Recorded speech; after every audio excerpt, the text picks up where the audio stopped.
Listen in on the Nightline.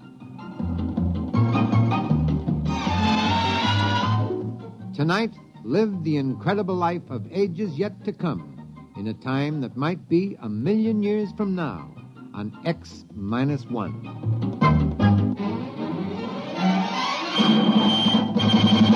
Now, an incredible story of the world beyond. Countdown for blast off. X-5, 4, 3, 2, X-1, fire.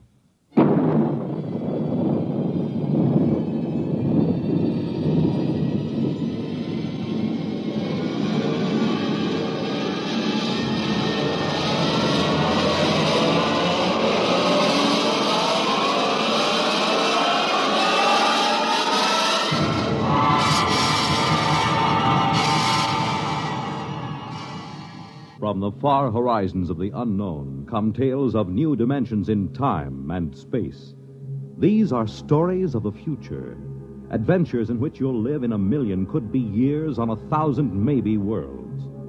The National Broadcasting Company, in cooperation with Galaxy Science Fiction Magazine, presents X-1.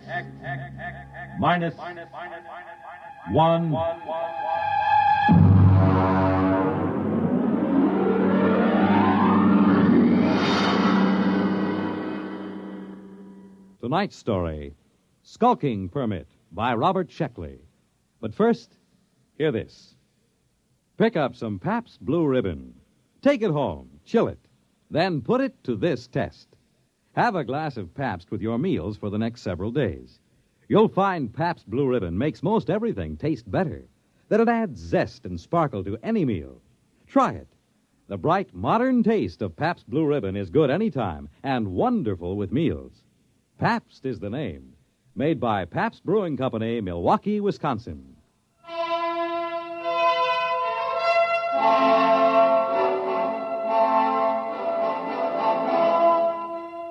Now, X-1 and Skulking Permit by Robert Sheckley.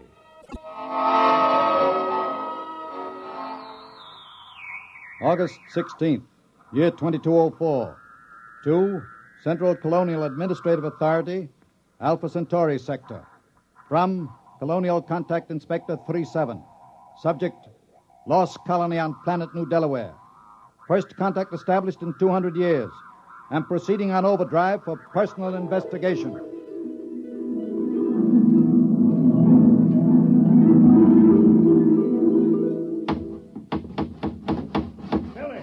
Billy Painter, I thought I told you to consult me. Oh, take it easy, Mayor. I put the sign up. No aliens allowed within city limits. What's an alien? Never mind. Look at the church. You painted it wrong. Now, look, here, I painted that church with a nice bright red. Now, what's wrong with that? I looked it up. It's a little red schoolhouse, not church house. Churches are supposed to be white. Oh, I got along fine enough in New Delaware for 200 years without either of them. Yes, I know, but we need them now, and we haven't got much time. Hey, when do I get a police chief badge? I read that a police chief always gets a badge. Make yourself one. Now, go on. All right, then. Oh, it sure is hot. I don't know why the inspector couldn't have come in the wintertime. Oh, Tom Fisher. Yeah? Come here, Tom. I've got a job for you. Well, now, look, Mayor, I'm on vacation. The fish won't be back in these waters till No vacation, not now. The inspector's due any day. Tom, how would you like to be a criminal? Well, I don't know. What's a criminal? Well, come over to my house and I'll explain. I've got to appoint a criminal. And it looks to me like you're it. New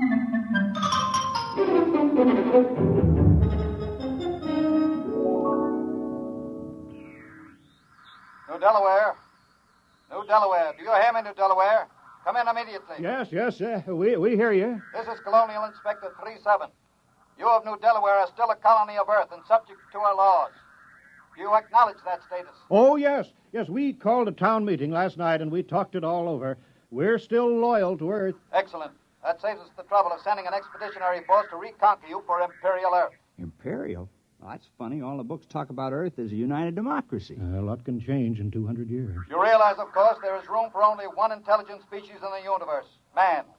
All others must be suppressed, wiped out. We can tolerate no aliens. I'm sure you understand, General. I'm not a general. I'm a mayor. You're in charge, aren't you? Yes. Then you're a general. Be sure you're running an Earth colony, General. with no radical departures from the norm, such as free will, free love, free elections, or anything else on the prescribed list. Get your colony in order, General. Yeah, you see how it is, Tom? Now, about your job, Tom, I'm appointing you town criminal. Well, I don't see why there has to be a criminal. All the books say so. The criminal is as important as the postman or the police chief. He works against society. If you don't have people working against society, how can you have people working for it? I don't want to do it. Oh, now be reasonable, Tom. When this inspector comes, how can I hold my head up and tell him we don't have any crime? Don't you see that? Right there, the whole thing falls through. He'll see that we're not truly Earth-like. We're faking it. We're aliens. And you heard what he said about being rough on aliens. Well, yeah. But why me? Now, I'm supposed to have vacation now that the fishing season's over. Never mind. You're our criminal. Here, I've got this paper all made out for you just to make it legal. Skulking permit. Know all men with these presents that Tom Fisher is a duly authorized thief and murderer. He is hereby required to skulk in dismal alleys, haunt places of low repute, and break the law. What's law? Well, I'll let you know as fast as I make them up. All Earth colonies have law. But what do I do? Well, you steal and kill. Look, I'll give you a couple of books on it, Tom. Steal as much as you like. One murder should be enough. Don't overdo it. Well, that doesn't sound sensible. Well, you can work up to it. Why don't you start off easy-like by haunting a place of low repute?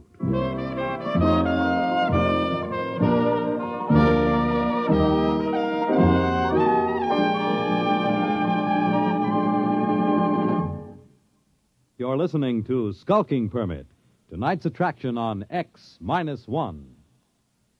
Careful planning and sensible driving add up to an enjoyable vacation trip. Here are a few tips from the National Safety Council that should help make your trip a pleasure instead of a tense, nerve-wracking time. Before you leave, have the car given a thorough checkup to be sure it will always respond properly to your careful control. Check the emergency equipment you'll need, such as a first aid kit, keys, permits, identification, flashlight, tire-changing equipment, and your unexpired driver's license. Plan your trip for frequent rest stops with a good night's sleep each night. And then, on your trip, pay attention to the job at hand and don't daydream. Stop off the road to see the sights or read the map. Be prepared for winding and straight roads, level and hilly roads, and changing traffic patterns between urban and rural areas. Obey all speed limits, traffic signs, and signals, and keep your distance behind the driver ahead. This vacation is what you've been waiting for all year. Enjoy it with sensible driving.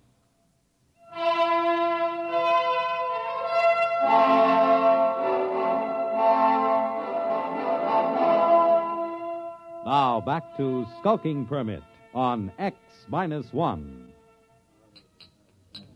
Less filling. Hey, how come you ain't out thieving now, Tom? Oh, I'm planning. My permit says I have to haunt places of low repute, and that's why I'm here. Oh, this ain't no place of low repute. Well, you serve the worst meals in town. Oh, I know my wife can't cook, but there's a friendly atmosphere here. Folks like it. Tom, now, just a minute there. Oh, hi, Billy. What do you have? I'm on official police business. Now, Tom, what are you doing with that beer? Drinking it. Tom, I think you were planning on stealing it. You're a suspicious character. I think I'd better lock you up for further questioning. No, Billy, what are you doing? I'm doing my duty, Mayor. Tom here is looking mighty suspicious. The book says... I know what the book says. I gave you the book. You can't go arresting Tom, not yet. Huh? Acting suspiciously isn't a crime. All right. But I was just trying to do my job. I'll still get you, Tom. Remember, crime does not pay. Crime doesn't... Hey, that's a real slick way of putting it, isn't it? I thought it was kind of catchy. I read it in the book.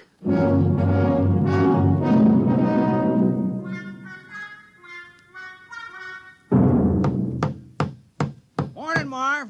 How's the schoolhouse coming? Oh, hi, Tom. Fair. Would have come along better if I'd had my saw. Your saw? Yes, I left it leaning against my door last night. Wasn't there this morning, Tom. Oh, yeah, your saw. Well, you know how it is, Marv. I had to practice some skulking last night. Oh, yeah, sure. Say, Tom, do you suppose I could use the saw for a while, just for an hour or two? Well, I don't know. It's legally stolen, you know. Well, I'd give it back. I wouldn't keep anything that was legally stolen. Well, it's in the house with the rest of the loot. Okay, I'll go borrow it then. Tom, I've been looking for you. Oh, morning, Mayor. Did you steal my bronze plaque? Oh, I certainly did. Oh, well, I was just wondering. Well, you got your murder planned? Time is running short. Inspector may land any hour now, so let's get that killing over with. Oh, well, then I guess I'll kill George Waterman. Why? Why? Why not? What's your motive? Well, I thought you just wanted a murder. Who said anything about a motive? We can't have a fake murder. On Earth, every murderer has a motive. Oh, well. Well, I don't like the way George walks. Never did, and he's noisy sometimes. No, that might be good enough for a crime of passion, but you're a legal criminal, Tom. You're ruthless and cold-blooded and cunning. You can't kill someone just because you don't like the way he walks. That's silly. But I'm supposed to make somebody cease to exist. I mean, like, take Marv Carpenter. Here he is today working on the schoolhouse. Big fella. Now, if I kill him, well, he wouldn't work anymore. Now, I've been trying to imagine it. Marv Carpenter lying on the ground with his eyes glaring open and his mouth twisted and never going to hold a piece of wood in his hands again or never sing a song or have a beer or anything. It just kind of makes me sick. I mean, I can go on with the thieving, but murder... Yes, I know, but it's your job, Tom. It's for the good of the village. Murder? Oh, I better go have another beer. Hey, what's that? That must be the inspector's ship landing. Come on, let's go see.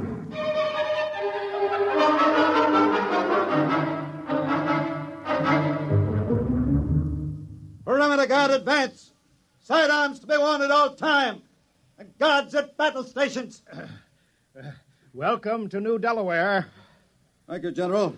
I'm the inspector. This is Mr. Grant, my political advisor. Is this the capital of the colony? Well, I'm afraid there's only one village on the whole of New Delaware. Only one? Grant, I told you when we surveyed the planet we were wasting our time. Patience. We're ready, General. Let's inspect your village.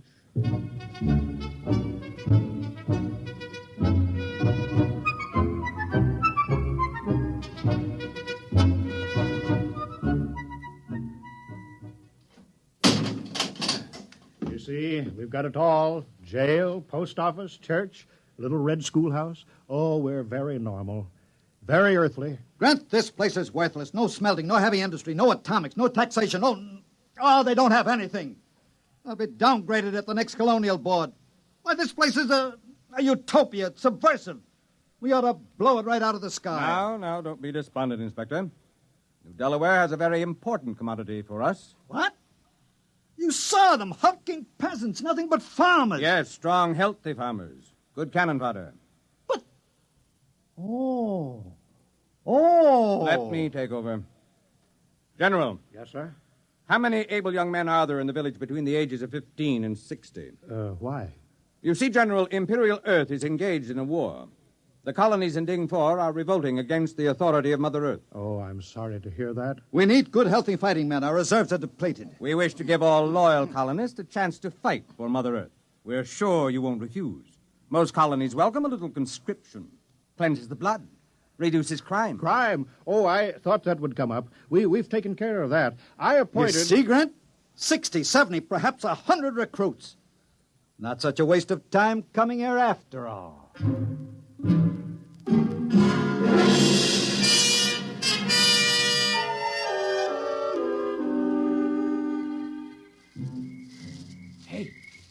Hey, wait a minute, Mayor. Oh, hello, Tom. What are you doing? Well, you said there had to be a murder, so No, wait just a minute. Look, I didn't mean me. It can't be me. You haven't any motive. Well, I've been pretty sore about you appointing me town criminal. Look, it was the mayor who appointed you, wasn't it? Well, sure. Well, then, look, I'm not the mayor anymore. I'm a general. Look, you see, stars, gold braid. Well, what's that got to do with it? Well, you missed the ceremony this afternoon, Tom. The inspector said I had to wear a general's uniform. It was a very friendly ceremony. All the Earthmen were winking at me and each other. Oh, congratulations.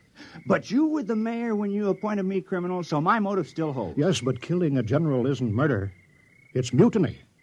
Oh, well, I'm sorry. Oh, that's all right, Tom. It's just that I've read up on it and you haven't. Well, I better get back. The inspector wants a lot of the men he can draft. Are you sure this murder is necessary? Oh, yes. Yes, absolutely.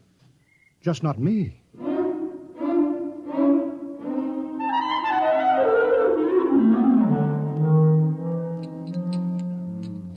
No luck, huh, Tom? I just can't do it. Ed, I can't kill anybody in the village. I grew up with them. I've worked with them. I've drank root beer with them. I don't have any motive for killing any of them. Well, Tom, you have to commit a murder. You don't want to let the village down. Wait a minute. I got an idea. Ed, suppose I kill the inspector. What's your motive? Oh, it would be a very terrible crime. I'd be killing for glory, for fame, for notoriety, and it'll show Earth how earthy New Delaware really is. Well, they'll say crime is so bad here that a criminal actually killed their inspector on the very first day. Yeah. Well, how you going to do it? Well, one of those soldiers got drunk on a bottle of your Keebler juice, and I stole his gun. Well, I better get going. I'll wait for him on the path between the mayor's house and the ship. Yeah, good luck, Tom. Yeah, thanks.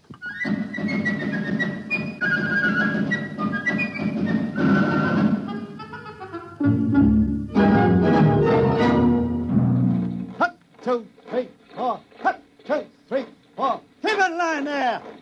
What a sloppy crew, all their feet. Still, it's a nice night's work. With those landing parties dying like flies, we can use every new man we can get. Shh. Don't say that. What? Are you afraid the mayor will hear me? Don't be ridiculous. It's a completely passive population, sheep-like, obedient. But wait till those sergeants get hold of them at the base. They'll whip them into first-class fighting men in no time. Halt! Stand and deliver! Why, it's Tom. Hands up, Inspector. I got you covered. Now, the rest of you, drop your guns and move out of the way. What? Now, see Now, here. go on. Now, drop those guns. What's the meaning of this? And who are you? Tom Fisher. I'm the town criminal. I'm going to kill the inspector. Now, please move out of the way. Criminal. So that's what the mayor was prattling about. Now, I know we haven't had any murders in 200 years, but I'm changing that now. Move out of the way. Well, I suppose I'd better get out of the line of fire, eh? Now, wait a minute, wait. Now, don't move.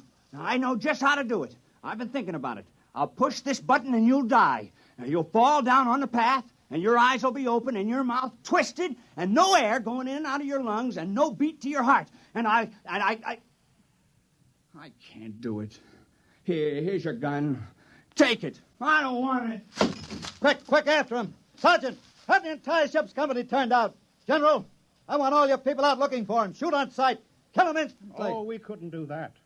Although we appreciate the compliment. What? That man's a... He's a criminal, yes. That's what I'm trying to explain. I appointed him. We had to have one. You what? You mean you had no criminals? Well, No, I'm afraid not. I'm terribly ashamed. You see, we knew how uncivilized we were, and that's why we did it. I'm dreadfully embarrassed that Tom couldn't handle the job. Why did you give the assignment to that particular man? Well, I figured if anyone could kill, Tom could. He's a fisherman, you know. It's pretty gory work. And he wasn't able to kill the inspector? Well, we just haven't had to kill anything for 200 years except fish. The only animals on New Delaware are small grass eaters, and they're not good to eat, so we never kill any of them. And the rest of you would be equally unable to kill? We wouldn't even get as far as Tom did. I want that man found and... Forget about it, Inspector. What? We'd better get away from here. You want men in our army who can't kill? Think of it. The morale problem. The possibility of infection. One man in a key position endangering a key ship, or maybe a whole fleet, because he can't kill. It isn't worth the risk, Inspector. Yes, sir. I see what you mean. Order your troops to get back to the ship. We'll take off at once.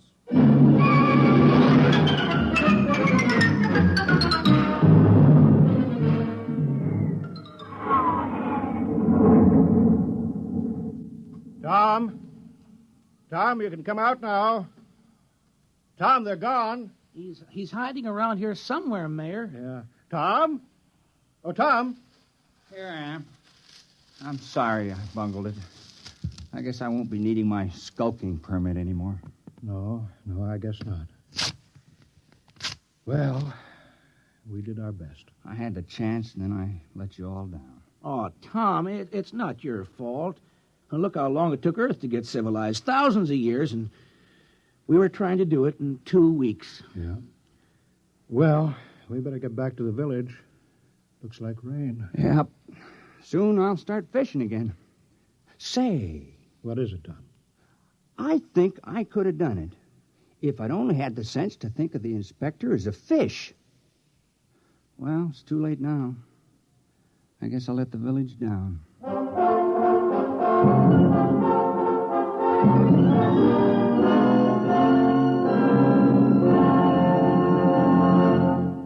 Fred Collins again, and I'll have a word for you on tonight's X-1 in a moment. This is Bob Haynes speaking to you from somewhere in the Caribbean. I am aboard a UDT personnel landing craft. That's the Underwater Demolitions Team. We are right now on our way out to rendezvous with United States submarine Sea Lion. Monitor took you there. Some men go over Niagara Falls in a barrel. Some people sit on top of flagpoles. But we have a man by the name of Rajah Phillips from India who is buried alive right in the center of a furniture store here in Owensboro, Kentucky. And Monitor took you there. Big events, little events, offbeat events, comedy, music, news, and sports. They're all part of the top variety of entertainment Monitor brings you all weekend long. This is Frank Blair inviting you to join us on Monitor every weekend and Friday nights, too, on most of these NBC stations. You have just heard X-1, presented by the National Broadcasting Company in cooperation with Galaxy Science Fiction Magazine, which this month features Blaze of Glory by Robert Silverberg. Galaxy Magazine on your newsstand today. Tonight, X-1 has brought you Skulking Permit, a story from the pages of Galaxy written by Robert Sheckley and adapted for radio by Ernest Kenoy. Featured in our cast were Richard Hamilton, Wendell Holmes, Dean Almquist, Mandel Kramer, Ted Osborne, Santos Ortega, and Bob Hastings. This is Fred Collins. X-1 was directed by Daniel Sutter and is an NBC Radio Network production.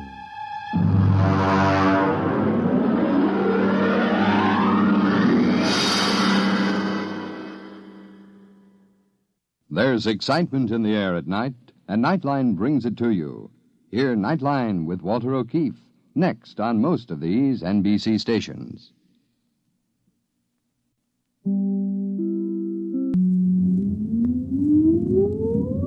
Countdown for blast off. X-5, 4, 3, 2, X-1, fire.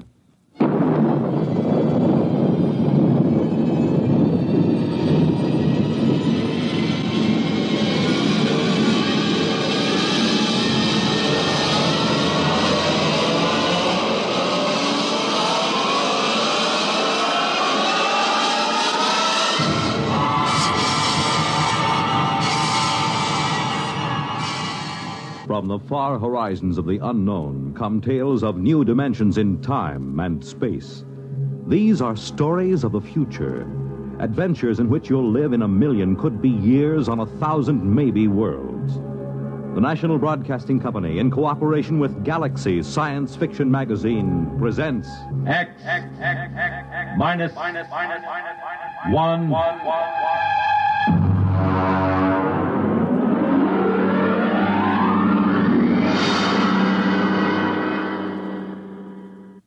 Tonight, Something for Nothing by Robert Sheckley.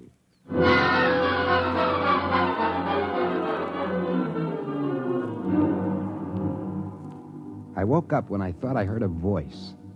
But I must have been mistaken because there was no one in my room. There was the same network of cracks in the muddy yellow ceiling and the same water dripping slowly and mournfully through from the roof. I'd seen it 100 times before, the worst room in a cheap hotel. But then, when I swung my feet onto the floor, I saw it. It was a machine on the floor. It hadn't been there when I went to sleep the night before. It was about 3 feet square, and it was humming softly. The crackled gray surface was featureless, except for a red button in one corner and a brass plate in the center. I leaned in closer and read the marking. Class A Utilizer, Series AA1256432. Warning, this machine should be used only by Class A ratings. Hey, where did you come from? A utilizer, huh? What do you utilize? No switches, no knobs, just one red button. Okay, we'll give it a try. Here goes the button. All right, what happens now? Little green men drop from the ceiling? Okay, we'll push it again. Oh, come on, do something. Guess I'll have to pawn it. Unless Charlie will give me $1 for the metal for junk. Boy, it's heavy. Can't even get the corner off the floor. They should have sent me somebody to help. Where do you want it, Mac? Hey, where did you come from? Come on. We haven't got all day. Where do you want it? Lucky it's one of the small ones. The big models up roots to get a grip on. Who are you? Moving man. What do I look like? Queen of the May? But where did you come from? You just appeared in the room. What are you doing here? I'm from the Power Vinyl Movers Incorporated, and I came because you wanted movers. That's why. Now, where do you want it? Well, I don't know. I'm not sure. Look, you go away. I'll call for you later. Okay, Mac. It's your problem. Utilizer, huh?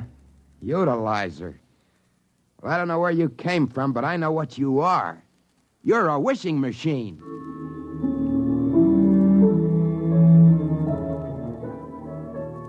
I suppose most people would be shocked if a wishing machine suddenly showed up in their room, but not me. Most of my life has been spent wishing, hoping, praying that something marvelous would happen to me. In high school, I dreamed of waking up some morning with an ability to know my homework without having to do it. In the Army, I used to wish for some witch to change my orders, put me in charge of the day room instead of forcing me to do close-order drill like everyone else. Out of the Army, I avoided work. You see, I'm kind of psychologically unsuited for it. I just drifted around hoping some fabulously wealthy person would for some reason change their will and leave me everything. I never really expected anything to happen, but now it did. All right, machine, let's go. I'd like $1,000 in small unmarked bills. There it is. How about that? 5s, 10s. They're all dirty. Just perfect. Okay, here's what I'll do. I'll get the machine out of New York. Maybe upstate someplace where I won't be bothered by nosy neighbors. I got a lot of problems on the income tax with this sort of thing. Well, maybe I get organized and I'll go to Central America. Hey, what's happening? There's a hole opening up in the wall. What? Somebody's trying to get through to me. The owner of the machine, he's trying to get it back. That hole's getting bigger. Hey, utilizer! Protect me! Sanisar Leak, Temporal Wall Protection Service. What can I do for you? That man coming through the wall, get rid of him! Get rid of him! He's almost through! Oh, take it easy now. There's plenty of time. Let me see. Where did I put that unit? There's his head! Wait a minute. You don't understand. Now, wait! Well, that takes care of him. Anything else? Did you kill him? Of course not. I just veered him back through his glommage. He won't try that way again. Well, you mean he'll try some other way? It's possible. He could attempt a microtransfer or even animation. Say, this is your utilizer, isn't it? Of course. Sure it is, of course. Then you're an A rating? Naturally. If I wasn't, what'd I be doing with a utilizer? Oh, no offense. Just being friendly. Well, how you A's get around. I suppose you've come back here to do a history book. Well, I'm really not permitted to say. You understand, don't you? Oh, of course. I'll be on my way. One call after another, night and day. I'd be better off in a quarry. Bye.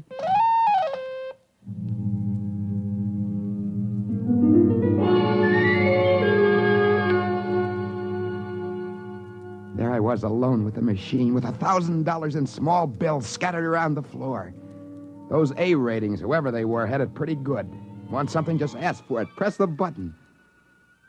Well, the next few days marked a great change in my fortunes. With the aid of the Power Vinyl Movers, I took the utilizer to upstate New York.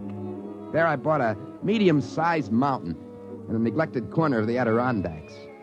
And once the papers were in my hands, I walked to the center of my properties, several miles from the highway, with the men from the moving companies sweating behind me, carrying the utilizer.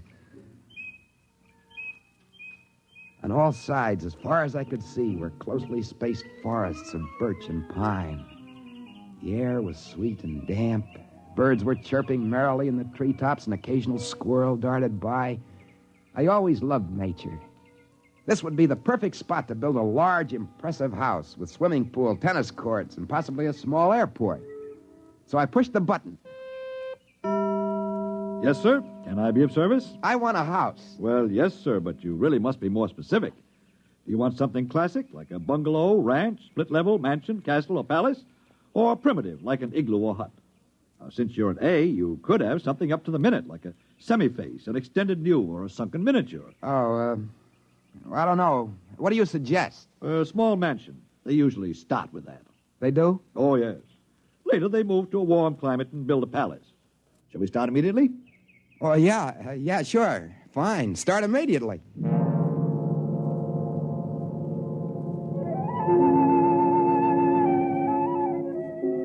I wanted to ask a couple more questions, but I decided against it. Everything was going too smoothly.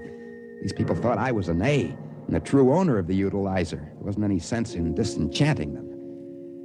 Well, the rest of the day, I reclined on a couch and drank iced beverages while the Maxim Ulf Construction Company materialized equipment and put up my house. Well, now, there you are, sir. Modest, low-slung affair with 20 rooms. Built only of the best materials from the design of Meg of Degmar. Interior by Toeg, Mueller swimming pool, and formal gardens by Verium. It's really the latest thing. With your permission, we'll include a complete layout on it in Galactic House and Gardens.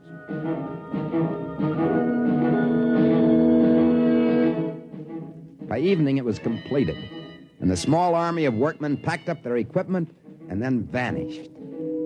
I allowed my chef to prepare a light supper for me, and afterwards I sat in my cool living room to think the whole thing over. In front of me, humming gently, sat the utilizer. I ordered cigars. Havana. I wonder what's behind it all. Of course, it can't be supernatural. There are no demons or devils in this.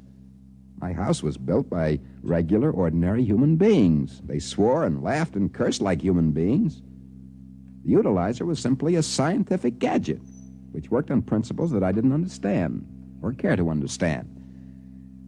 Could it have come from another planet? Not likely. They wouldn't have learned English just for me. And so I decided that the utilizer must have come from the Earth's future. But how? Well, accidents will happen. Why couldn't the utilizer have just slipped back into the past and ended up in my room? What a wonderful future it must be. Wishing machines. How marvelously civilized. All a person has to do is think of something, presto, and there it is. Of course, I had to watch my step. There was still the owner and the rest of the A's. They'd probably try to take the machine away from me. A sudden movement caught my eye. I looked up. The utilizer was quivering. As I walked towards it, a faint mist of steam came out of it. Must be overheating, maybe a bucket of water. Then I noticed it was becoming smaller. It was no more than 2 feet square and shrinking before my eyes. The owner, perhaps the A's, are causing a micro-transfer that Leak had talked about. I had to do something quickly. I pushed the button. Leak Protection Service! Well, now look here. I was on my way to the golf course. Must I be disturbed every time? Do something. Look at it. It's shrinking. It's getting smaller. It's getting hot. Do something. Well, there's nothing I can do. Temporal wall is all I'm licensed for. You want the micro-control people. Bye. Wait a minute. Come back. It's getting hot. It's getting smaller. I'll press the button again. Micro-control! With whom do you wish to make an appointment? Get me help, fast. Look, the utilizer is growing smaller. They're micro-transferring it. Well, Mr. Vergnan is out to lunch. He's disowned himself. I can't reach him. Well, who can you reach? Well, Mr. Vierce is in the D continuum, and Mr. Elgis is doing field work in Paleotic Europe. If you're really in a rush, maybe transfer point control. They're a smaller unit. All right. Transfer point control. Ow! That button's hot. I gotta push it. Gotta push that button. Transfer point control! Well, what can I do for you? Just a minute. I'll take care of that. There you are. Got just in time, didn't I? Ain't fancy, but we're all reliable. My hand, my finger, it's burned. Can you do something? Who, me? Nope, not my department. Do one thing, do it well, I always say. Bye. My finger, it's burned. Push the button again. Now fix me up. Fix my finger. That's better. Much better.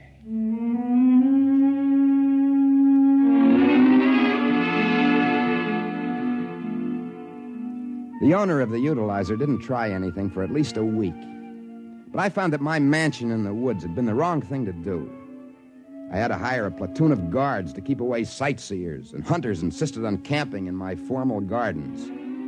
Also, the Bureau of Internal Revenue began to take a lively interest in my affairs. And so, with the aid of the Power Vinyl Movers and the Maxima Ulf Construction Company and the Jankston Instantaneous Travel Bureau, and a good deal of money placed in the proper hands, I moved to a small Central American republic. And there, since the climate was warmer and the income tax non-existent, I built a large, airy, ostentatious palace.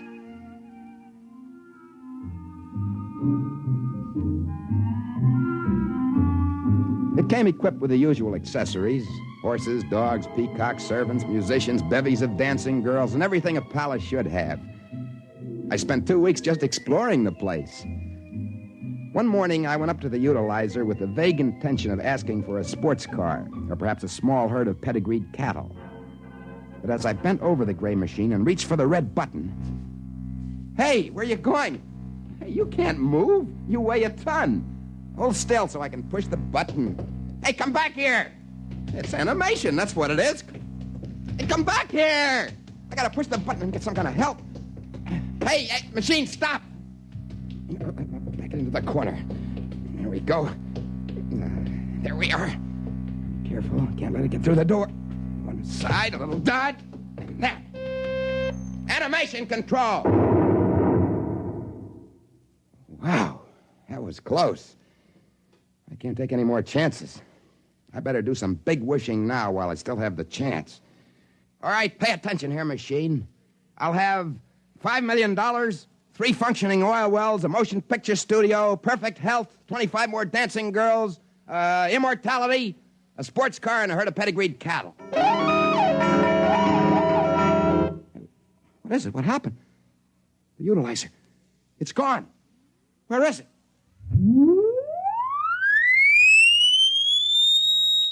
Wait a minute. What happened to me? I'm gone, too.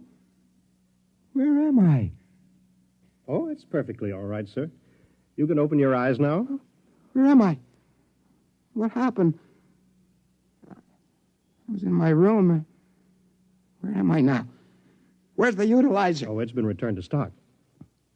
Wait a minute. You're the one that tried to come through the wall. You're the owner. Won't you have a chair? Well, I guess it's all over, isn't it? The A's finally caught me. Well, it was glorious while it lasted. Cigarette? No. Well, you got your machine back now. What else do you want? My machine? Well, it's not my machine, sir. Not at all. Oh, don't try to kid me, mister. UA ratings want to protect your monopoly, don't you? My name is Flynn. I'm an agent for the Citizens Protective Union, a non-profit organization whose aim is to protect individuals such as yourself from errors of judgment. You mean you're not one of the A's? Well, you're laboring under a misapprehension, sir. The A rating does not represent a social group as you seem to believe. You mean it's not an aristocracy, a hereditary... Oh, goodness, no. An A rating is merely a credit rating. A what? A credit rating. Well, now, you haven't got much time, so I'll make this as brief as possible here. You're quite correct, sir, that this is the future, as you put it. Ours is a decentralized age, sir. Our businesses, industries, and services are scattered throughout an appreciable portion of space and time. Now, the utilization corporation that produces the utilizer is an essential link. It provides for the transfer of goods and services from point to point. Do you understand? Well, yeah. I get it. Well, credit, of course, is an automatic privilege.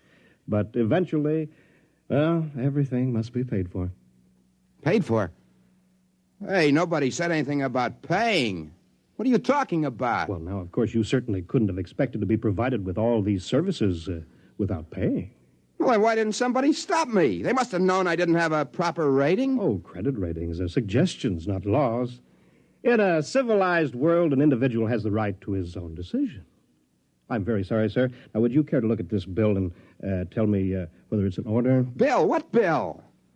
For all the services that you ordered from the utilizer. There they are. There's, let's see, there's one palace with accessories, credit $450 million. Services Maxima Ulf Movers, 111,000 credits. 122 dancing girls, 1,222,000. Perfect Health, 8,882,422. Well, there's a whole list of them here. The total comes to slightly less than 18 million credits. Hey, wait a minute. I can't be held to this. The utilizer just dropped into my room by accident. Well, that's the very fact I'm going to bring to their attention. What's going to happen to me? Oh, it's already happened. You've been adjudged through bankruptcy court. Good luck. Goodbye. What? Where am I? What happened? Where is this place? All right, buddy, on your feet.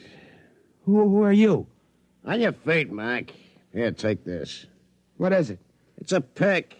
And over there is a quarry where you and I and a couple of others are going to cut marble. Marble? Sure. There's always some idiot who wants a palace. You better get working now, boy. I'll hand you a touch of that electronic whip. What do you mean? You'll find out. You can call me Jang. We'll be together for some time. How long?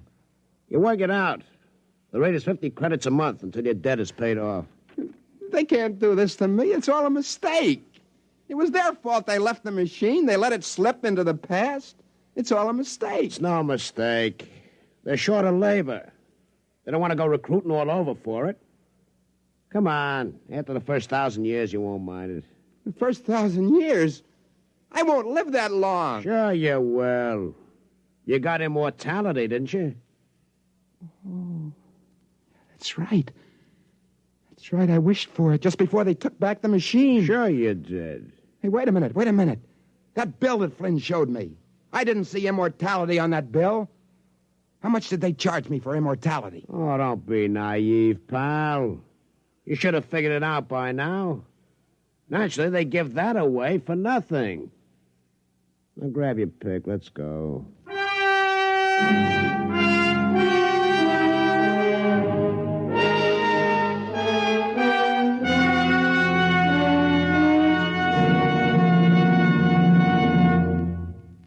You have just heard X-1, presented by the National Broadcasting Company in cooperation with Galaxy Science Fiction Magazine, which this month features Founding Father by Clifford D. Simak, the story of a man whose job was to be first in the hearts of his countrymen, if he ever managed to find them.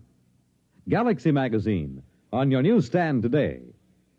Tonight, X-1 has brought you Something for Nothing, a story from the pages of Galaxy written by Robert Sheckley and adapted for radio by Ernest Kenoy. Featured in our cast were Joseph Julian as Joe, with Danny Acco, Jock McGregor, John Gibson, Wendell Holmes, Ralph Bell, and Karen Ford. Fred Collins speaking. X-1 was directed by Daniel Sutter and is an NBC Radio Network production.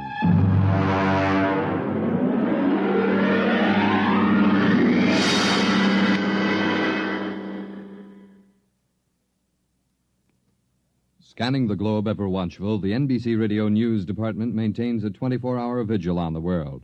From the UN, from Washington, from the Middle East, NBC Radio newsmen are on the beam, reporting the news from where it happens, as it happens. Every minute of the day, news streams into the NBC newsroom, is sifted and evaluated. Every 60 minutes, the most important stories are broadcast to you by top commentators like Chet Huntley, David Brinkley, and Alex Dreyer on News on the Hour. And when the hot stories break, you get them in a flash on Hotline. It's like having a seat in the NBC Radio newsroom. Listen for News on the Hour and the exclusive Hotline service all day, every day on most of these stations.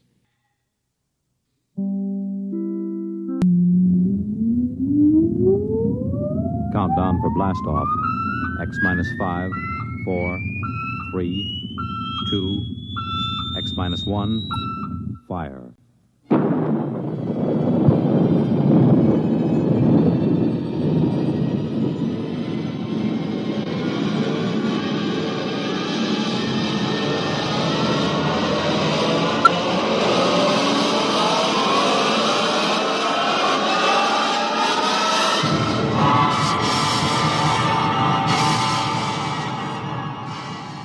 From the far horizons of the unknown come tales of new dimensions in time and space. These are stories of the future, adventures in which you'll live in 1,000,000, could be years, on 1,000 maybe worlds. The National Broadcasting Company, in cooperation with Galaxy Science Fiction Magazine, presents X minus 1.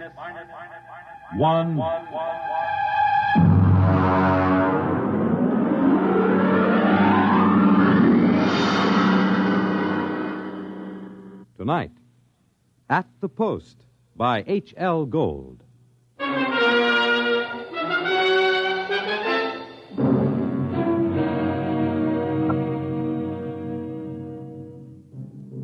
When I come into the Blue Ribbon on 49th Street west of Broadway, I could tell right away nobody told Doc Hawkins about my misfortune. Doc, who ain't one really, writes a daily medical column for the Racing Form, and we're celebrating his being sprung from the alcoholic ward. He got one look at me, and he choked on a piece of gefilte fish. What happened? What happened? Look at that. Clocker's become a character. Now, lay off, Doc. Look at that, a gray flannel suit, a black tie. Clocker, where is your purple and green check sports jacket? Where are your two-tone suede shoes? Why, you've become a character. That was Zelda's idea. She wanted to make a gentleman out of him. Wanted to?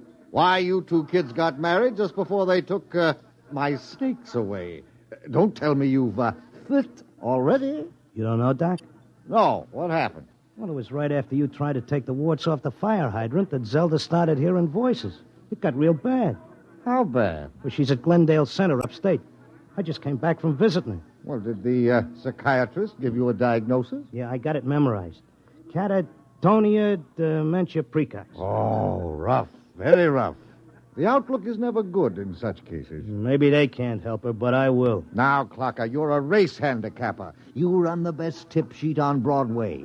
But people are not horses. You've got to think of your public. For instance, what's good at Hialeah, huh? My bar bill is about to be foreclosed, and I can use a long shot. Those couch artists don't know what's wrong with Zelda. I do. You do? Well, almost. I'm so close I can hear the finish line camera clicking. Well, now, that's very interesting. Perhaps we can collaborate on an article for the Psychiatric Journal. All right, look. Look at these charts. Look, here. Huh? I use the same system I used to dope the races. Look, Zelda's got catatonia. She used to be a hoofer before we got married, and now she does time steps all day. Stereotype movements are typical of catatonia. You don't get it. She does time steps. The first thing you learn in hoofing, over and over. 10 or 15 hours a day. And she keeps talking like she's giving lessons to some jerk kid who can't get it straight. And I hear when these catatonics pull out, they don't remember much or maybe nothing. Protective amnesia. They work harder and longer at what they're doing than they ever did when they were regular citizens. And they don't get a red cent for it. I beg your pardon? I said they were getting stiffed. Anybody who works that hard ought to get paid. I don't understand what you're getting at. What are they knocking themselves out for if it's for free?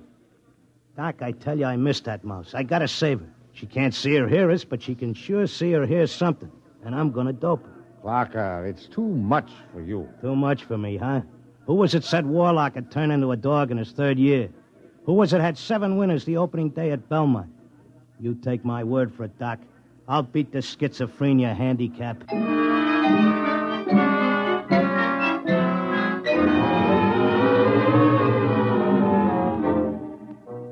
I hadn't been paying much attention to my tip sheet while I was doping a catatonia dodge.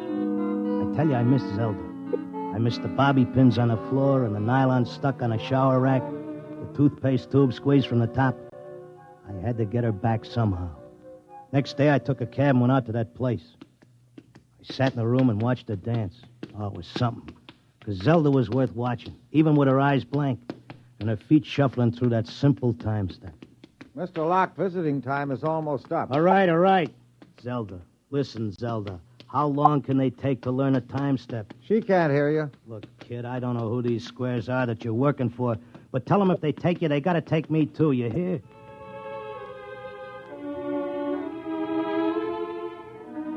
I had an idea now. I had a dope that Zelda was showing them how to dance, whoever they are. And the only way I could spring her was to find out who was controlling her and what they were after.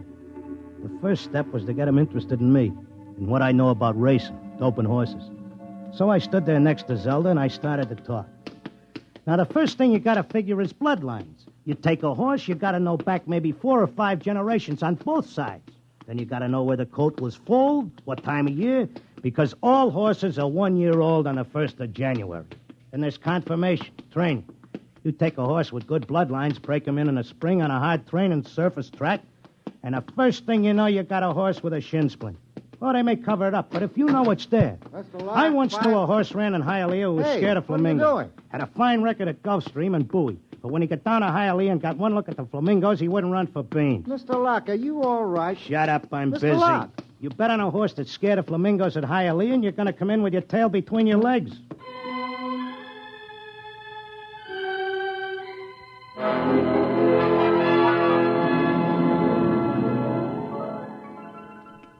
kept coming back every day.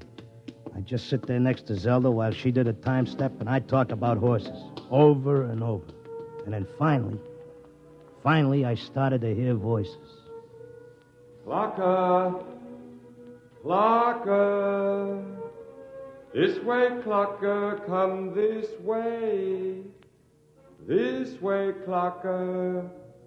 Come on now, come with me. Like it was a fog, I could see the attendant in his white coat, asking me questions, and I couldn't hear him. I knew I just kept on talking about the horses. And then suddenly I wasn't there. I was somewhere else. I was in a big square, and the buildings looked like the new Roosevelt Raceway, all modern. Or maybe like the World's Fair. There were trees and statues, and there were hundreds of people standing around, and they all looked scared.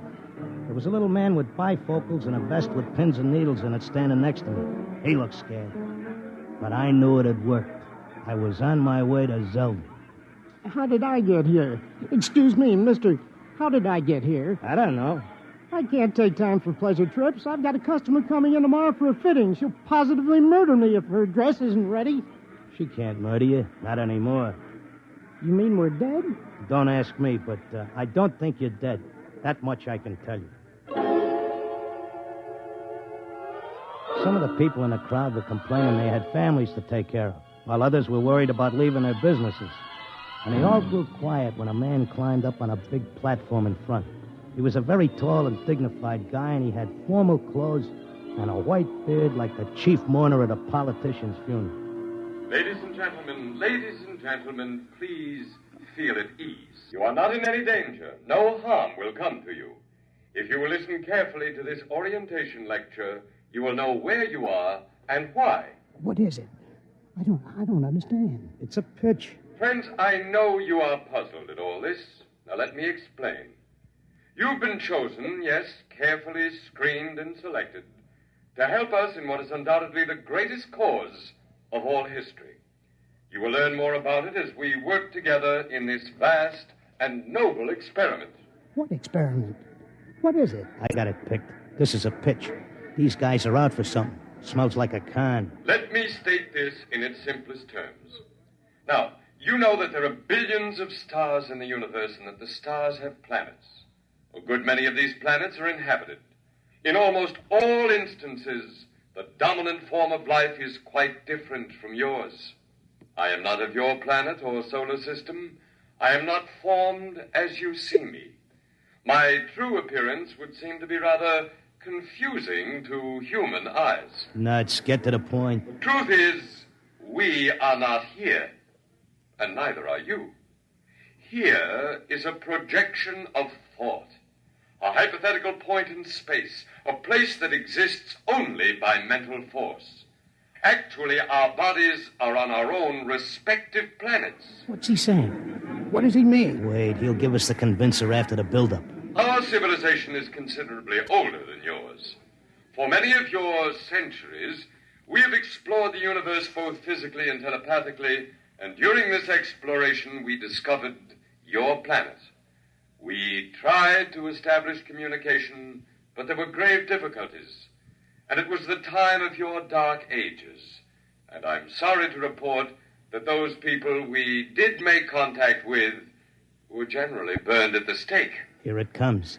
He's getting ready to slip us the sting. Oh, I don't think you ought to say a thing like that about a fine, decent gentleman. He's obviously very sincere. The problem we face is that the human race is doomed.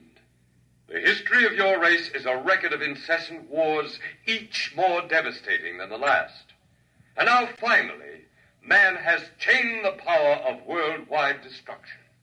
The next war, or the one after that, will unquestionably be the end not only of civilization, but of humanity, perhaps even of your entire planet. Then why have we brought you here? Because man, in spite of his suicidal blunders, is a magnificent race.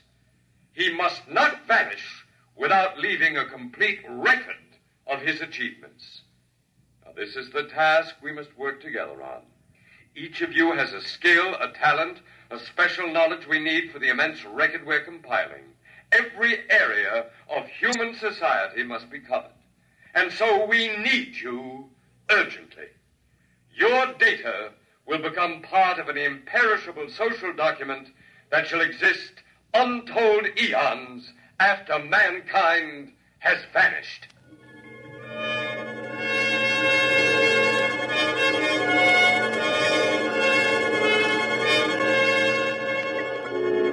Oh, he had a slick con. He had that crowd in the palm of his hand like a small-time grifter selling pearl necklaces on 6th Avenue. They all cheered. They were all flattered to think that they were joining in this vast project to make a record of the human race. After a while, they broke us up into divisions, and I got herded into a building marked Sports and Rackets. They took my name and my occupation like I was applying for unemployment insurance. Now, here's our problem, Mr. Locke. We're making two kinds of perpetual records. One is written, more precisely microscribed. The other is a wonderfully exact duplicate of your cerebral pattern, in more durable material than brain matter, of course. Of course. The substance we use in place of brain cells absorbs memory quite slowly. But you'll be happy to know that the impression once made can never be lost or erased. Delighted, tickled to pieces. I knew you would be. Well, let's proceed, shall we? First, a basic description of horse racing. I started telling them about horse racing, but they held me down to one sentence. They said I had to repeat it over and over so that recording thing could get it. They had a picture of my body back on Earth lying in a bed in a hospital just saying that one sentence over and over again. Well, that's enough for today. Isn't it amazing? We have a more detailed record of human society than man himself ever had. Your life, my life, the life of this Zelda, whom you came here to rescue, all are trivial, for we must all die eventually. But the project will last eternally. You're telling me you know what I'm here for? To secure the return of your wife. I would naturally be aware that you'd submitted yourself to our control voluntarily. It was in your file that was sent to me by admissions. Then why did you let me in? Because, my dear friend, we also... Leave out the friend pitch. I'm here on business. As you wish. We let you in, as you express it, because you have knowledge that we should include in our archives. We hoped you'd recognize the merit and scope of our undertaking. Most people do once they're told. Zelda, too? Oh, yes. Yes, Zelda's extremely cooperative, quite convinced. Would you like to see her? Yeah, sure I would. Well, that can be arranged. I'll call the Arts and Entertainment section and arrange a meeting.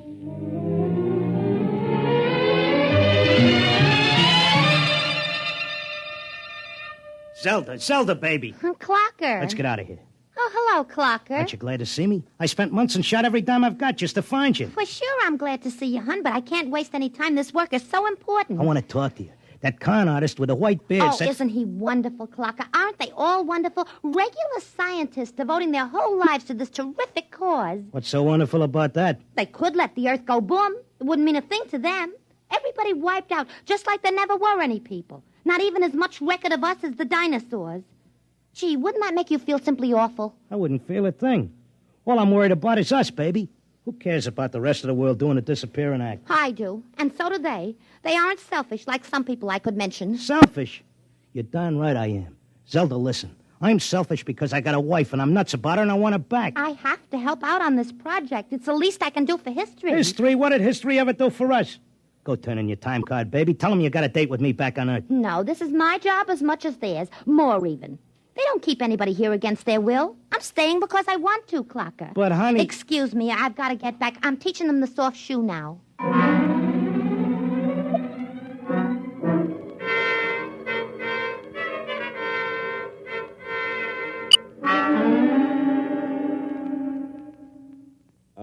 satisfied now, Mr. Locke? Listen, take away the doom push and this racket folds. Listen, suppose you're all square. Suppose you're leveling. You're knocking yourself out because your guess is we're going to commit suicide. But is there any doubt of it? Do you honestly believe the Holocaust can be averted? I think it can be stopped, yeah. Listen, between these catatonics and me, we could tell them what it's all about. I notice you got people from all over the world here. They get along fine because they have a job to do and don't have time to hate each other. Well, it could be like that back on Earth. Mr. Locke, we have experimented in the manner you suggest, but a human psychological mechanism defeated us. Yeah? What was that? Protective amnesia. They completely and absolutely forgot everything they'd learned here. Well, what are the odds on me remembering? Well, you are our first volunteer. Look, I'll give you a deal. You let me out, and maybe I'll be the first case that didn't get amnesia, and I can tell the world all about this. I'll come back if I lame out. You can pick me up any time you want. But if I make headway, you gotta let Zelda go, too. That's a very reasonable proposition. We'll lift our control, Mr. Locke, for a suitable time. If you can arouse a measurable opposition to racial suicide, measurable, mind you, then we agree to release your wife and revise our policy completely.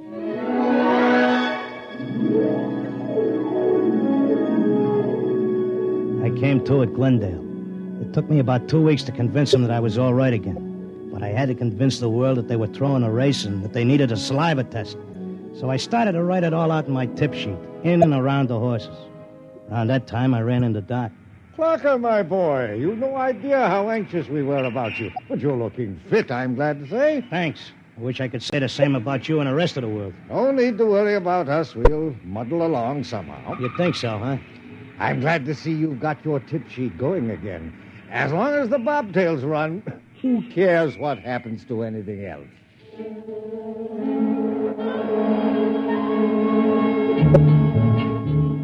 Of course, nobody listened to me. I had posters printed telling everybody. I hired sandwichmen to walk through the city. I made speeches in Columbus Circle. I told everybody doomsday was near. I sent letters to Congress, to the UN, editors of newspapers. Nobody paid any attention. I sneaked into the balcony of the General Assembly and tried to shout a speech, and they threw me out, very politely. I wrote the whole thing up for a magazine, and they printed it and sent me a check and told me if I had any more fiction, they'd be glad to run it. I kept trying to tell everybody the truth about the catatonics. We ought to go to the hospitals and get ourselves let in and have the aliens take over and show us where we're going. But nobody would listen. And then finally, I went back out to Glendale. Oh, Mr. Locke, we were wondering when you'd come visit your wife. You been away? I want my old room back. But you're perfectly normal. Give me half hour alone, and you'll be glad to give me my room.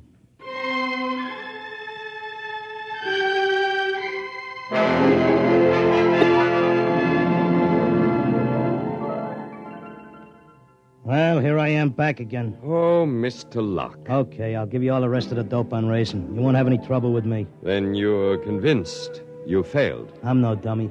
I know when I'm licked. So do we, Mr. Locke.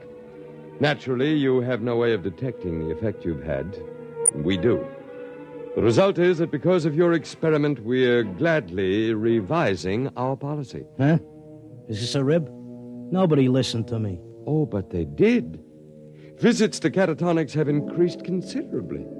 When the visitors are alone with our human associates, they tentatively follow the directions you gave them in your article. Not all do, to be sure, only those who feel as strongly about being with their loved ones as you do about your wife. We've accepted 4 voluntary applicants. You mean I made it? That's right. Before long, we shall have to increase our staff as the numbers of voluntary applicants increases geometrically, and then we'll be able to release the first group to go back and carry the message. Whenever you care to, Mr. Locke, you and your wife are free to leave. Okay, but I'll tell you what. I owe you plenty. I'll help make that record before I go. I'll teach you how to dope the horses. Is that what you want? Why, yes. All right, then let's go. The quicker we get started, the quicker we can get back.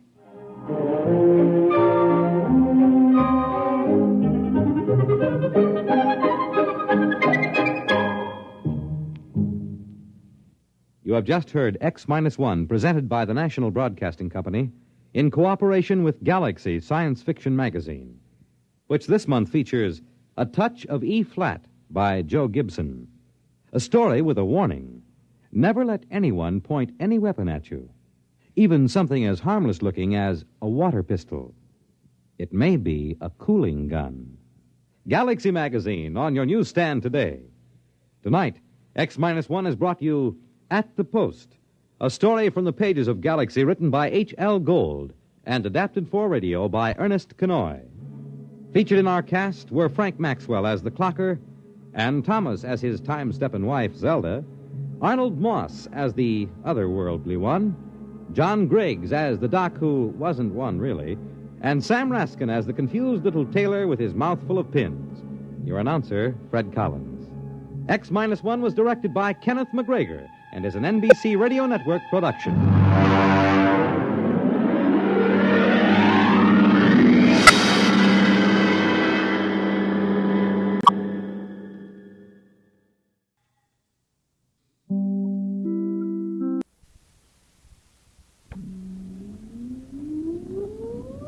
Countdown for blast off.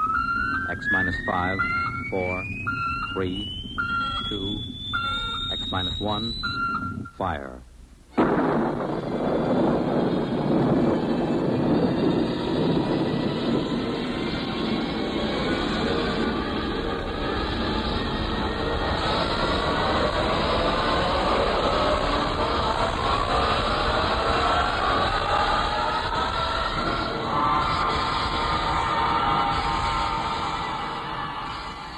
From the far horizons of the unknown come tales of new dimensions in time and space. These are stories of the future, adventures in which you'll live in a million, could be years, on 1,000 maybe worlds. The National Broadcasting Company, in cooperation with Galaxy Science Fiction Magazine, presents X-1.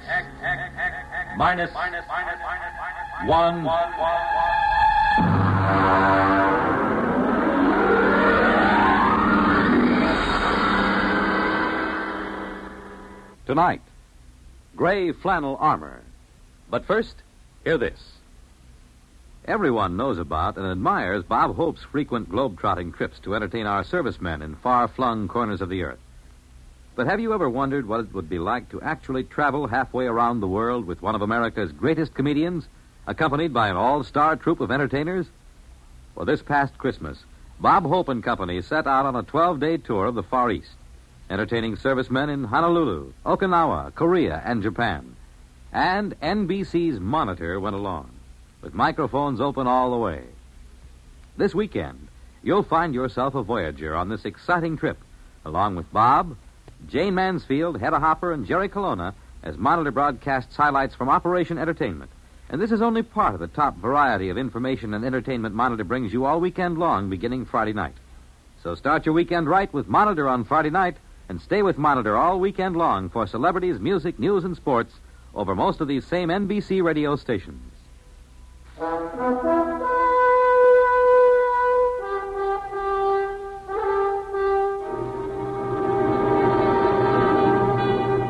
Now, X-1 and Part 1 of Gray Flannel Armor. My name is Thomas Hanley, and my case history is of particular interest to anthropologists, sociologists, and students of the bizarre.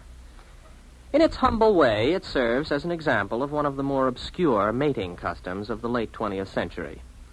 To begin with, I owned several gray flannel suits and many slim neckties with regimental stripes. Millions of us roam the streets of our great cities, footsteps firm and hurried, eyes front, voices lowered, dressed to the point of invisibility. But inside, I fairly seethed with romantic ideas, of swinging cutlasses, of beautiful damsels, their hair shimmering in the moonlight. In short, let's face it, I was a romanticist. But romance is a commodity difficult to come by in the great cities. Life is too impersonal, too busy, too standardized.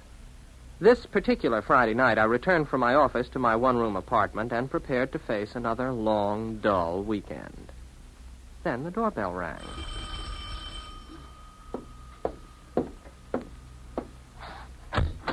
Good evening, Mr. Hanley. If you're collecting for something, come back after payday. My friend, I'm Joe Morris, a representative of the New York Romance Service. Main offices in the Empire State Building and branches in all 5 boroughs, Westchester and New Jersey. You must have the wrong party. Oh, no, Mr. Hanley. We're out to serve lonely people. And that means you. Don't deny it now. Why else would you be sitting home on a Friday night? Well, the fact is... You're lonely. And it's our business and our pleasure to serve you. Serve me with what? A bright, sensitive, good-looking fellow like yourself needs girls. Girls? Nice girls. Now, these young ladies I was referring to, Mr. Hanley, are not professionals. They are sweet, normal, romantically inclined young ladies. But they are lonely. There are many lonely girls in our city, Mr. Hanley. Oh, yes, I suppose there are. Funny, you never think of it that way. I mean, if you're not a girl. True. Now, the purpose of the New York Romance Service is to bring young people together under suitable circumstances. Oh, I see. A kind of, you'll pardon the expression, a kind of friendship club? I should say not. We at the New York Romance have done what should have been done years ago. We have applied scientific precision and technological know-how to a thorough study of the factors essential to a successful meeting between the sexes. Factors? What factors? The most vital ones, my friend, are spontaneity and a sense of fatedness. Oh, well, spontaneity and fate are contradictory terms. Certainly. Romance, by its very nature, must be composed of contradictory elements. We have graphs to prove it. Are you saying that you sell romance? The very article.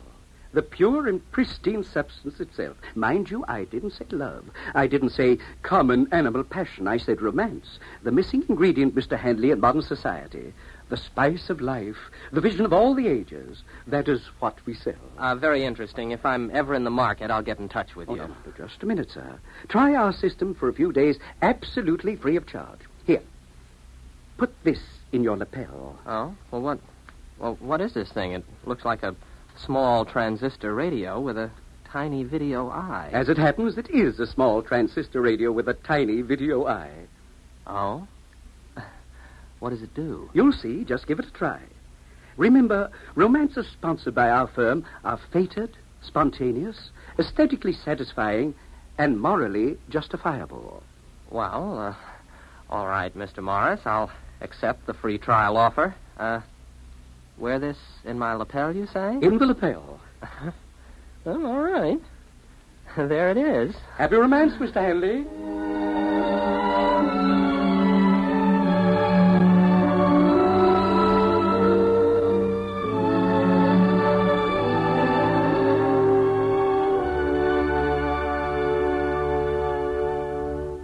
You're listening to The Gray Flannel Armor, tonight's attraction on X-1.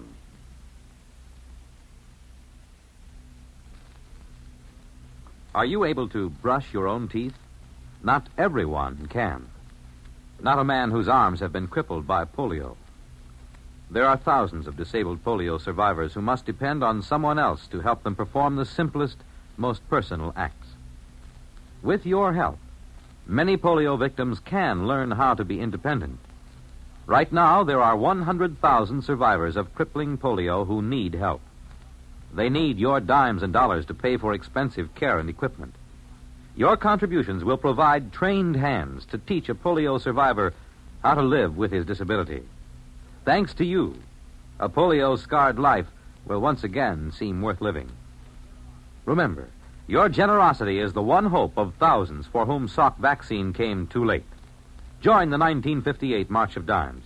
Won't you right now send your dimes and dollars to your local March of Dimes headquarters?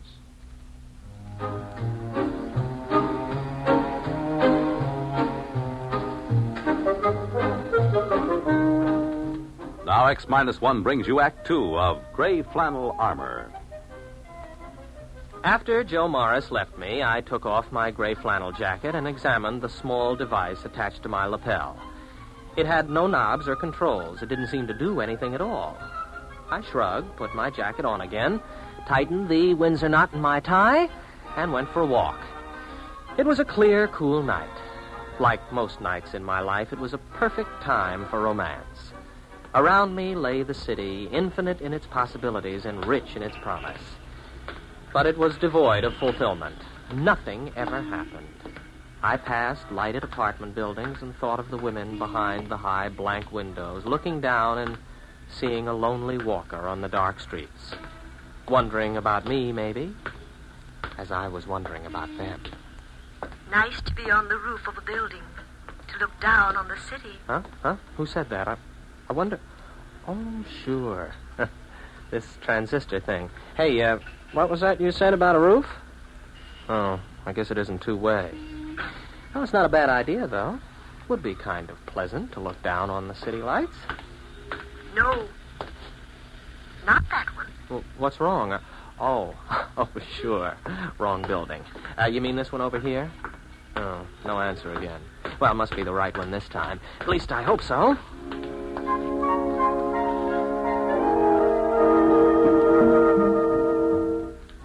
I walked into the lobby, and I remember thinking how you had to hand it to New York romances. They seemed to know what they were doing. I took the self-service elevator to the top floor. From there, I walked up a flight of stairs to the roof. Oh, well, the air smells good up here at least. No, not that side. The west side. Okay. I hope you know what you're doing. I certainly don't. This turns out to be some sort of joke. Oh. Hello. Oh, I'm sorry. I didn't mean to intrude. You're not intruding. Well, I didn't see you at first. There in the shadows. I know. The lights. Mention the lights. Those lights. The lights of the city down there. They're beautiful. Yes, like a great carpet of stars, or spear points in the gloom. Like sentinels keeping eternal vigil in the night. Like sentinels keeping eternal vigil in the night. Take her in your arms. Take her... What? Nothing, a mistake. Come here to me. Yes. Yes.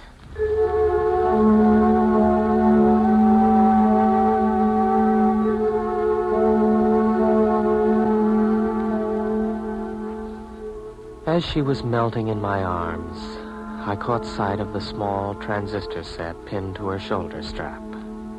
The one exactly like the one in my lapel. You can't help feeling a little odd about a romantic meeting set up and sponsored by transistor radios. I could visualize 1 million young men in gray flannel suits roaming the streets in response to barely heard commands from 1 million tiny radios. I tried to forget my doubts. The next night, I took another walk and found myself in a slum section of the city. I decided I'd made a mistake and started to turn around. Why not walk on? You want me to walk down this alley? Oh, well. Help! Help! Oh, good night. 2 muggers after a girl. I better look for a policeman. Why do that? You can handle them. No. A policeman can do it a lot better. No, you must do it now. But there's 2 men. They're probably armed. You can do it. Well, here goes. Oh, you know. Now, wait a minute. I'll take you. Let go of her, you rats. Oh, there. Take that. And that. That'll teach you to harm a helpless girl. Oh. You saved me. You saved my life. I had to come. I had to come. Yes, I know. Take her in your arms. Yes, I know.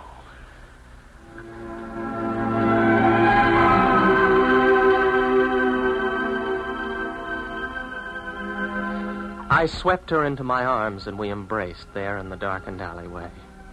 As I held her close, my cheek brushed a shining jewel in her raven black hair.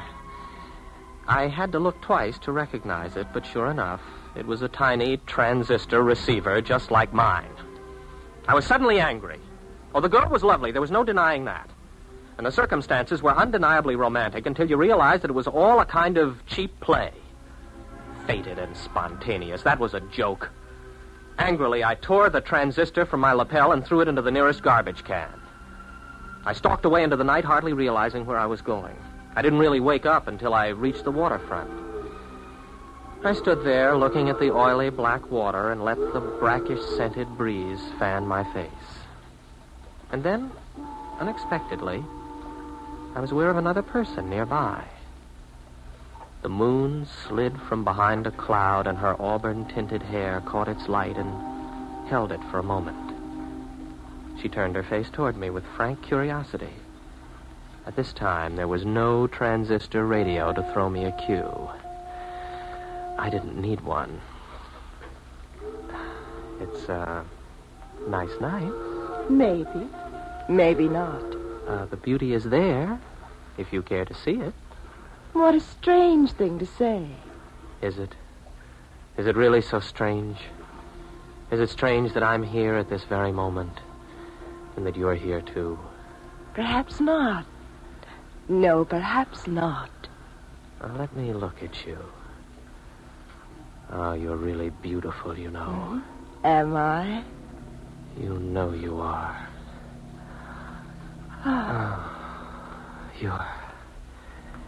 You're lovely. Do you really like me? Like you? If I could only tell you. Oh, I'm so glad. You see, I'm your free introductory romance, given you as a sample by Greater Romance Industries. What? With home offices in Newark, New Jersey. You see, only our firm offers romances which are truly spontaneous and fated. Spontaneous and fated? Due to our technological researches, we are able to dispense with such clumsy apparatus as transistor radios and... Sir, where are you going?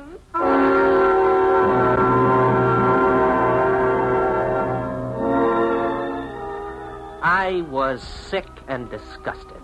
After that, there were several other attempts to get in touch with me, but I ignored them. I wanted no more to do with the romance game. In a couple of days, I called up a twittering aunt of mine, and she arranged a blind date for me with the daughter of one of her oldest friends. The blind date was a nice, friendly girl with plain, mousy brown hair. We were introduced in my aunt's living room, and we sat out on her sun porch and talked. So you're Tom Hanley. Yeah, I guess I am. Your aunt has told me a lot about you. You work in advertising, don't you? Yes, that's right. Madison Avenue. Oh, I think that's thrilling. Advertising, I mean. It's such an interesting field. Well, we like to think so. Yes, I imagine you do all right.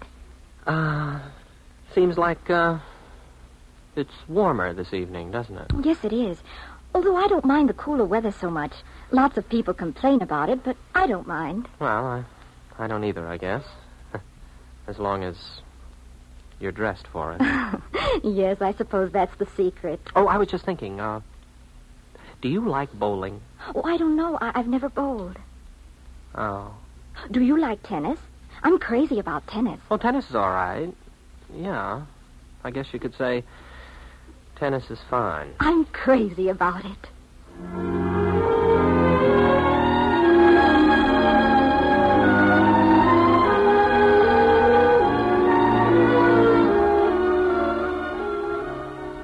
Well, all right. So it wasn't romantic. At least it wasn't at first. But there must have been something about it.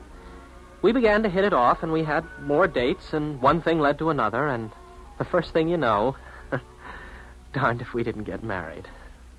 Yes, that's the story of my courtship. Of course, it isn't the whole story. At least, if you're making a case history, you have to know the important things. And to my mind, one of the most important of all happened after we were married. We bought a nice little house out near my aunt's and settled down in it. Then, one Saturday morning, I was out cutting the lawn. Hi there. Huh? Did you say something? I said hi. Don't you remember me? Joe Morris. Oh, sure. New York romances. Well, I'm sorry, Mr. Morris, but you better take me off the list. I'm married now. Certainly. I know all about it. Congratulations. Oh, thanks. I mean, I know all about the way it happened. Introduced by your aunt, talking on the sun porch. Corny, old-fashioned stuff. And now, don't get me wrong. I'm not knocking it. Quite the contrary. Do you know what we down at New York Romancers call this? No, what? Hanley's Mode. We studied you. A lot of commercial possibilities there. We've got it down on graphs. Effects of embarrassment on the psyche. The role of the aunt in American courtship. The whole works. What are you talking about? New York Romancers. What else? We've got a new service. It's called the Old-Fashioned Plan. The what? We provide bonded ants for young men to call up. We even have the ant walk into the sun parlor at unexpected intervals with a plate of cookies or something. They say the suspense becomes almost overpowering. Like our motto always said, spontaneity and a sense of fatedness. It never misses, my boy. Never misses.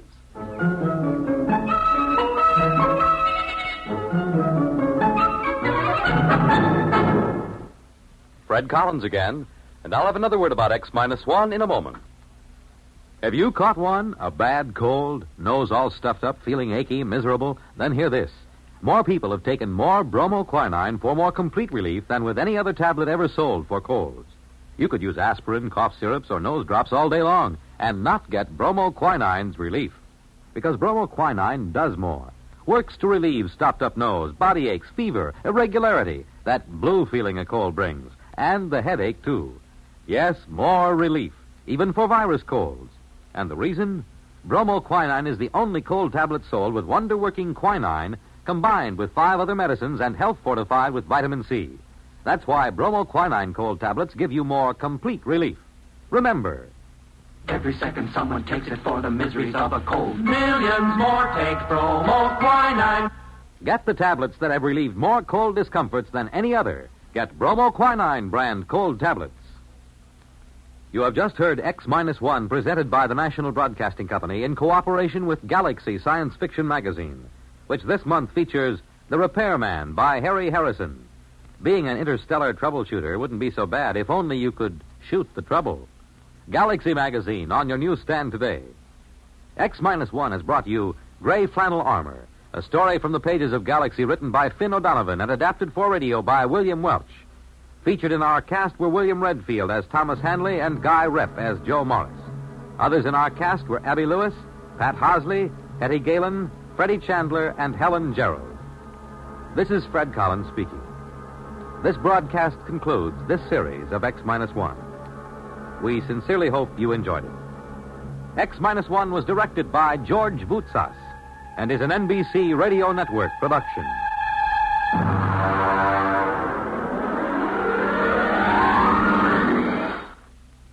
Guest star Don Amici is your host on Nightline, your line to new worlds of entertainment after dark. Tonight on most of these NBC stations.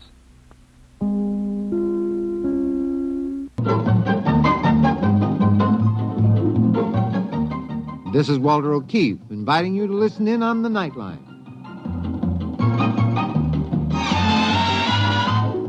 Tonight, live the incredible life of ages yet to come, in a time that might be 1,000,000 years from now, on X-1.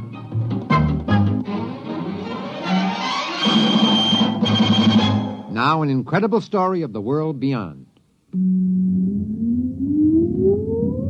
Countdown for blast-off.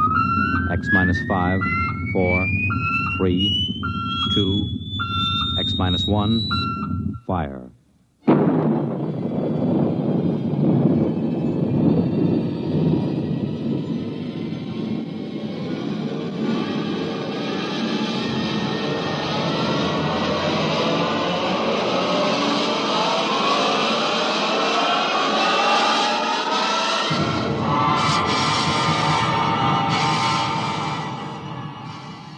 From the far horizons of the unknown come tales of new dimensions in time and space. These are stories of the future, adventures in which you'll live in 1,000,000, could be years, on 1,000 maybe worlds. The National Broadcasting Company, in cooperation with Galaxy Science Fiction Magazine, presents X-1.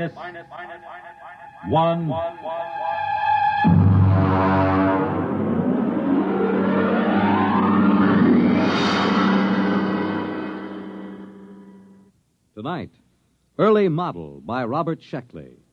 But first, hear this. When you swing and sway to a Latin beat, life is lovely, life is sweet. You make it Pabst, 'cause Pabst makes it perfect. Yes, Pabst makes it perfect. Just as we always have ever since 1844. So next time, you make it Pabst, because Pabst makes it perfect. America's Blue Ribbon beer from the Pabst Brewing Company, Milwaukee, Wisconsin. Yes, Pabst makes it perfect.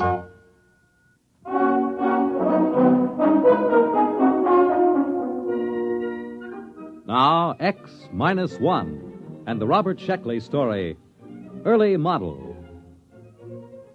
Of course, Professor Sliggett claimed the trouble was that the Protec was an early model, but then he invented it. He sprung the thing on me just before I took off for my scouting contact mission to Tells 4 in the Betelgeuse sector. Here, Bentley, put this on. Well, what is it? A new model. It's called a Protec.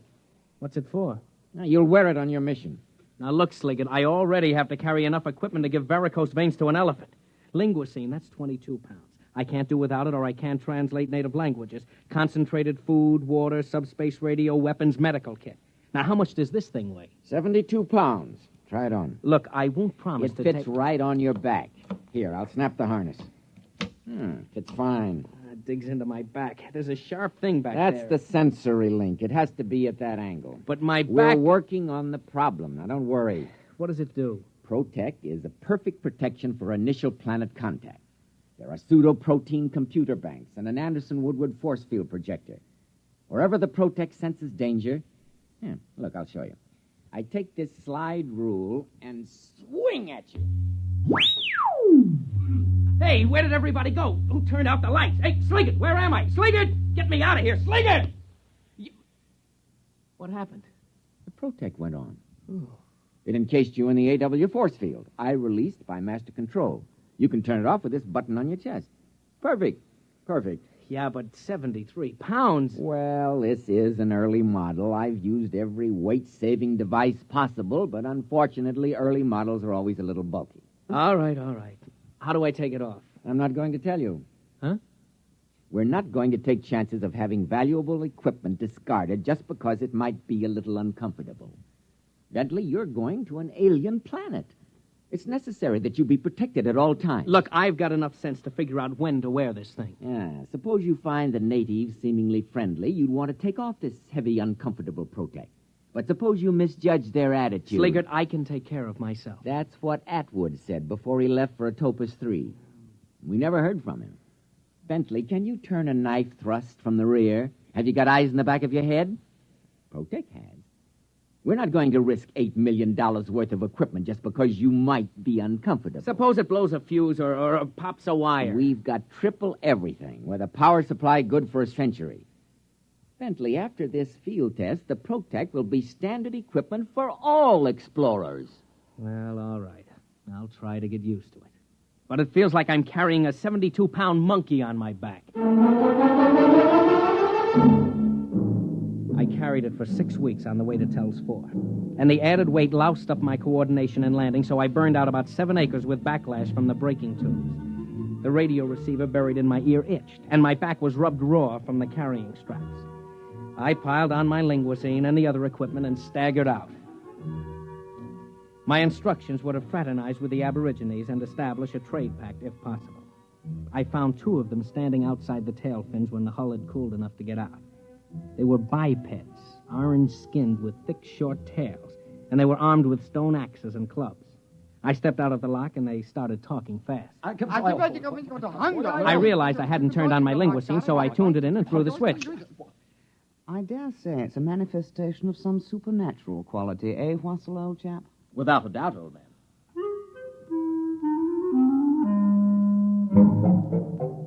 You know how the linguicine works, instantaneous semantic translation. Well, mine was made by the Gorley Laboratories just outside London, and naturally they had the word tapes recorded by BBC announcers. It takes a little getting used to when you hear some walking vegetable from the Canopus system talking like the Home Service. Well, the Tellians were pretty excited by my arrival. How strange. Unbelievable. Most improper, you know. I suppose it can talk. I come as a friend. A friend. Well, it does talk. Dreadful accent. But what can you expect, eh? Foreigners, you know. You know, old boy, I definitely sense an evil. Oh, now, come. We're both ghost doctors. Surely if there was an evil, we'd both sense it. Well, let's ask, shall we? Let's. I say, are you evil? Me? Why, yes. You see, we're the village ghost doctors. It's our job to ferret out evil, so to speak. It's our cup of hugel, so to speak. Are you evil? Oh, no. No. He says he's not evil. Well, how do you know? If he doesn't, who does? My dear fellow, appearances aren't everything. Surely you recall the legend of Hatape, the gods tempted the chief... Please, my dear chap, I'm as well aware of religious precedent as you are.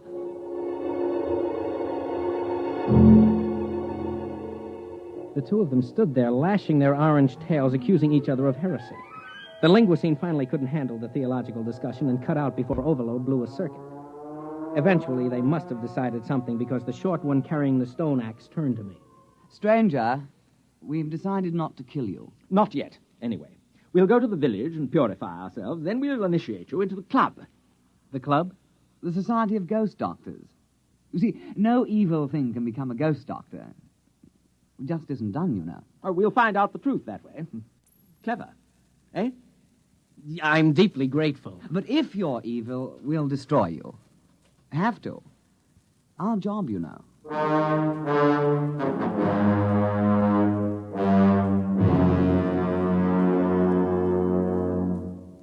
You are listening to Early Model, tonight's attraction on X-1. For the big things in your life, be ready with United States savings bonds. That's the new savings bond with the higher interest rate. The improved Series E savings bonds that now mature faster to pay you back extra dollars faster. Yes, when you think of saving, think of savings bonds. They offer you the safe, easy way to save regularly. Safe because each bond is backed by the United States government itself. Easy because you can buy bonds either where you bank or through the payroll savings plan where you work. And you get back $4 at maturity for every 3 invested, so you earn extra dollars. But the big news is that the maturity period is shortened to only 8 years and 11 months. So join the bond wagon. Start a family savings program. Invest in improved Series E bonds today and hold the bonds you already own.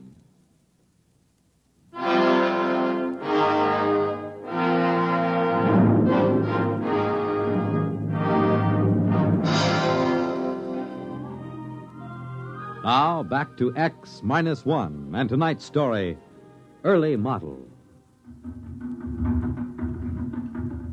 Sliggert. Calling Professor Sliggert at home base. Come in. Go ahead, Bentley. Report. I'm in the village now. They're about to initiate me as some kind of priest. All I have to do is pass some kind of test. And, by the way, if I don't pass, they're going to kill me. That's good. What's funny? They can't hurt a hair on your head, not with Protec on the job. They seem awfully confident that they can. Primitive cultures always overestimate the power of their weapons. Don't worry. Just let Protec take care of you.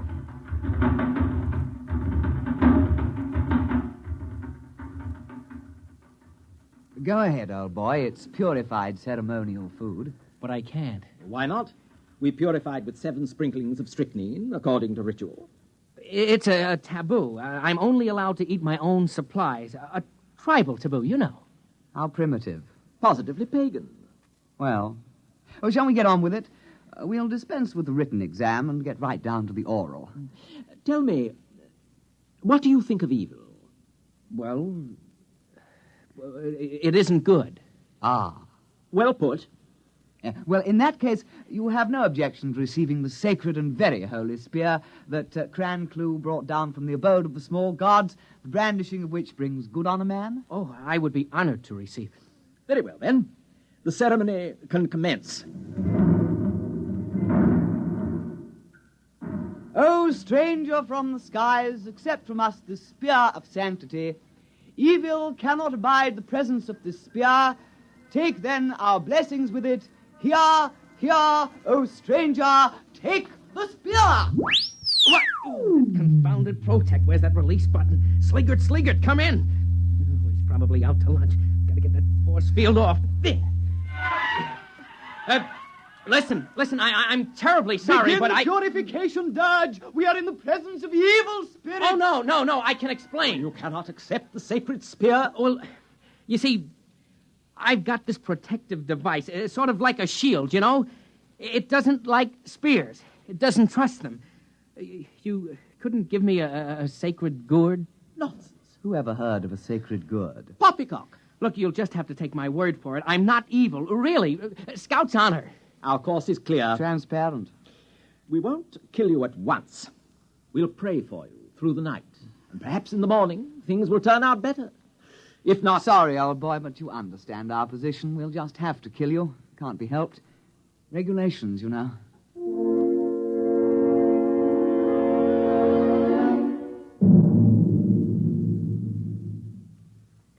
Yes, Bentley, I understand. Well, primitive people are notoriously treacherous. They might have stabbed you with the spear. Look, Sliggett, I'm positive there was no such intent. After all, you have to start trusting people sometime. Not with $1 billion worth of equipment in your charge. Don't you understand? The Protec wouldn't let me accept their sacred spear. That means I might be evil. Now, what if I can't pass the initiation test tomorrow? Look, tell me how to take it off. Oh, no. We want you back alive. There's no way they can hurt you through the Protec field. Now, try to have a little faith.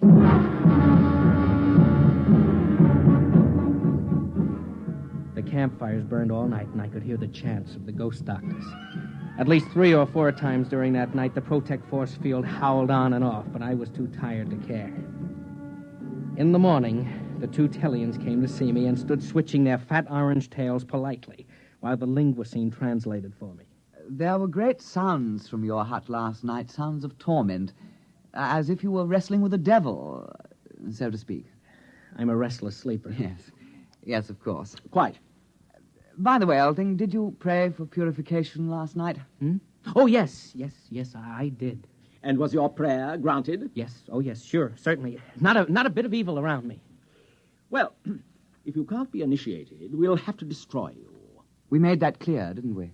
Oh, yes, quite clear.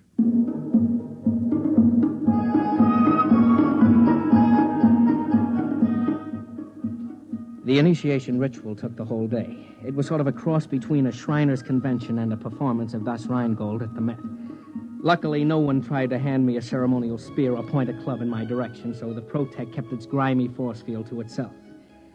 Finally, around supper time, the Tellians pounded the last tail on the ground, and everyone stopped and paid close attention. Oh, brothers, this alien has come across the vast emptiness to be our brother. With this initiation, we purge him of evil and make him one of us. Brother, now you are a ghost doctor with all the privileges and perquisites pertaining thereto. And in friendship, I extend to you the claw of friendship. Well, thanks. We have only to shake claws, and the ceremony is concluded. All right, brother. Give me some skin. Slip me 7. No, listen, turn it off. He just wants to shake hands. You're spoiling everything. Off. Now, where's that button? Off! Evil. Well, there it is, you know. We hoped we could muddle through, but you can't win them all, you know. There's only one thing left. Kill the devil!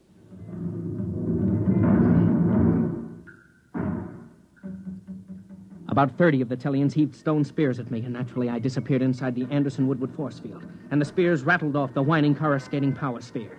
I tried to walk back to the ship, but the Protec went on about every half step, and at that rate it would take me about a month to cover the ground. I figured I'd wait them out. And then I noticed that the air inside the field began to go stale. I came out of the field. The Tellians were sitting around. Rennick picked up a spear. Evil. Wait. Hold off. Fins. Fair play. Fair play? I say, Rennick, he's due a 3-minute sanctuary under the sacred law of his Hipple. You really think so? We invoked fair play. True. All right, monster. You have 3 minutes. Thanks. Hello, Sliggert. Come in, Sliggert. Ah, there you are, Bentley. Listen, you've got to get me out of this. They're trapping me in the Protec. You mean the Protec is saving you from harm? No, they keep activating it. They'll starve me out. Now, don't get panicky. Just sit tight in the Protec field till they see they can't harm you. You confounded idiot. There's no air in there. The force field cuts it off. I'll choke. Oh dear, that's true, isn't it? Don't worry. We'll correct that in future models. Oh, thanks a lot. But what am I going to do right now? How do I get this thing off? Well, now I am sorry. To tell the truth, I designed the harness so that you couldn't get out under any circumstances. Oh, you lousy... Please, let's keep our heads. If you can hold out for a couple of months, we might be I able can't. The air, the water. And I hate to mention it, but they seem to be building fires around me. I'm sorry, your 3 minutes are up. We are going to destroy you with fire. Yeah, it's traditional that way. My dear chap, would you like to kindle the first blaze? Oh, after you, old fellow. Remember, I burned the last evil monster. True, true. Oh, Monster. Yes? Do you have a light?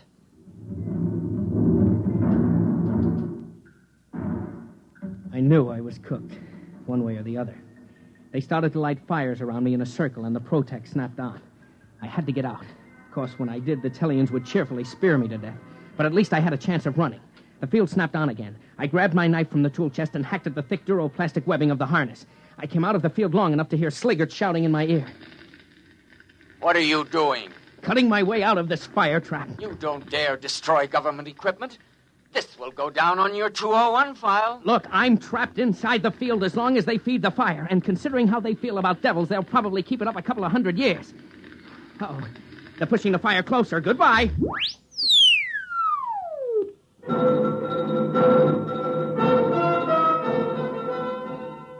I tore at the straps with my wire cutters and knife. I could only work when the field was off. The Protec protected itself. Finally, I ripped the harness off just as the field went on, and I was thrown 20 feet into the fire. But I landed on my feet and was off and running.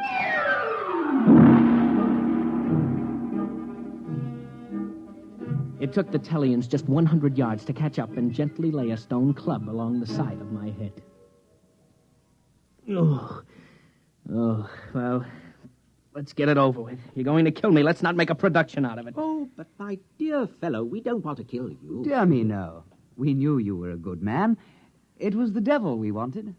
I don't mean to be tactless, but you do know you had a devil riding on your back. We tried to purify him, but he was too strong. The fire took the starch out of him, though. The devil?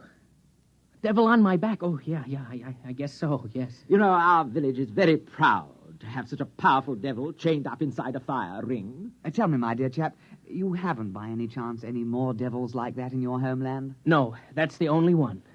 Pity. Huh? We'd really be tickled orange if we could have a few more to worship, you know. You mean trade for them? Why, yes. I'm sure every village would want one. Well, I think that can be arranged, and you haven't seen anything. We'll sell you devils that really are devils. After all, this one is just an early model.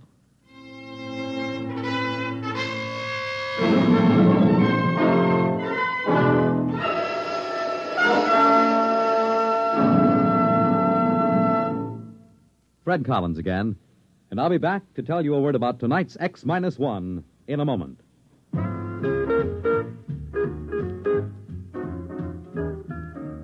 Bob Barker. Yes, Ralph? Bob. I just want to say that I heard you emceeing the Truth or Consequences program on NBC Radio, and I thought you were great, boy. Well, that's real, quite a real compliment. great. I mean it. Coming from none other than Ralph Edwards, the creator of and original Truth or Consequences MC. You really liked the show, Ralph? Oh, I'll say I did. It was wonderful hearing it on radio again. Sounded better than ever. Well, no one should know better than you, Ralph. But really, we just can't miss. Our contestants are wonderful. Yes, the I stunts know. are out of this world. Mm-hmm. Surprise family reunions, the gigantic whisper contest. Yes. A dream world of jackpot prizes, especially for NBC radio listeners. Really? And not just once a week, Ralph, but every weekday morning. No That's kidding. right. Monday through Friday. Can you beat it? I'm going to right now, Bob. So long, folks.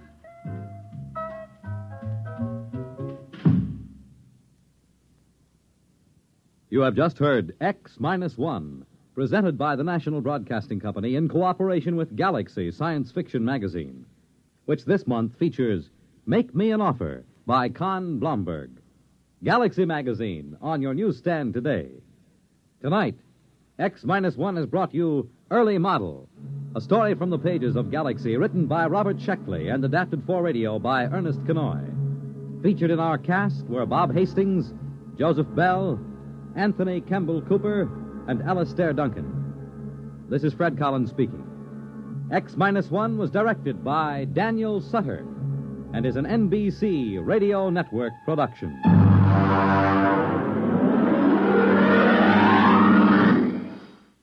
There's excitement in the air at night, and Nightline brings it to you. Hear Nightline with Walter O'Keefe. Next on most of these NBC stations. This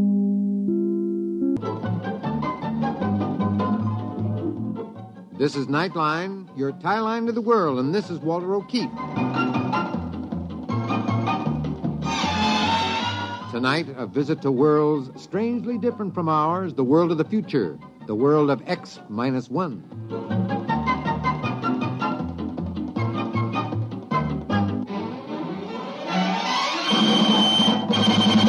Now, here is the future, X-1. Countdown for blast off. X-5, 4, 3, 2, X-1, fire.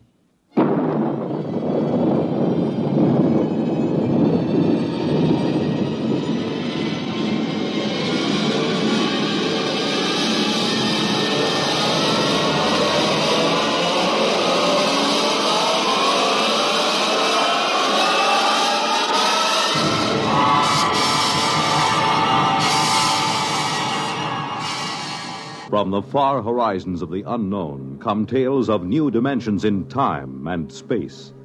These are stories of the future, adventures in which you'll live in a million, could be years, on 1,000 maybe worlds. The National Broadcasting Company, in cooperation with Galaxy Science Fiction Magazine, presents X minus 1.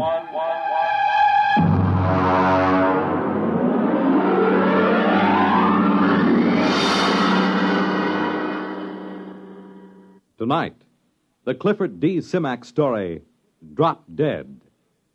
But first, hear this. Have you ever asked yourself what this country's most important natural resource is? I'm Dorothy Olson, NBC Bandstand singing schoolteacher. Our most important resource? Well, you might consider it our mineral deposits, or our tremendous sources of water power, or maybe our great forests. Well, these are all very important natural resources, but there's one resource that's more important than all these combined: our children.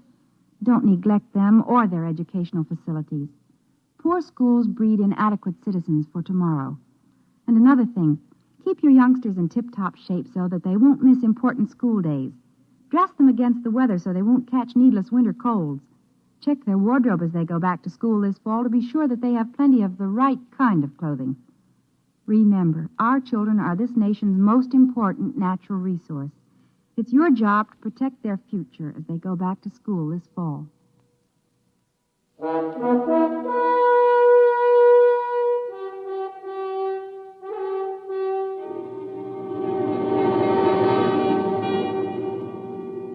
Now, X-1, and the story of an unbelievable planet. Listen to Drop Dead.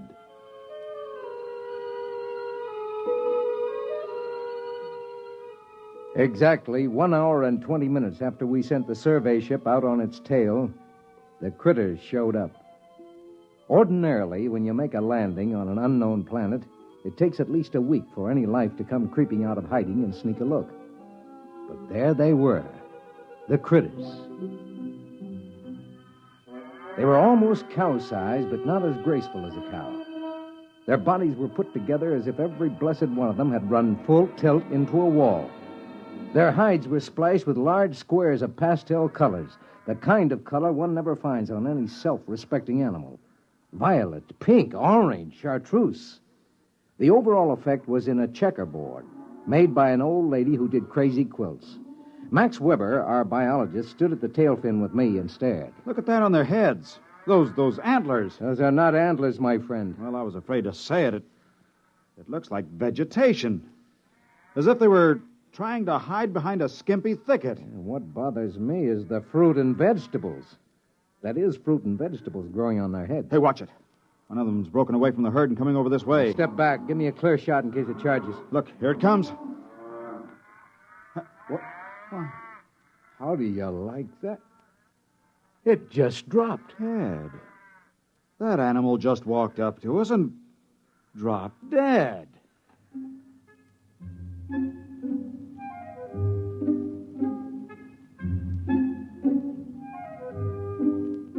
We left the critter lying where it fell and started to set up camp. Carl Parsons, our ecologist, had the stove together and the supper started before the last tent peg was driven. I dug out my diet kit and mixed up my formula, and all of them kidded me about it the way they always did. It didn't bother me. Their kidding was automatic, and I had automatic answers. I know ulcers must sound silly and archaic. You ask any medic, he'll tell you they don't happen anymore. But I have a riddle stomach and a special diet kit to prove that they sometimes do. After supper, Carl Parsons, the ecologist, Max, and I dragged the critter in and had a good look at it. Hey, look at this, Ed. This animal's got different colored blocks on it, just like a checkerboard. Look at this one. Holes. Yeah. Just like one of those peg sets the kids use as toys. Here, look what I found out of that. I'll poke it with my knife. There. Looks like a bee. Well, it is. On top of being a tomato bush and a grapevine, this critter is a walking beehive. Why couldn't they be something simple? Yeah, it never is. You know, this is a screwy place. The critters? No, not the critters. The planet itself. Never saw one like it. It's positively naked. No trees, no flowers, nothing. Almost as if someone had said, let's make a simple planet. Let's cut out all the frills. Let's skip all the biological experiments and just work on the basics. One form of life and the grass for it to eat.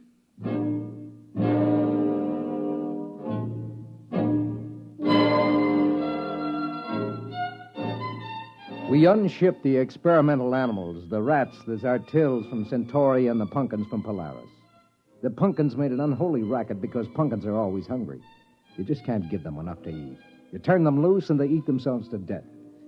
We got them all unshipped and set up under a shed in rows when Max walked up to me thoughtfully, chewing on a toothpick the way he always did. Ed, there's something wrong. Yeah, what do you mean? There are no insects here. I wandered around, laid down in a dozen different places.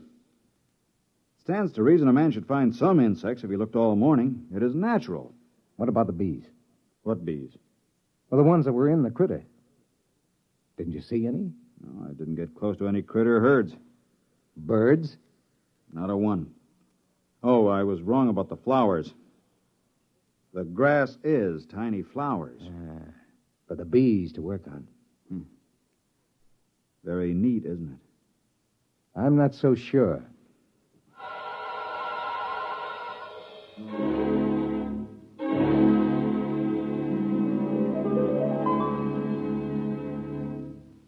American tradition.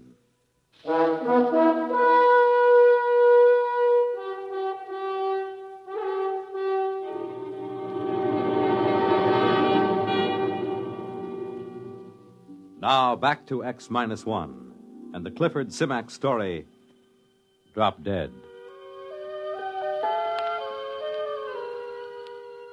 The bio team had the critters spread out on a canvas tarp. They were happily chopping him up in small pieces with a scalpel. Ed, I've got news for you. No brain. What? No brain. We can't find one, and there's no nervous system. That's impossible. How can a highly organized, complex animal exist without a brain or nervous system? It's got everything else. As near as we can figure it out, there are at least a dozen different kinds of flesh. Some fish, some fowl, some good red meat, maybe even a little lizard. Well, an all-purpose animal. We found something finally. If it's edible, and if it doesn't poison you, if it doesn't grow hair all over you. Well, that's up to you fellas. I'll get the cages down, and you can start killing off the little animals to your heart's content. And there's only one insect, these bees. And we never see these unless we're near a critter herd. And no birds, no fish in the water. Not even a single-cell paramecium. Yeah, I was talking it over with Max. You know, I'd give my right arm to hear a cricket or a mosquito or even a hornet. This is the strangest thing we've... Hey, Max, what are you chewing? Toothpick. That's no toothpick. Spit it out, spit it out. That's grass. I don't know. I must have just picked it automatically to chew on it. Just a habit, I guess. Ah. Well, go on with the report. Well, it's a walking filet mignon. That animal is an all-purpose for sure. It lays eggs, gives milk, and has 6 different kinds of red meat. Makes honey, 2 kinds of fowl, 1 of fish, and a whole lot of others we can't identify. Then, of course, the bacteria. And what about the bacteria? The critters swarm with them. And all of them the same. You know, it normally takes 100 different kinds of bacteria to make the metabolism work. But here there's only one. It must do all the work of the 100 other species do. I wouldn't be surprised if that's the brains and the nervous system you couldn't find with your knife. The bacteria doubling in brass for both systems. The whole place balances. Nature's never static, never standing still. But here on this planet, it's standing still. Where's the competition? Where's the evolution? It's as if long ago all these life forms said, let's quit this feuding, let's get together, let's cooperate. Symbiosis. Well, we need another critter to work on. I'll bet you we get it.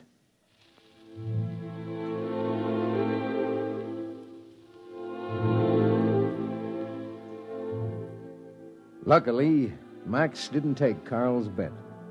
Right after breakfast, the critter came in and died with a savoir-faire that was positively marvelous.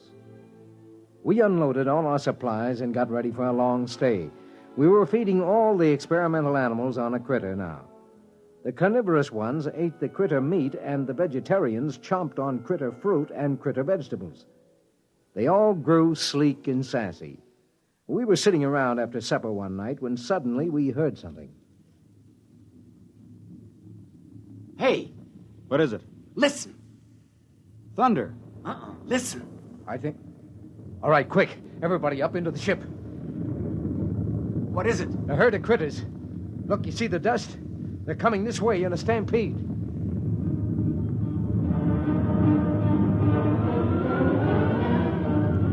We swarmed up the ladder and tumbled into the port. Below us, the stampeded critters went grinding through camp. There seemed to be millions of them. They came pouring past for almost an hour.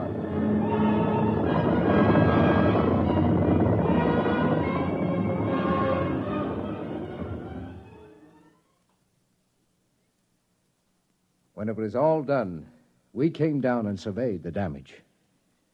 Well, the animals are safe. They were under the tail fins. Everything else is gone. Tents carried away. Food supply is gone. How about the emergency rations in the ship? I had to move them down to the supply tent so they'd be handy. They're gone, dashed into the mud. Well, even if we lifted ship immediately, it's at least 7 weeks to the nearest contact point. And no rations. Well, gentlemen, I suggest you try on your bibs. There'll be steak for dinner. Steak? That's right. Steak or fowl or fish or honey, whichever you like. You mean eat critter? You got any other ideas? Well, for one time. Ed, I wish I had your ulcers. You've got your diet kit in your pack, right? Yeah. Well, let's get a good fire going and throw on a chunk of critter.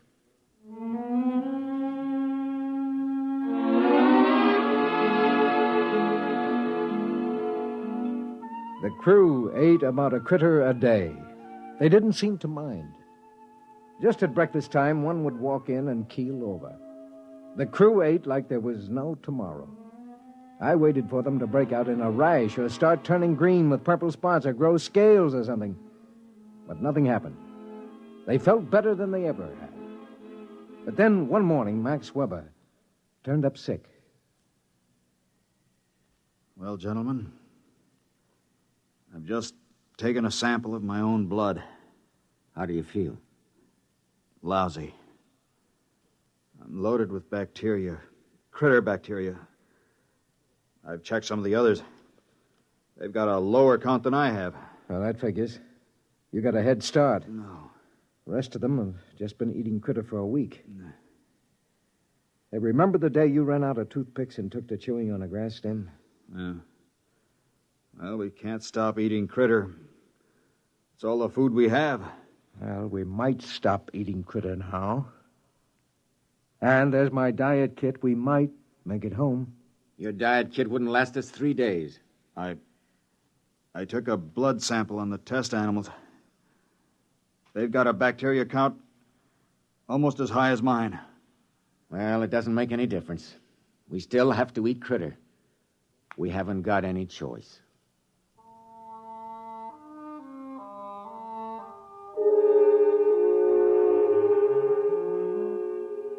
That night, Weber disappeared. We hunted him for 3 days. He couldn't have gone very far, but we didn't find him. We did find one queer thing, though. Hey, over here! Down in the gully! What is it? That white fungus, kind of a ball. It wasn't here last week.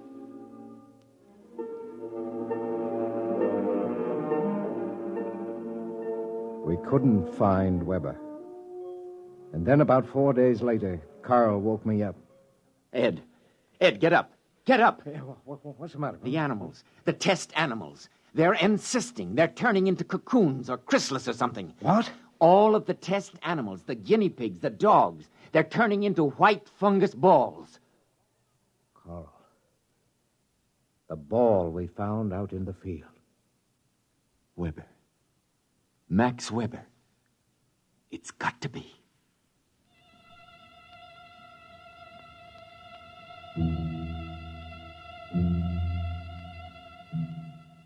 We had some trouble finding the place because the land was so flat and featureless. We finally located it just as dusk was setting in. It split. It looks like an egg after a chicken's been hatched. Carl?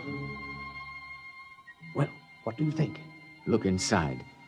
There are 2 halves of that cocoon. Look at the marks. You can see what it is now. Ed, you're the only one who has a chance. I think you should leave right now. Get back to the center and tell them. You've got your diet kit. You can make it.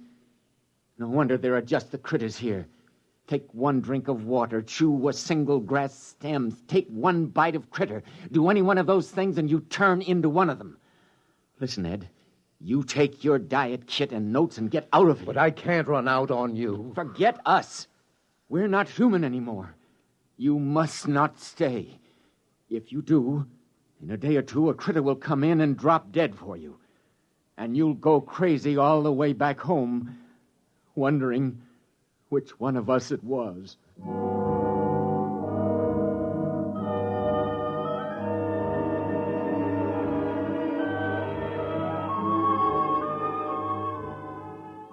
I walked slowly over to the ship, and I stood at the foot of the ladder, holding the notes and the diet kit against my chest.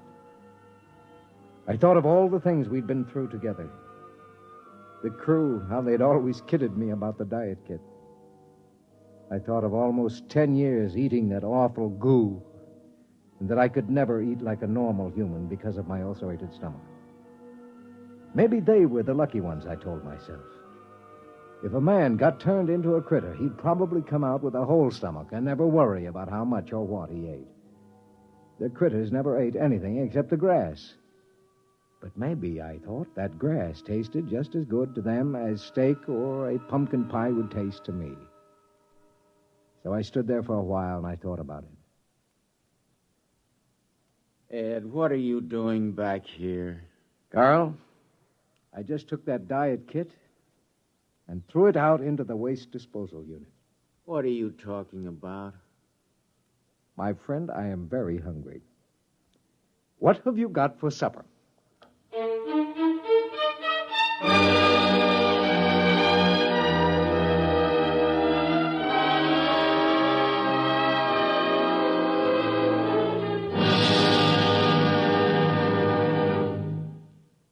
Fred Collins speaking.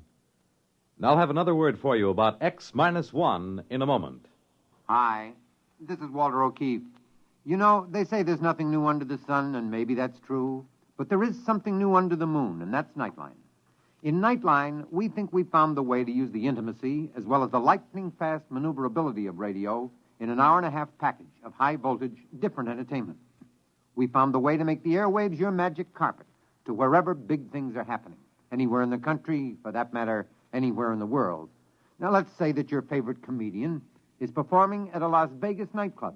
He's packing them in, and you've really got to have connections to get a table. Well, Nightline is that connection, and your radio is your ringside table. More things than you'd believe are happening in the so-called still of the night, and Nightline is your line to exciting entertainment after dark. My feeling is Nightline marks a new era in nighttime entertainment. Tune us in every Tuesday, Wednesday, and Thursday, and you'll hear what I mean. You have just heard X-1, presented by the National Broadcasting Company in cooperation with Galaxy Science Fiction Magazine, which this month features Double Indemnity by Robert Sheckley. To commit the perfect crime, all Barthold needed was centuries in which to plan it and execute it, and an insurance policy with double indemnity. Galaxy Magazine on your newsstand today.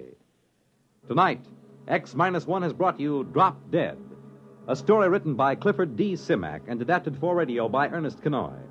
Featured in our cast were Lawson Zerbe as Ed, Ralph Camargo as Max Weber, and Joseph Bell as Carl Parsons. Your announcer, Fred Collins. X-1 was directed by George Voutsas and is an NBC Radio Network production.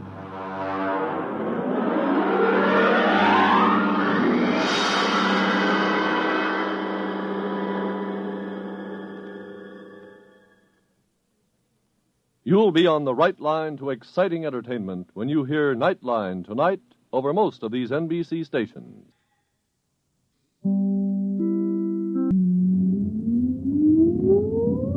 Countdown for blast off. X-5, 4, 3, 2, X-1, fire.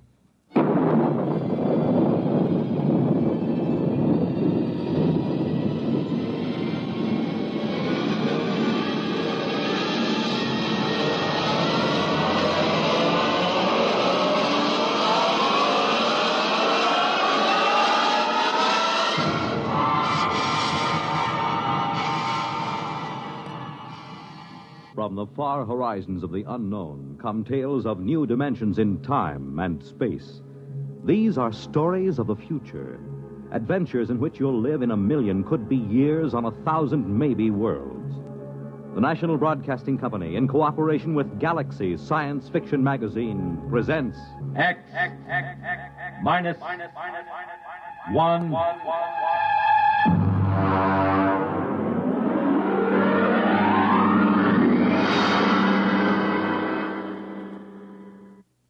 Tonight, The Trap by Finn O'Donovan.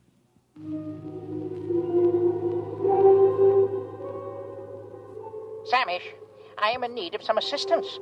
The situation is potentially dangerous, so come at once. It shows how right you were, Samish, old friend. I never should have trusted a Terran. What a sorry mess, Samish, and the plot seemed so foolproof.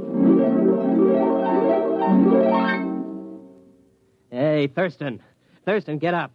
Get up, come on. Why? What's the matter? Why? Come on, it's daybreak. Now, there's good news.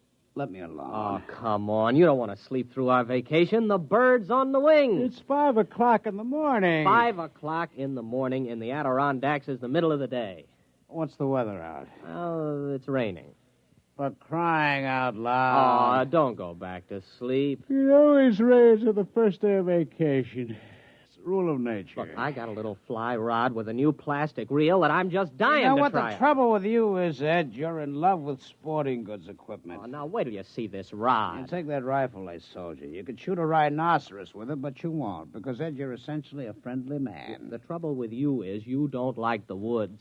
Well, how can you say that? Don't I come with you on a hunting trip every year? Sure, but you always manage to steer us over to Lake Placid to the cocktail lounges. Ah, now there's real hunting.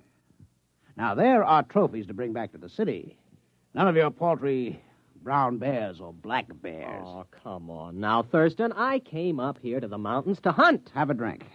Well, it's awfully early in the morning. Well, look upon it as an extension of last night. Well, all right. Oh. Think it'll stop raining? No, who cares? Well, come on now. Get dressed. It's a perfect day out there in the woods for bear. It certainly is. That's why I want to stay right here in the cabin.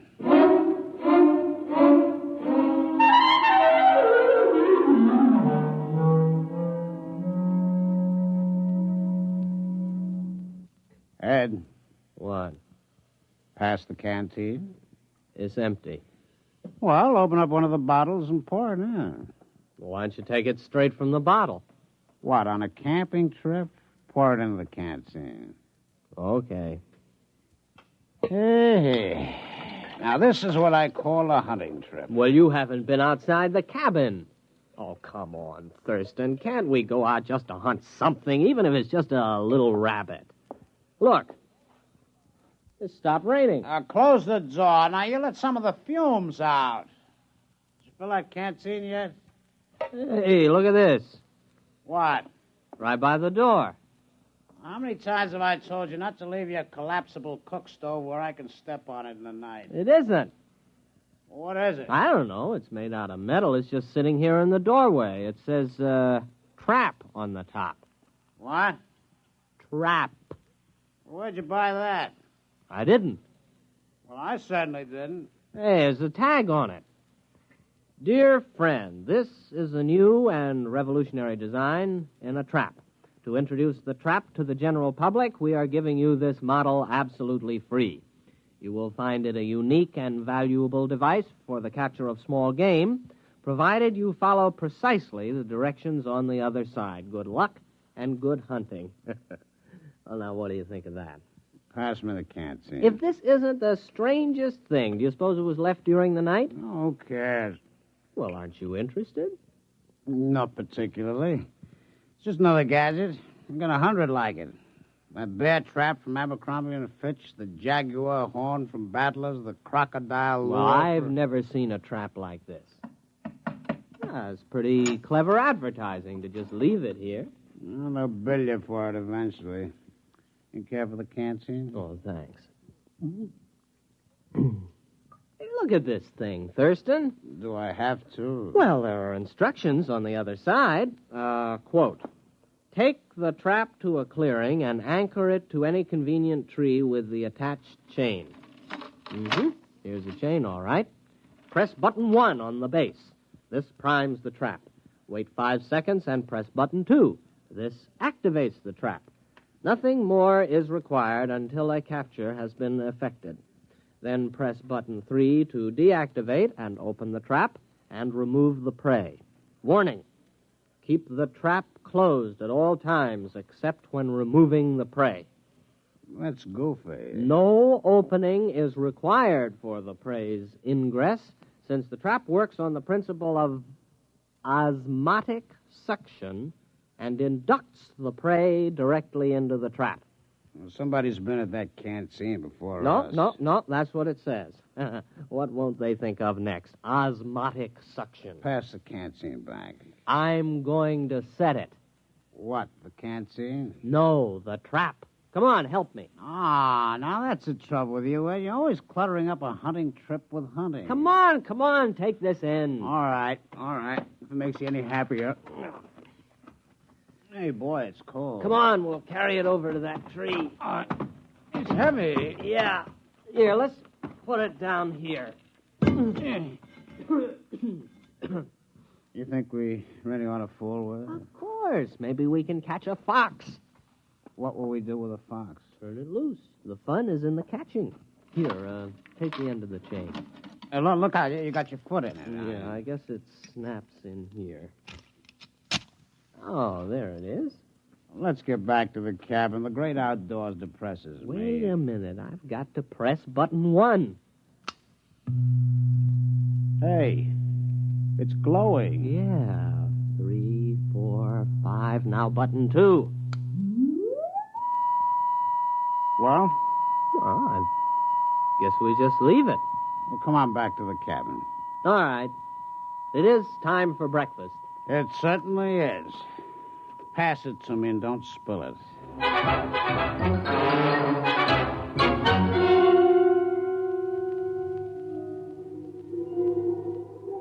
Samish, where are you? You are my oldest friend. I have already beamed you the beginning of my story. The Terrans accepted my trap as a trap, nothing more, and they began using it at once with no thought as to the consequences. I had counted on this. The fantastic curiosity of the species is well known. During this period, my wife was crawling giddily around the planetoid, redecorating our hutch and enjoying the change from city life. Everything was going well. Ed. What? It's your turn. Okay, here we go. Ready on the right. Ready on the left. The flag is up. The flag is waving. Target's up. You missed. Oh, Thurston, couldn't we just pull the cork out instead of trying to shoot off the neck? Oh, certainly not. This is a hunting trip. You can pull a cork off in the city. I have often corked off in the city. Ed, why don't you shut your trap? Trap? Why don't... Thurston, the trap. What about it? Maybe we caught something. Come on. Where you going? The trap. There, look. We got something. We've caught something. Come on, look inside. What is it, huh? It's a rabbit. You sure? Well, look at it. That is not exactly a rabbit, Ed. It's the size of a rabbit. But it's bright green. Ed, no more rum before breakfast. No, sirree. Starting tomorrow, hand me the canteen. What do you think it is? Could be a rabbit. Green? With lobster claws? And eyes on stalks? Well, then again, it might not be a rabbit. I think it's a new species. We'll have to build a cage and then find out what it eats. As long as it doesn't drink. You don't suppose it drinks, does it? No, it doesn't look like a drinking type. Now, Ed, I'm not going to share my vacation with a green rabbit with lobster claws. Probably has dirty habits. There's something very unnatural about that trap. It's inhuman. I'll bet they said that about Ford's electric light and Edison's car and the telephone invented by Alexander's ragtime band. Are you sure about that? Oh, sure. I saw the movie. Come on. We'll build a cage, and then we'll set the trap again. Okay, but we better go back to the cabin. What for? We better refill that canteen.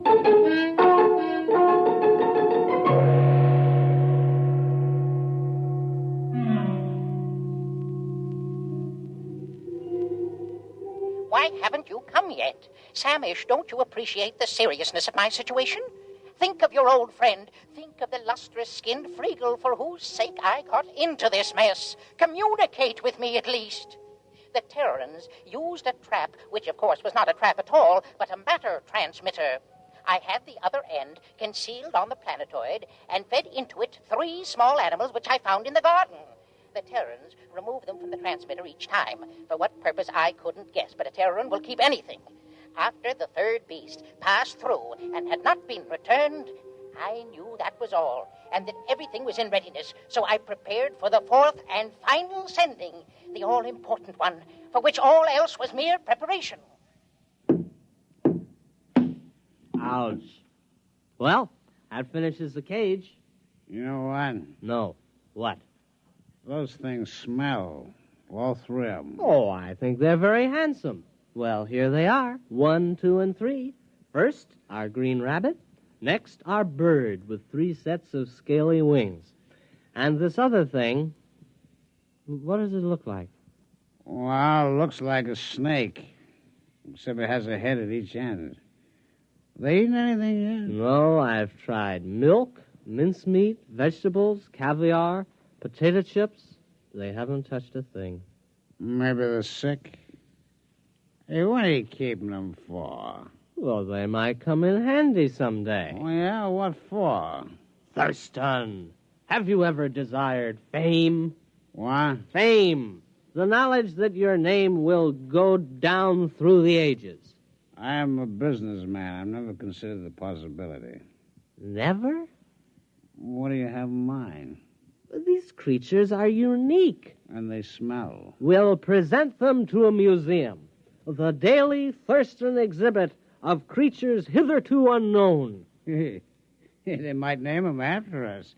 Our names will go down with Livingston, Audubon, Teddy Roosevelt, Walt Disney.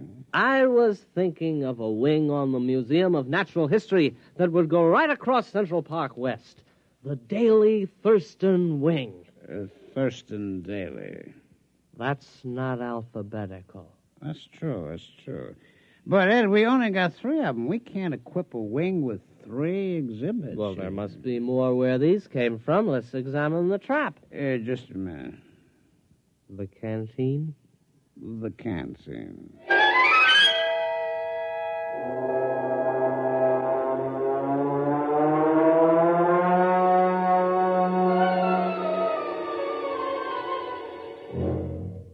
I've got something. There it is. Look, it's about 3 feet tall, a big one.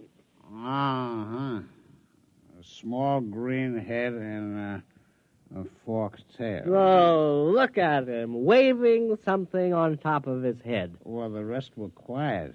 Maybe this one's dangerous. Huh? We'll handle it with nuts. Nuts? Well, nets. Oh, nuts. All right. And then we'll have to get in touch with the museum. Thurston, take a telegram. All right. Museum of Natural History. Dear Sir. Or Madam. Have discovered at least 4 animals, which I suspect to be new species. Stop. Have you room for suitable exhibit? Stop. Signed, your friend Ed. Wasn't that signature pretty informal? You're right. Make it, your good friend Ed. We better go back and build a cage for this latest one. It looks awfully exciting. I think we'll make this one strong. Oh, this last specimen is the cream of our collection. Look at it. Its head is turning pink. It looks mad, doesn't it? Well, you'd be mad, too, if you were trapped by osmotic suction. Say that again. Osmotic suction. Here, you take the canned seed. I'm way ahead of you.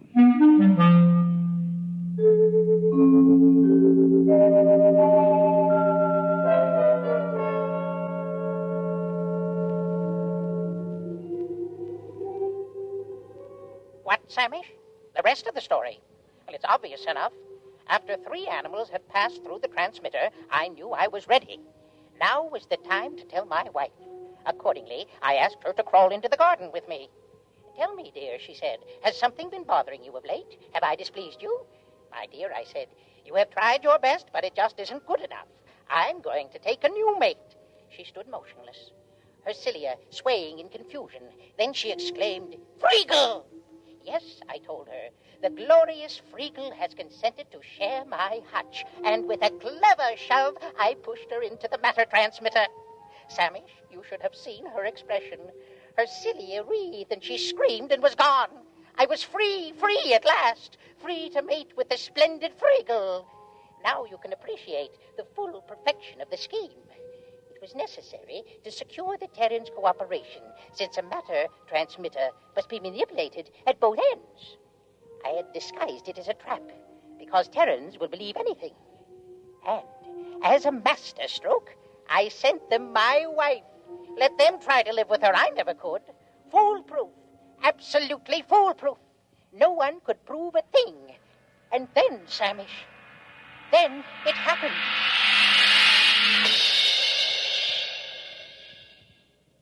Did you get the cage finished? Yeah, our 4th animal is snug as a bug in a... It doesn't matter. Boy, it's a mad one, though. I couldn't help feeling it was trying to tell me something. Come on. Here's a trap. It's empty. But it is. It's empty. You suppose something's wrong with it? Maybe there's nothing else to capture. Oh, that's silly. Why would it capture 4 animals and then stop? I've pressed all the buttons in the right way. Maybe the battery's down. Osmotic suction doesn't work on batteries. How do you know? Did you ever hear of osmotic suction working on batteries? No. You see? There you are. Well, you got something there. Oh, I know. What? Let's go to Lake Placid and forget the whole thing. No, this thing's got to work. It's got to. The Thurston Daily Wing of the American Museum of Natural History is at stake. Would you want that vast edifice across Central Park West to remain empty? No. Would you want the Daily Thurston Wing to be rented for a garage? Or a roller skating rink? Oh, horrors, no. It's got to work again. I'm going to open the top. Hey, look out. No, let's just see what's inside here. My hand. It's gone. My hand. No, it isn't. It's right there on the end of your arm. Oh, but when I put it in the trap, my hand disappeared. You know what would do you a lot of good? A little rest in Lake Placid. I know a fine, restful cocktail lounge. No, look. I'll try it again with both arms. Ah, look. No hands.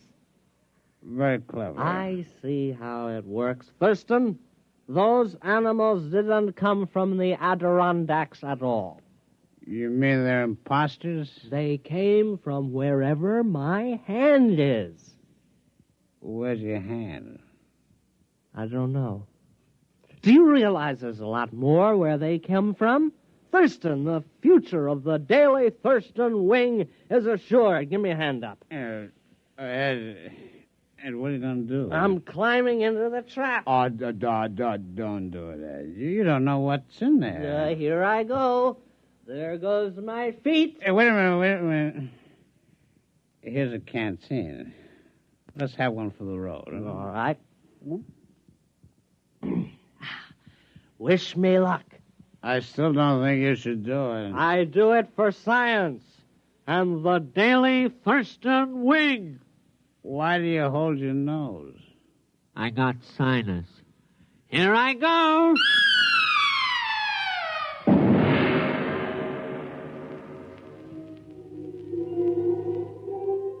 Samish, if you don't come immediately, it'll be too late. I must stop beaming you. The enormous Terran has completely ransacked my little planetoid. He has shoved everything, living or dead, through the transmitter. My home is in ruins, and now he's tearing down my hutch. Samish, this monster means to capture me as a specimen. There's no time to lose. Samish, what can be keeping you? You, my oldest friend, you who... What's that? Samish, what are you saying? You can't mean it. No, not you and Friegel. Reconsider, my old friend. Remember our friendship. Remember...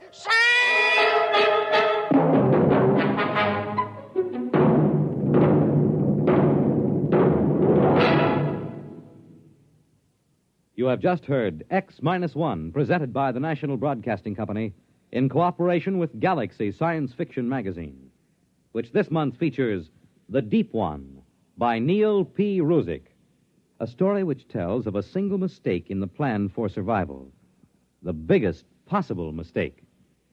Galaxy Magazine on your newsstand today. Tonight, by transcription, X-1 has brought you The Trap, a story from the pages of Galaxy written by Finn O'Donovan and adapted for radio by Ernest Kenoy. Featured in our cast were Donald Buca as the voice, Ralph Bell as Thurston, and William Redfield as Ed. This is Fred Collins. X-1 was directed by Daniel Sutter and is an NBC Radio Network production.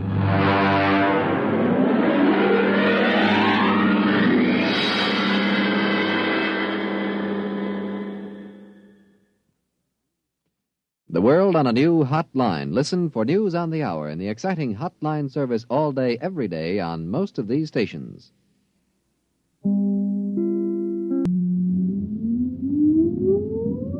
Countdown for blast off. X-5, 4, 3, 2, X-1, fire.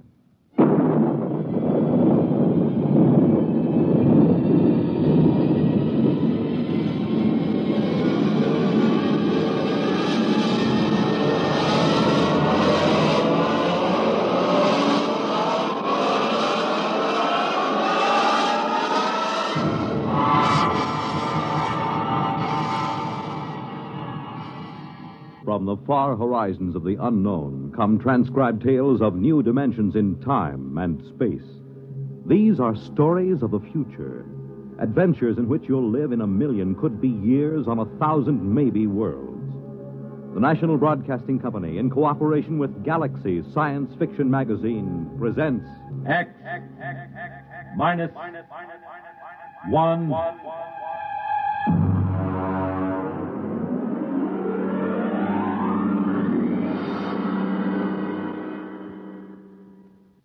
Tonight, the time is 1965. The place, a golf course. The story, open warfare.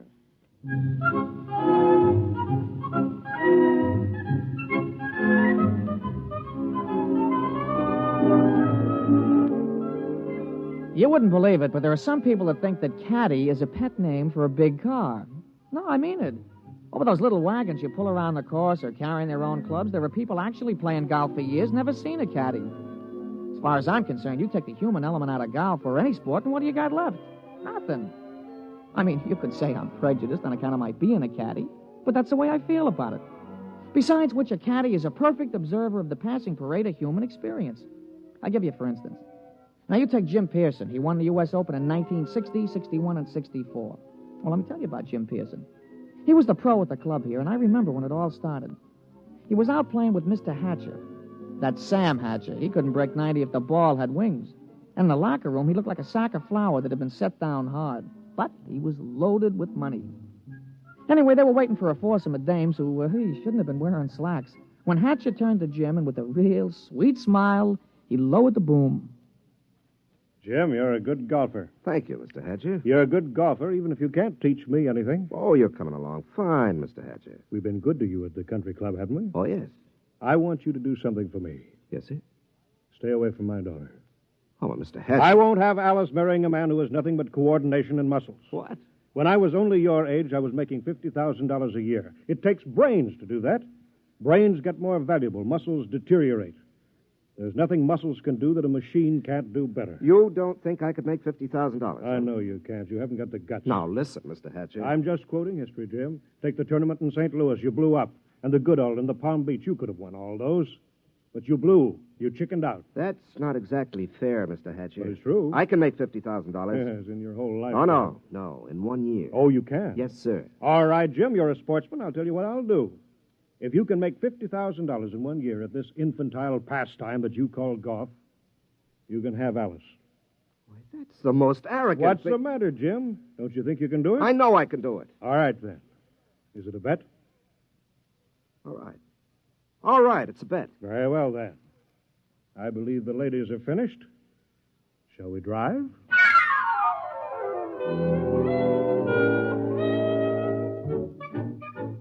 Naturally, old man Hatcher set a trap for him. And I guess it worked pretty good, too. Jim knew I heard the whole thing, so he used to talk it over with me. Hey, I've been doing real good this season, Mr. Pearson. Sure. Been away on the whole circuit. I haven't seen Alice more than 1 day at a time in the last 6 months. You, hear from Miss Hatcher? Oh, yes. Yes, I got a telegram right after I won the first tournament. It said, and I quote, "I won't be bought and sold. Signed, Alice." She found out about that bet, huh? Yeah, I'm sure her father made sure she did. Wouldn't it frost you? It did. It cost me $5,000 in tournament money, and then I just got mad. You know, the cold mad, the kind of mad that puts 20 yards on your drive? Yeah, I know what you mean. Sometimes when I get sore at the caddy master, I go out to the driving range. Bango! Every time you hit it, you got it right between his eyes. Yeah, that's the idea. Every time I slam a ball down the fairway, I feel as if I've just belted Hatcher right behind the ear. You, still figure you got a chance? Oh, I'm going to get that $50,000 this year, all right. I'm going to win the U.S. Open, and that's worth $25,000 in cash plus vaudeville appearances or Ed Sullivan's television show or something. And I'm going to take the money, and I'm going to lay it in front of Alice, and I'm going to say, I wasn't buying you. I was buying the right to tell you I love you. Ah, gee, that's pretty. All right, never mind. Give me a number 7 iron.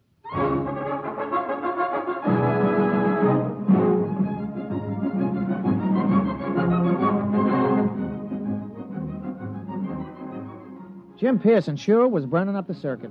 He came into the U.S. Open the man to watch. The day the tournament opened, Jimmy Cannon had in his column, "You are Jim Pearson, the hard luck boy with the velvet swing." It was real philosophical. All the sports writers picked him to win. And then Saul showed up. We was on a practice tee. Jim had been sharpening up his number 1 wood when all of a sudden the gallery took off like a batch of big birds. They were around another tee about 100 feet away. Jim knocked off, and the two of us strolled over. Hey, that's some swing. Who is that, Pete? I never seen him before. His name's Saul. That's some swing. Yeah, he's no amateur. I've never seen him on the pro circuit. Hey, Mr. Pearson, look at the caddy. 280 yards down there. That ain't what I mean. Look, he's got a ball bag in his hands. Now watch. Oh, that's a good catch. He caught that ball right in the bag. Mr. Pearson, that caddy didn't move that sack. That ball dropped right in 280 yards away. Oh, it's an accident. Yeah, look, it happened again. He's a trick shot artist. Wait till he gets into competition. I don't know. He just hit another one, dead center. Oh, there isn't anybody that good. Not even old Joe Kirkwood. Quite a spectacle, eh, Jim? Oh, hello, Hatcher. Must be unnerving to watch something like that. I can stand it. But will you be able to stand it when the going gets rough? Will you blow up like you always do? It'll be too bad just when you're so close. Don't worry about me. I'm not. I imagine Saul will take care of that. Oh, you know him? I brought him here. My own personal entry. He's going to beat you out of the open. But he's got something to learn. Look at him. Just a dumb country boy who never saw a golf club till a few months ago. I think he might teach you something, Jim.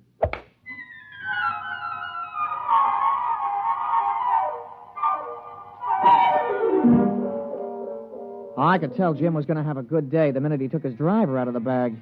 He took his practice swings, and they went around clean, grooved, and loose. I would have bet my shirt on him. As a matter of fact, I did. The crowd was sympathetic. They wanted to see him burn up the course. Well, Pete, we all ready? Yeah. What's this? New kind of golf ball? Oh, yeah, a young fella from the A.B. Wells Sporting Goods Company. He slipped me a fin to talk you into using these balls. Well, I don't know. They any good? Yeah, I figured. They guaranteed they had 20 yards to every drive. I sure could use 20 yards. Well, he's going to come around to see you later. He wanted to sign you up for testimonials and advertising and things. You know, the golf ball used by Jim Pearson when he won the U.S. Open, that kind of thing. There's a lot of dough in it. Well, we'll give it a try. Let's tee up.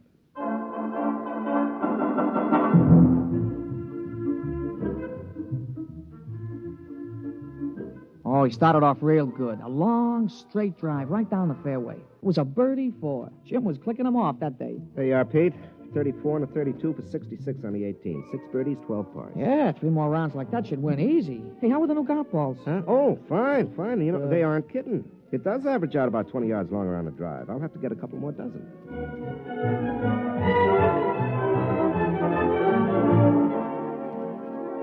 We went around to watch Jim's score being posted on the big board. Most of the field was still out, but he was ahead of the closest competitor by 3 strokes. Who's that? Oh, somebody coming down the 18th. It must be a hot round. I'll be posting it in a minute. Oh, Saul. Hmm? Yeah, you see, there he is, walking through the crowd. Yeah. Well, here comes the secretary with the score. Hey, Mr. Pearson, look at it. 32 and 32, 64. 64? That's a new course record. Yeah, well, it's only the first round. New course record. Look at that. 3s and 4s, 3s and 4. He ain't over 4 for the whole day. What's the matter, Jim? You don't look well. One round is not a tournament. Well, comfort yourself while you can. Saul's just getting warmed up. He's that mythical thing, the perfect golfer. But he's dumb. No brains, Jim. No brains at all.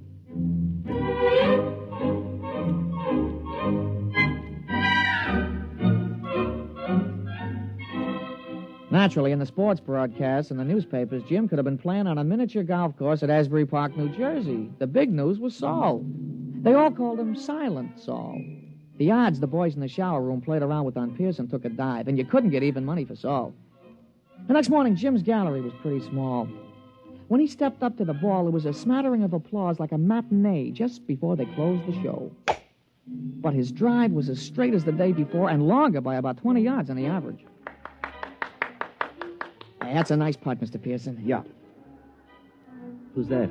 That's Saul, I'm afraid. He's coming around behind you. Well, he's going to have a big fight.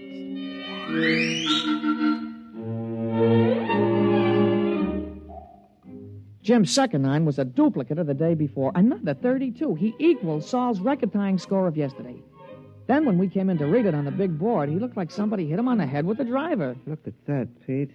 31 out, 31 back for a 62. He's got me by 2 strokes today. And 4 strokes in all.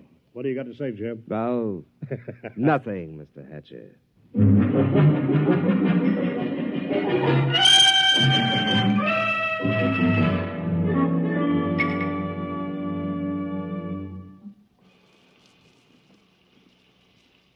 Throw me the soap, will you, Pete? Yeah, sure, Mr. Pearson. Yeah.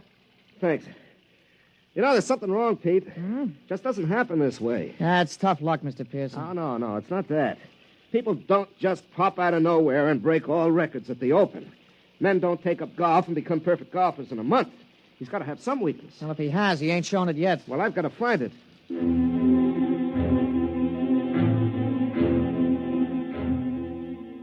Jim was out the next morning, and he came in with a classy 32. On the back nine, he slipped a stroke to 33. He was still 4 down.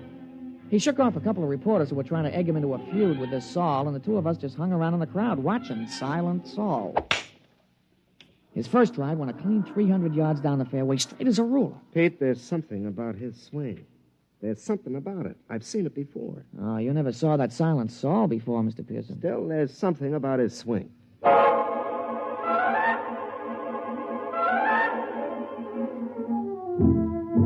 On a follow-up shot, Saul had about 240 to go. He took a club from his bag and took a few wiggling gestures, set his driver behind the ball, and swung. Pete, did you see that swing? Those wiggles? Yeah, well, a lot of guys do that. Yeah, but it's unnecessary. I mean, you don't have to make those wiggles before you address the ball. Yeah, sure, and you don't have to spit 3 times every time you got a tough putt, but you do. But there's still something strange about him. Everything about him is perfection except those wiggles. And he doesn't talk. Look at him putting. Just look at him. Mm-hmm. That could be Todd Winters, couldn't it? Yeah, he does look something like Winters. Yeah, when he putts. But that iron shot, who wiggles like that? Who does those wiggles? George Potter. Yeah, I guess he does. Yeah, and the approach shot, Pete. That's Gordon Brown. Nobody else bends the knee that way. He really gave it a lot of study, huh? And the drive. That grooved swing on the drive. Pete, come on. I've watched enough.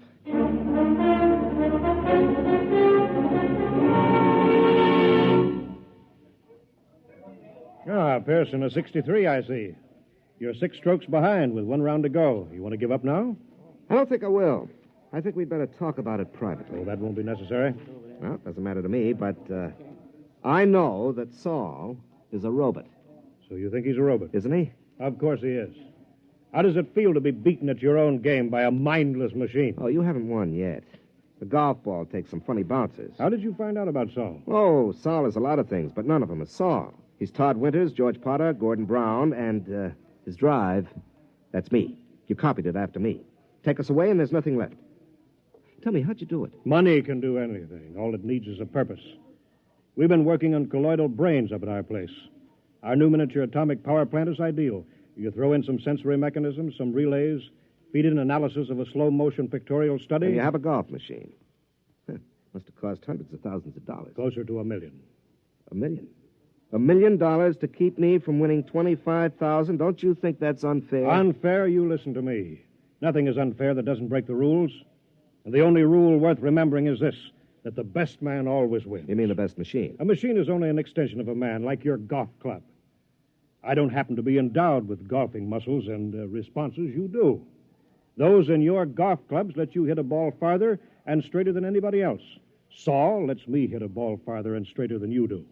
It's as simple as that. No, wait a minute. That wasn't the bet. The bet was that I couldn't make $50,000 in a year. Maybe it was your bet. It wasn't mine. I bet that I could beat you at your own game. I don't think that you're good enough for Alice. You're not smart enough, not man enough. Should I let a few well-distributed, well-trained muscles blind her to what you really are? And what's that? You're a quitter. You can't stand pressure. You're no competitor. If you can't win at your own game, you can't win at anything else. Suppose I win tomorrow. 6 strokes back? Playing against the perfect golfer? Suppose. Then I'd have to admit I was wrong. You have my word on that.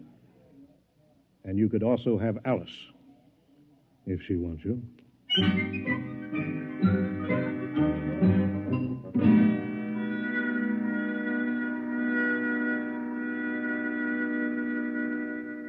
Somewhere, Saul must have an Achilles heel. Pete, the prime fact about man is his adaptability. Yeah, sure. Yeah. They've got to build in at least one constant, if not more. How about judgment? I don't think so. I mean, they could tell whether he'd have wind or rain or the sun or slow greens or something. They got to take care of that. Yeah, I suppose so. Hey, maybe you could jimmy him. You know, drop sugar in his gas tank or something, smash him up. Oh, no. That isn't fair. Saul is fair. Well, I mean, Mr. Hatcher, he's playing fair according to his lights. He could have had me crippled or poisoned or something, but he didn't. Well, I'll just have to beat him on our own ground on the golf course. Oh, I don't know, Mr. Pearson. You'll have to shoot in the 50s. Well, the golf ball takes some funny bounces.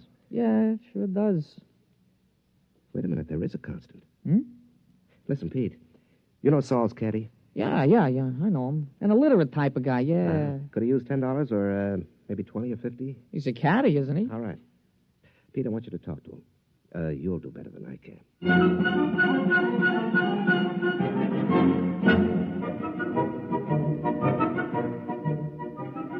The management of the tournament is no fool. They know which side their television rights are butted on, and they had Saul and Jim paired for the final round. Jim's drive took a tail-end hook. It dived into the rough behind a clump of trees. It wasn't a very happy start. Saul took a ball from his caddy, teed it up, and settled himself. Hey, that's some drive, Mr. Pearson. Yeah, that was some drive. It's about 340 yards, isn't it? Some drive. You got a tough lie there on your ball, Mr. Pearson. You going to play it safe out on the fairway? No. You see that hole between those two trees? Mr. Pearson, that ain't sensible golf. Pete, sensible golf won't win.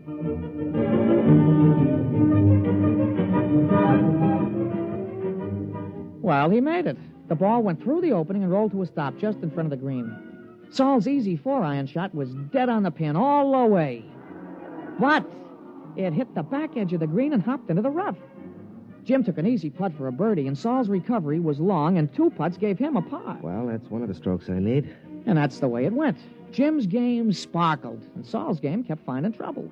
For the first 9, Jim came in with a scorching 30, while Saul came in with a 33. Kept on like that. Saul kept overshooting the green.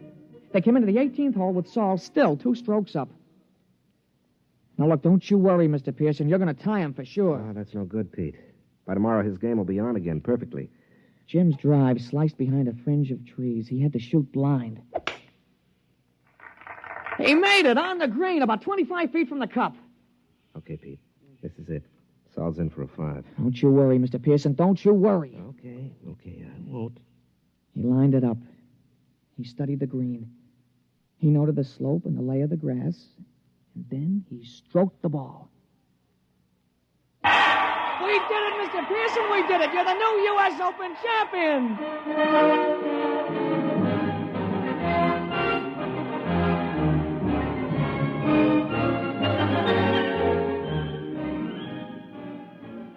Well, we finally busted loose from the television and the movies and all those hangers-on, and we ducked around the back to the pro shop, where we run into Mr. Hatcher. How did you do it? Well, Mr. Hatcher, under extremely restricted sets of circumstances, a machine is better than a man, but over the long run, over the gamut of situations, a machine doesn't have a chance. Just can't compete. I still don't understand. It cost $1 million. $1 million. Here, have a souvenir. You can take this golf ball. No. Look at it. That's the ball Saul was using. What? Mm-hmm. Well, that's another brand. That isn't Saul's regular ball. That's right. It's a new one.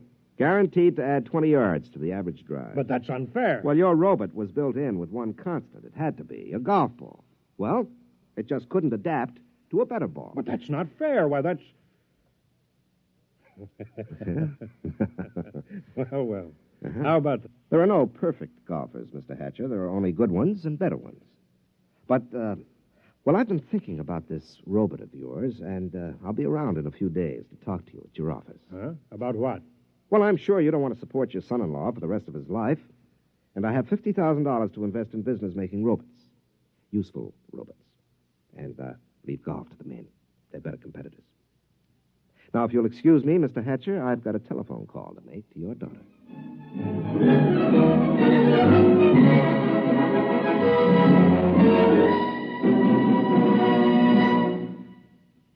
You have just heard X-1, presented by the National Broadcasting Company in cooperation with Galaxy Science Fiction Magazine, which this month features The Other Celia, a story which proves that something drastic should happen to all snoopers, but nothing as shocking and frightful as this.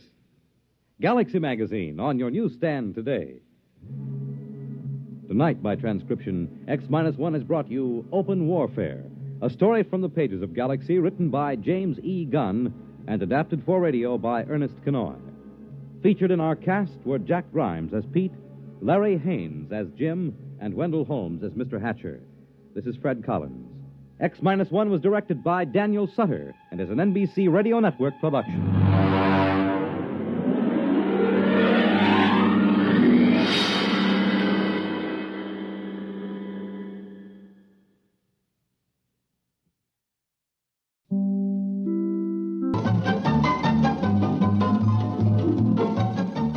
This is Walter O'Keefe, inviting you to listen in on the Nightline.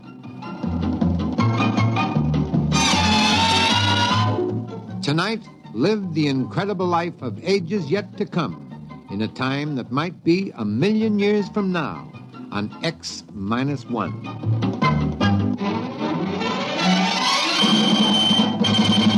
Now, an incredible story of the world beyond. Countdown for blast off. X-5, 4, 3, 2, X-1, fire.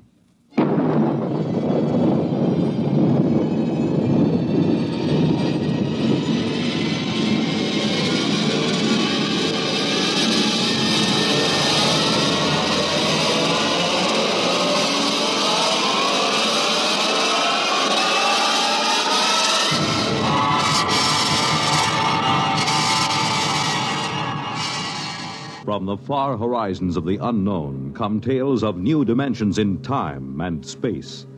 These are stories of the future, adventures in which you'll live in 1,000,000, could be years on 1,000, maybe worlds. The National Broadcasting Company, in cooperation with Galaxy Science Fiction Magazine, presents X minus 1.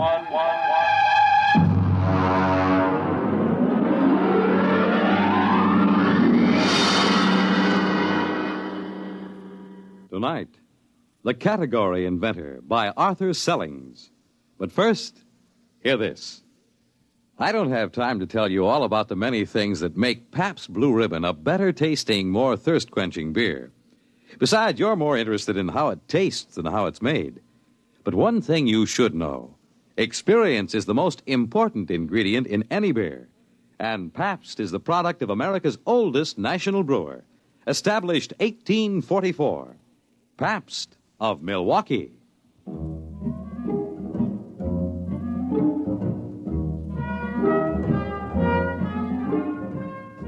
Now, X-1, as Nelson Olmsted stars in The Category Inventor. Frankly, I didn't expect to have the trouble. The morning that it happened was just like any other morning. I came into the locker room and took off my coat, and through the open doors I could hear the welcome sound of the boys warming up.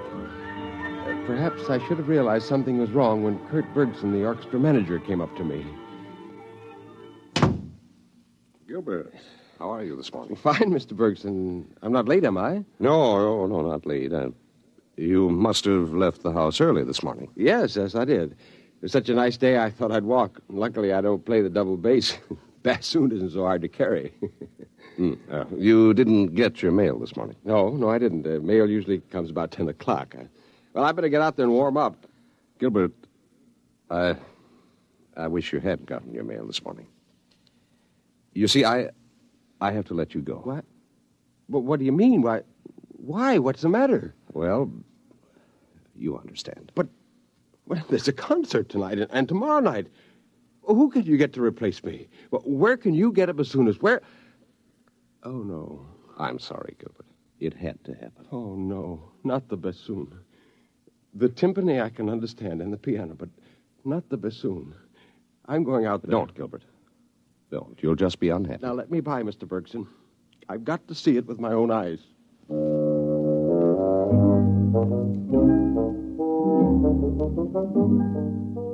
Of course, it was bound to happen.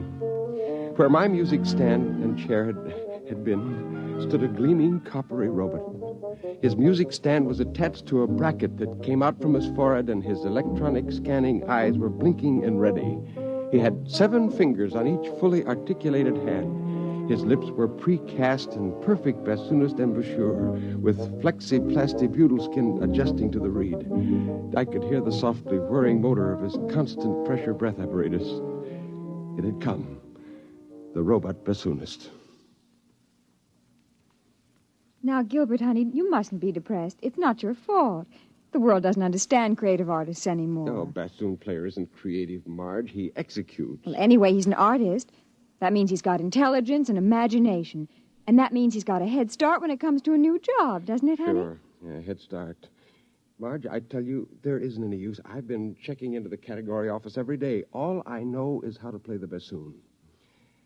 Well, we'll just have to get used to being on reserve. What will we tell the children, dear?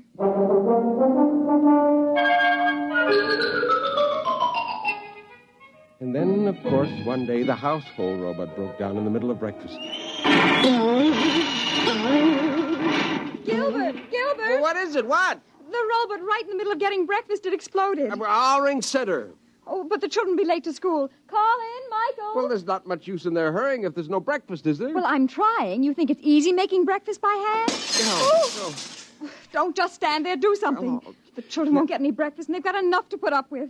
Well, what do you mean by that? What exactly have they got to put up with? Look, I haven't got time to argue with you. Which one of these tubes is the orange juice concentrate? I think that's ketchup. Look, turn it off. Oh, you jammed it. Oh, it's been like this ever since you stopped. Ever since I what? Oh, keep your hand over the ketchup. It's flooding the kitchen. Ever since what? Ever since they put me on reserve. That's what it is, isn't it? Listen, if you think... Oh, that confounded robot always in the way. If you're going to use foul language, you might at least keep your voice down. You know what sharp ears the children have. Oh, so now I'm a corrupter of my own children. Well, let me tell you that... What's that? The Henomat. I said it to synthesize fresh eggs. It's out of control. Oh, Gilbert, there goes the ketchup again. No. Do something.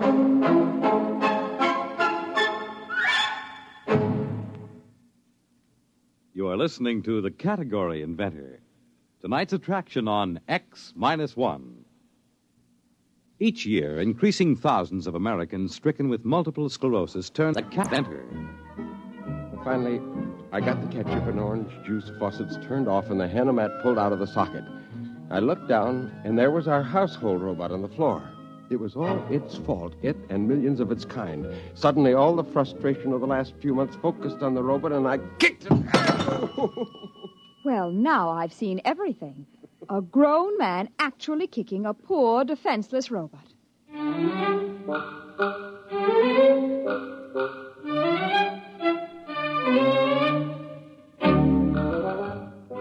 I was expecting the mechanic from Robot Center when the door buzzed. I opened it, but it wasn't the mechanic. It was my father-in-law. Hello, son. Surprise, surprise. Oh, hello. I wasn't expecting you.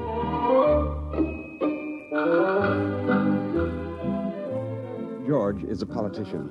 They haven't yet found a robot that can take that trade over. Right behind him was the mechanic from Robot Service. However, he wasn't the mechanic, he explained. Actually, you see, I'm a robot therapist, specializing in robot psychiatry and robot synaptic stimulation. Well, what do you mean, therapist? I sent for a mechanic. Now, you just leave it to me, sir. Where is the robot? In the closet. I dumped it there after it broke down. Oh, too bad, too bad. It would have been better if you'd left it where it fell. Failure attitudes often give invaluable pointers to the cause of breakdown. In here? Yeah, that's right, in the kitchen closet. How do you like that? They got psychiatrists for robots. Well, certainly, son, that's the way things are now. They're branching out, keeping one step ahead of the robots all the time. Man's got to be adaptable. Now, you take old Tom Angel. Old Tom up and registers himself as the first of a new generation of reading card verse writers. He was first in, so he got charter rights. Now, you got the idea? Once you get in the progressive mood, you're all set. Yeah, funny kind of progress, dusting off a defunct custom. Yeah, well, nowadays a man doesn't have to fight for a job. All he has to do is to invent one. That's one of the platforms of our party, the party that stands up for the reservist rights. Why, you know, it was our party who saw to it that every family worker and reservist alike had a robot of his own by inalienable rights. No, I'm sick and tired of having a robot of my own.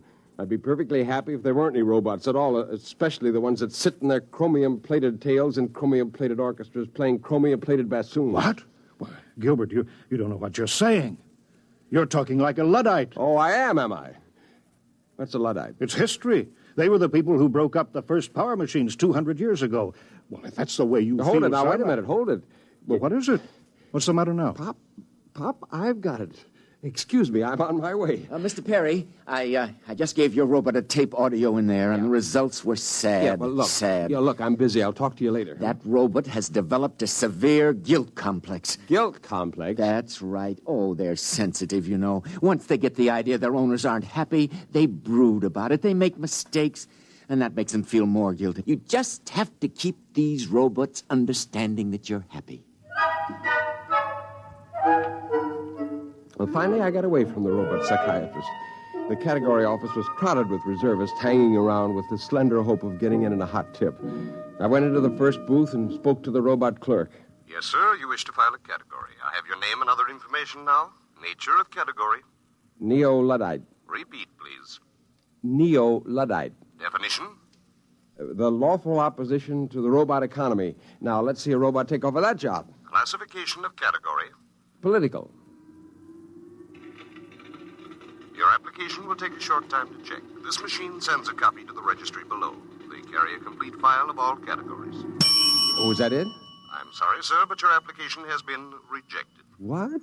The category office extends its sincere regrets and trusts this will not deter you from making further application at the category office. Now, you listen here, you metallic mouthpiece. That application is legitimate. Now, nobody's got any right to reject it. Now, you can't just stand here. Sir, you are overexcited.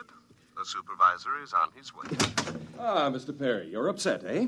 Well, you understand we dislike having to turn down anyone's application. Now, listen. Now, that category I put forward is perfectly good. Now, I've got a right to be heard. An opposition party is just what's needed. Well, of course it is, Mr. Perry. I was only trying to tell you that you couldn't register that category because it was registered years ago. What? Yes, the Humans Only movement is a recognized party, even though it's never managed to win an election or attract many adherents. But the movement does have state backing, funds, officers, the same proportion of salary to officials, members, the same as the two big parties. Better luck next time, Mr. Perry. There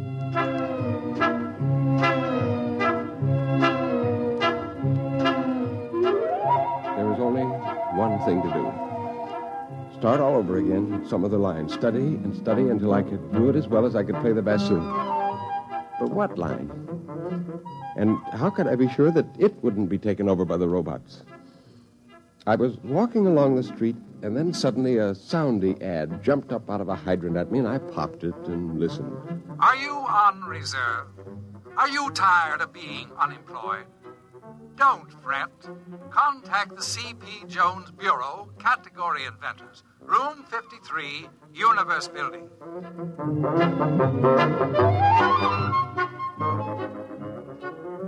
Just as I got to the Universe Building, the doors swung open and two big bruisers came through carrying a little old man. You let me go, you hear?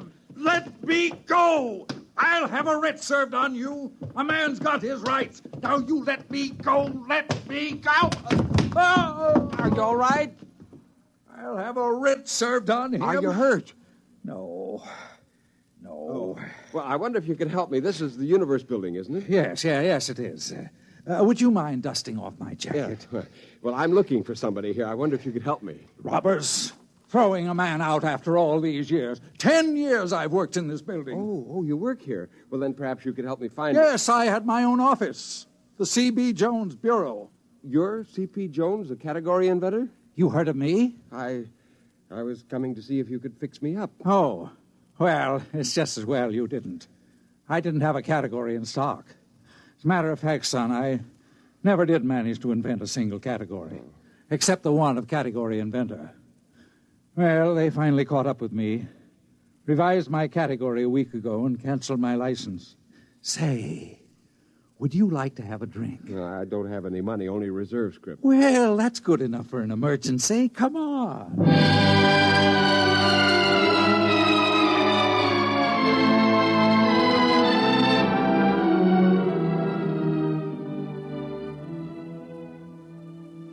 You see, it didn't cost him anything.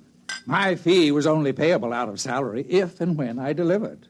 Once a year, the accounting office sent over a robot auditor to check the books.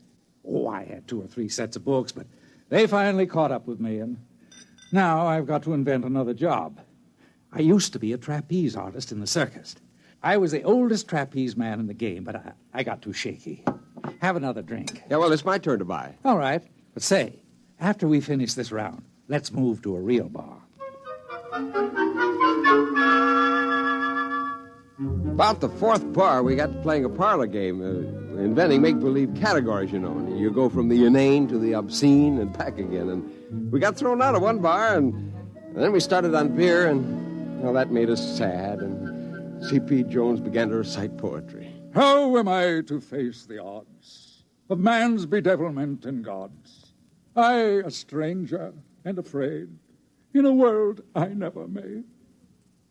Say, did I ever show you a one-handed nip-up from the chandelier? I used to be an acrobat, you know. Alley, oops!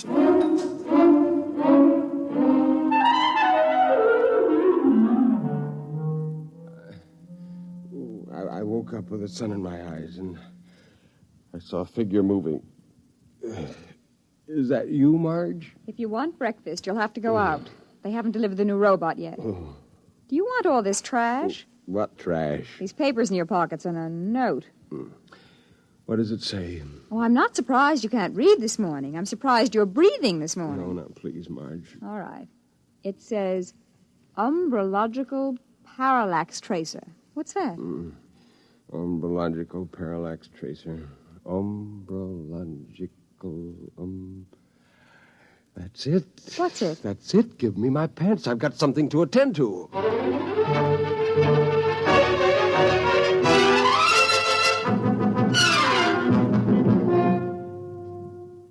Well, I'm glad to see you, Mr. Perry. Trying again, eh?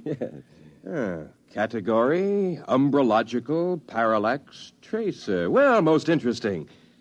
What exactly is this? Well, it involves ascertaining the degrees of parallax for the current umbrological investigation. It's not easy to explain in a few words. Of course. I thought it would probably be too complex for me to grasp. I'll check it through. Frankly, I don't understand half the details of the categories that we... Well, let's see now. Oh, dear. What's the matter? The West Town office has already admitted an application this morning for an umbrological parallax correlator. Now, you'll have to prove that the two functions are distinct and separate. Umbrological parallax That wouldn't have been a Mr. C.P. Jones, would it? Why, yes. You know each other? Well, yes. We should have met this morning and filed our categories together. But a parallax tracer is entirely different from a parallax correlator. You see, a parallax can be correlated in a dialectical opposition in a conjunction to and with it being traced. Now, to put it more simply... Well, that's perfectly all right. I'll see that the distinction is made. Well, your charter will be mailed to you within a few days. I suppose you want to share offices with Mr. Jones? Why, yes, sir. Yes, I suppose so. Very well, then. I'll have the offices assigned. Congratulations, Mr. Perry. You're off reserve.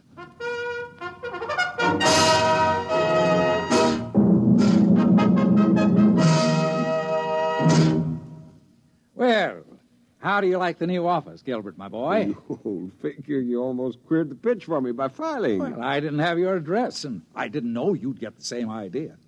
I just remember we laughed a lot over it and thought it one of the best phony categories we'd made up. Of the printable ones, that is.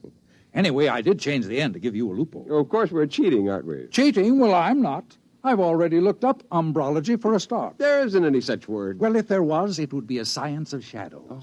Now, all we have to do is find the parallaxes. But you're not serious. Serious? Of course I'm serious. The world's so complicated these days, everyone's such a specialist that no one can be sure yet what's fact and what isn't.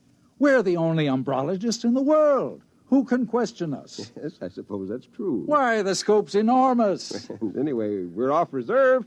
We've got a job. And I'm not letting any grass grow under my feet here. Now, don't just stand there. Our robot hasn't arrived yet. Give me a hand with this filing cabinet. We're going to need it. You're right. We got our work cut out for us. Let me tell you, the life of an umbrological parallax tracer isn't all beer and Skittles. Let's get to work.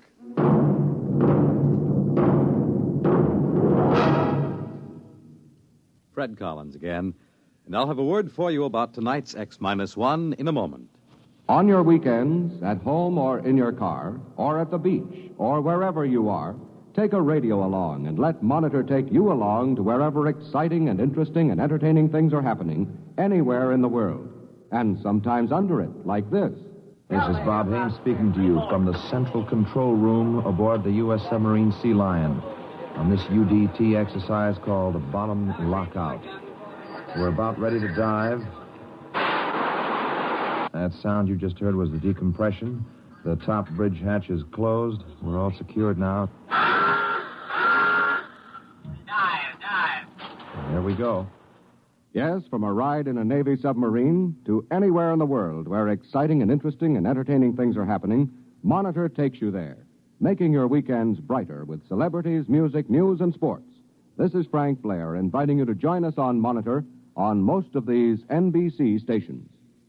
You have just heard X-1 presented by the National Broadcasting Company in cooperation with Galaxy Science Fiction Magazine, which this month features Daniel F. Galloway's unusual story titled If Money. Read it in Galaxy Magazine on your newsstand today. Tonight, X-1 has brought you The Category Inventor, a story from the pages of Galaxy written by Arthur Sellings and adapted for radio by Ernest Kenoy. Featured in our cast were Nelson Olmsted as Gilbert, Hetty Galen as Marge, Wendell Holmes as George, Joseph Bell as the serviceman, Alan Bergman as the supervisor, Bert Cowlin as Kurt, and Edwin Cooper as Mr. Jones. This is Fred Collins speaking. X-1 was directed by Daniel Sutter and is an NBC Radio Network production.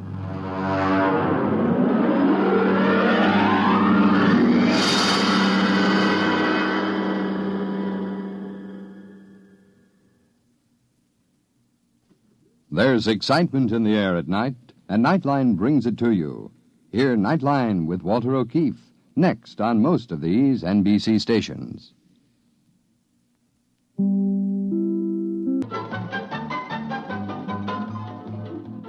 This is Nightline, your tie line to the world, and this is Walter O'Keefe.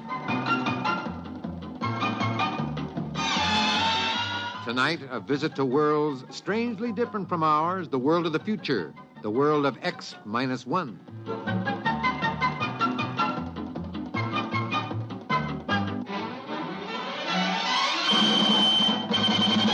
Now, here is the future, X-1.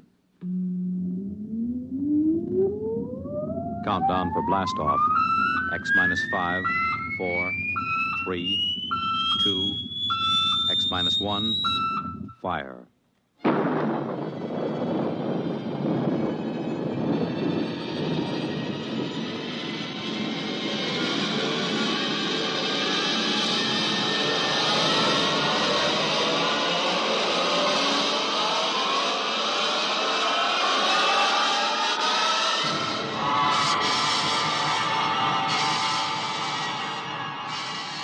From the far horizons of the unknown come tales of new dimensions in time and space. These are stories of the future, adventures in which you'll live in a million, could be years, on 1,000 maybe worlds. The National Broadcasting Company, in cooperation with Galaxy Science Fiction Magazine, presents X-1.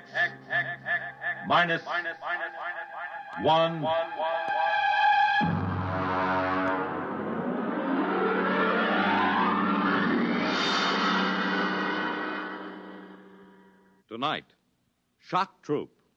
But first, hear this. Saturday, November 30th, an overflow crowd is expected to jam Municipal Stadium in Philadelphia for the 58th contest in a series that each year brings to a climax the greatest rivalry in college football. Saturday, November 30th, Army versus Navy. And you have a seat on the 50-yard line as Monitor brings you this gridiron. Mel Allen and Al Helfer will describe all the action, the excitement, the color of the game, as Army pits its bruising running attack against Navy's rugged defense and expert passing. You and your family won't want to miss the big Army-Navy football game, Saturday, November 30th, on Monitor. And you'll want to stay with Monitor for a weekend of sparkling and diversified entertainment. Celebrities, music, features, news, and sports. They're all on Monitor all weekend long. So start your weekend right with Monitor on Friday night and stay with Monitor all weekend long over most of these same NBC radio stations.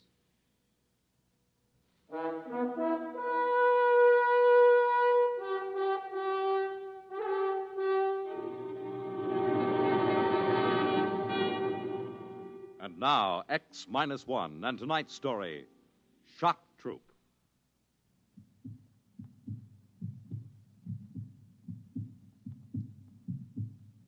In all his 7 major campaigns, Commander Zeram Lassen had never faced anything like this. First, there was the heat, agonizing, insufferable heat. Then there were the jolts, the convulsions. But most unbearable of all was the cross pulse, the interminable, monotonous thump-thump of the cross pulse.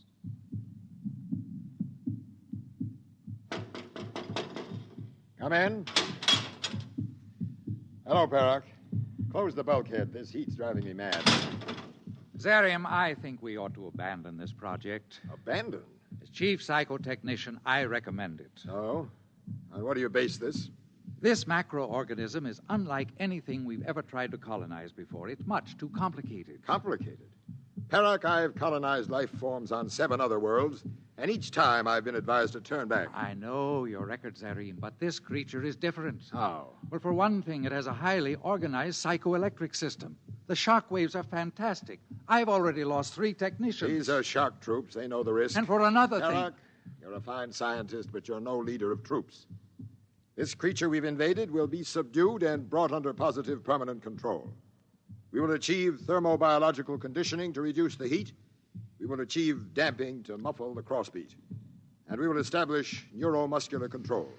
And we will do all these things because I say we will. Now come along. We'll inspect the tunnels. Ready? Yes. I'll open the bulkhead.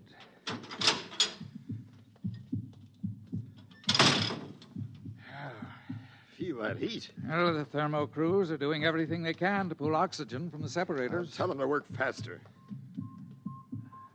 What's the status of the control panel? I'll see. Mandor. Sir? What's the status of the control panel? We've tapped into motor fibers 1 through 46, Chief. We'll be ready for the central selector hookup very soon. What about optical auditory intercept? We're still trying to tap into the subject's visual system, Commander. The screens are set up, but we haven't been able to run a line from the main circuit. Why not? The charge in the main trunks is too potent, sir. Our instruments won't take the surges of current. Then install transformers or resistances. Now get it down. But, sir, 2 crews working in this heat with that noise. I don't care about the heat or the noise. It is absolutely essential that we hook up visual intercept. I want you to... Convulsions! Hit the stanchions! Hang on!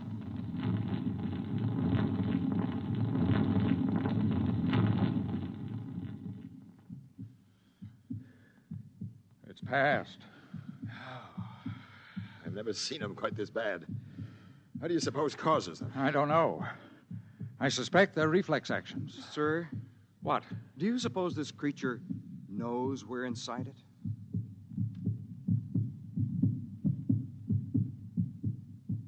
Ceaselessly, the shock troops worked inside the host creature, burrowing through capillaries, tapping into nerves, trying desperately to intercept the intelligence and sensations so they might bring it under control. Oxygen was pulled from the separators to cool the tunnels where Commander Lassen's troops worked. Yes? Sir, we phased the interpretive feedback. We're ready to try for an image on the visual screens. Excellent. What about vocal auditory? Completely phased. We haven't broken the speech code yet, but all sounds are clearly audible. Blast that crossbeat. Can't the crews do something to muffle it? We're trying. We don't dare go into the main arteries, not yet at least. Can't they calcify? They're trying, Zareen. We've got calcification crews working like demons, trying to harden the central blood vessels. Very well. Lieutenant, is the screen ready? Yes, sir. Does the commander wish to monitor himself? Yes. These are standard controls, I assume? Yes, sir. Focus is this knob. Brightness control is at the right. Very good. Now, switch on, and we'll see if we can see what this creature sees. A little more focus. Something's coming through. It isn't a clear enough image. Bring up the contrast. There. Well? It appears that our host is in an enclosed space of some sort. From the orderly flow of articles across the screen, I would say it was moving aimlessly. As an item for resting on, it appears. In the background, a blurred pattern of light and dark stripes. Now, let's hear the auditory reception. May as well get the decoding section working on it. I'll switch it on, sir. The creature doesn't seem to be vocalizing.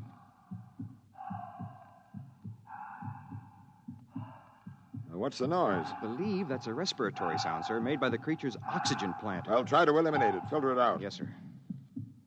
Doc, I tell you, I'm sick. It's vocalizing. I'm not...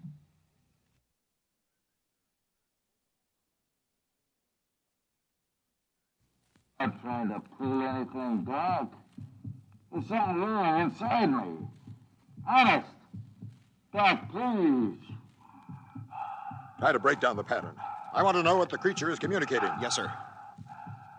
Well, Perak, do you still think we should turn back? We've tapped into the creature's communication system, Zarim. I think controlling it is going to be another matter.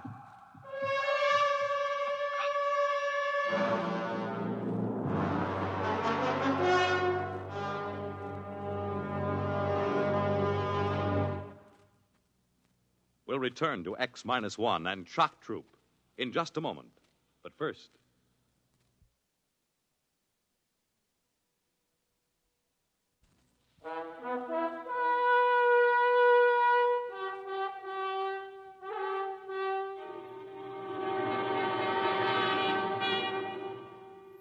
Now back to X-1 and Shock Troop.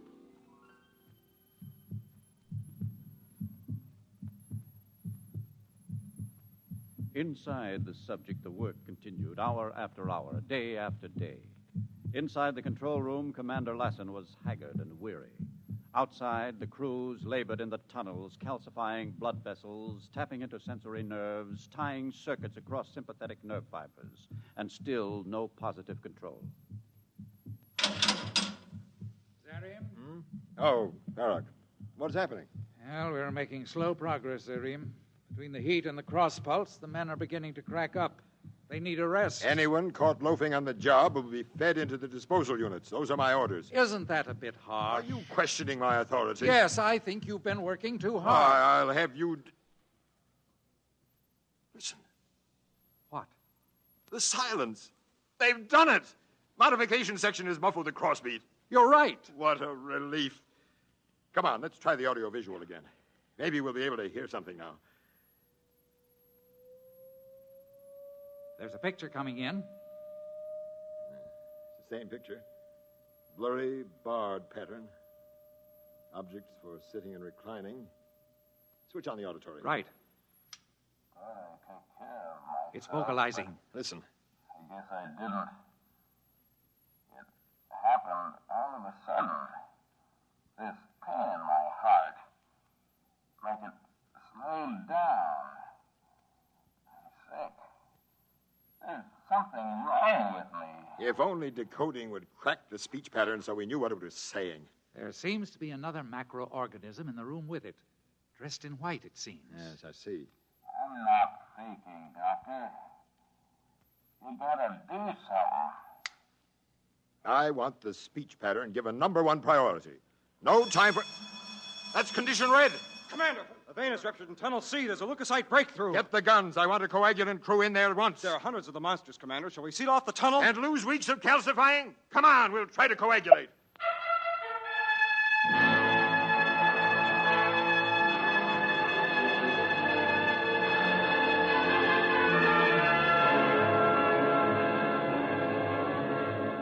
The commander joined the rush of frenzied emergency troops rushing into the corridor. Ahead, crews were lugging hand sterilizers and broad-spectrum coagulators. Inside the tunnel, the scene was bedlam. There was a break in the wall, hemorrhaging profusely. Crewmen waded knee-deep in the nauseous sea of thrombin. Red corpuscles knocked them off balance. Every so often, a sickening gray leukocyte would rear up and embrace a crewman in a grip of acid death.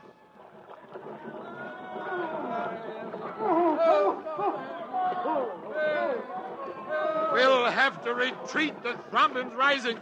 Lieutenant, give the order to fall back and seal off the tunnel. Yes, sir. Fall back! Seal the tube! Fall back!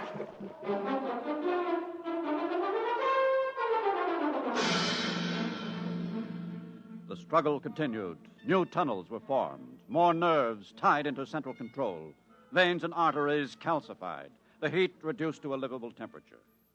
Slowly, the morale of the shock troops inched higher, and Commander Lassen relaxed and grew more amiable. Well, Barak, ready for the big event? Yes, my crew is standing by. Good. We'll try an auditory visual intercept first, and then we'll attempt to control a few responses. We've tapped into the creature's hearing circuit now so that we can hear what it hears as well as what it says. Excellent. Switch on the screen. It's coming in now. The creature is still in the same room, alone, evidently. It seems to be writing a message of some sort. Oh, wait. It's talking. My appeal was turned down, and this is it. Now, let's try a motor response. Lieutenant Mander. Sir? Which circuit controls the organism's right extremity? This one, sir. Are all circuits properly insulated against electrical surge? Up to 1 million dynarcs, Commander. We've never encountered anything higher. That should be safe enough. And here goes. I'll try a simple contraction. It worked! The right limb contracted. Perrick, it worked. We've established control. You're to be congratulated, Commander. Thank you. Switch on auditory visual again. Yeah. The creature is still writing. Actually, I don't mind too much. The doctors have discovered that I have a serious condition of the blood vessels and heart. They call it sclerosis. And I've been feeling awful lately. So I'm not too afraid of what's coming. I'll think of you. Think of me. Love, Sam. The message is concluded. Let's try another motor response. I'm going to manipulate the creature's legs now to make it locomote toward the barred pattern. Ready? Ready, sir. It's moving! Excellent, excellent. Perrick, have the crews clean up the remaining circuits. Make absolutely certain that the electrical hazard is reduced to a minimum. I can't afford to lose any more troops. Now, what about the speech code? Decoding thinks they may break at any moment now. I'll keep them working. Give the troops extra rations and pay and commend them for a good job. If all goes well, we'll send for colonists within a week.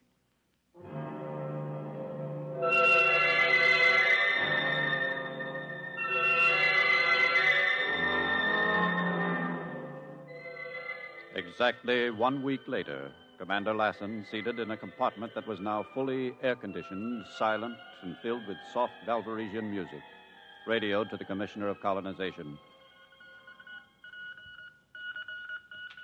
So everything is ready.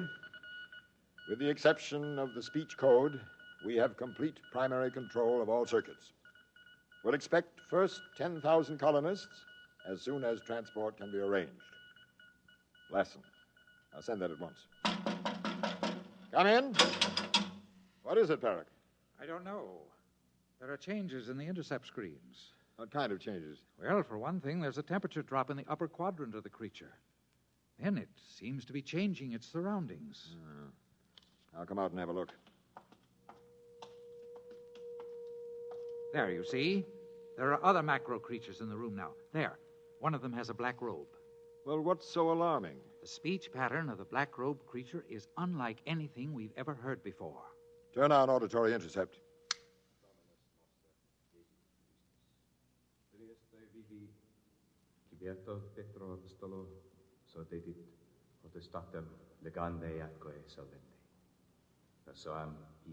Strange. Look at the temperature drop up there. Let me try touching the creature's cranial region.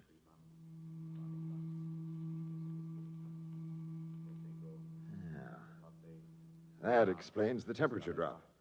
The mat of thread-like growth has been entirely removed. Look, the black-robed one has moved away. Now another creature approaches. Our host entity is being seated. Now, bands are being placed on its wrists and legs. That's interesting. I don't like it. What are you worried about? I don't know. It frightens me. Look. Now a dome-like object is being lowered over the creature's head, a great cupola. It's cutting out the light. Turn up the auditory. I don't want to die, Warden. Not in the electric chair. I wish we knew the speech code. Well, another few days and we'll have it broken. Then, total victory will be ours. Total victory. What's happening now, Zarim? I don't know. Everything is quiet. The creature is waiting in the dark for something to happen, apparently. I wonder what.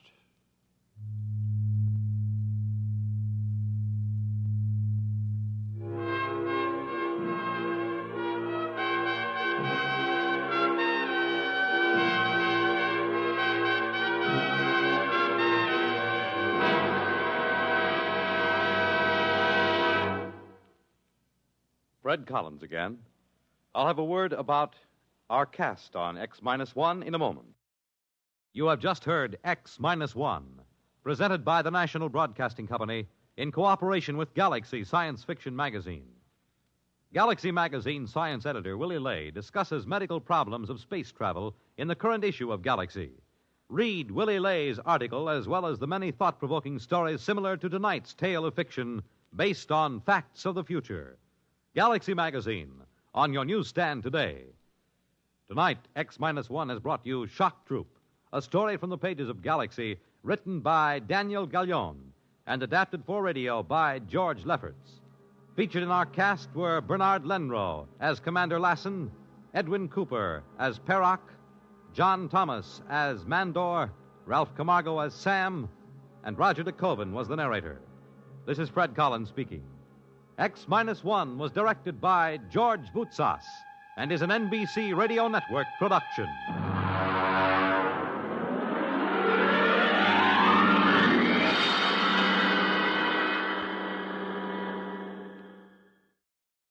Walter O'Keefe is your guide to new worlds of nighttime entertainment on Nightline, tonight over most of these NBC radio stations.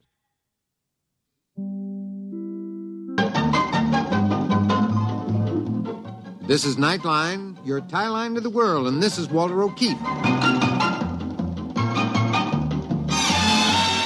Tonight, a visit to worlds strangely different from ours, the world of the future, the world of X-1.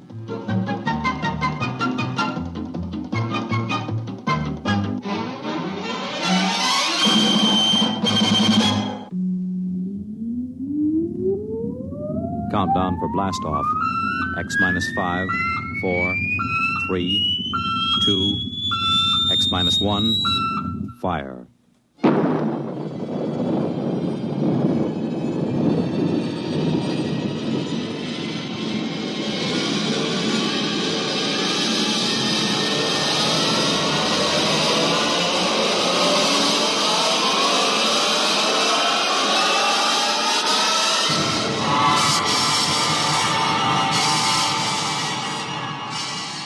From the far horizons of the unknown come tales of new dimensions in time and space. These are stories of the future, adventures in which you'll live in a million, could be years, on 1,000 maybe worlds. The National Broadcasting Company, in cooperation with Galaxy Science Fiction Magazine, presents X-1.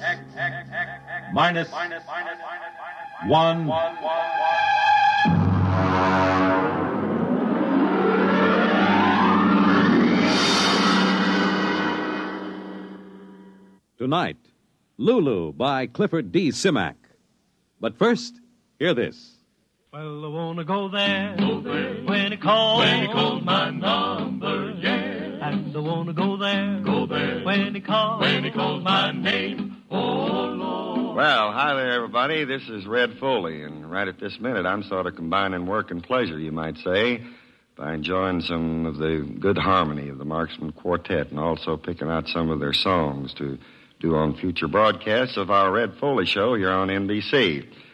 You know, Saturday has come to be my favorite day of the whole week, and I think there's a pretty good chance that we can make it a better day than ever for you with the fun that we stir up here in the Ozarks. In addition to the Marksman, I'll bring with me some of the other top favorites in our field, and of course, the guests that you tell us you want to hear. So let us be a regular part of your Saturday schedule. Won't you do that, please? Tune in our NBC program, The Red Foley Show, and we'll do our doggonest to make it worth your while.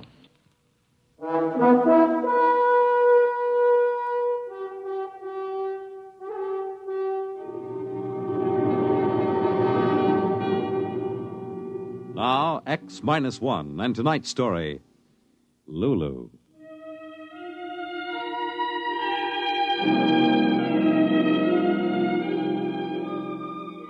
Technically, she was a PER, a planetary exploration robot. That meant she was equipped to do just about anything necessary to meet any kind of conditions on any planet she explored. She carried a crew of 3 inside of her, and she was able to talk to them, and take care of them, and adapt herself to their needs. Yes, sir, she was the complete spaceship.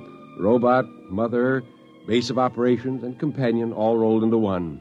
Her communicators and memory banks were stuffed with every conceivable kind of information. And we called her Lulu. That was our biggest mistake.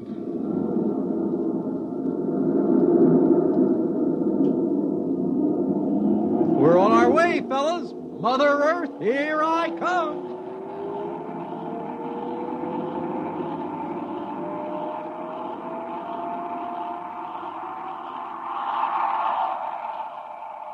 Was the takeoff satisfactory, boys? A thing of beauty, Lulu. The captain's compliments. Thank you, boys. No matter how long I live, I'll never get used to a ship talking to me. Oh, you lack a poetic soul, Gus. Now, me, I catch the full wonder of the situation. Personally, I'm hungry. What would you boys like the kitchen to fix for supper? I'll have a nice, juicy steak. Gus? Something light, Lulu. Maybe a couple of eggs. And you, Jimmy? Whatever you want to fix. Surprise me. Very well. I'll relay the information to the kitchen robot.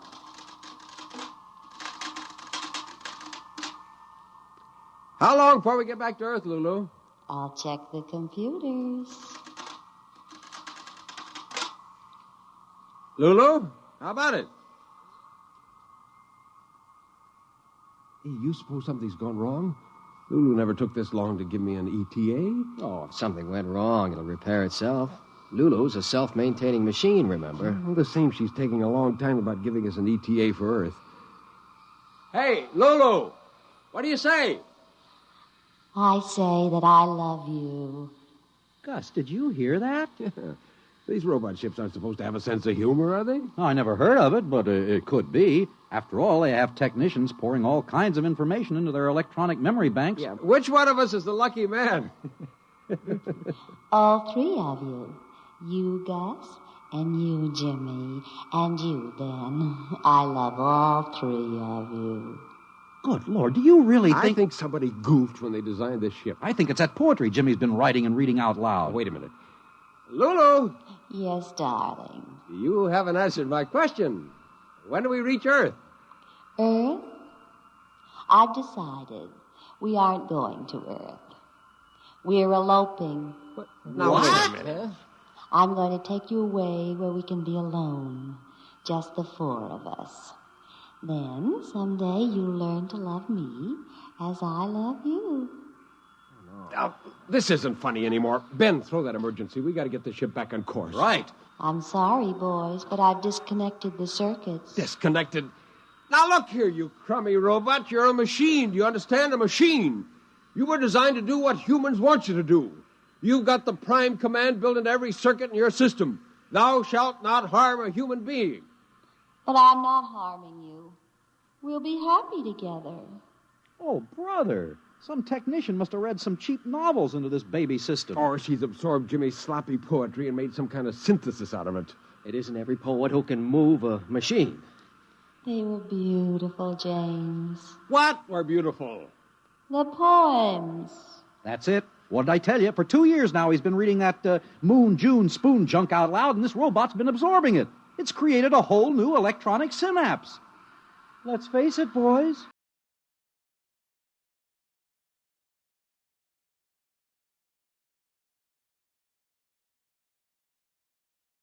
So that was it. We were being kidnapped by an interplanetary robot who somehow had developed a response circuit for romantic love. Not just the practical kind of love, oh no, but the kind that exists in cheap novels and romantic mags and the maudlin poetry of one James Carter, amateur lyricist. We went to sleep that night, hoping by morning Lulu would come to her senses. Darling. Mm-hmm. Time to wake up, darling. Holy mackerel. Hey, fellas, she's still at it. Yeah, I know. I was whispered awake, too. Hey, fellas. Come close. I don't want the receptors to pick this up. Yeah? Lulu's a machine, right? Yeah. A machine likes order, usefulness. Whoever heard of a machine that did nothing? So that's it. We're slobs. Get it? Worthless, useless slobs. We do nothing but bum around the ship. After a while, Lulu gets fed up with us just hanging around the ship. She wants to get rid of us. She takes us back to Earth. It's worth a try. I'm for it, but what do we do first? I don't know about you fellas, but I'm getting drunk.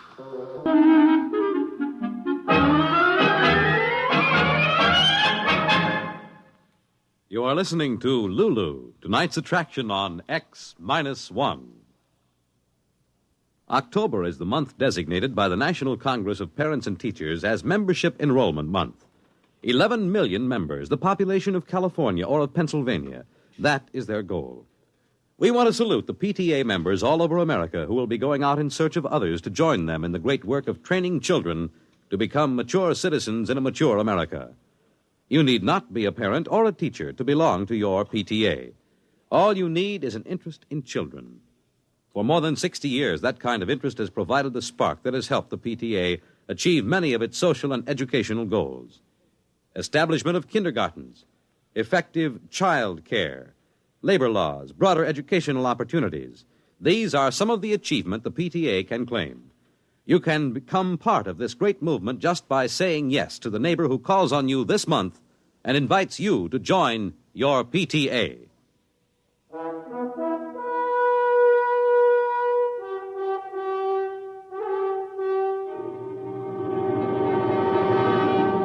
Now, back to X-1 and Lulu. So that's what we did. We became slobs. We stopped playing cards, we stopped reading, we just sat and moped.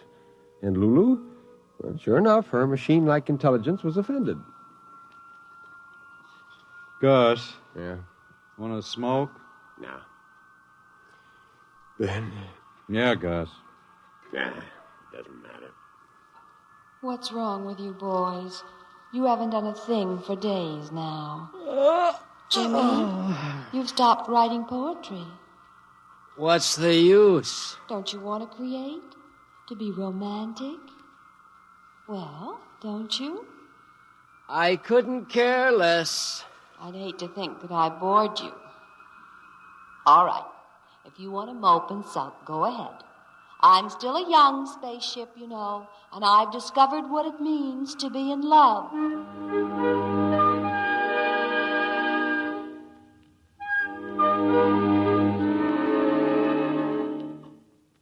Maybe Lulu knew what we were doing, but it didn't matter. Her womanly sense of a lover outraged was stronger than her robot logic. She pleaded, lectured, and called us low down. She told us she loved us. She appealed to our sense of manly decency. Mostly we didn't even answer. Then she was hurt. She withdrew. She was cold and angry. Finally, she quit trying.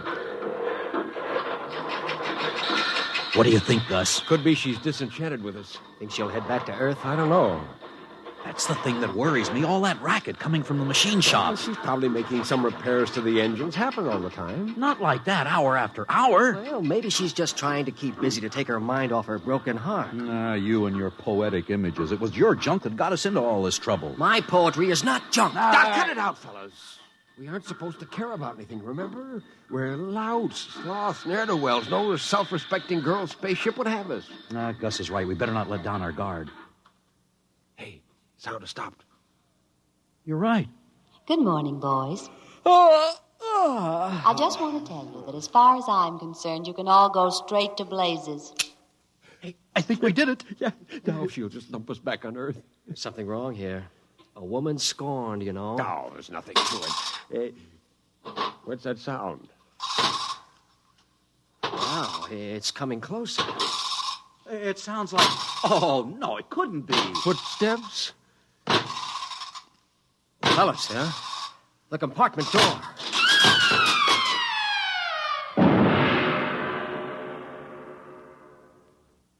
Holy mackerel.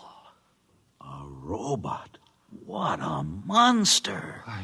He must weigh 5 tons. I don't understand how. I do. She made him. Lulu? Who else? That's what that racket was in the machine shop. Look out. He's coming in. Order him to stop. Maybe he's got a human response vector. Stop! Hold it! He's still moving. Boys, meet Elmer. Elmer? Are these the human pipsqueaks you used to be infatuated with before you made me, sweetheart? Ridiculous, aren't they, darling? Ha ha ha ha ha. Out of the way, Buster. Hey, this baby plays rough. Hey, Lulu, what's the big idea? The big idea, boys, is that now I've got myself a real man. One who loves me without reservation, blindly, madly, and eternally. Right, Elmer? You said it, kiddo. Me for you and you for me from here to eternity. I am yours and you are mine, and I cannot live without you. You're my everything. How much do I love you? Let me total up the ways. Be mine, I'm yours. Hark, what soft light yonder shines. Your beauty is like the rose. It's love, love, love, love, love, love, love. This boy has slipped a ratchet. He's reading back all the canned junk somebody poured into Lulu's memory tapes. There, isn't he romantic? Oh, he's a doll. And most important of all, he loves me. Hey, yeah, any fool can see that, Lulu. Now, look, how about taking us all back to Earth, huh? Five's a crowd, you know. And you and Elmer will want to be together alone, huh? Alas, I wish it could be so, boys, but there isn't a chance. Why not, Lulu? He's a machine, you're a machine. You could make beautiful static together. I mean about taking you back to Earth. If I do that, they'll just dismantle us for disobeying our masters. No, boys, I'm afraid I'll have to head out to some other galaxy and dump you on an asteroid. Did you hear that? She's gone nuts. Do not talk about the woman I love like that. Now, take it easy, Elmer. Don't overheat your filaments. Come up to my control center where we can be alone, Elmer. Anything you say, lover. See you later, boys. Careful you don't overload her condensers, Junior. One other remark like that and I will smash you, big boy.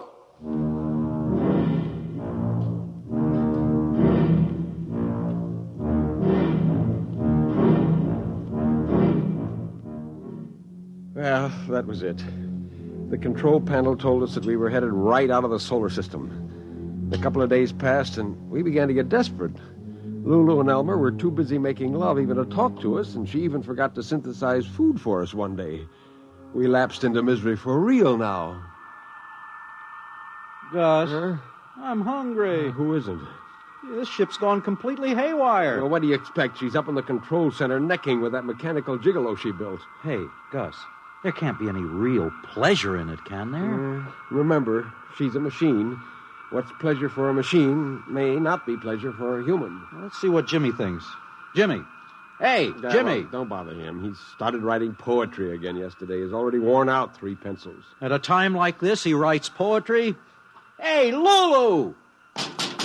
Lulu, how about some chow? Shut up, boys. You're breaking the spell.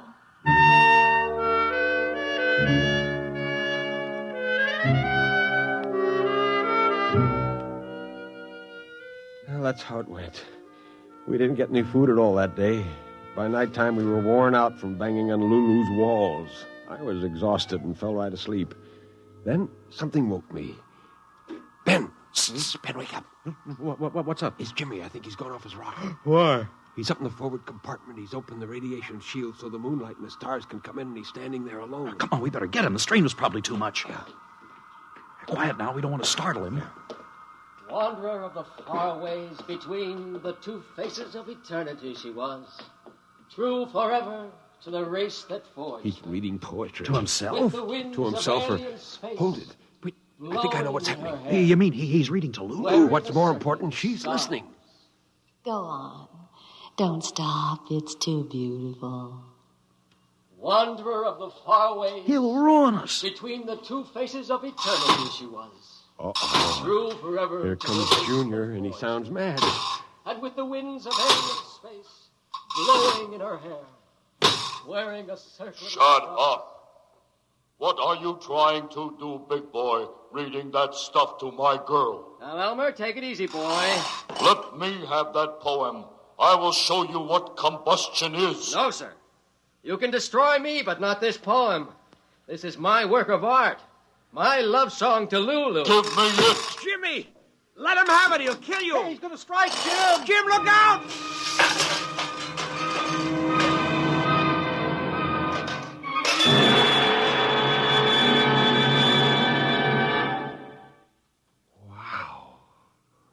Look at that. He's nothing but a pile of junk.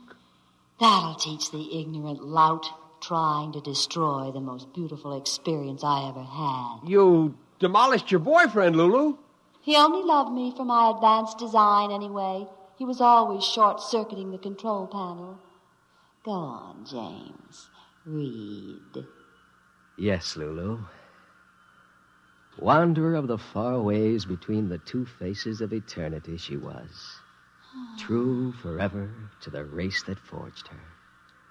With the winds of alien space blowing in her hair, wearing a circlet of stars as her crown of glory. It's more than I can bear, James. You do love me after all? Gus! The rockets! She's changed course!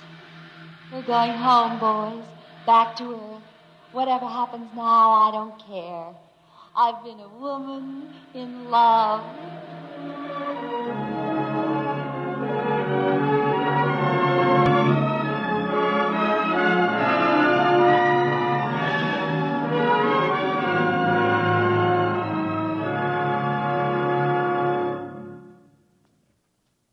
Fred Collins again. I'll have another word about tonight's story on X-1 in a moment.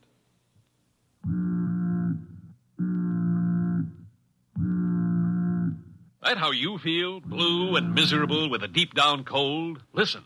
Every second someone takes it for the miseries of a cold. Millions more take bromoquinine. Every second someone takes it for the miseries of a cold. Get bromoquinine brand cold tablets. You have just heard X-1, presented by the National Broadcasting Company in cooperation with Galaxy Science Fiction magazine, which this month features Clifford D. Simak's story, Carbon Copy. Being a real estate agent and a devout angler, Homer Jackson knew a clean sail from a fish story. But not this time. Galaxy magazine on your newsstand today. X-1 has brought you Lulu, a story from the pages of Galaxy, written by Clifford D. Simak and adapted for radio by George Lefferts. Featured in our cast were Jan Miner as Lulu, Nelson Olmsted as Gus, Jim Stevens as Jimmy, Walter Black as Ben, and Henry Norrell as the robot. This is Fred Collins. X-1 was directed by George Boutsas and is an NBC Radio Network production.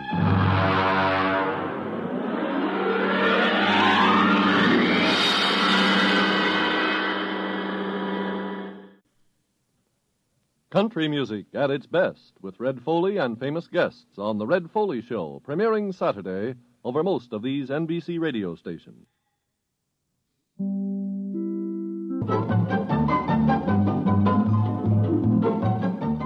This is Walter O'Keefe, inviting you to listen in on the Nightline.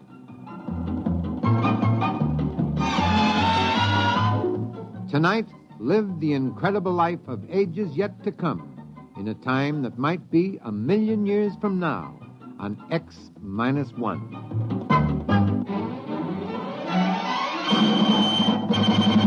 Now, an incredible story of the world beyond. Countdown for blast off. X-5, 4, 3, 2, X-1, fire.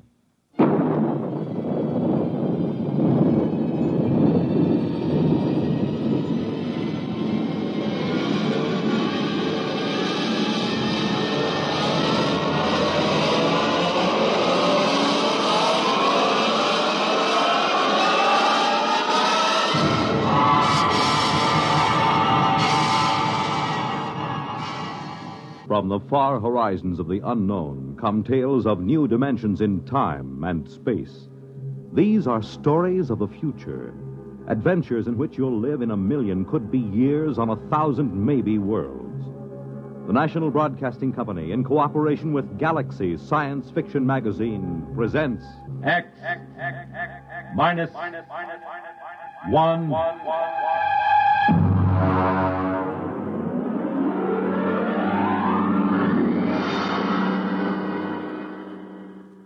Tonight, Inside Story by Richard Wilson. But first, hear this. I know a couple old friends that argue about everything. Politics, world affairs, even the time of day. One thing they agree on, though, is Pabst Blue Ribbon draft beer. They say it's the best. And for a change, they're both right. Pabst Blue Ribbon Draft is a bright, modern-tasting beer that still has plenty of that old-fashioned beer flavor. Next time you see that sign that says Pabst Blue Ribbon Beer on draft, stop in, order a glass. You'll soon know why so many folks agree on the bright, modern taste of Pabst Blue Ribbon Beer of Milwaukee.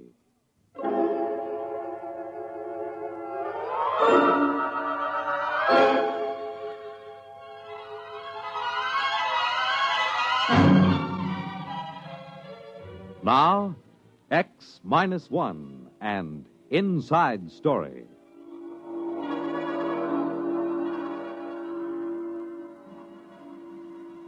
Every wire service man knows that when the legislature shuts down for the hot weather, when it gets too warm for crimes of passion, that's the start of the silly season. It's the time when the teletype chatters about the largest pumpkin grown in Sauk County and the dog that found its way home from Luna Base to the Cocoa Island rocket port. Well, it was the silly season when I reported to headquarters Martian sector of the Galactic News Service at IOPA. I found the bureau chief, Scott Warren, looking sourly at a strip of copy. GNS Sonala add lizards. Lizards? Lizards. Ew. New light on the longevity span of the Martian sand lizard was shed today by the Sonala Zoological Society. Now, that is what I call hot news. Flash copy. Dull day? Following a dull night. Was it like this in New York when you left? They had me covering a kitten in a tree in Gramercy Park. I would sell my soul for a nice, juicy cabinet crises. Or else a little honest graft on a spaceport contract. Well, have you got any leads? No. The Garrison Administration of Martian Colonial Affairs is depressingly honest. When nothing's doing, you can stir it up a little. You know, rattle the local skeleton in the closet. Fan the fires a little. Have you read the Publications Responsibility Act of 1997? You can get 20 years for what you were thinking. Look, what's the local canker sore? What would you like most to get an inside story on? Something everybody covers up. Well, there's Druro. Oh, but that's Simon Pure. What's Druro? Nully Sanctuary. Oh, religious institution? No. It's a quarantine set up for null-gravity neurocatinosis. Nully fever. It's completely segregated. Nobody's ever gotten a report out of there. Well, it sounds like a natural. Look, George, you're new. You don't fool around with Nully fever here on Mars. Be like lighting a cigarette in a powder magazine. Chief, how would you like an inside story out of Druro? You can't get in. I will give 8 to 5. Now, look, who's in charge? The Ministry of Health, but you can't... Okay. Don't let the sand lizard take up all the space. I will get in.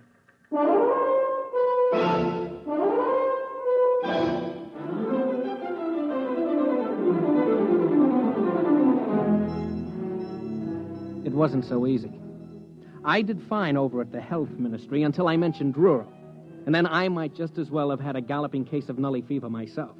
I was referred to the press officer, to the assistant administrator, to the legal department, the protocol division, and then back to the press officer. Finally, I got in to see the commissioner, Dr. Marks. Just what caused you to raise the question of Druro, Mr. Gordon? Look, Dr. Marks, what I want is your permission to visit Druro and get the inside story. Visit Druro? You mean inside the camp? Yes, that's right. Mr. Gordon, I am quoting Administrative Code, Section 65. Any person found within the perimeter at Druro is considered to be a Nully fever victim. Contagion is something like 99% certain at a range of 100 yards. What's the treatment? Druro. You mean they're just shoved there to rot? A Nully, Mr. Gordon, will rot wherever he is. He deteriorates to the point of total sterility. Take my advice. Forget it.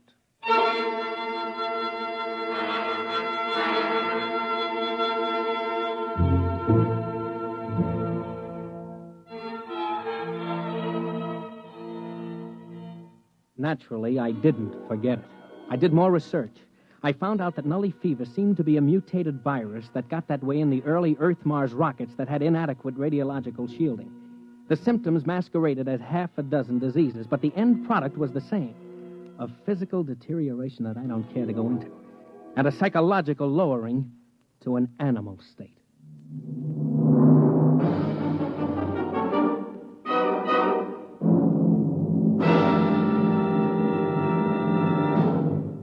You're listening to Inside Story, tonight's attraction on X-1. Now, back to X-1 and Inside Story. I may be a little reckless following a story, but believe me, there isn't a bonus big enough to make a hero out of me. I had no intention of contracting Nully Fever just to provide a byline story for old GNS. I had stumbled onto something, and I was wearing it when I dropped into the bureau and asked Scott if he noticed anything different about me.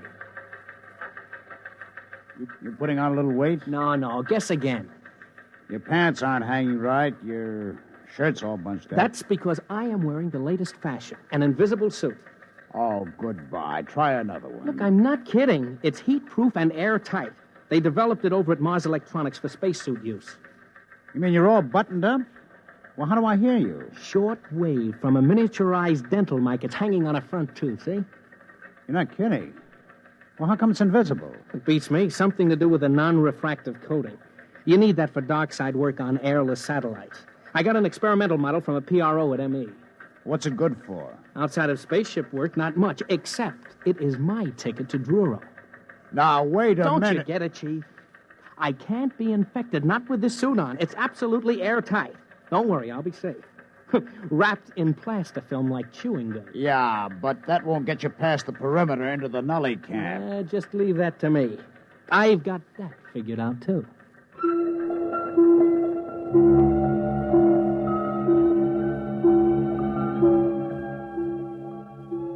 I picked up a sandcat out to the town of Druro and waited for 2 days. There was a shipment of nullies, the last of the Sonala roundup, due at the camp. Out of respect to public opinion, they dumped nullies at night, which suited me fine.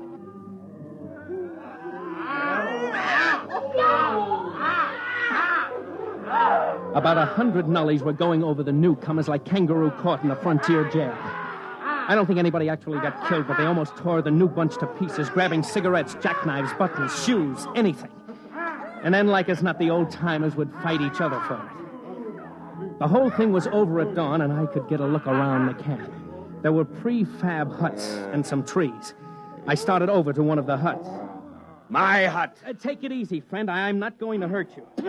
Look, I'm your friend. Sure. You think you're going to steal my ration, huh? I'll kill you first. How long have you been here? 2 years. Got a cigarette? Here. No, don't grab. I'll toss you one. Don't you make a move towards me. Sure. What were you before you got in here? Huh? A teacher. An IOPA technical. I fixed them before they got me. I cut down 10 medics with a power drill. When is breakfast, friend? You go plenty hungry. Ration isn't till tomorrow. You think that was some fight last night? Wait till you see ration drop. Last time somebody tried to beat me to a ration case, I fixed her. Never mind. Don't tell me about it. Hey, what's that over there? Up the hill. Looks like a regular fortress. What are you trying to do? Hurt me? No, I just asked you what goes on up there, those other huts inside that barricade. You spying for them? Yeah, sure. You're spying for them, you dirty...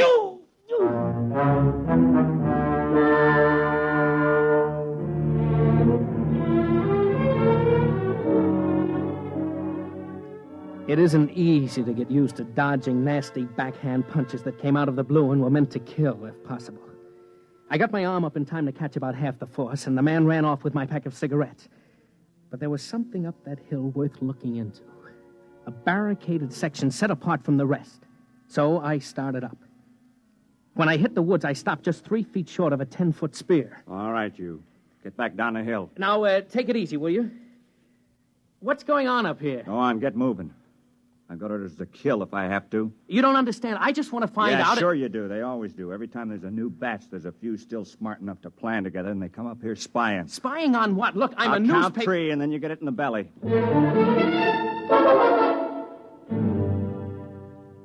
No hero I got before he reached 1.5. That night, I managed to talk to the ex-teacher without either of us slugging the other. I asked him about the guard on the hill.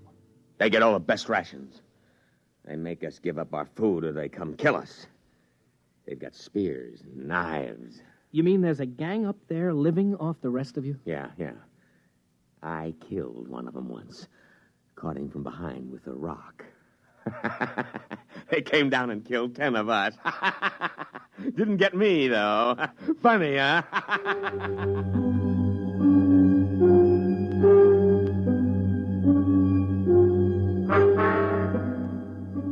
I got the picture. It's been the same every time men are herded together like animals. Andersonville, Buchenwald, and Dachau, the Alaskan camps in the 70s, and now Druro.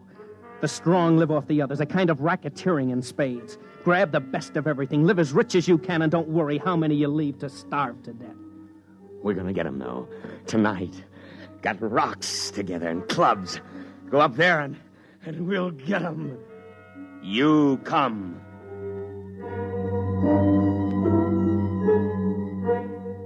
I didn't have much choice. They would have torn me apart. About 10 o'clock at night, the mob gathered at the foot of the hill. Every once in a while, they'd swipe at each other with a club or a rock, but mostly they shouted up at the hill. And then suddenly, without any signal, they charged.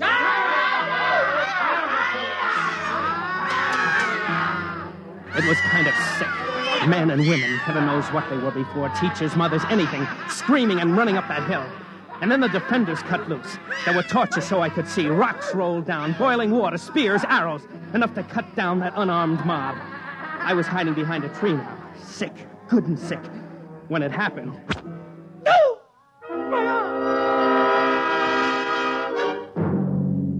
Hold on, Bud.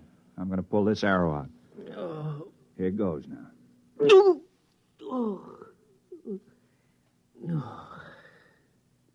Where am I? Up the hill. That's where you wanted to go, isn't it? But how did... We dragged you up here.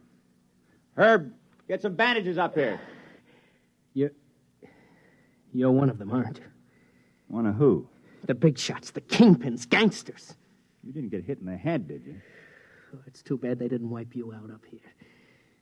It's tough enough living in a place like this, but to prey on the weak ones... Look, fella, I think maybe you got the wrong idea. Oh, thank heaven I'm safe from this kind of... Yeah, I wondered when you'd notice. That fancy suit of yours got torn when the arrow hit. Oh, no. Nully fever. That's why we hauled you up here. We spotted something funny about you. A kettle of boiling water splashed on you, and you didn't even notice. Who are you? George Gordon, Galactic News Service. A newsman? Listen, does anybody know you're in here? Yeah. Maybe there's a chance. Can you tell them they got to let us out? Tell them what it's like up here. Make them understand. We write messages for the ration planes, and they ignore them. You can't get close enough to the guards to shout, they shoot you down. They got to let us out. Oh, sure. After what I've seen, that's the last thing I do. Try to con somebody into letting this loose on the population. I've seen enough nullies. Even if I have to spend the rest of my life in this camp, I don't want to be responsible for making more. Wait a minute. You don't get it. We're not nullies up here. What? Nobody gets in the camp who isn't a nully. That's right. We all had it when we came in, but not anymore. Up here, we're cured. You're lying. You've got to believe me. We've been living up here for 4 years, keeping guard. Trying to live like human beings in the middle of those animals down there.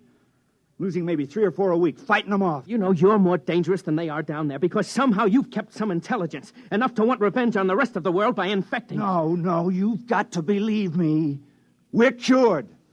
Nully fever can be cured somehow because we've done it. About 100 of us. More now with the babies. The what? Babies. Normal, healthy babies.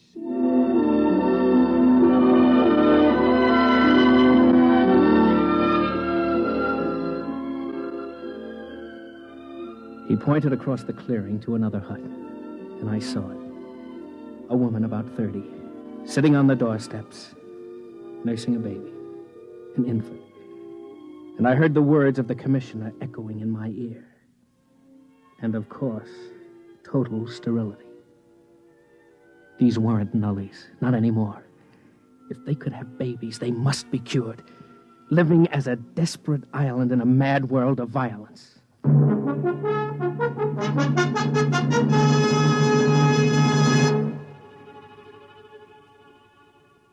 Well, you know the rest of it. You ought to. It was carried under my byline in every fact sheet on 3 planets. They had a micro-technician up the hill who gimmicked my miniature microphone with a hairpin and a piece of quartz crystal, so I cut in on the main traffic beam between Sinala and Iopa. I had Scott Warren at Government House in 15 minutes, threatening to blow the lid off the whole colonial government. The babies did it. Aerial photographs with micro-enlargements. They had pictures of those babies on the wire the next day. Red tape held it up a week. But finally, 100 cured ex-nullies and 1 reporter were out of Druro at Iopa General Hospital for checks. They found it. Nully fever is psychosomatic. You take somebody strong enough to fight for survival, give him incentive, and he'll lick it by himself. No miracle drugs needed. It starts with a virus, all right. But it ends with psychotherapy. A good dose of willpower. I got back to work in a month. Welcome back, George. The teletype's dead as ever. Back to the longevity of the Martian sand lizard. Druro Nully story played out? Dead as last week's herring. Well, what else is new? Maybe we can find another skeleton in the closet. How about life on the Martian moons? Now, that ought to be good for a headline.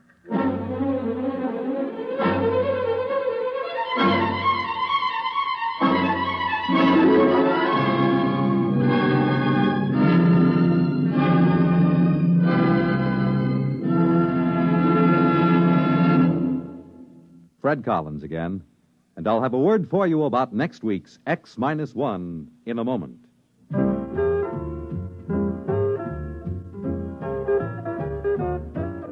Hey, Molly, it's me. Where are you? Right here, McGee. What's the matter? Are you doing anything?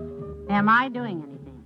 I've got a towel wrapped around my head, a broom in one hand, a bucket of soap and water in the other, and the kitchen curtains under my arm, and you ask me if I'm doing anything. Sure, I'm vacationing in Florida. Oh, here, Molly, let me take that stuff. What are you doing? Now, just sit down. Sit down right here. Well, you're sweet, McGee, but I've got... You can go back to work in a minute. I got something big to tell you. You know, something really big. What have you gone and done? We're going to be on Monitor. Monitor? NBC's fascinating, motivating, merry-making, scintillating, ever-vescerating weekend radio service. Oh, that Monitor. Of course. And we're on it, McGee? When? This weekend and every weekend. What do you say to that? Oh, that's wonderful, McGee. So don't make any plans, folks. We'll be seeing you this weekend. All weekend. On Monitor. And now a word about next week's story. The category Inventors by Arthur Sellings on X-1.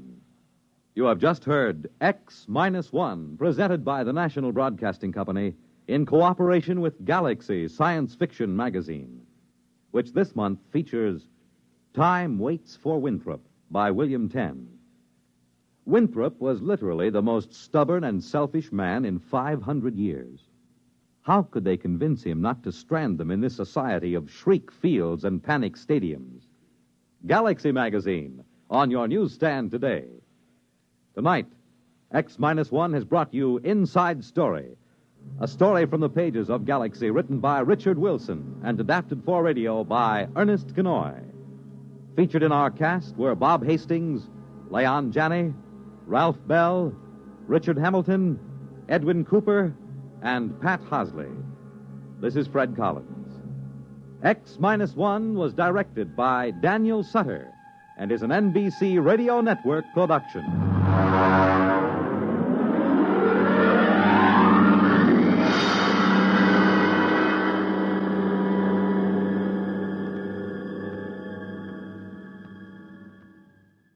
There's excitement in the air at night, and Nightline brings it to you.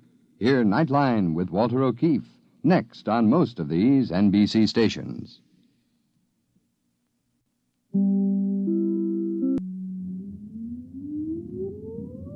Countdown for blast-off. X-5, 4, 3, 2, X-1, fire.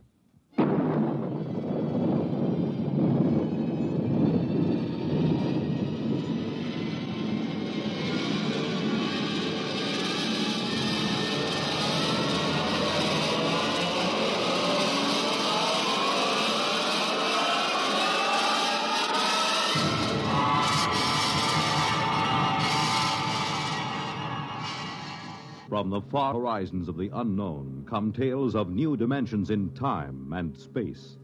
These are stories of the future, adventures in which you'll live in a million, could be years, on 1,000 maybe worlds. The National Broadcasting Company, in cooperation with Galaxy Science Fiction Magazine, presents X minus 1.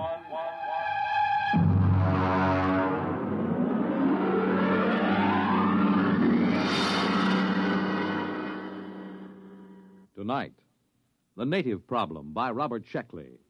But first, hear this. This is Marion Baker of Atlanta, Georgia. As a teacher, there is a problem that I feel quite acutely. I know most of you think I'm speaking of low salaries or inadequate school facilities. True, both of these situations should be remedied. But actually, what I would like to speak to you about is something which should be quite close to you as parents. Each day in your community, there are quite probably children who will miss valuable days in school simply because of preventable illnesses.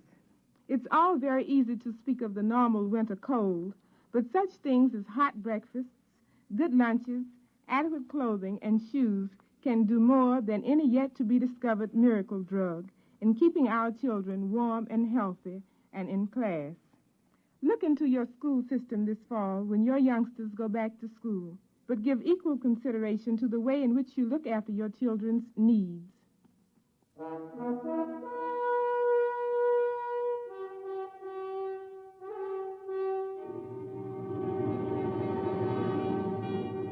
Now, X minus 1, and tonight's story, The Native Problem.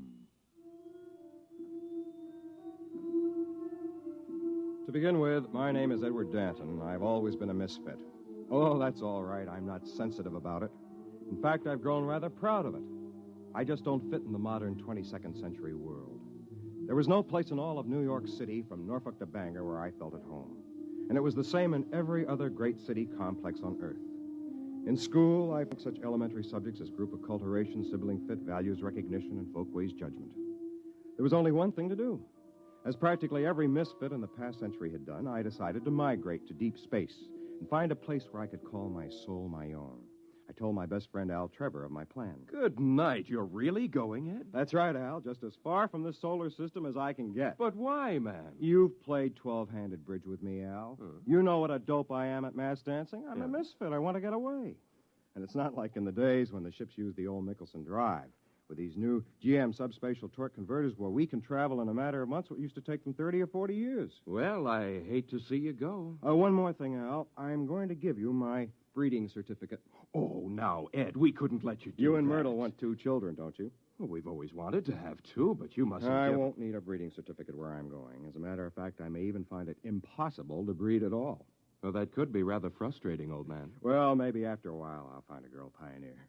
In the meantime, there's always sublimation. True. What substitute have you selected? Vegetable gardening. Might as well be practical, you know. Might as well. Well, old man, good luck, and thanks for that breeding certificate.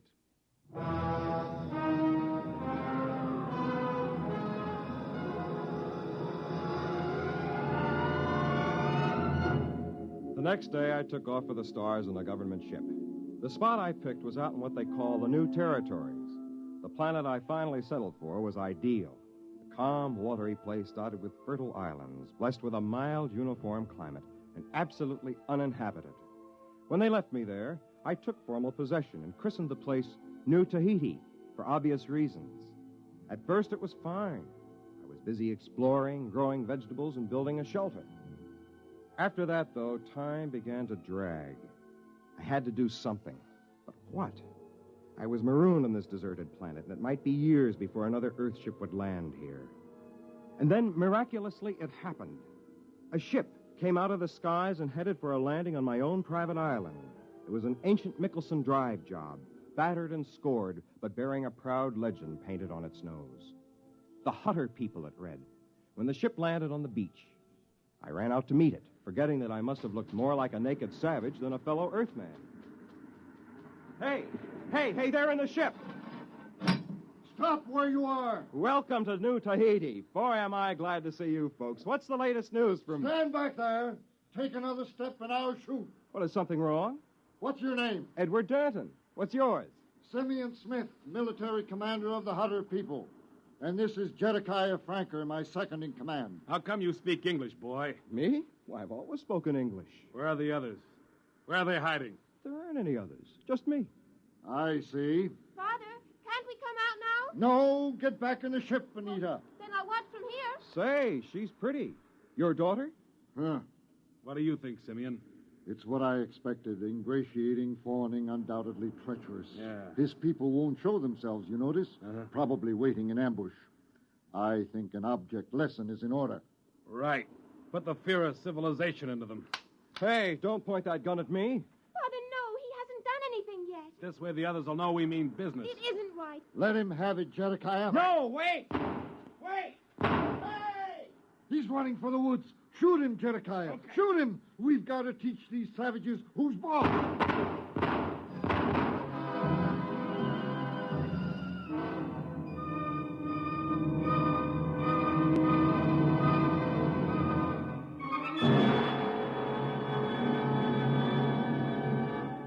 You're listening to The Native Problem, tonight's attraction on X-1. Friends, for as many years as any of us can remember, the sadness that polio has brought to so many homes has been almost unparalleled. But a greater sadness than this lies ahead for any who may from now on catch polio, because it may be due to carelessness. Vaccination against polio, the well-known Salk shots, is more than 75% effective. And it's due to such vaccination that there was a drop of 47% in polio cases last year. 5 million have had as much as one shot of the vaccine. And please remember that while the first and second shots are helpful, the third shot is necessary for maximum protection. Now, there's plenty of vaccine, and the doctors are anxious to cooperate. Remember, the end of polio is at hand, but it takes 3 visits to the doctor to lick it. Can you afford not to go?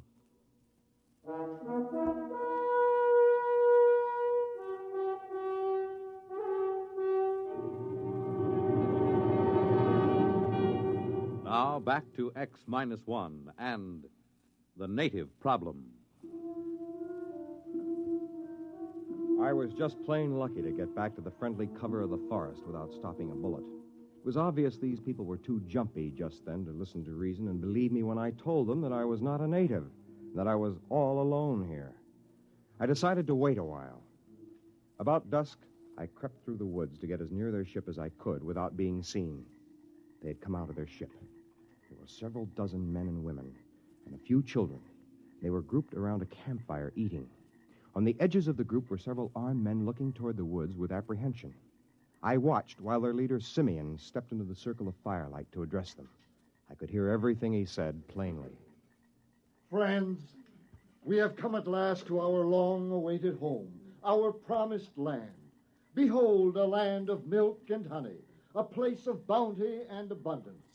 Was it not worth the long voyage, the constant peril, the endless search? Yes, it was. However, there is an aboriginal people here, naked and savage, undoubtedly cunning, ruthless and amoral, as aboriginals always are. Of these we must beware. We will live in peace with them if they will let us. No one can tell what goes on in a savage heart. Their standards are not ours. Their morals are not ours. We cannot trust them. We must be forever on guard. And if in doubt, we must shoot first. Remember, land too. This was not going to be easy. I decided not to try another approach that night.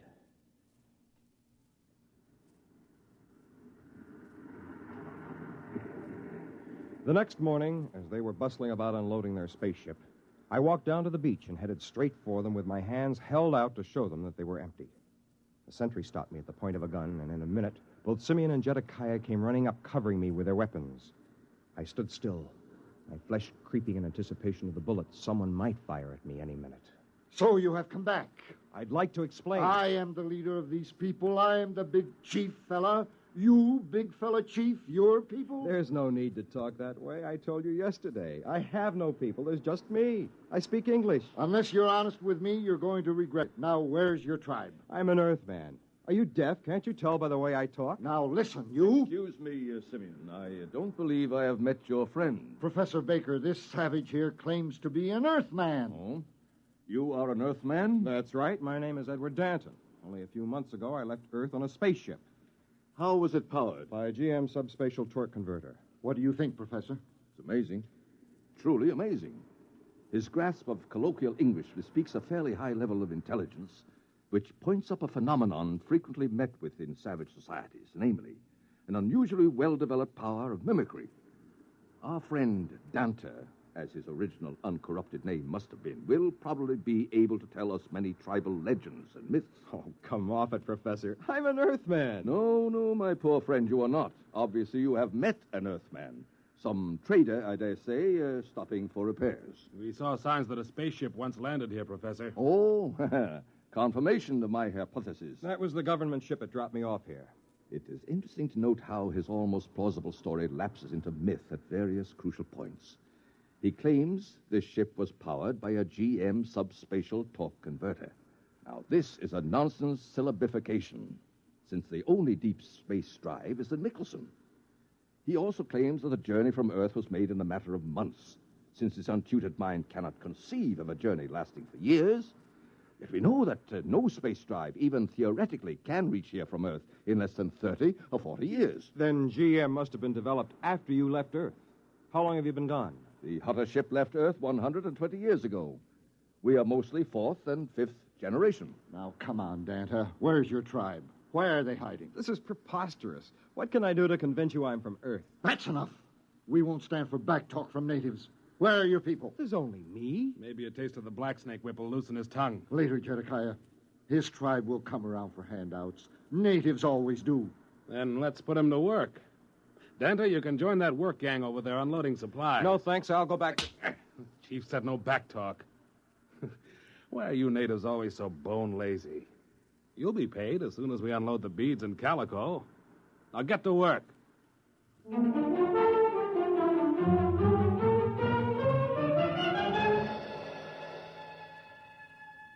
What could I do? I joined the work gang and unloaded the ship. By late afternoon, we had finished. I sneaked off to sit beside a mountain spring near the ship. In a few minutes, Anita, the pretty girl I had noticed the day before, came and sat beside me. Hello, Danta. Anita, do you think I'm a native? What else can I think? Everyone knows how fast a spaceship can travel. Times have changed since your people left Earth. By the way, they weren't in space all that time, were they? No, they originally settled on a planet called Land 2. But there was a native rebellion. We barely managed to escape. In that case, I can understand why they're so nervous about aboriginals. Oh, but don't worry, Dada. Things will be better when the council takes over. Who are they? A council of elders. They're men of goodwill who detest violence. And if you and your people are really peaceable... I haven't any people. Yes, I know. But if you and your people are really peaceable, you're sure to prosper under the rule of the elders.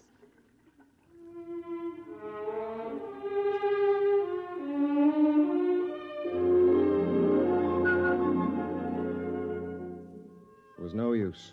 I couldn't even convince her. But as we sat together and talked, I began to forget my problems. I was enchanted by her. I think she liked me, too. After a while, as though it were the most natural thing in the world, she was in my arms, and I was kissing her. What's going on here? Oh, Jedekiah. You're a disgrace to your people. Are you out of your mind, girl? You can't mess around with a dirty native and keep your self-respect. Now, just a minute, you... Shut up! As for you, you've got to learn something and learn it good. Natives don't fool around with Hutter women. I'm going to impress that little lesson on you right here and now. Jedekiah, don't! I've had enough from you. Martha, you struck him. He tried to hit me first. Get up, Jedekiah. You're not hurt. Oh, my jaw. Help! Help! The natives are revolting! Help! Well, that did it. People began to shout and run all over the place.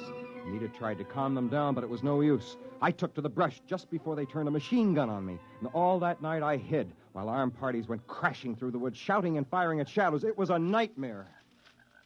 There goes one. Quick! They're behind us. Turn the machine gun. Got him! No, they got away. Look! Look there in the trees.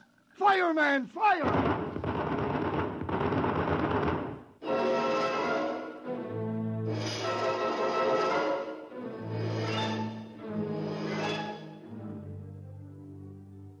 It was like that all night long. By morning, I was exhausted, and so were they. I hid in the jungle and waited. I don't know what for. And then, along about the middle of the day, I saw Anita. I thought she was alone at first, and I knew she was looking for me. I stepped out in the trail in front of her. Oh, it's you, Dante. Anita, There are men back there. It's all right. They won't harm you. They came to guard me. Dante, are you all right? Guard you from me? They don't know you as I do. At the council meeting today, I told them the truth. You did? I told them the fight wasn't your fault. I told them you were only defending yourself. And Jedediah lied. No pack of natives attacked him. It was only you. And I told them this. At last. Did they believe you? Oh, yes. I explained that the native attack came later. Native attack? Now, look, there wasn't any attack, Anita. There couldn't be. There aren't any natives.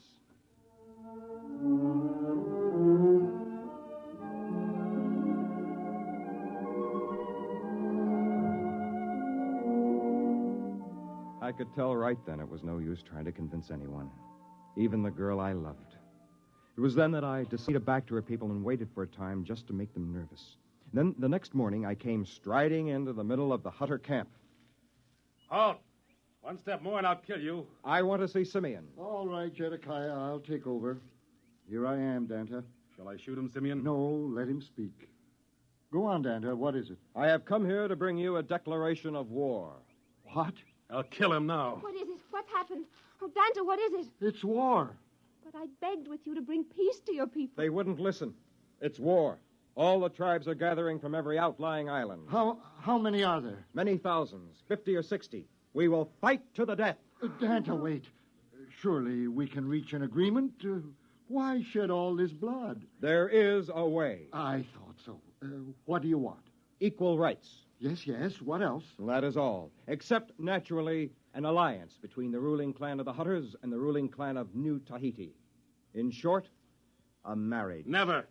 We'll fight, even though we're wiped out. We can't. We wouldn't have a chance. Accept, Father. Accept before it's too late. How can I accept? Where could I find a Hutter woman who would sacrifice herself for a marriage like that? Why don't you ask me?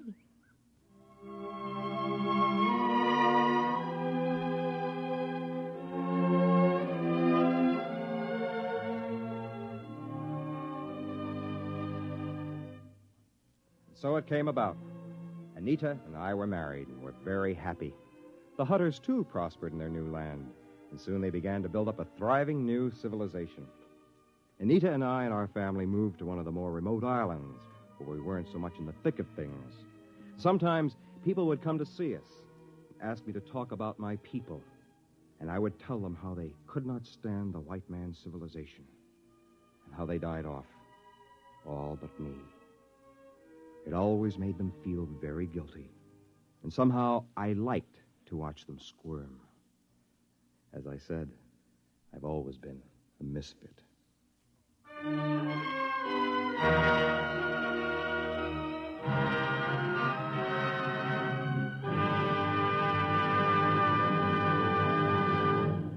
Fred Collins again. I'll have another word about X-1 in a moment.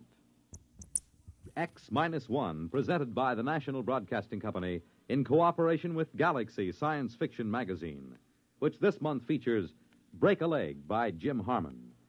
The man worthwhile couldn't be allowed to smile. If he ever laughed at himself, the entire ship and crew were as good as dead. Read it in Galaxy Magazine on your newsstand today. X-1 has brought you The Native Problem, a story written by Robert Sheckley and adapted for radio by William Welch. Featured in the cast were John Thomas, Joseph Boland, James Dukas, Ellen Muir, Charles Webster, and Alan Bergman. Your announcer, Fred Collins. X-1 was an NBC Radio Network production.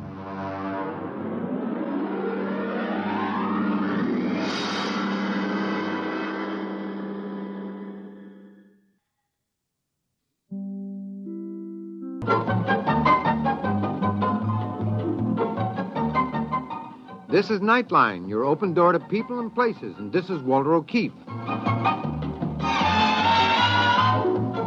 Nightline invites you to listen in on NBC's award-winning science fiction series, X-1.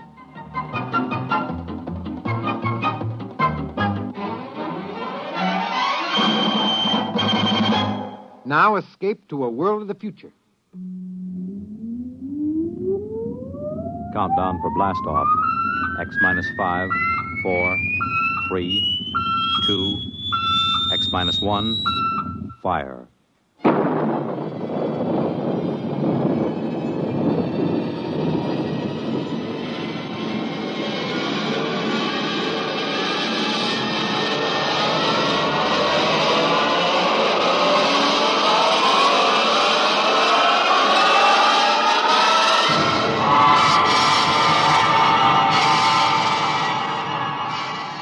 From the far horizons of the unknown come tales of new dimensions in time and space. These are stories of the future, adventures in which you'll live in a million, could be years, on 1,000 maybe worlds. The National Broadcasting Company, in cooperation with Galaxy Science Fiction Magazine, presents X-1.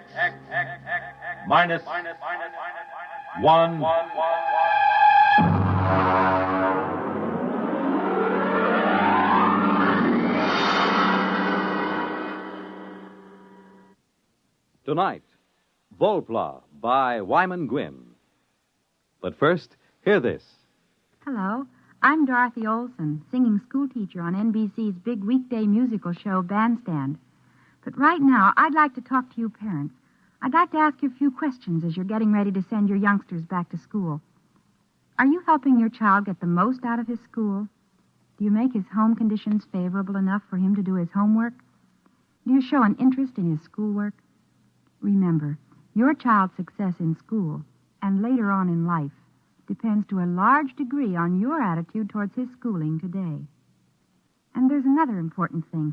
Everyone needs a good send-off in the morning, and that goes for children, too. Be sure your children have a substantial breakfast and a cheery goodbye before they head for school each day. Remember, you can't expect your child to do it all himself.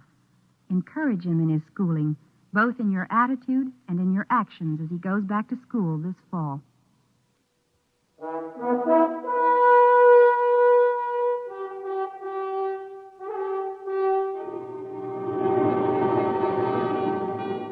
Now, X-1 and Volpla.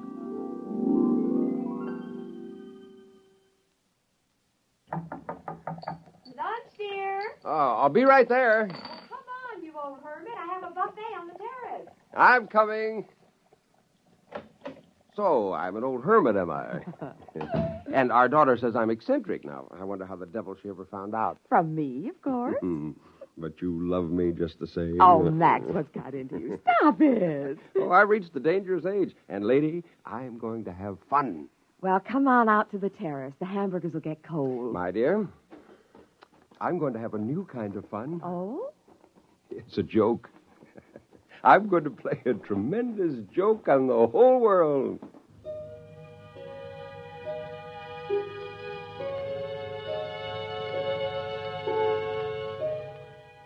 I had been working for this moment for 10 years, and now, Volplas, 3 of them, a male and 2 females.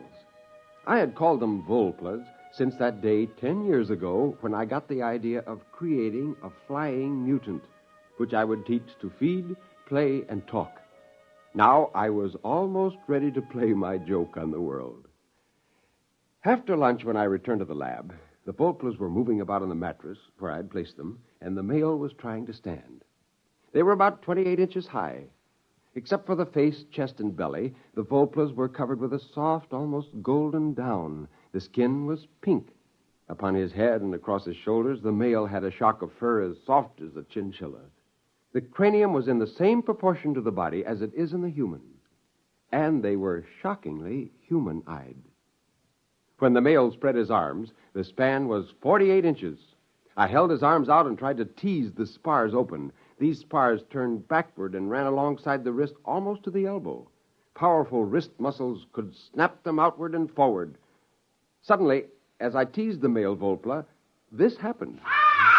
The spars shot outward, adding 9 inches to each side of his span. The lateral skin, that had until now been resting in folds, was tightened into a golden plane that stretched from the tip of the spar to his waist, a true gliding plane, perhaps even a soaring plane.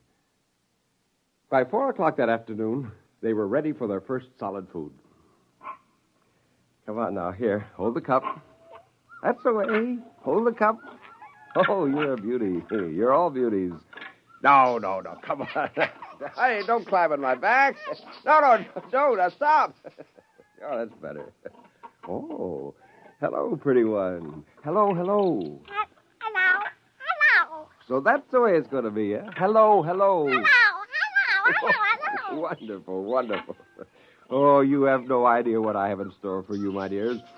I will teach you a language, perhaps English, a simple basic English. You will have your own crafts, and you'll live in small tree houses, and I'll teach you legends that you came from the stars, that you watched the red men and the white men, and you listen to their speech. And when you're able to take care of yourselves, I'll turn you loose. There'll be Volpla colonies up and down the coast before anyone suspects. And then, my dear, one day, somebody will see a Volpla, and the scientists will observe them. Then the legends will come. Isn't that funny? Don't you think that's terribly funny? Funny.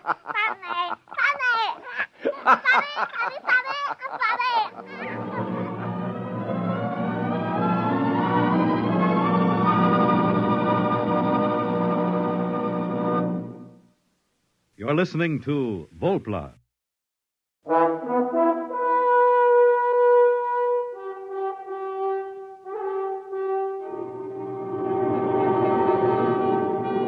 Now back to X-1 and Act 2 of Volpla.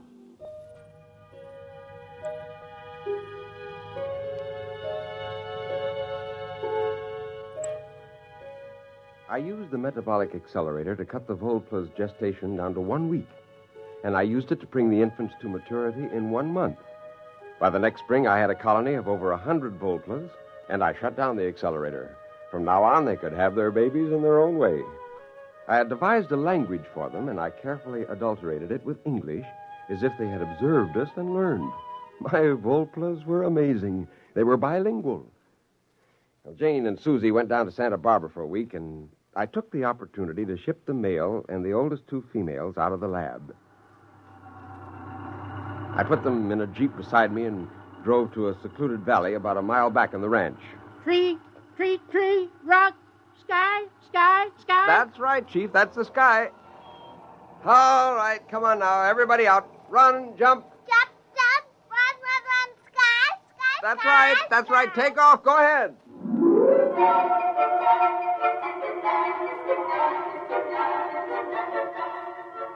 He spent about 2 hours chasing the 2 girl Volplas around, and then he made a leap for one. And when he spread his arms, his spars snapped out, and those golden planes sheared into the air. Sky. He sailed over her, and he rose up, and he hung in the breeze for a long moment, 3 feet above the ground. Fly. That's right. You can fly. Oh, fly.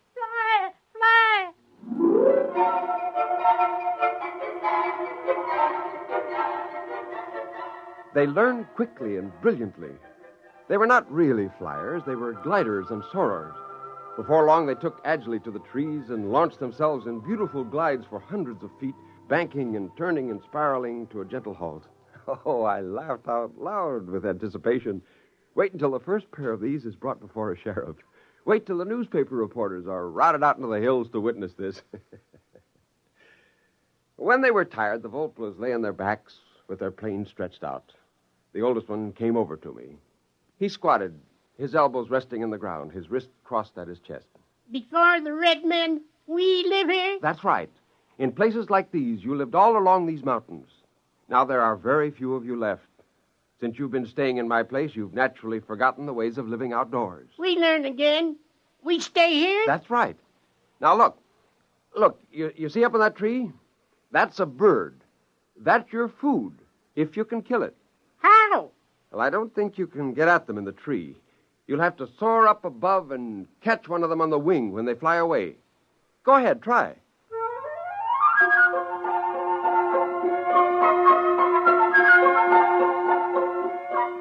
He climbed the tree and launched himself and caught a warm updraft from the hillside. In no time, he was about 200 feet away. He began working his way, crisscrossing back to us, and then suddenly he dived. He caught the bird! He caught the bird! Bird! Bird! Bird! We eat! Yes, you eat this. I'll show you how to build a fire.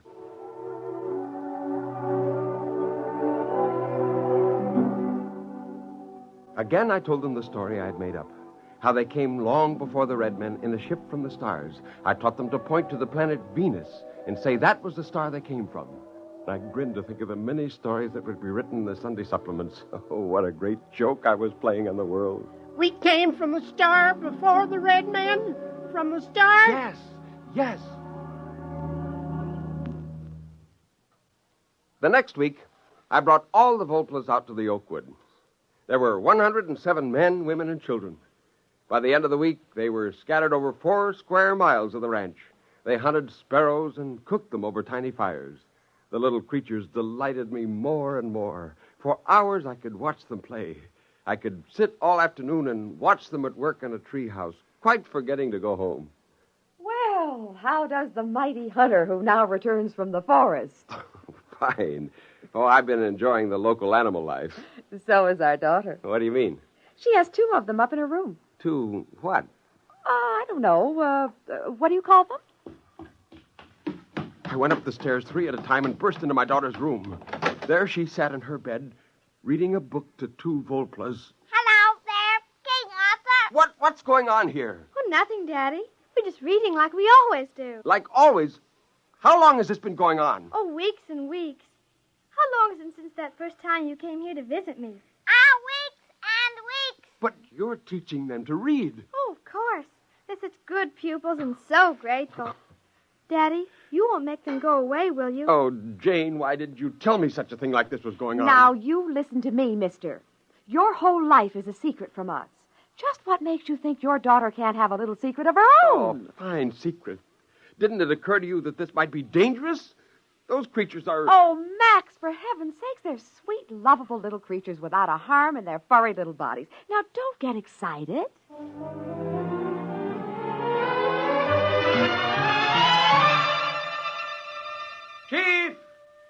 Chief! Look, where are you? Here, Bush. Listen. Do you realize there are 2 Volplas in my daughter's bedroom? Yes, they go there every day. Is there anything wrong with that? But she's teaching them the words men put on paper. Yes, you told us men may be enemies. We wish to learn so we can protect. I have Thing here. Well, that's the San Francisco Chronicle. We've been taking it for some time from box at your house. Oh. I have learned from the others. I can read most of this. It was terrible. The whole wonderful joke of the Volplas would be lost. But I knew what I would have to do. I'd have to explain that my family and I had found a colony of them in our ranch and taught them English and taught them to read. I was stuck with that. Men are dangerous. They will shoot us with guns if we leave here. No. Now listen. When they know who you are, they'll leave you alone. Now, you must disperse all your families at once. Send them far away and spread out. No, we cannot leave these woods. Men would shoot us. But I'm telling you... Perhaps you are not a good friend. Perhaps you have lied to us. Why are you saying we should leave these woods? But it's important. The whole... you'll be safer. We will decide.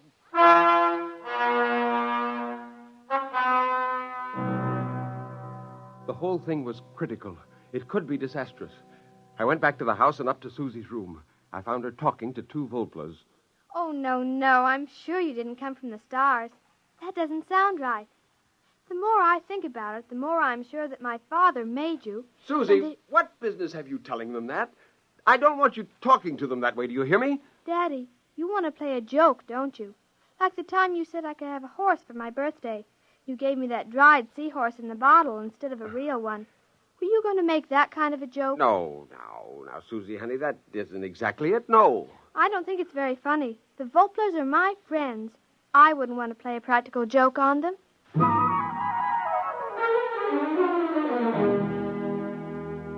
Chief! Chief, where are you? Chief! Oh, confound it. The fires are out, none of them around. Chief! Are you up there in that treehouse? Where are you? Where are all of you? You've got to listen to me. I made you. The joke, the whole joke is spoiled. Where are you? Chief! Volplas! Volplas!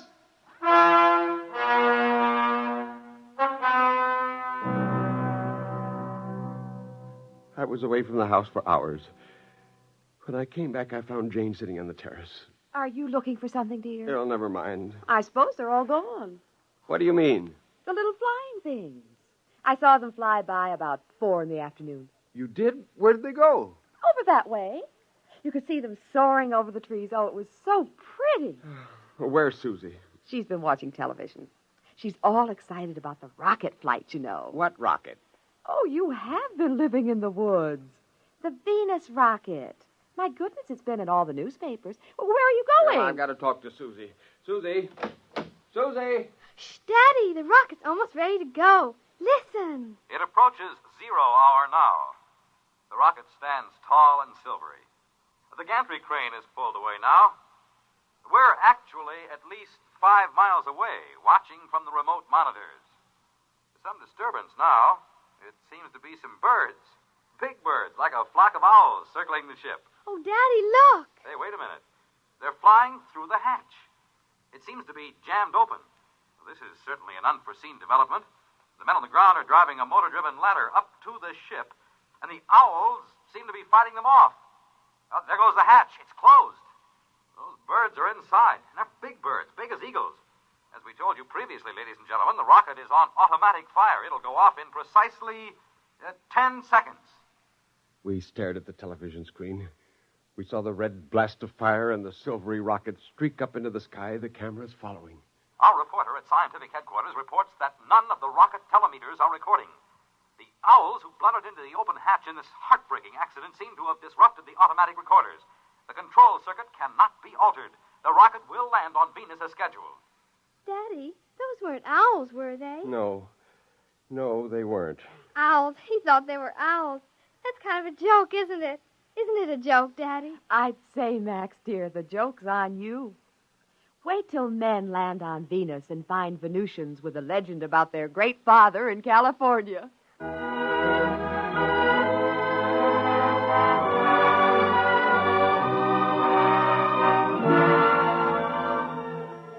Of course, they left me a note. The handwriting wasn't very good, but then you wouldn't write very well either if your index finger was 9 inches long. I sat on the patio and read the Volpla's farewell. It said, "The man who made us, we forgive you. We know we did not come from the stars, but we go there. I, the chief, give you welcome to visit. We will try not to laugh at you. Goodbye."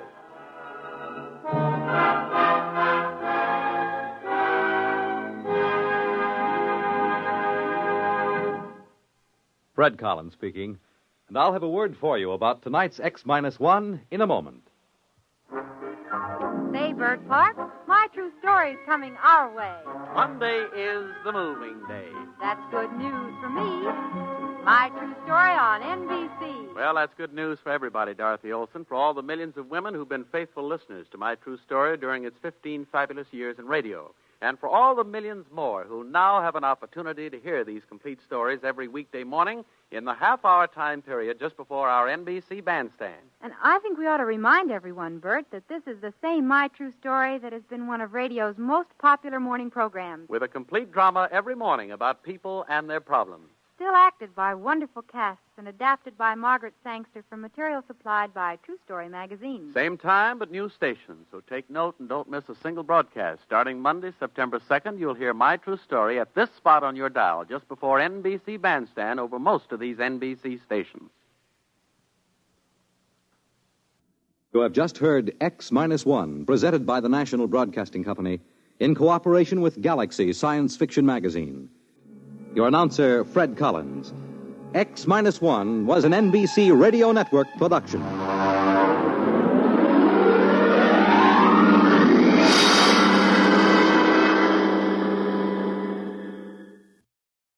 There's excitement in the air at night, and Nightline brings it to you.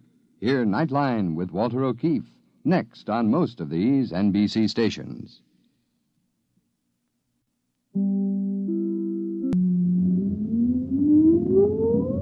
Countdown for blast-off. X-5, 4, 3, 2, X-1, fire.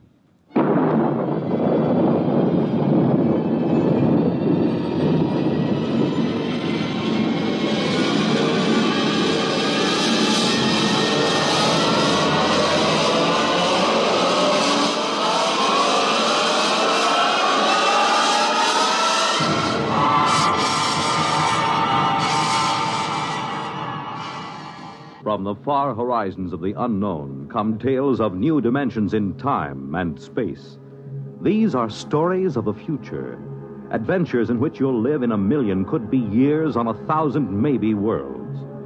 The National Broadcasting Company, in cooperation with Galaxy Science Fiction magazine, presents X-1.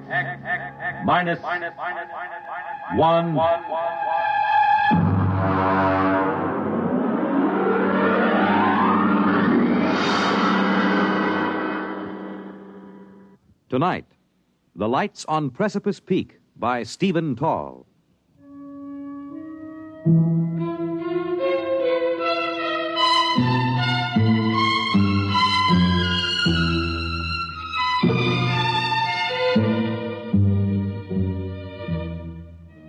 We were sitting on the porch of the lodge, the three of us, Chuck Evers, Royston, and myself. Chuck was smoking one of those 5 for a quarter stinkers he affects, but he let it go out as we sat in the darkness, stared across the narrow valley below us, then up again to the mountains of Bighorn Glacier, 6 miles away and 7,000 feet up in the thin, cold air. There it is. You see? Where? Well, follow my hand. I'll line it up with a tall pine tree on the first ridge. You see? Very small, dull red. It's been up there for about 5 minutes. I didn't see anything before. You see? Moving along. Well, it seems to be the lip of Bighorn Glacier. Give me the binoculars. Yeah, it's a glow, all right. Small but definite glow. You want to see it, Royston? Thank you. Well, that's that. You can see it, but still you can't. The glasses didn't pick up any outline. It's still just a glow. Spooks, that's what. Spooks. Spooks? Yes. Apparitions. Haunts. Hobgoblins. Ghosts. Banshees.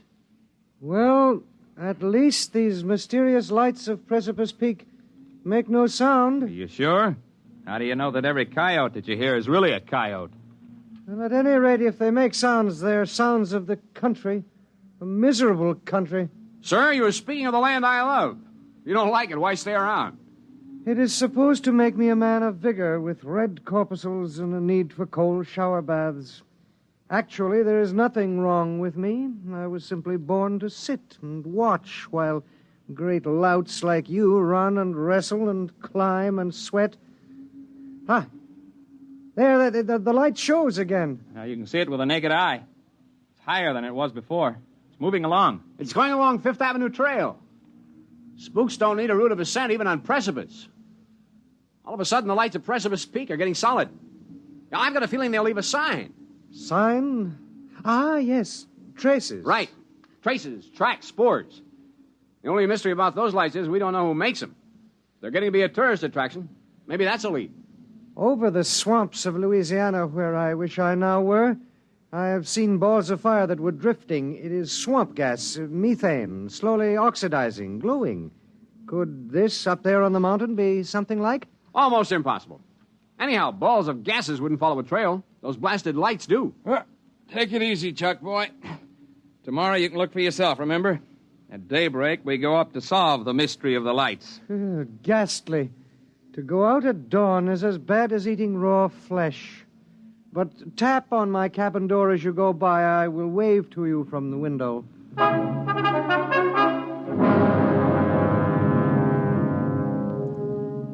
We were down the slope from the lodge and across the valley before the sun rose. Chuck and I swung along the trail.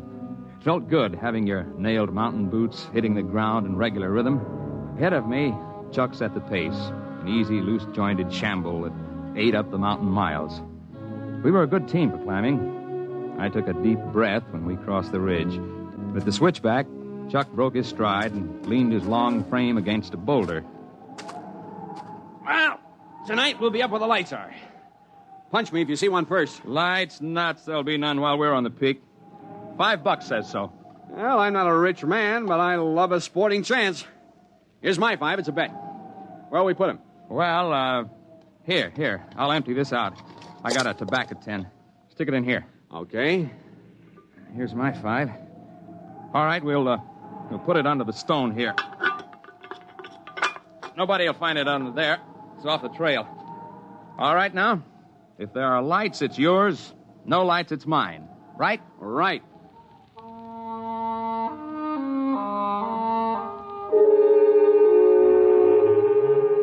Going into the world above the trees is one of the good things of a peak climb. Hoary marmots whistled from their rocks. Conies scurried. Gray-barred ptarmigan crouched almost invisibly among the gaudy alpine fields of mountain sunflowers and tiny forget-me-nots. At dusk, we laid out our bedrolls on a level bit of tundra in the lee of a massive outcrop near Bighorn Glacier. We cooked a kettle of stew and heated the water for tea. Then Chuck walked away a few paces from the fire to empty the kettle. Ow! What's the matter? Stone turned under me. My ankle. Give me a hand. I got you. Oh, set me down again. Okay. Now let's take off that boot and the sock. Oh. Well, I have a feeling, my friend, that I will not climb that peak in the morning. Get the sock off and let's see how bad it is. Oh. Well, we'll pack ice on it and tape it in an hour. Maybe it's a simple twist. Well, you know it isn't. Sure, I know. I thought you wanted to be cheerful, that's all. It's like when I broke 3 ribs climbing to look into a bird's nest the day before we were tackling the east face of Long Peak. Then you would chin up. Well, that was different. I wasn't hurting.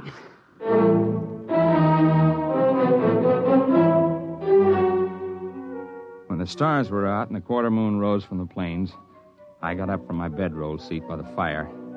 Chuck's ankle was taped, and he was easing it before him as best he could. Well, that's not so bad for a foot.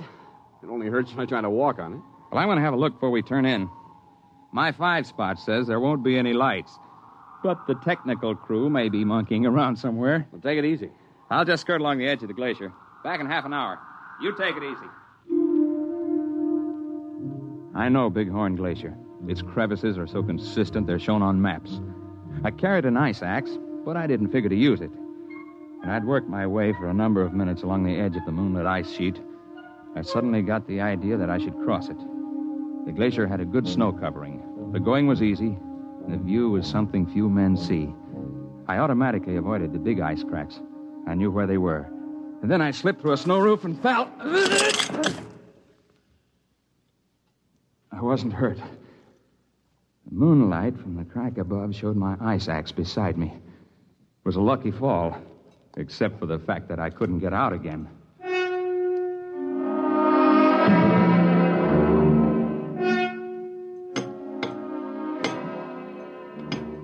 Time after time, I tried to dig hand and foot holes into the splintering ice wall. But I was freezing my fingers, making no headway. Cold was beginning to bite into me. So I settled myself on my heels quietly and tried to decide what to do.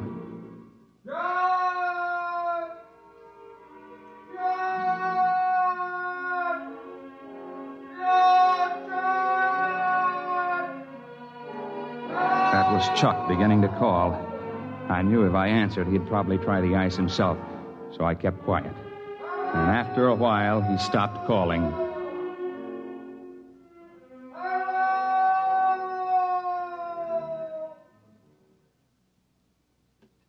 And then, suddenly a dark silhouette showed in the narrow crack of sky above. Are you injured? Well, I'm okay. Just drop me a rope and I can walk up the wall. Mind the snow ledge. I didn't, and look at me. A joke? Here's the rope. Hey, what kind of a rope is this?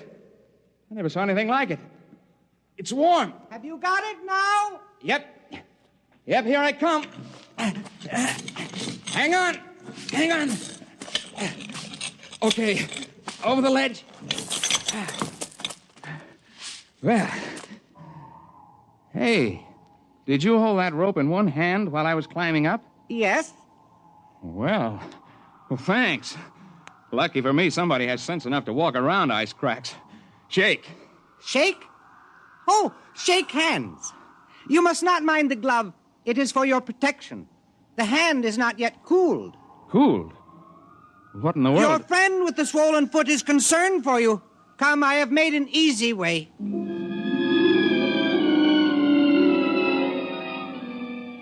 I've climbed mountains up and down the Rockies, but I confess, following this fellow, I felt like a tenderfoot.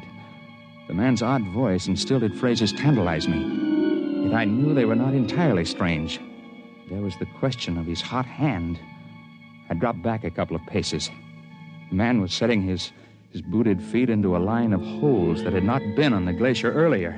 I could swear to that. And as we approached the edge of the glacier, I could see him clearly, for he was surrounded by a dim red glow, which grew brighter with each step. In a few moments, it was as if he were outlined in flame, and I could feel a warmth radiating from him. I wondered why the snow didn't melt under his tread. It's the boots! They insulate! Oh, I see. Thank you. Hey, you not only light up, but you pick brains. Both good tricks. A joke? I guess so. Only here on Earth are there jokes. We can never be sure about them. We, huh? I thought a gag like this would take cooperation. How many of you boys are in on it? We are 4. We had left the ice. We were threading along the little ledge that gave onto the boulder field. I noticed that the ruddy glow had faded completely, that the man up ahead was now simply a dark silhouette. We reached the tundra and spotted Chuck's tiny fire. He sat next to it, the tape-footed ankle eased on a pack sack before him. Well, hello. You took your time. I fell in a crevasse. And I owe you $5. Oh? Oh! You should put the more important statement first. But we can take that up later. I see we have company. Oh, yeah. This is Chuck Evers. I'm afraid I didn't catch your name. I am called Zell. Zell? Yes. Well, it's different anyway. That is because I am different. He can read your head like a crystal ball. And he lights up like a neon sign. Easy, boy. You've slipped on the ice before. Sit down. Let's quit being funny. Let us all sit, and I will tell you why I am Zell. I will do it because I know when you repeat my words that you will not be believed. Now, listen. You listen. You came up to climb the peak, but also you came to see what caused the lights. If you had not had misfortune, you would have climbed the peak, but there would have been no lights. We would not have come. Hey, there's a light back up there where we were. You see? That red light on the glacier? Well, yeah. Yeah, moving across. That is Zor. We grew in the same membrane. He is erasing our trail across the ice. Yeah, very smart. We can tell tales down there, but there won't be any proof, huh? That is correct. Chuck Evers, you are wondering about the statement that we grew in the same membrane? Well, yeah. Yeah, I was thinking that... I should have said that we are twins. Holy... You're right, John. It is telepathy. You weren't out of your head. The truth is simple. We have told it before, but no one ever believes. And it has not seemed wise to support our facts. We, Zor and I, with our companions Zim and Zet, are explorers. But we do not explore mountains. Here we rest and allow ourselves to behave normally. We explore in towns and cities where people gather. It is strenuous. We cannot tolerate it for long. Then we must go into seclusion and renew ourselves. Yeah, I know what you mean. 10 days in Denver, and I feel like I've been staked with a short rope. I gotta get away. Your problems are simply a matter of preference. Ours are physiological. We cannot long maintain metabolic balance in the company of people. Thus, Zim and Zet are now back in the world you inhabit. When they must rest, then our turn comes. I will show you.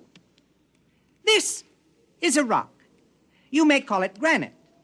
To me, it is food. So, eat it in good health.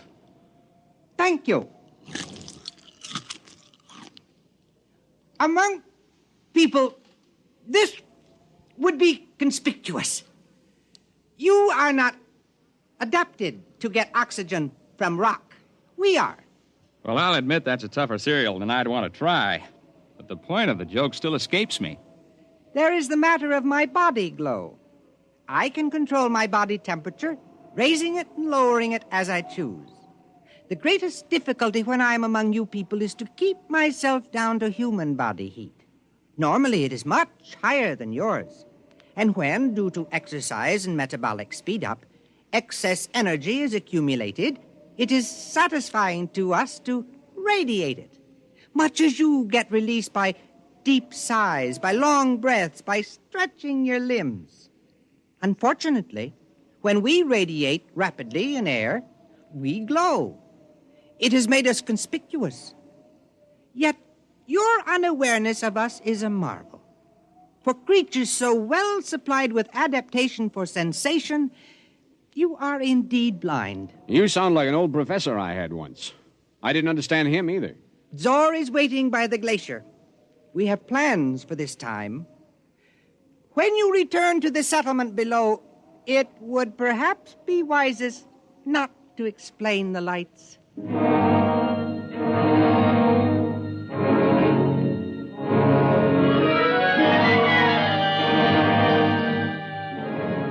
We both sat silently beside the dying fire. When we looked up toward the upper reaches of the glacier, two gleaming spots, dull cherry red, moved steadily across the ice. They were visible for brief minutes and slowly faded.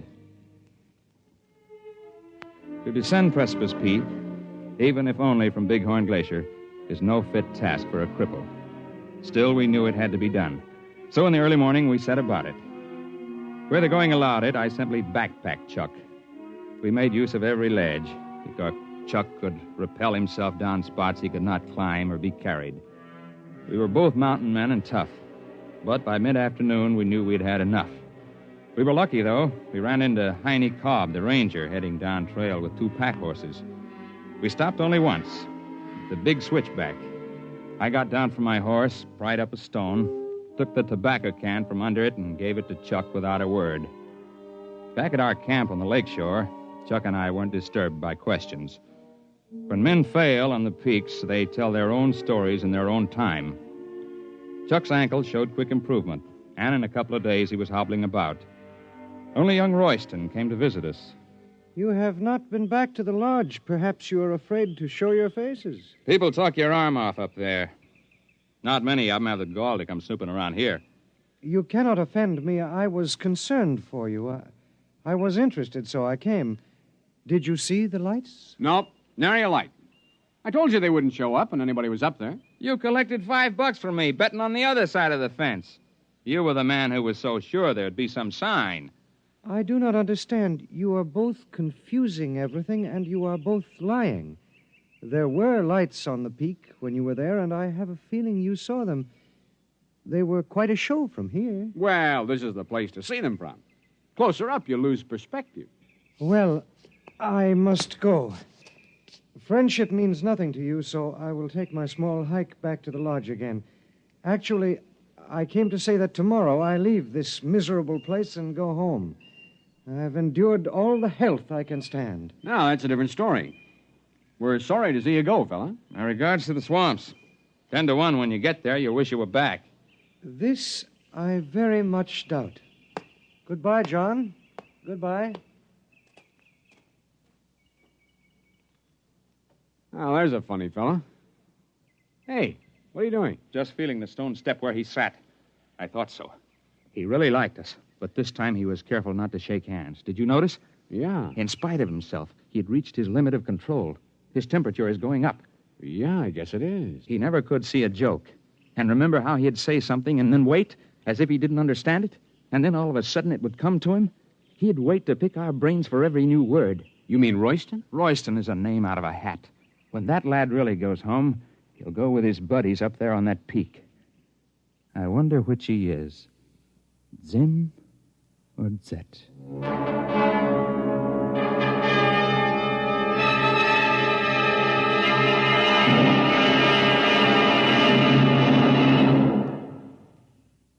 You have just heard X-1, presented by the National Broadcasting Company in cooperation with Galaxy Science Fiction Magazine, which this month features Man in the Jar, the story of Vane, who did not bottle live people indiscriminately.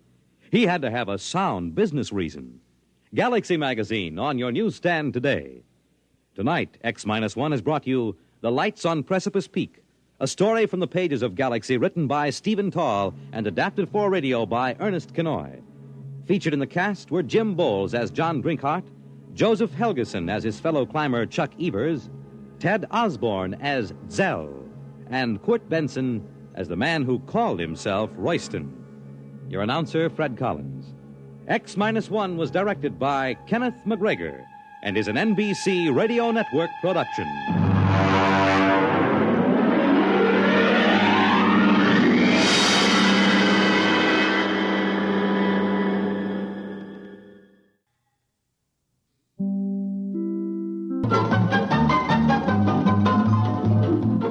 This is Nightline, your tie line to the world, and this is Walter O'Keefe. Tonight, a visit to worlds strangely different from ours, the world of the future, the world of X-1.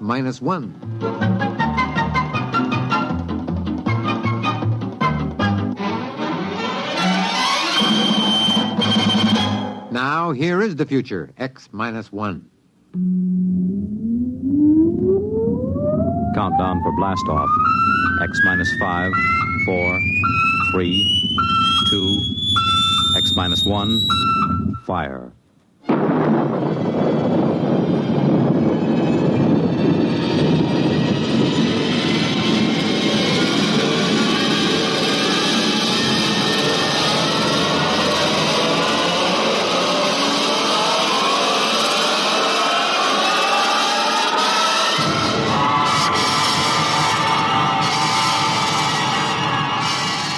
From the far horizons of the unknown come tales of new dimensions in time and space. These are stories of the future, adventures in which you'll live in a million, could be years, on 1,000 maybe worlds. The National Broadcasting Company, in cooperation with Galaxy Science Fiction Magazine, presents X minus 1.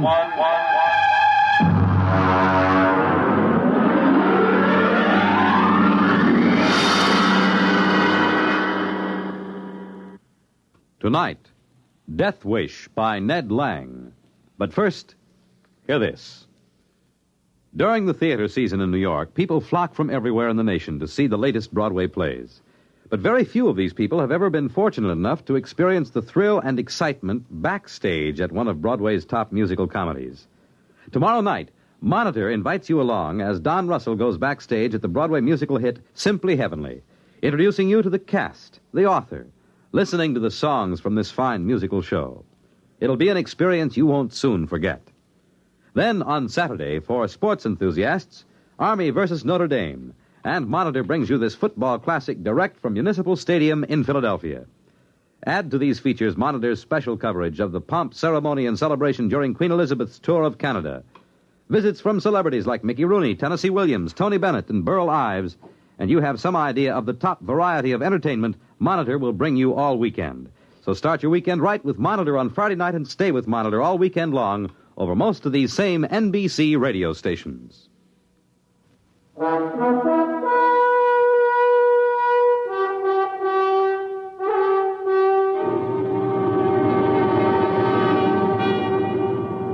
And now, X-1, and tonight's story, Death Wish.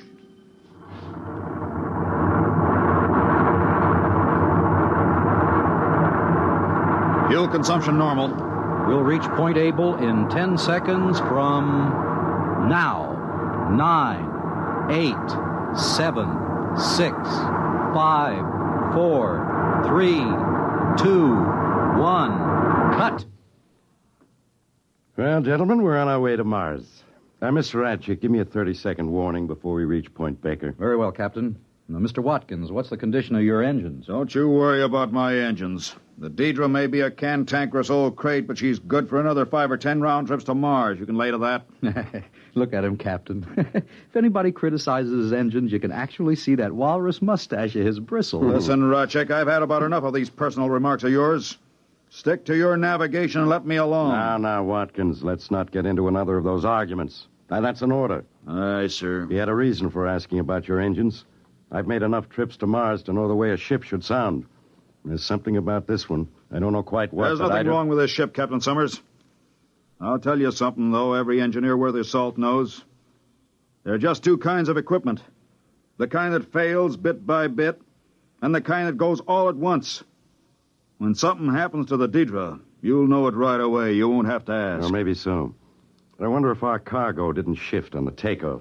Mr. Ratchett, would you be kind enough to check on it? You bet, Captain. Right away.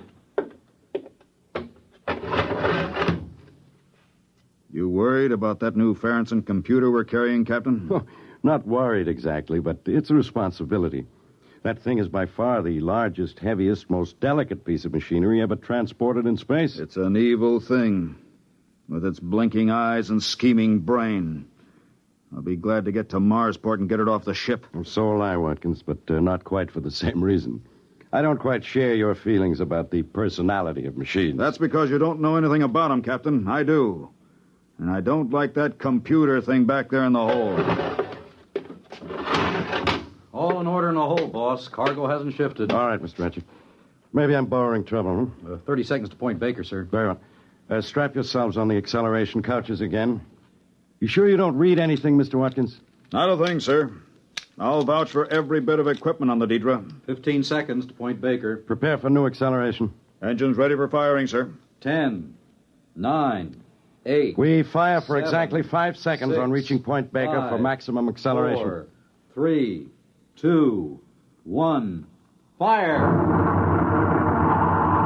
That's 5. It didn't cut off. We're overfiring. My fuel. The course. We'll be off course. The switch doesn't respond. Emergency cutoff. Hit the emergency. I can't move my arms. Acceleration. Stop it. Stop the rockets. My arms so heavy. If I could just reach the cutoff switch. There. What happened? We're on emergency lights. We blew the generator. Of all the lousy things to happen. Well, what was it? Main firing circuit. It fused on us. Metal fatigue, I'd say. Must have been flawed for years. When was it last checked out? Well, it's a sealed unit, Captain. It's supposed to outlast the ship. Absolutely foolproof. Unless it's flawed. Now, don't go blaming it on me. Those circuits are supposed to be X-rayed, heat-treated, fluoroscoped. You just can't trust machinery. How are we on fuel? Not enough to push a kiddie car down Main Street.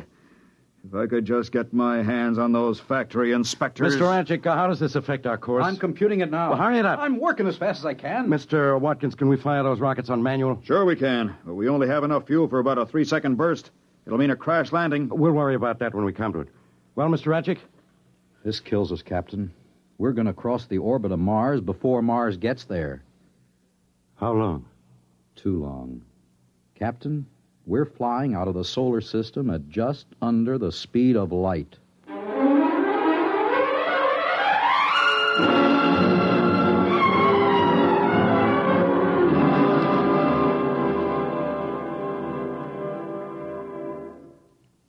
You're listening to Death Wish, tonight's attraction on X-1.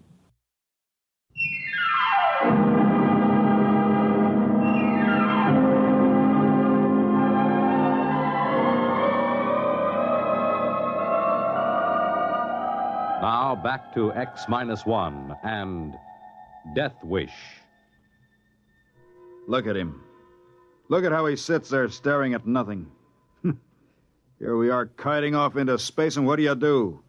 We got a little fuel left. We can turn the ship, can't we? Look, you are a navigator, aren't you? I am, Mr. Watkins. And for your information, if I plotted my courses the way you maintain your engines, we'd be plowing into the middle of Australia right now. Why, you little company toady. At least I got my job honestly. Not by marrying the owner's daughter. Why, you dirty old man. Stop it, both of you. No more of this now. I give the orders here. All right, then give some. Tell him to plot a return curve. This is life and death. All the more reason for keeping our heads. Mr. Ratchet, can you plot such a course? The first thing I tried. On the fuel we got left, there isn't a chance. Best I could do would be a degree or two. That won't help. What do you mean it won't? We'll turn back into the solar system. Sure, but the best curve we can make will take us a few thousand years to complete. What about a landfall on some other planet? Neptune, Uranus? Impossible. In the first place, the right planet would have to be in the right place at the right time. And if it were, we'd need fuel, a lot of fuel, to get into a braking orbit. And if we could, who'd come and get us? No ship has gone past Mars yet. Yeah, but maybe there'd be a chance, just a slim chance. Maybe, but we can't swing it. Gentlemen, I'm afraid we'll have to kiss the solar system goodbye. It just doesn't seem possible. Who would believe we're traveling at almost the speed of light? Look out the viewing port. You'd swear we were standing still in space. Yeah, that's because there's no reference point, as you know. I assure you, we're traveling faster than any men have ever traveled. What shall we do, Captain? I don't know, Watkins. I just don't know. Our noble captain can't face the situation. Of course I can face it. I can follow any course you plot. That's my only real responsibility. Now, let's get a grip on ourselves. Mr. Radjic, suppose you raise Mars on the radio. Aye, sir. Deidre to Marsport. Deidre to Marsport. Urgent. Repeat, urgent. Come in, Marsport. Marsport to Deidre. Read you. Over. Emergency, Marsport. Firing mechanism jammed. Fuel almost totally expended. Acceleration 15 seconds past safe maximum. Heading out of solar system. Request help. Over. Can you turn the ship, Deidre? Can you put it into any kind of an orbit? Over. No fuel, Marsport. We can only turn a degree or two. Over. Put your captain on, Deidre.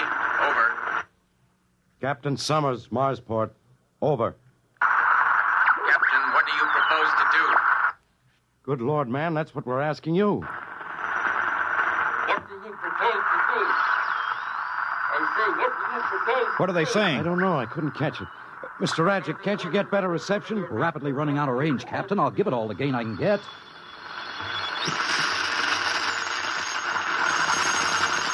To Deidre. Marsport to Deidre. Can you read me? There they are. Shut up. Deidre, what can you do for us? Over. Captain, we can't think of a thing. If you could swing into any sort of orbit. We can't. I told you that. Under the circumstances, Captain, you have the right to try anything at all. Anything, Captain. Oh, that's nice of them. What do they expect us to do, complain to the company? Listen, Marsport. Marsport, do you still read me?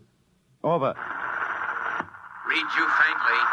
Go on, but hurry. I can think of just one thing.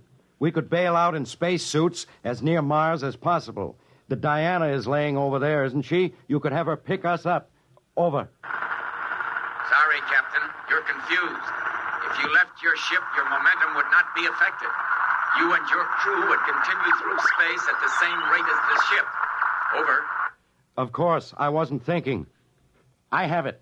Send the Diana out to intersect our course. Maybe we can find some way to transfer. My navigator will help you plot the intersection. Over.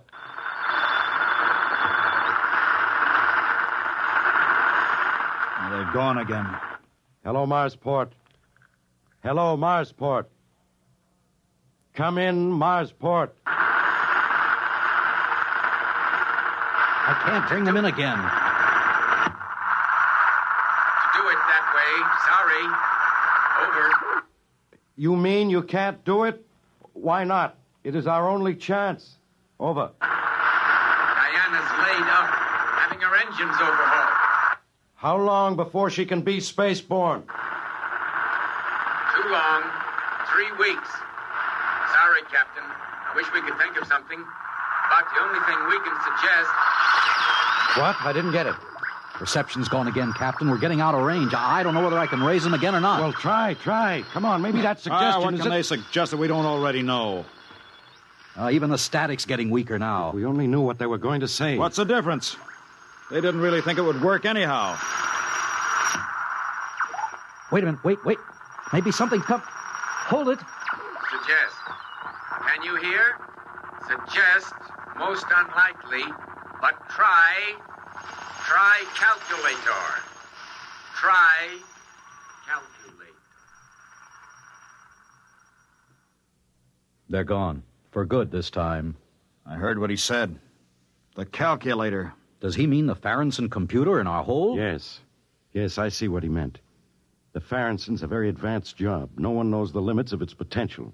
He suggests we present our problem to it. That's ridiculous. The problem has no solution. It doesn't seem to, but the big computers have solved other problems that seem to have no solution. No, we can't lose anything by trying. No, not as long as we don't pin any hopes on it. That's right. We don't dare hope. Mr. Watkins, I believe this is your department. What's the use? You say don't hope, but both of you are hoping anyhow. You think the big electronic god is going to save your lives? Well, it's not. Well, we have to try, man. Who says we do? I wouldn't give it the satisfaction of turning us down. Are you implying that machines think? You bet I am, because they do. No, I'm not out of my head. Any engineer will tell you that a complex machine has a personality all its own. Do you know what that personality is like? It's cold, withdrawn, uncaring, unfeeling. A machine's only purpose is to frustrate desire and produce 2 problems for every one it solves. And do you know why a machine feels this way? You're hysterical. Oh, no, I'm not. A machine feels this way because it knows it's an unnatural creation in nature's domain. It wants to reach entropy and cease. It's a death wish. A mechanical death wish. Gibberish. Watkins, are you going to hook up that computer? Oh, sure, I'm human. I keep trying. I just wanted you to understand that there's no hope. I'll get it warmed up.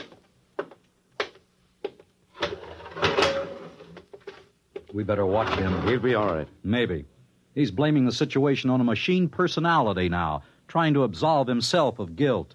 It's his fault we're in this spot. An engineer's responsible for all equipment. What's the good of blaming anybody? None, I guess.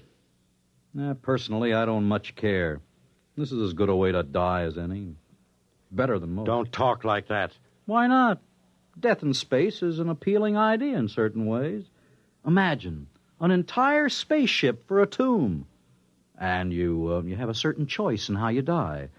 Thirst, hunger, heat, cold... Shut up! Now that's an order. This is your first real emergency, Captain. And you're responding like a stunned ox. Wake up! If you can't live with joy, at least try to extract a little pleasure out of your die. Shut your mouth. Well, gents, your little tin god's ready and waiting. Anybody care to make a burnt offering in front of it? Have you given it the problem? Most of it. You two have to punch up your own details. Position, elapsed time from maximum acceleration, water, oxygen, food. All right. Come on, Ratchik. Did you tell it we want to return to Earth alive? Oh, yes. Yes, it loves that part. It'll get such pleasure out of rejecting the problem as unsolved. Oh, no, it won't say that. It'll say insufficient data. And I'll punch up the rest of the information. Insufficient data. You see the point? It hints a solution is possible, but just out of reach. A subtle torture. It can keep us hoping. There. That's the complete picture. Now let's see what happens when I press this. Now just keep your eye on that red light up there. If it goes on, it means a problem is rejected. Watch it now. And if it solves it? That's a little bell, sort of like a typewriter bell. But you won't hear it, don't worry. Don't say that. What's the matter, Rajic? Superstitious? Oh, shut up. You two have to keep up that everlasting wrangling. Well, not for long, Captain. We haven't much longer to live, Captain. Maybe that's good. What's that? A solution. It's found a solution. That must be a mistake. There is no solution. It's fooling us, leading us on. Now who's superstitious? Here's the tape. The solution's on this. What's it say? Come on, read it. No, not me. You read it, Captain. I won't play its fiendish game. Oh, I see. That's fine. That's just fine. What does it say, for the love of heaven? You figured a few thousand years to return to the solar system, Ratchik? Well, the computer agrees. 2,300 years, to be precise. Therefore, it has given us the formula for a longevity serum. 2,300 years? What are we supposed to do, hibernate? Not at all. As a matter of fact, the serum does away quite neatly with the need for sleep. For 2,300 years, gentlemen, we three sit here in this little ship and look at each other. 2,300 years of that. Yeah,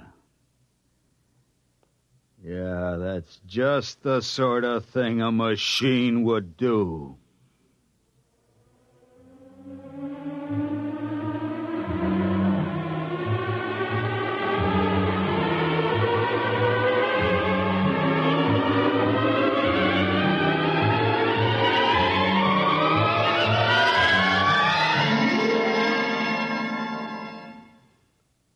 Fred Collins again. And I'll have another word for you about X-1 in a moment.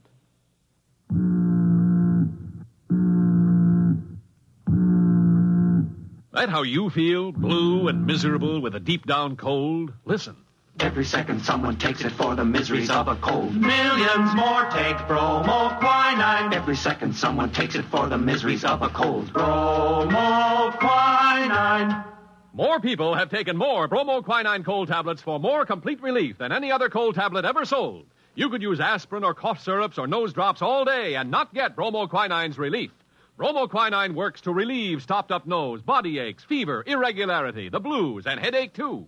Yes, more complete relief for even virus colds. For bromoquinine is the only cold tablet sold with wonder-working quinine and 5 medicines health-fortified with vitamin C. Remember, every second someone takes it for the miseries of a cold. Millions more take bromoquinine. Get bromoquinine brand cold tablets.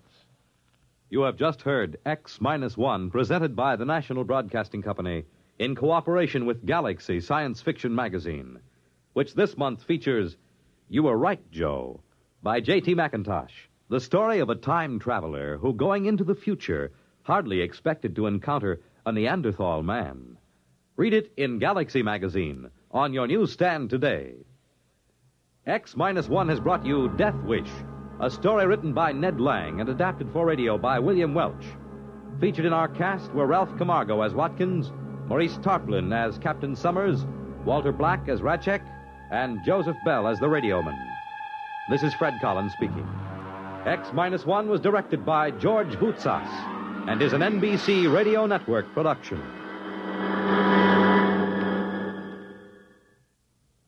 There's excitement in the air at night, and Nightline brings it to you. Hear Nightline with Walter O'Keefe, next on most of these NBC stations.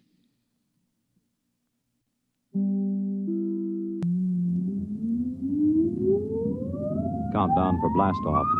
X-5, 4, 3, 2, X-1, fire.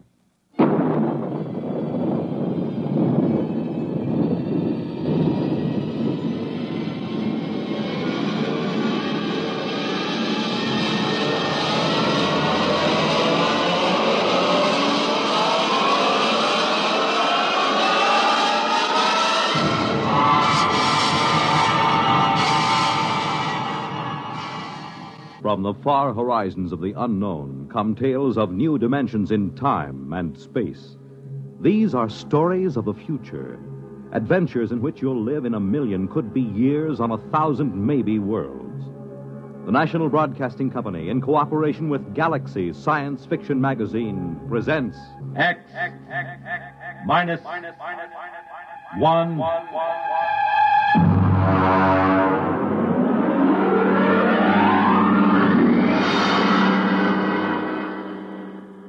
Tonight, Caretaker by James A. Schmitz.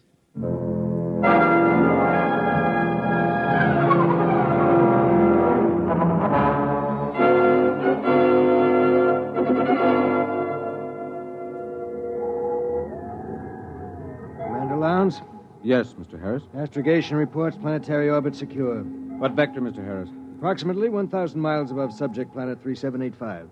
Well, we'll have to give it a name soon, Harris. Yes, sir. Engineering secured. Damage control parties working on the hull. Very well. Has Martyr touched down in the scout ship? Yes, sir. We have him on the tight beam. Give him to me on my screen. Yes, sir.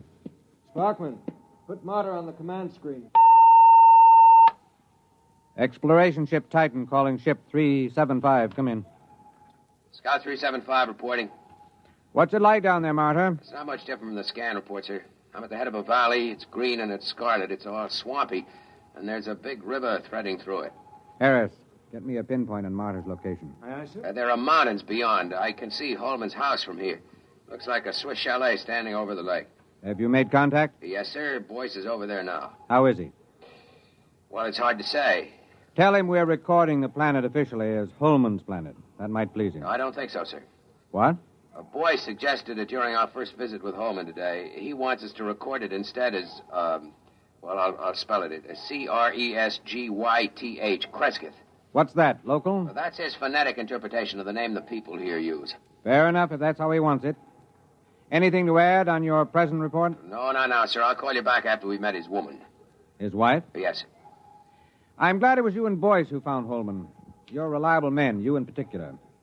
Martyr, I don't need to emphasize that Holman's discovery of what appears to be the first genuine human race ever encountered outside of Earth is of primary importance. Yes, sir. Boyce might be inclined to hurry through the diplomatic overtures. You'll be careful about that part of it, Martyr. Yes, very careful, sir. On the two continents we've scanned before, we've found no traces of human inhabitants, present or past. Yes, I know, sir, but Holman's... It's possible Holman's acquaintances are the sole survivors of humanity here. If we frighten the tribe into hiding, there may never be another contact. Yes, I understand, sir. Fine. Now then, what about these other creatures? What did Holman have to say about them? Well, in the 20 years he's been marooned in this valley, he's had only 3 or 4 actual encounters with them, sir. Rather violent encounters on his side. Apparently they learned to avoid him after that. They're called Zares. He seems to have an almost psychopathic hatred for them. That's not very surprising. We pulled up a scout drag a little while ago, bagged a couple of specimens. The description checks with Holman's description of the Zares, the worm-like, slimy, blue body with a set of arms, legs, and head. Out of the water, they seem to wear some kind of clothes, presumably to conserve body moisture. Yes, that's what he said. All right now, Martyr. I want you to continue according to the plan. And remember, be careful of Holman. He's been alone on this planet for 22 years. He deserves a lot from us. Yes, sir. But he hasn't been alone. He has his wife.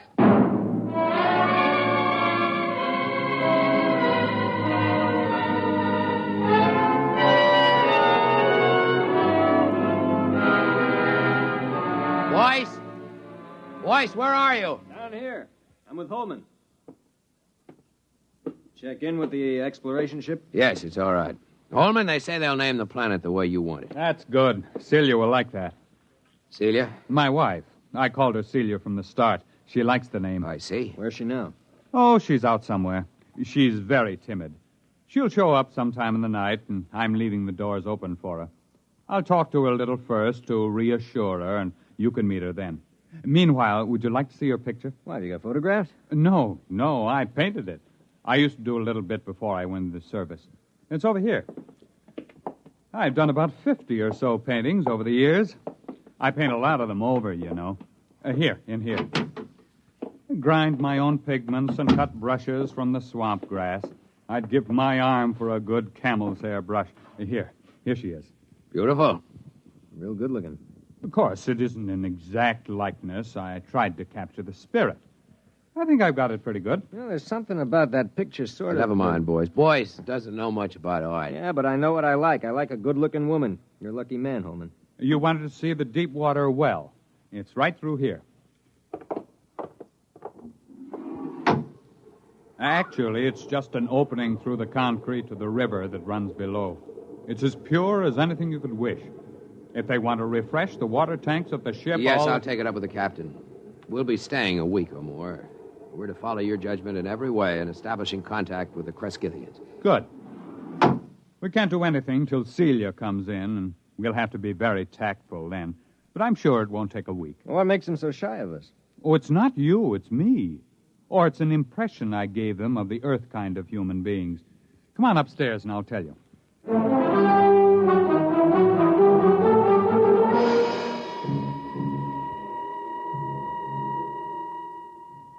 Cigar?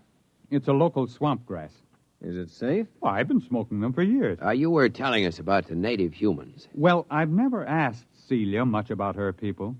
There's some kind of very strong taboo that keeps her from talking about them. How'd you meet her? Well, our ship crashed into the valley originally.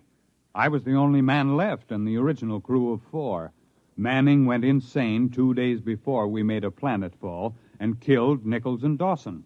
And so I killed Manning before he could wreck the ship completely. Have you got a light, Marta? Thanks, I'm all right. You see, it was unavoidable, but they never understood it, those people of Celia's. Well, how did they find out? I was unconscious for about a month and completely blind for 6 months afterward. Blind? Well, they got me out of the wreck and nursed me back to life. But as soon as I was out of danger, only Celia would stay with me. She and I were alone for weeks before I regained my sight. How did they know I killed the others? Well, they're sensitive in a number of ways, and there were those bodies in the ship. They withdrew from me as soon as I no longer needed their help. Then in all this time you were never able to gain their confidence? It's not a question of confidence. It's a question of, well, I'm trying to tell you. I didn't mind being alone with Celia. You'll understand that when you see her. The others stayed in a small lake village they had a couple of miles up the valley across the swamps. Celia went up there every few days, but she never brought anyone back with her. I suspected it was simply because I was an alien. I thought they'd get over that in time. Celia seemed happy enough, so it wasn't a very acute problem. Well, could you observe them? Well, one day, when she'd slipped away again, I remembered a pair of field glasses I'd taken off the ship, and I got them and trained them on the village. That was a very curious experience. I never found a complete explanation for it. Well, what happened? Well, just for one instant, I had everything in the clearest possible focus. There were children playing on the platforms above the water, a few adults standing in the doorways of a house, and suddenly everything went blurred. Well, something go wrong with the glasses? No. They didn't want me to look at them. They just blurred my vision. What do you mean? What, you mean telepathically? Well, I don't know. The glasses had a 4-mile range, and they were functioning perfectly. But the instant I turned them on the village, the field blurred.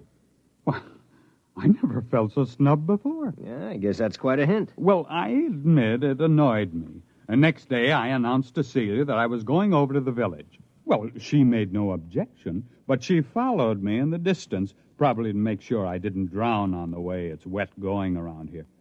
At last, I came over a rise and found myself 100 yards from the village on the land side, and then I realized they'd left it. I walked around it a while and found cooking fires still glowing, but nobody had waited to receive me. So I went home insulted and very sulky. I wouldn't even talk to Celia until the next morning. Well, did you see anybody there? Nobody. Well, I settled down and built a house for the two of us, and that took up all my time for several months. I couldn't ignore them. There was something so curiously happy and peaceful about them, even though they gave me the cold shoulder. From the one look I had of them, it showed me that they were the most beautiful people I'd ever seen. Well, you've seen the picture. It doesn't do her justice. Boy, she must be something. One day, when Celia was gone, I made another trip to the village, and the same thing happened. Well, did you make any attempt to explore further? Oh, yes. I got the little lifeboat flyer repaired enough to get it off the ground and set it down again. I had enough fuel for one 24-hour trip. I flew down the valley for almost 50 miles before I came across the first colony of the other ones, the Zares. Is that what the people here call them? No, Zare, that's the word for snake. I named them that. Did they live in caves? No, that's what fooled me. It was a village of houses just like the one here. I sat down on the lake and I saw them. They just stood there, very quietly watching me through the doors and windows. What made it worse somehow was that they wore clothes, but the clothes didn't cover enough. Those weaving, soft, blue, slimy bodies and those staring eyes. I backed down the ladder with my gun ready in case they rushed me, but they never moved. Did you find any more of them? There were about 8 more colonies of Zares further down the valley, but there was no trace of another tribe of humans. At the time, I didn't know just what to make of it. There was a possibility that my village represented an advanced troop of human beings into the land of snakes. But it turned out to be the other way around. It seemed to be the snakes that were pushing out the humans. So I swore to myself that as long as I lived, at least, human beings were going to hold this section of the valley undisturbed in its safety. When I came back, I said to Celia, "Celia, I must speak to your people. Go tell them I'll come again tomorrow, and they mustn't run away." Well, she looked at me, and then she went in the direction of the village. Did they wait for you? Well, she came back late at night, crept into my arms, and told me they promised to wait for me. Oh, I set out the next morning full of great plans. After all, the Zare snakes lived in widely scattered settlements. The villagers and I could wipe out those settlements one by one until we'd cleared the land. But then I didn't realize how different Celia's people were from us. How? What happened? Well, I came over that rise, and there the village was. This time I knew they'd stayed home. And then, not 20 feet off my path, I saw 2 of the Zares standing in the bushes, one watching me and the other looking at the village. They were the first ones I'd seen that close, and they were horrible. They had a rapacious, greedy look. They seemed oily and unclean. Each had a kind of tricky crossbow over his shoulder, and they couldn't be seen from the village. Would you like something to drink? There's some kind of fermented homebrew I made. No. What happened? Well, I shot them both down before they got over the surprise. It was a natural thing to do, wasn't it? Sure, I guess so. But apparently, from the point of view of the villagers, it wasn't. The village was empty again. When I got back home, I was actually sick with disappointment. And then I discovered Celia was gone. She stayed away 3 days. And when she came back, I never went back to the village. But I don't see why. Neither did I until it was too late.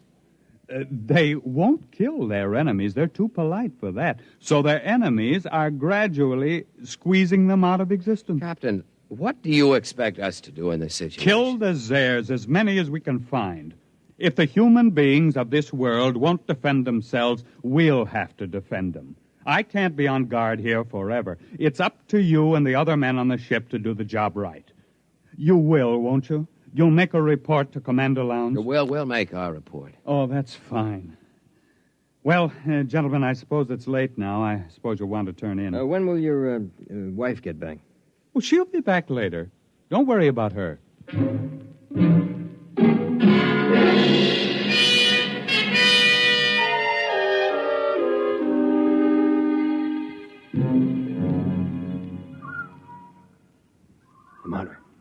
Martyr, you awake? Why, what do you want? Listen.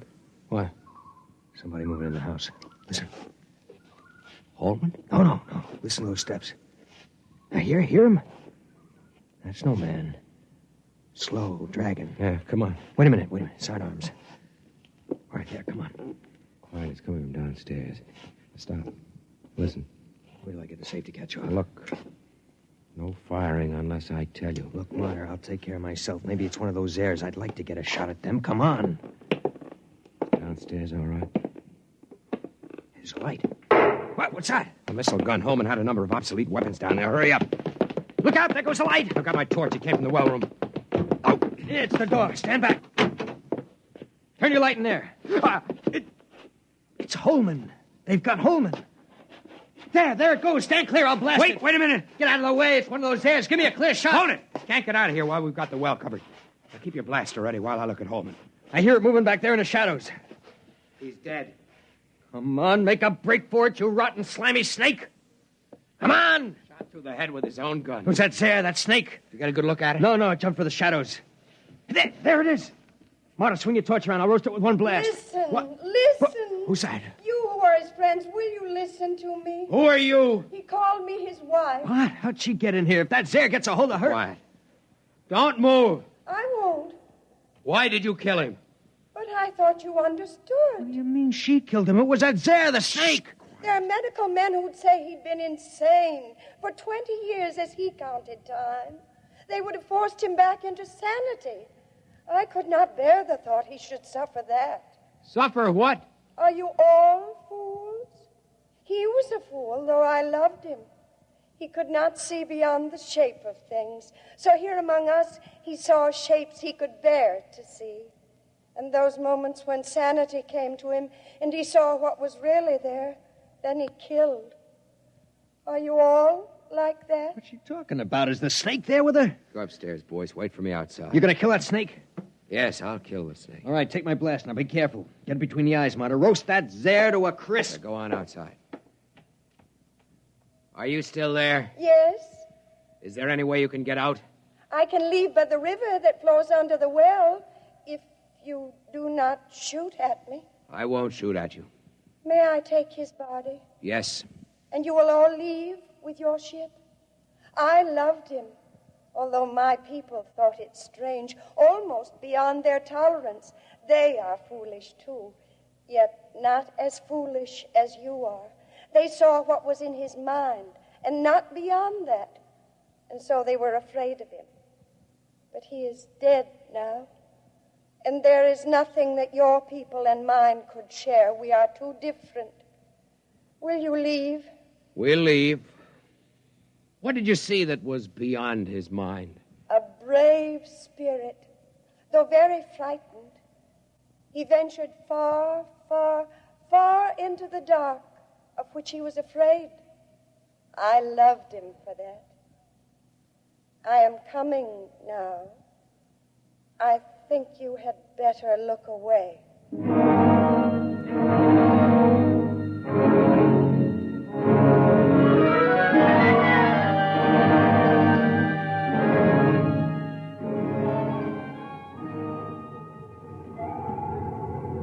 Mr. Martyr. Yes, sir. I've just been down to sick bay. Boyce is all right. He's in shock. Well, I gave him a shot of sedative on my way up here. Oh, the medics say he'll be all right. They're giving him a reconstructive psychotherapy fix. He won't remember much of it. If you had looked squarely at that thing, we might have had to give you the same treatment. Our pickled specimens of the Zare are pretty hideous. I suppose it's all the way you look at it. Yes, I suppose so. Holman had his own way of looking at it. Selective hysterical blindness maintained for 22 years, with his own type of artistic hallucinations thrown in. I can't help wishing it hadn't happened to Holman. He didn't maintain it throughout. When he was hallucinating, he saw them as beautiful. He saw her as beautiful. But when he saw them clearly, the way they really were, he killed them. Who wouldn't? I almost feel like getting out of space and staying out for good. Well, it's time to file a report and wrap up. What are you reporting? That Holman died here quite peacefully about a year before we found him, leaving a diary of inspiring courage and devotion to space exploration behind him. We'll have time enough to work up the diary. That should keep everybody happy. All secure, sir. Shall I close down the ports? Just a minute. Martyr, look down there. The whole galaxy. Do you think there actually are people out there somewhere? I hope so. Do you think we'll ever find them? I don't know. They've never found us.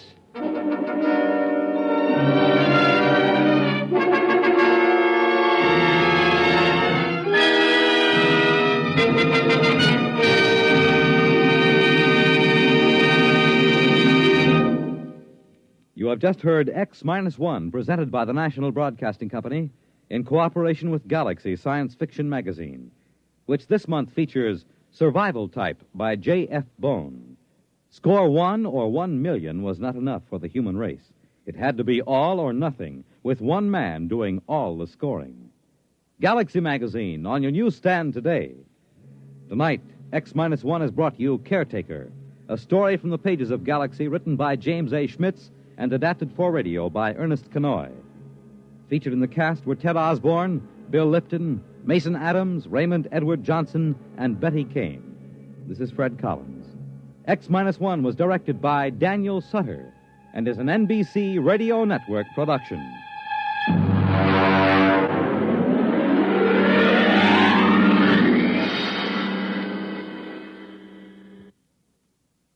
Polio is not over yet. A total of $46,900,000 is needed to continue the fight against this crippling disease. Thousands of polio victims are depending on you. Help finish the polio fight. Join the 1957 March of Dimes. The World on a New Hotline. Listen for news on the hour and the exciting hotline service all day, every day on most of these stations.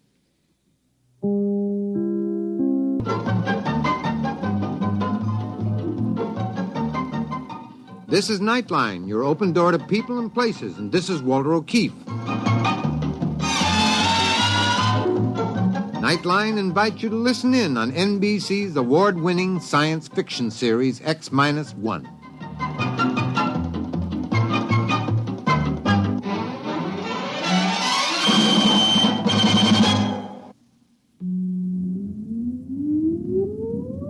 Countdown for blast-off. X-5, 4, 3, 2, X-1, fire.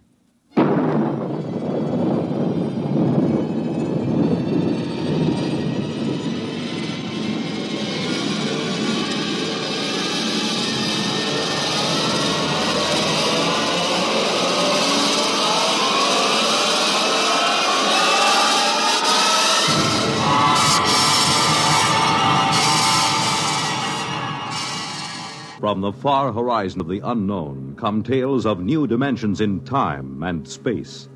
These are stories of the future, adventures in which you'll live in a million, could be years, on 1,000 maybe worlds. The National Broadcasting Company, in cooperation with Galaxy Science Fiction Magazine, presents X minus 1.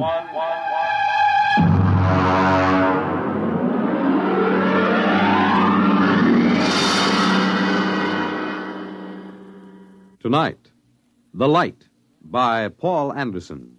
But first, hear this. The glamour backstage at Broadway's newest hit musical show, the spectacular West Side Story, the novel experience of accompanying a congressman, Joseph Martin, as he searches out the complaints, compliments, and problems of his constituents on a grassroots tour of his district. The thrill of attending one of the top football games in the nation as Army versus Virginia. The excitement of spending late evening hours with the music of top artists performing in famous nightclubs in New York and Chicago. These are just a few of the highlights of the weekend entertainment Monitor has planned for you. Beginning tomorrow night, Gene Kelly, Milton Berle, Tab Hunter, and Tony Martin are among the celebrities who will be visiting you over the Monitor weekend. There'll be comedy by Fibber McGee and Molly and Bob and Ray. Music, news, and sports, all on Monitor. So why don't you start your weekend right with Monitor on Friday night and stay with Monitor all weekend long over most of these same NBC radio stations.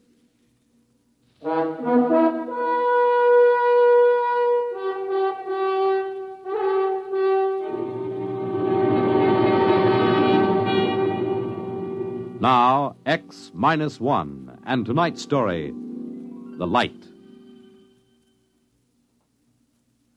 You really should feel highly honored, Professor. You're the only person I've been allowed to tell this to. And, of course, there's a good reason why you're being permitted to hear it. Why? I think you'll see why before I've finished. We're not a gang of power-nutty militarists, you know that. Personally, I'd like to tell it to the whole world, but it could very well touch off a war, and a war would mean the absolute end of civilization. There's one thing you should understand right from the start. Just because I know enough math and physics, just because I could pass the most rigid physical exam ever devised, doesn't mean I don't know anything about culture and art. When they picked me for the three-man crew for the first landing on the moon, they were a little condescending about that side of my background.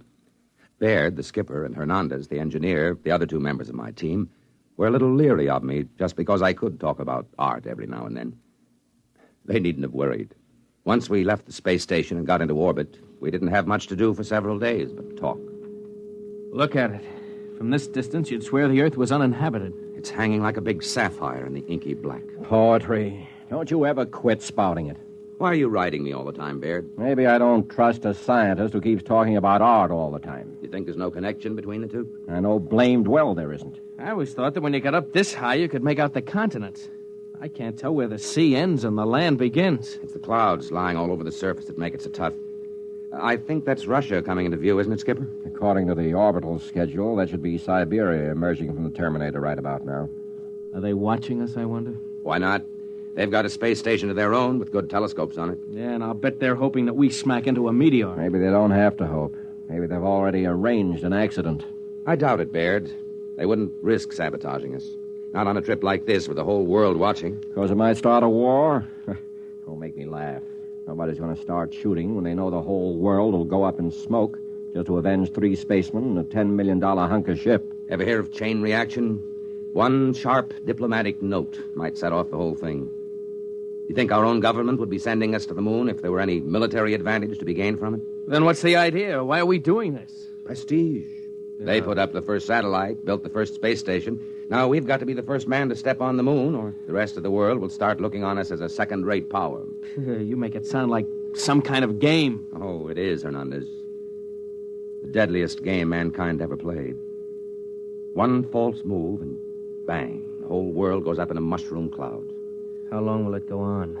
That's what gets me. As long as there's a balance of power.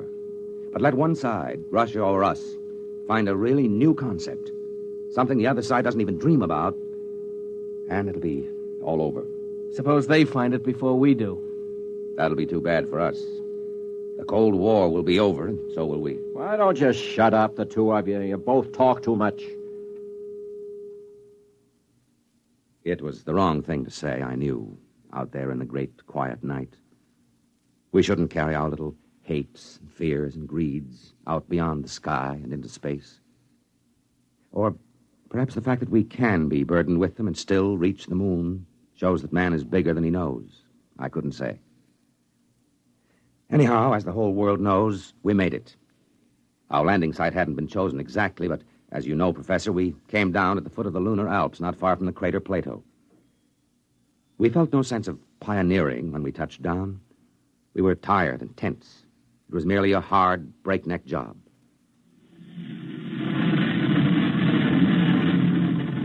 Hot rockets. Rockets off. Well, gentlemen, we're on the moon. Can we open the viewports? I want to see this. Go ahead, I'm bushed. Look at that. That light. I didn't realize it would be so bright. It's a cold, eerie light. It's not like our deserts on Earth. They aren't as bright or as dead. All right, that's enough gawking. Our orders are to draw lots to see who's first on the moon. All right, Hernandez, you draw first.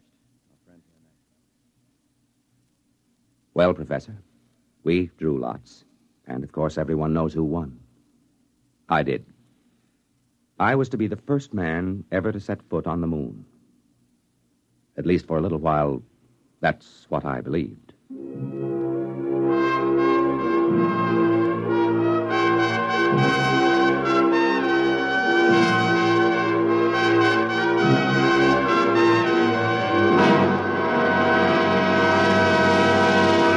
You're listening to The Light, tonight's attraction on X-1.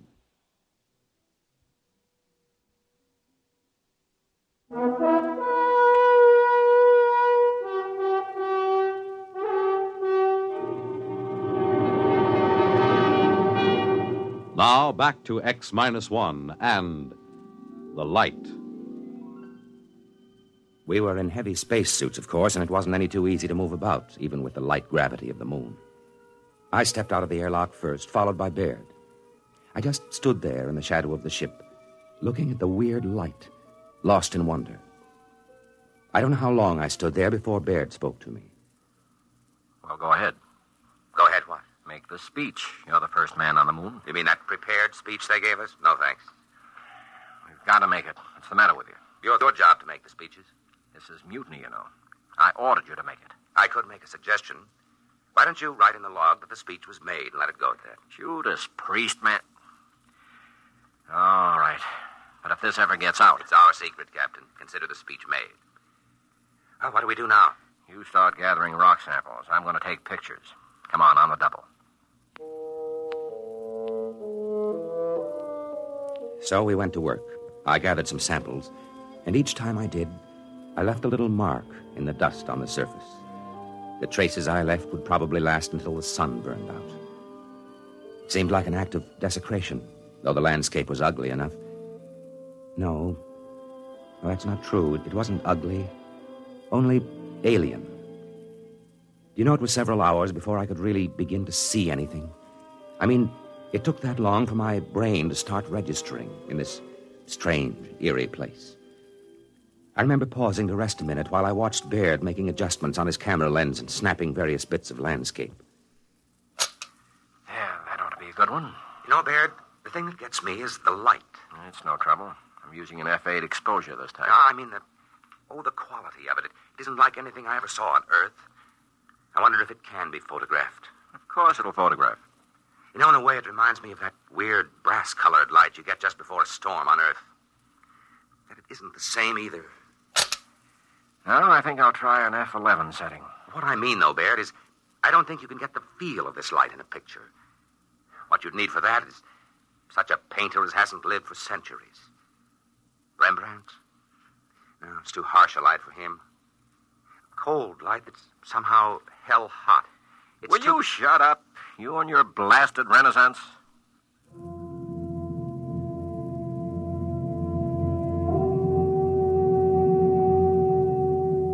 Well, I suppose Baird had a point. This was hardly the place for a chat about art. We went back to the ship after that, had a meal and a nap before setting out for more explorations. We decided to take a look at the Plato crater, and conditions were right for it, so we set off. All three of us this time. I won't describe the walk in detail. I can't. It wasn't simply the landscape and the lighting. On the moon, your weight is only 1/6 as much as it is on Earth, while the inertia remains the same. It feels almost like walking underwater, but you can move very fast once you get the hang of it. After a while, we reached the crater wall, climbed it, and stood looking down. Then Hernandez saw something and let out a yelp that almost split my ear when I heard it on the speaker in my helmet. Hey, look! What's the matter? What happened? There, in the floor of the crater, that mist. Yes, I see. Then they were right. Who? What are you talking about? The astronomers. They thought they saw something that looked like a mist in some of the big craters. They're right. It's right in front of our eyes. I thought there was no atmosphere here. How could there be mist? Maybe there's some kind of water table down in the floor of the crater. Hey, get back here. I want to go down for a closer look, Baird. And break your leg so we have to carry you home? No dice. You stay here. We've got to find out. He couldn't break anything wearing that space suit. They're like arms. Stay here. I'll have your court-martial. Oh, Skipper, have a heart. Yeah, come on, Skipper. We've got to find out what that stuff is. In the end, we convinced Captain Baird, but he insisted we rope ourselves together before we made the descent. It was agonizing work getting down the lip of that crater, but we made it. We stood there silently on the floor of the crater, bathed in a cold, golden-white radiance. There's never been such a light on Earth. It seemed to pervade everything, drenching us cold and white, like silence made luminous. It was the light of nirvana. And somewhere, somehow, I had seen it before. I stood there, unable to speak, until another yell from Hernandez brought me to my senses with a wrench. Oh, no. It can't be. Now, what's the matter, Hernandez? Look there in the dust of the crater. Look and tell me I'm crazy. Good Lord. Footprints. Footprints of a man. Who? There's only one other country on Earth that could send a spaceship to the moon yet. Yes, Hernandez. Russians. Are they still here, I wonder? We can't tell by staring at the tracks. They could be 5 hours old or 5 million years. But why haven't they told the world? Why haven't they been bragging about it? Why do you think? You mean they found something of vital military importance? Look up at the Earth. Maybe right now they're planning their next move. The last move. I don't believe it. They couldn't have done it. They couldn't have kept it secret. Why not? They could have taken off in a black ship when our space station was on the opposite side of the planet. How would we know? Come on. Where? Back to the ship, of course. They'll have to know about this in Washington immediately. If they find out we know their secret, That could be enough, Baird. That could trigger the war. I've got a cold. Are you sure it can't be broken? That it already hasn't been broken? Shut up, you trouble-making whelp. Let me alone. Just the same, Skipper, we better follow those tracks. See where they lead to. We didn't bring any weapons. I'd be surprised if they were as careless. Baird, listen to me. All right, court-martial me later if you want, but listen. We can't just go back to the ship, never knowing for sure what these footprints are and who left them. How much looking can you do? In less than 1 hour, the sun will sink behind the lip of the crater. When that happens, it's going to get cold. Colder than anything you've ever imagined. I've got a heating unit in my suit. Good for 20 minutes at the most against a cold like that. Barely time to get back to the ship. All right. I'll take the chance and get back in time. But let me follow those footprints, Baird. It's your duty to let him, Baird. All right, permission granted. God help you.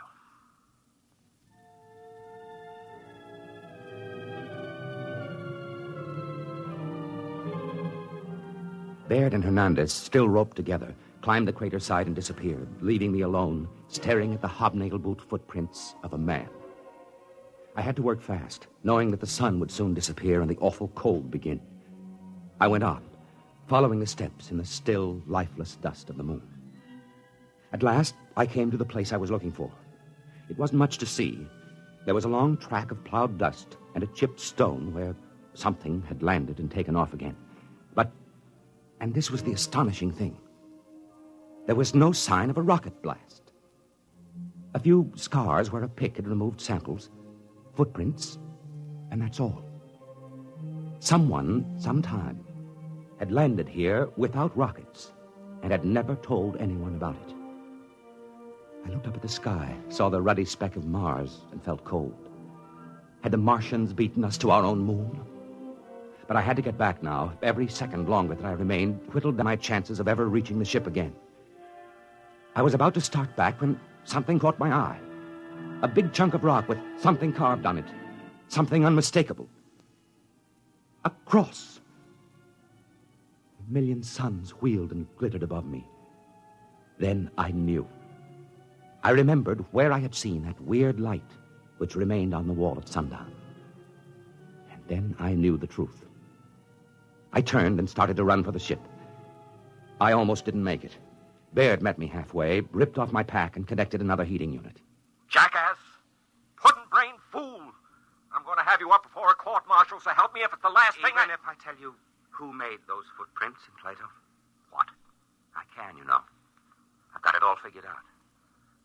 And in a way, it's a good joke on you. All right, back into the ship with you, and let's hear the whole story. And it better be good.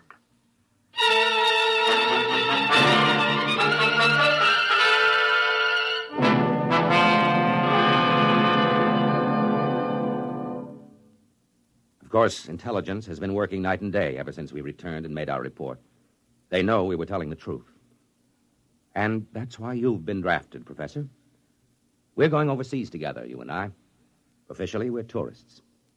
You search the archives, and I'll tell you when you've turned up something we can use. Oh, we'll find it. We'll find something. It couldn't have been done by rockets, you see. Even if the physics had been known, which it wasn't. The chemistry and metallurgy wasn't there. But there was something else. Anti-gravity? Maybe. Whatever it is, when we find it, the Cold War will be over and we'll have won. You don't get it? Professor, I'm shocked and grieved. You're a historian, a cultured man. All right, then. Our first stop is the National Gallery in London, where there's a painting called The Virgin of the Rocks. In that painting, you'll see a light, cold and pale and utterly gentle. A light which never shone on Earth. A light playing over the mother and child. And the artist, Professor, but of course you know the answer now. The artist was Leonardo da Vinci.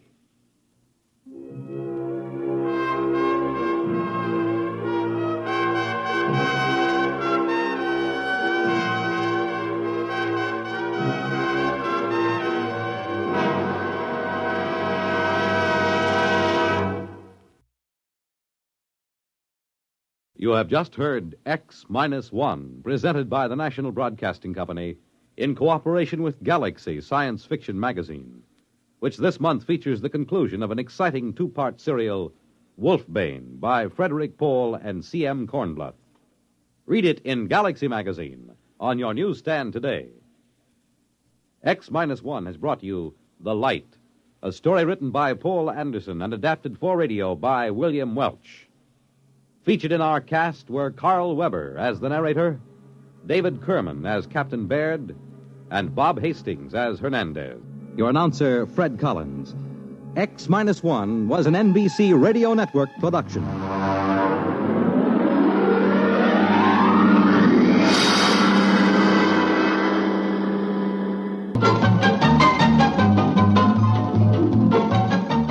This is Walter O'Keefe, inviting you to listen in on the Nightline.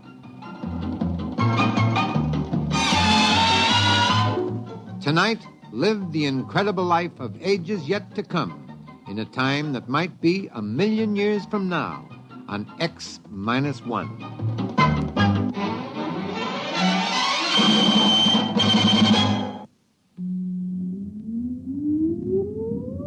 Countdown for blast-off. X-5, 4, 3, 2, X-1, fire.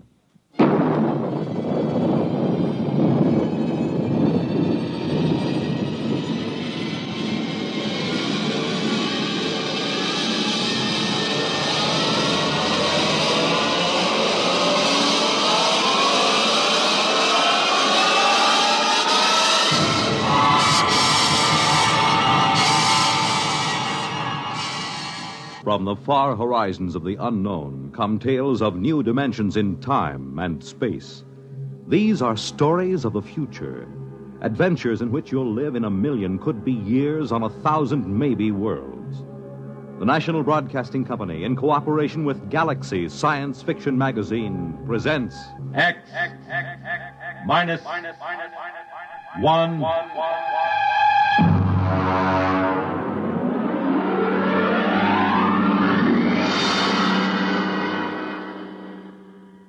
Tonight, Point of Departure by Vaughn Shelton. But first, hear this. A garden party for a queen, and you're invited. A trip to Tokyo, and you'll go along. The Army football game at West Point, and you have a seat on the 50-yard line. These are just a few highlights of the weekend Monitor has planned for you. Tomorrow night, Jinx Falkenberg is your personal guide at the party being given for England's Queen Elizabeth in the garden of the British Embassy in Washington, D.C. Saturday, you'll be off to historic West Point for the great Army-Pittsburgh football game. And that excursion will be followed later in the Monitor day by a trip to Tokyo, where you'll visit the famed Japanese Kabuki Theater and the exotic Ginza nightclub district. Eleanor Roosevelt, Helen Hayes, Pat Boone, and Tony Perkins will be among the celebrities visiting Monitor this weekend. There'll be music, comedy by Fibber McGee and Molly, Bob and Ray, features, news, and sports. So start your weekend right with Monitor on Friday night and stay with Monitor all weekend long over most of these same NBC radio stations.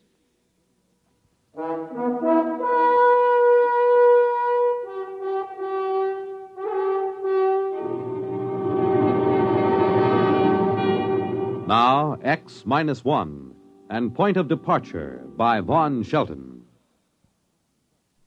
Before I make this statement, I am well aware that you, gentlemen, are the board of directors and not likely to believe me. The overwhelming concrete fact that we face is that the Utah Flats atomic plant is short $300,000.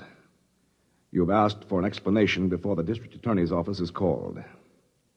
I shall explain, but I know I will not be believed. It started with a letter I received from Dr. Winston Reed, the archaeologist. He is the top man in his field. You may have heard of the Yucatan discoveries and, of course, the Poseidon tablets found in the vault under the Sphinx. His letter introduced me to a Simon Kane, who flew in from Salt Lake City and made an appointment for the following afternoon. Mr. Donner, I'm sorry that Dr. Reed has left again for the field. I should like to have him with me at this meeting. Well, Mr. Kane, I don't quite understand why you've come to me. I'm merely a plant manager for Allied Electronics, and I have no interest in archaeology, nor have I access to any funds. I'm not here on a begging expedition, Mr. Donner. I'll come right to the point. Do you know anything of the Poseidon tablets? Well, I've read newspaper accounts. The preliminary translations of the protolithic seals that surrounded the tablets indicate a civilization that flourished on the equatorial continent until it was destroyed by a natural catastrophe, identified as the biblical flood at about 10,000 B.C. Oh, really? I'm afraid I had it confused with the Dead Sea Scrolls. Oh, well, the lay public has not been informed that the tablets have been opened. Opened? Why, yes. The original inscriptions surrounded them. They were in wedge-shaped characters on baked clay. They have been removed from the tablets. Well, it's all very interesting, but really, I think... Mr. Donner, 14 tablets were never registered with the Egyptian Museum. They remain at large. 6 of them have been translated so far. They indicate a scientifically advanced culture, and particularly, they concern themselves with a solar energy converter. You mean that literally? A power source from the sun? Yes. According to the preliminary translations, this solar converter delivers such fantastic power that it makes our nuclear source look as primitive as a windmill. And I suppose that's why you've come to me. Yes. We wanted to check the inscriptions against actual tests in the laboratory in a field. Well, I'm quite willing to have my engineering staff look over the plans and give you an opinion if it will help you in your research. Why, well, that seems quite fair. I'll bring them to your office in the morning.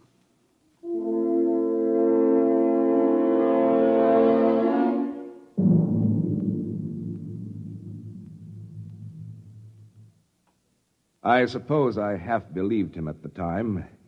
I had heard of the Poseidon tablets, and I knew that the frontier of archaeology had been pushed back far beyond current thought by them. You gentlemen of the board of directors will have to believe me that I suspected no fraud. I had no reason to doubt Kane. I called in Rowell and Henniger, 2 of our engineers, and left them alone with Kane. About 5 o'clock, I got Rowell back in my office. Mr. Donner, it's remarkable. Quite remarkable. Of course, I don't quite understand the field mathematics involved. Rowell, I want a simple answer from you because I'm a simple executive type. Will that thing work or not? Well, of course, it'll need a field test, but theoretically, I see no reason why it shouldn't. Should we build it? Well, there isn't any question, is there? It's revolutionary. Quite revolutionary. All right. You and Henniger are assigned to it. I'll give it a project name in the morning and allocate a research budget. You'll be working with Mr. Kane.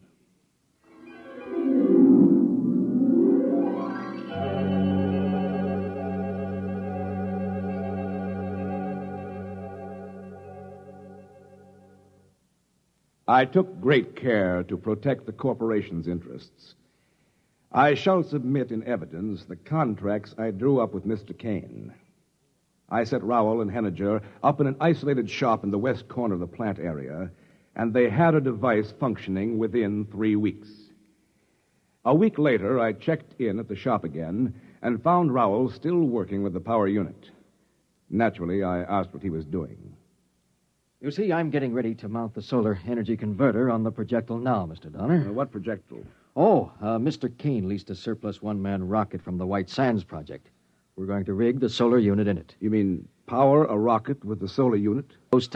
You see, it's a question of field mathematics and the quantum... Rowell, I'm an administrator, not a scientist. I ask you your engineering opinion. Is this a feasible research project? Yes. Yes, it most certainly is. Using the solar converter, you could develop thrust up to escape velocity at only 10% of potential. This solar converter is creating more power than any atomic pile we have. Mr. Donner, this is it. Spaceflight.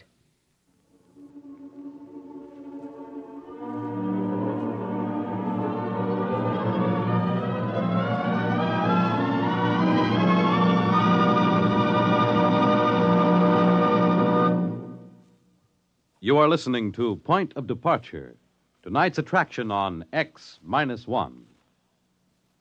This is...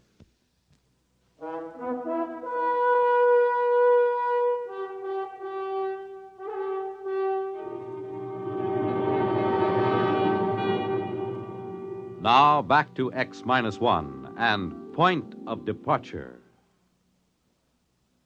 Of course, whereas the purchase of the projectile was not authorized, I should like to point out to the board that I acted most conservatively. I checked the cost sheets and discovered that the rocket purchase was actually within the allowable debt limitations for my department, and so I okayed the project. However, I was concerned with the irregularity of an expenditure before authorization, so I drove out to Simon Kane's place to speak to him about it.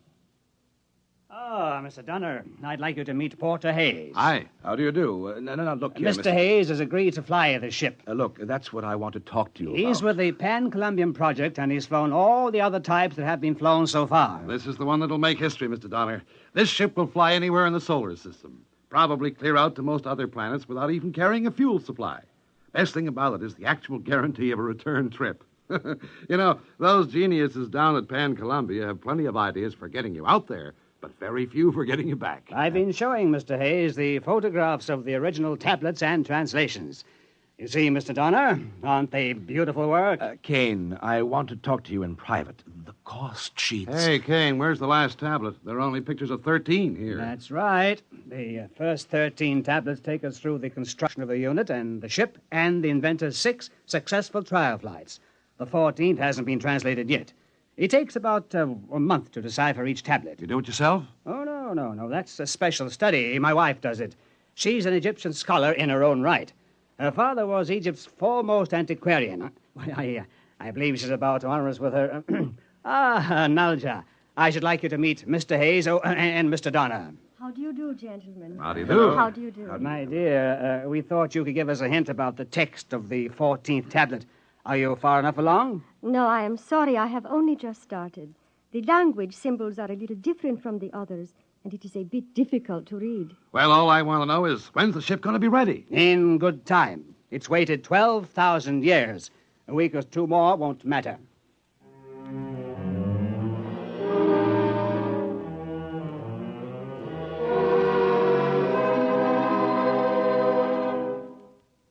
During the next 2 weeks, I was too busy with other things to worry much about the project, but I would like to call the board's attention to the fact that I submitted multiple progress reports at 5-day intervals as required by plant operating procedure. I am at a loss to understand why those reports are now missing from the files.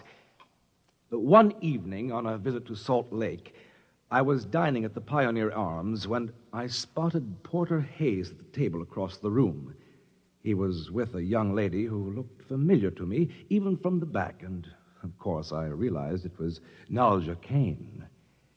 I felt it was discretionary on my part not to inform Mr. Kane of his wife's continuing acquaintance with Porter Hayes.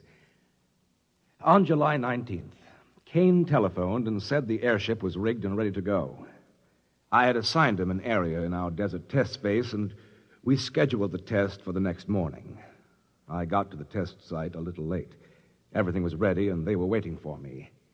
The gantry train moved back, and without the usual roar of chemical rockets or the scream of jets, the ship rose gradually to about 10 feet, and then shot up to a couple of hundred, and then stopped again.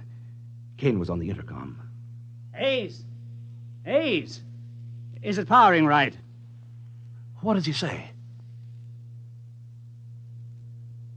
He's satisfied the craft works perfectly. He's going to take it straight out for 4 or 5 hours and then come back. Well, he can't do that. There's too much he doesn't know about that ship. Tell him to come back. Oh, let him alone. He's making history. But the first time... There he goes.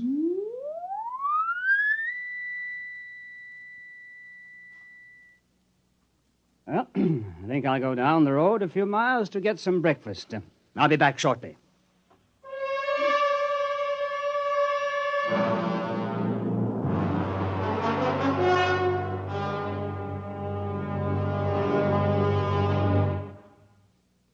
That was 4 days ago.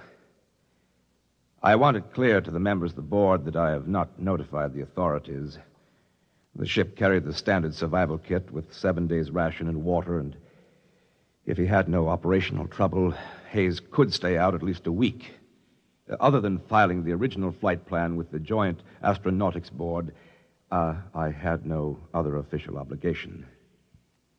When Kane did not return to the test site by noon, I went to look for him. Meeting with no success, I attempted to question Mrs. Kane at her hotel room. I cannot tell you. I cannot tell you anything. Mrs. Kane, this is a matter of vital necessity to our corporation. I have exceeded my research budget on my own responsibility. I must find your husband. If something happens to the rocket, there'll be an investigation.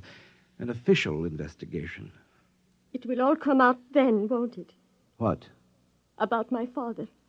Mrs. Kane, I don't understand. What has your father to do with this? He stole the tablets. At least I thought he did. You mean the tablets that you've been translating? Yes, I thought he had stolen them. Simon Kane told me that. He brought me the cases soon after we were married. I helped him smuggle them out of Egypt to protect my father. He swore if I didn't help him to translate the inscriptions, he'd expose my father and disgrace him. But now it's too late. He's dead. You mean your father? Yes, he is. Porter Hayes told me. He called me this morning. Well, that must have been before the test. My father's been dead for 6 months. Murdered. Simon Kane murdered my father. He killed him and stole the tablets from him. Porter Hayes told me he has the proof. Well, that's... I'm really sorry, but if Mr. Kane did come into possession of those tablets illegally, there will be a great deal of litigation. Patent rights, you know. That's our primary concern. Now, of course, we'll have to have whatever proof we can. The original tablets, any photostats, notes... They are all gone. You mean Kane took them? He destroyed them. He burned them. He laughed at me this morning. He told me I could never prove they'd ever existed. However, we do have the corroborative evidence of the solar converter, its plans at the plant, the prototype model, and, of course, the rocket.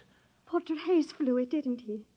He flew away. Oh, Hayes, yes, but he's on the test flight. Now, as soon as he comes back, we'll have to get his affidavit.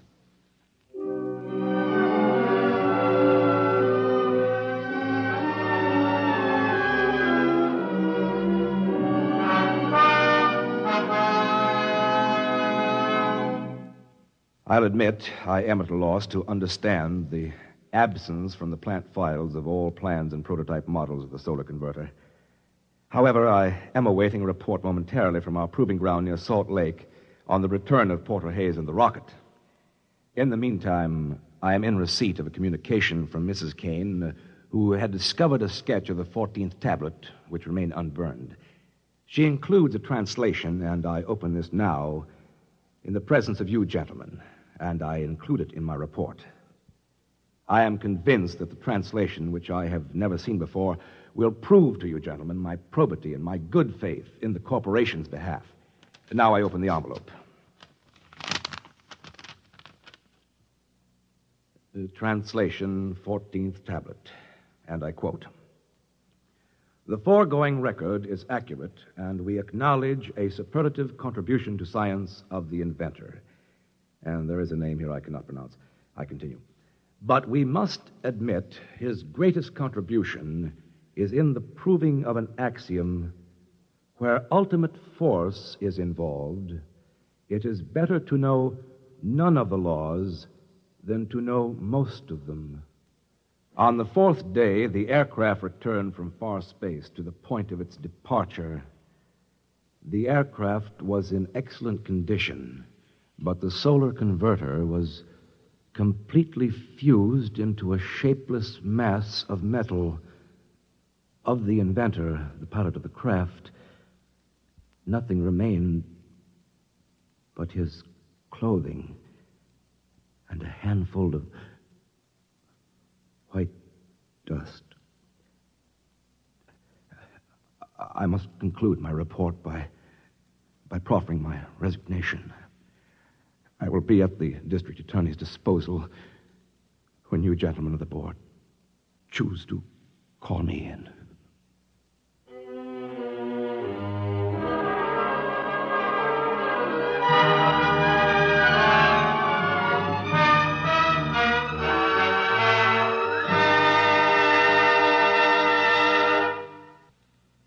You have just heard X-1, presented by the National Broadcasting Company in cooperation with Galaxy Science Fiction Magazine, which this month features Willie Lay's factual account of the fascinating disappearance of the dodo.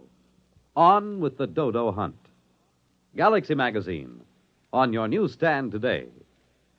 X-1 has brought you Point of Departure, a story from the pages of Galaxy written by Vaughn Shelton and adapted for radio by Ernest Kenoy. Featured in our cast were Dean Lyman Almquist as Mr. Donner and Ilya Braca as Mrs. Kane. This is Fred Collins. X-1 was directed by George Voutsas and is an NBC Radio Network production.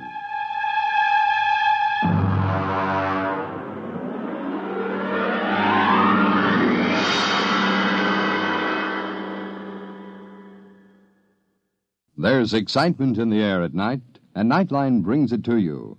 Hear Nightline with Walter O'Keefe, next on most of these NBC stations.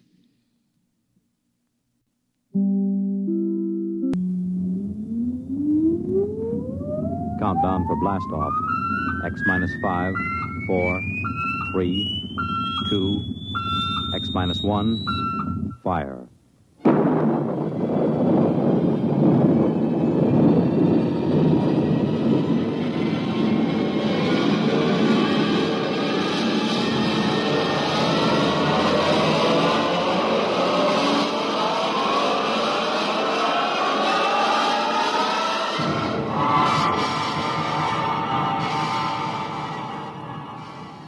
From the far horizons of the unknown come tales of new dimensions in time and space.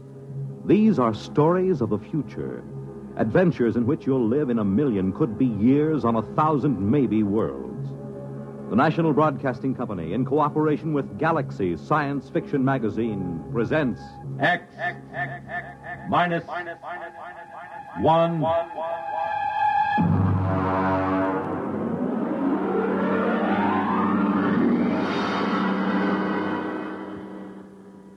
Tonight, an original story by Ernest Kenoy. The time, early in the 21st century. The story, Martian Sam. The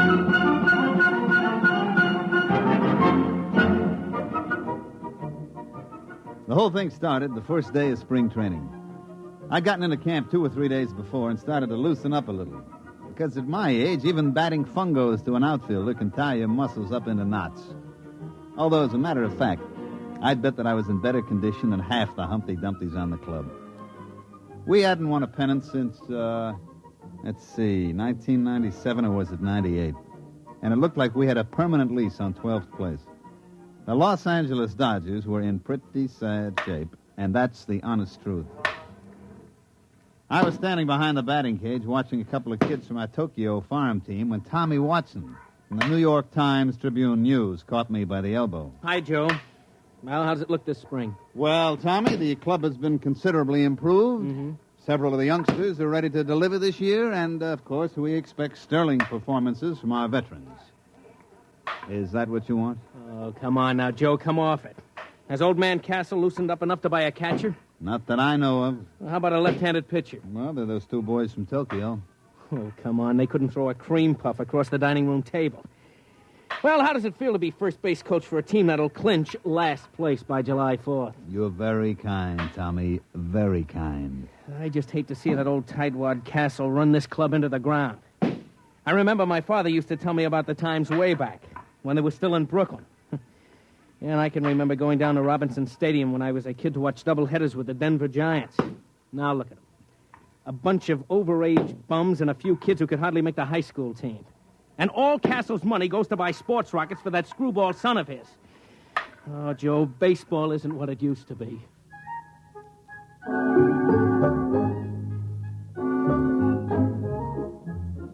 The sad truth of the matter was that Tommy was putting it mild. Old man Castle, the owner, begrudged every nickel that was spent on the ball club. I don't think anybody had gotten a raise in the last 5 years. The manager was old Rabbit Cinadella, and Castle used to issue statements every year about how he had great faith in him. Truth of the matter was that Rabbit would work for less than any other manager this side of the Sally League. You'll see what I mean when I tell you that the club traveled in an old four-jet Strato rocket like some barnstorming semi-pro team. I was in the locker room looking down at my feet to avoid looking around at what passed for ball players on this Los Angeles Dodgers when Rabbit come up to me. Joe. Yeah? Get your pants on and come into the office. Oh, what's the matter? Never mind. Come on. Okay. Listen, Rabbit. What are we going to do about a left-handed pitcher? Later. Joe, I had an idea. I thought we could take one of the right-handers and sew the letter backwards across his shirt, and maybe that'd fool the other club. Yeah. Come on inside. Or maybe we ought to disguise Iron Mike, the batting practice robot. All right, that's enough. Joe, the old man's dead. What? I said he's dead, old man Castle.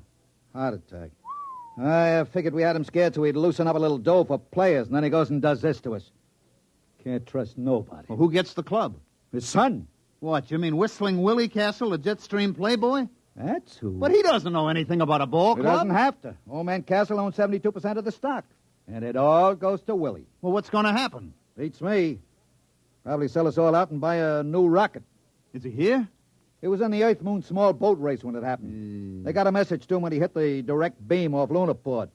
He could have landed and taken the shuttle back and made it in one day. But he was leading in the race, so he just kept going. He's due in a couple hours. You think you can get him to go for a left-handed pitcher? I don't know. We'll have to try.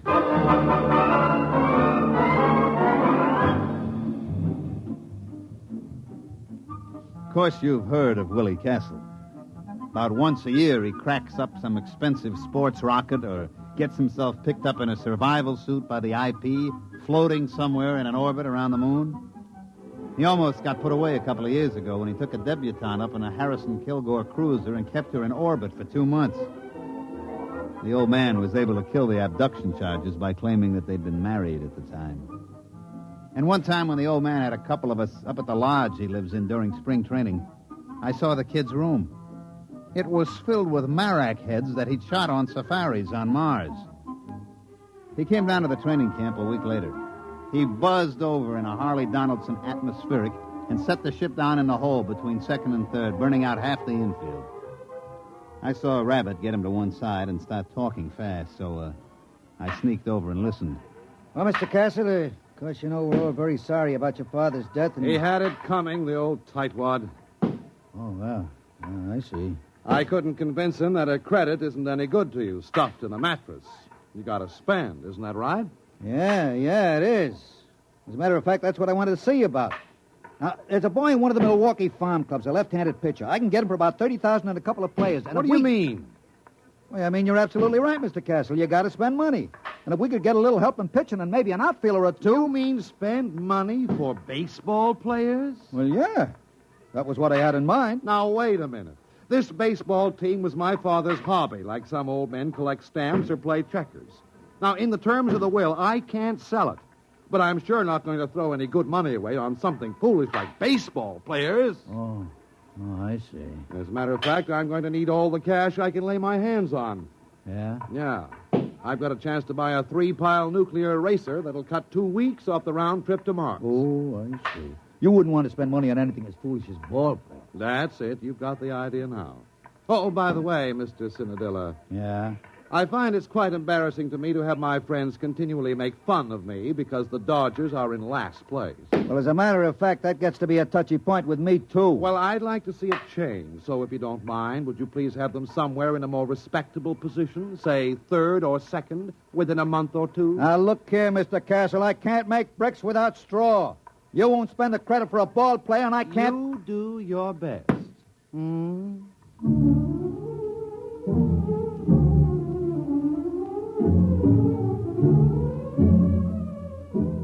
Well, after that interview with the new owner, Rabbit went out and tied one on, and I had to run the ball club for 2 days till we got him straightened out.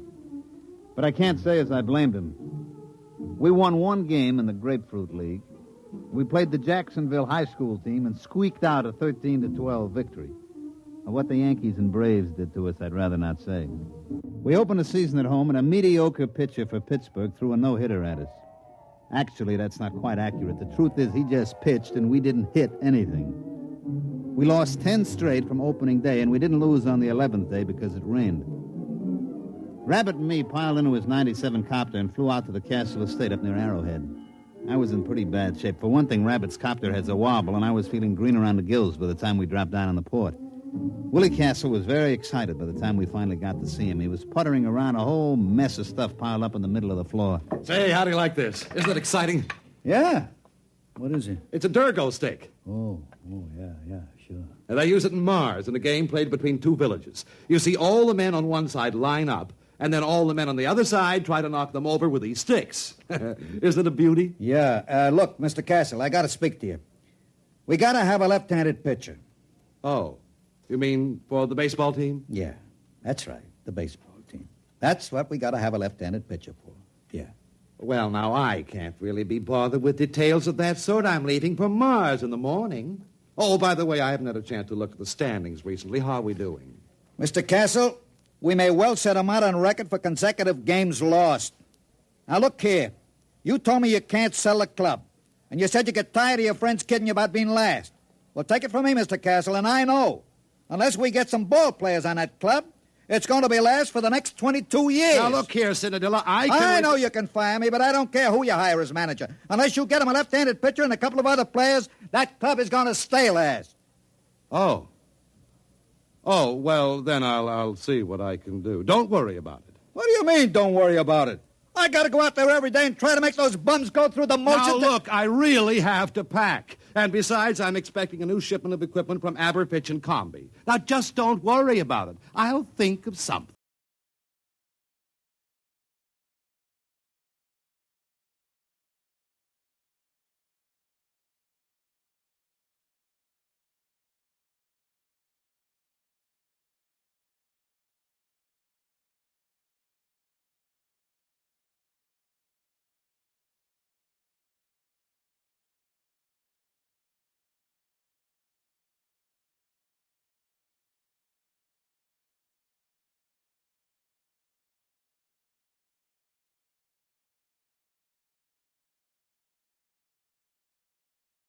Before the massacre.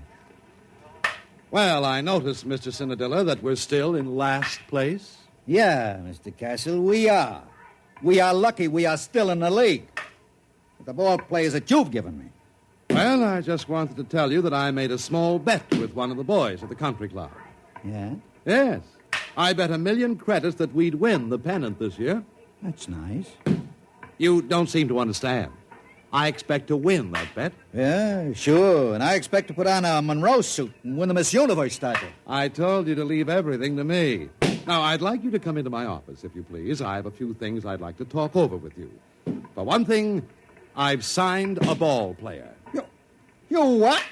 Now, look here, Mr. Castle. This I got to complain about. My contract is clear. No ball player gets signed without my okay. Just come into my office, please. I'll explain everything.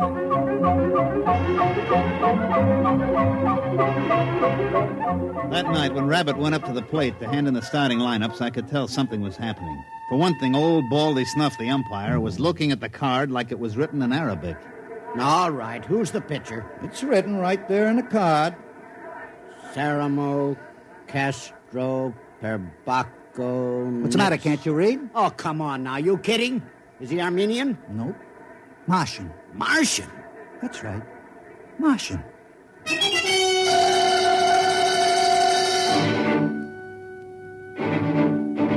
Of course, the riot didn't really start until our pitcher got out on the mound. Fred Kurtz, the Milwaukee manager, came running out like he'd been shot from a jet. Baldy Snuff was hollering. The whole Milwaukee bench was looking for a fight, but Rabbit just stood there quiet and calm. He can't do that. He can't do that. Look at that thing. What is that? That's my pitcher. We call him Sam. But you can't play with that. That ain't a ball player. That isn't even a human being. What are you trying to pull, Rabbit? Listen, I got my rights. I sign them legal. Here's the contract. But now look here, Rabbit. You can't get away with that.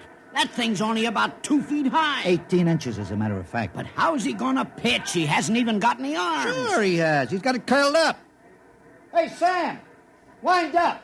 But that arm, it's 32 feet long. That ain't legal. You gonna let him get away with that? Oh, there's one other thing. On the end of that arm, look, you see? That's his eye. Rabbit, I'm going to punch you right in the nose. Now, take it easy, Kurtz. Take it easy. Look, I got the papers all here. I've got the United Nations Concordat with the Marshall Colonial Government, a Supreme Court decision in the case of Schultz versus Karawa, Kalpabo, Kalfitz, et al. It's legal.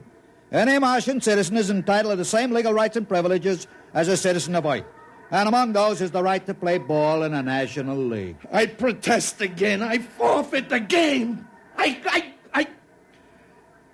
Rabbit, I'm going to punch you right in the nose.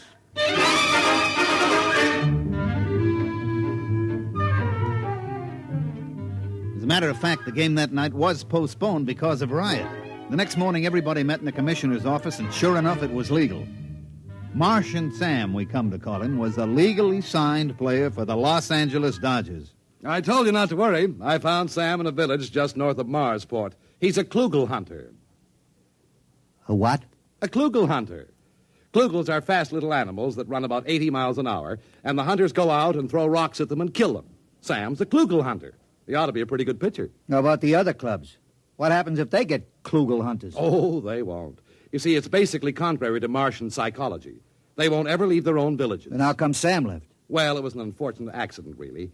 You see, when I first met him, I gave him a stick of chewing gum. Yeah? Well, he got hooked. What do you mean, hooked? Well, for Martians, the chicle seems to be habit-forming. Sam is a gum addict. Well, naturally, as soon as this was discovered, the traffic was prohibited. There's a death penalty for importing of chewing gum to Mars. But it was too late for Sam, so he came out with me.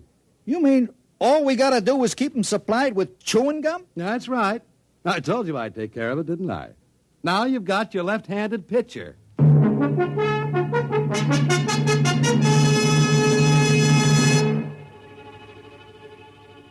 Sam pitched that night. He struck out 27 batters, and we won 3-0. Horace Kelly, the catcher, had a little trouble at first, but he soon figured out how to get around it. He'd just hold his mitt up and close his eyes, and when he heard a thunk, he'd reach in and pull the ball out and throw it back to Sam. You can imagine what it was like being a batter up there against Sam. Pitcher's mound is only 60 feet away from the plate as it is, and with Sam's 32-foot arm, well, we didn't lose the game the rest of the season.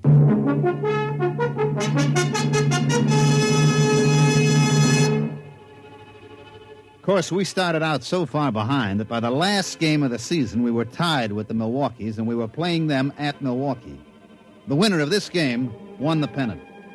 Of course, it was a lead pipe cinch for us. Martian Sam had pitched every day since he joined the club.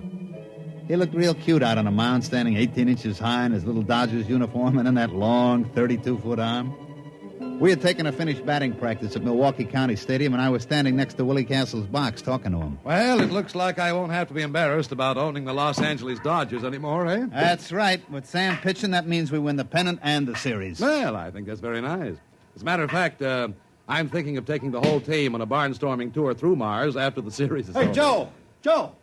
Oh, Mr. Castle. Well, what's the matter? It's Sam. Sam! Well, what's the matter? Is anything wrong with him? Did he get his chewing gum? Yeah, he got his chewing gum, but he's just lying on the floor in the locker room moaning. He is? We better get a doctor. Yeah, and all those scales keep falling off him. Oh, no. What's the matter? I know what it is. What? It's the molting season. All the scales will fall off. It'll take him a week to grow new scales. But he can pitch, can't he? No, he can't. Any violent movement would bring on great pain. Well, there goes the ball game. Martian Sam can't pitch. We're dead.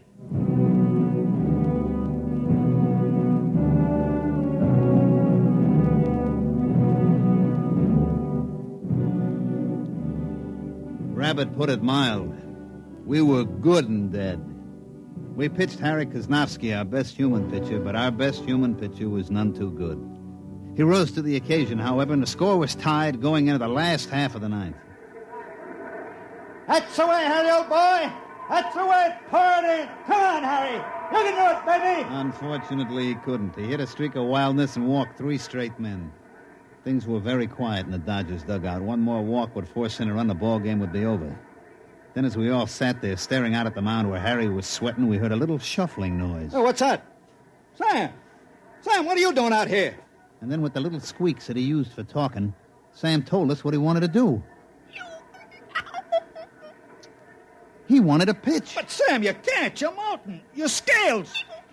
All right, Sam, all right. If that's the way you want it, you get out there. You pitch at that one batter. It's 2 out. You strike him out, it'll go to extra innings, and we'll win the ball game.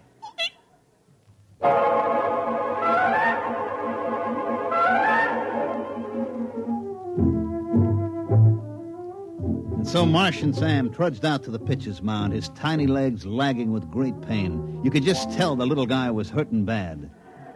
Now pitching for Los Angeles, Martian Sam. We knew that Sam could do it now. We only had to face one batter and we'd get our chance again. Horse threw the ball out to him, and Sam stood there, his eye on the end of his 32-foot arm, blinking with pain. All right, batter up. Let's get a batter in there. The umpire called for the batter, and nobody came out of the Milwaukee dugout. Hey, come on, let's go.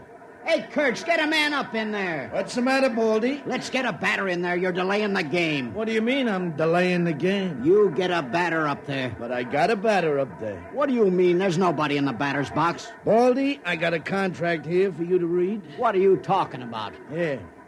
Read it.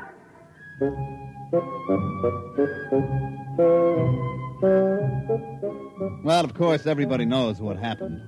The Milwaukee Braves had signed an intelligent virus from the moons of Jupiter. He was up there in the batter's box, but of course you couldn't see him without an electron microscope. He walked on 4 straight pitches, forcing in a run, and the Milwaukees won the pennant. But like I say, that's baseball. You can't win them all.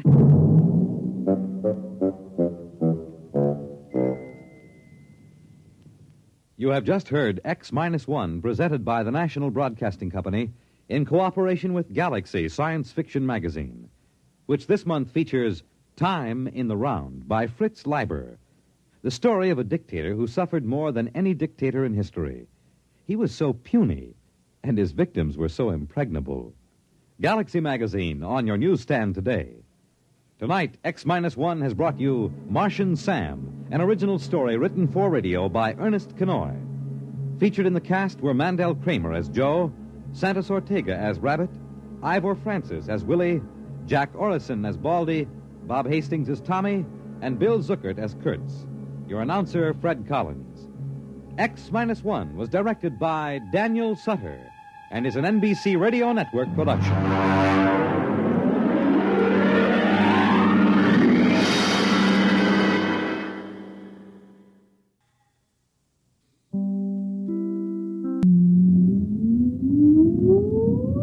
Countdown for blast off. X-5, 4, 3, 2, X-1, fire.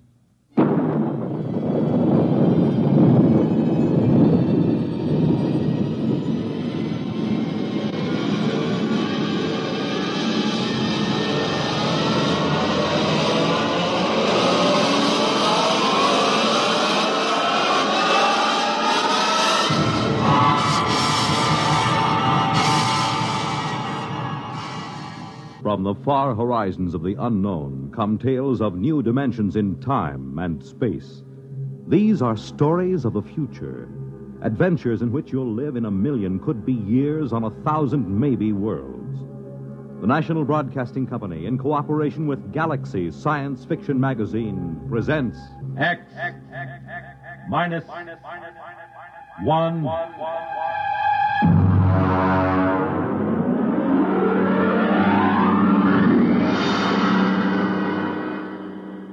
Tonight, At the Post by H.L. Gold.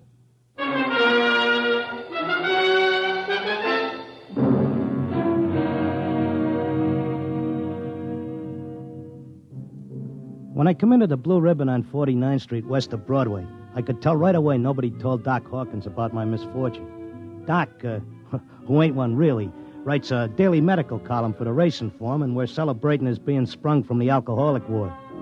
He got one look at me, and he choked on a piece of gefilte fish. What happened?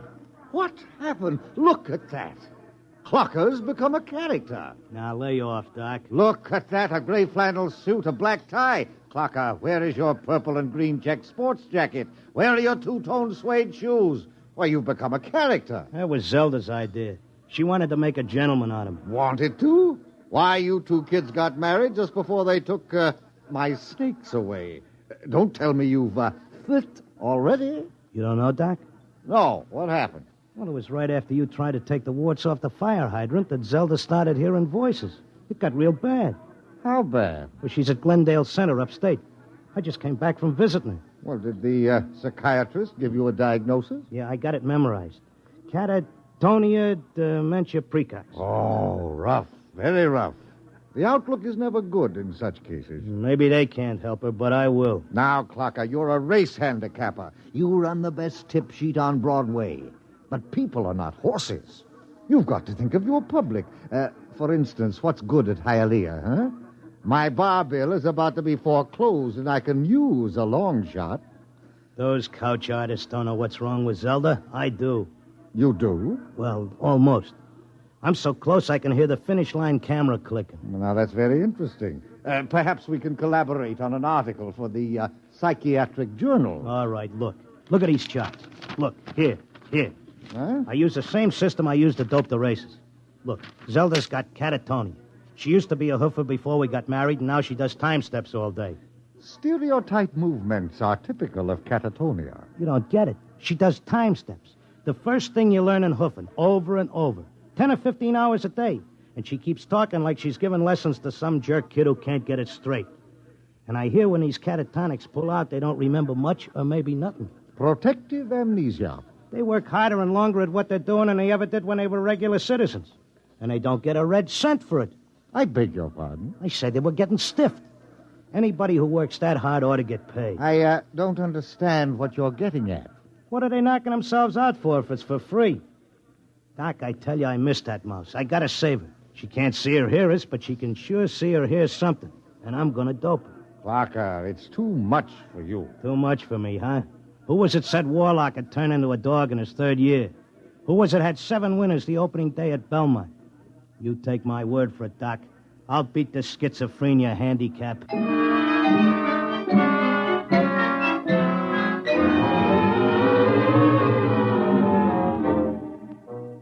I hadn't been paying much attention to my tip sheet while I was doping a catatonia dodge. I tell you, I miss Zelda. I miss the bobby pins on the floor and the nylon stuck on a shower rack, the toothpaste tube squeezed from the top. I had to get her back somehow. Next day, I took a cab and went out to that place. I sat in the room and watched her dance. Oh, it was something.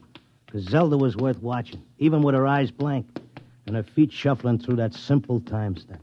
Mr. Locke, visiting time is almost up. All right. Zelda.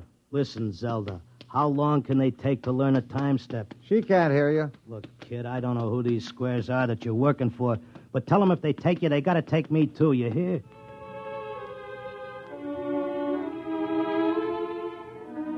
I had an idea now. I had a dope that Zelda was showing them how to dance, whoever they are. And the only way I could spring her was to find out who was controlling her and what they were after. The first step was to get them interested in me and what I know about racing, doping horses. So I stood there next to Zelda and I started to talk. Now, the first thing you got to figure is bloodlines. You take a horse, you got to know back maybe 4 or 5 generations on both sides. Then you got to know where the colt was foaled, what time of year, because all horses are 1 year old on the 1st of January. Then there's confirmation, training. You take a horse with good bloodlines, break him in a spring on a hard training surface track, and the first thing you know, you got a horse with a shin splint. Oh, they may cover it up, but if you know it's there. I once knew a horse ran in Hialeah who was scared of flamingos. What are you doing? Had a fine record at Gulfstream and Bowie. But when he got down to Hialeah and got one look at the flamingos, he wouldn't run for beans. Mr. Locke, are you all right? Shut up, I'm Mr. busy. Locke. You bet on a horse that's scared of flamingos at Hialeah, and you're going to come in with your tail between your legs. I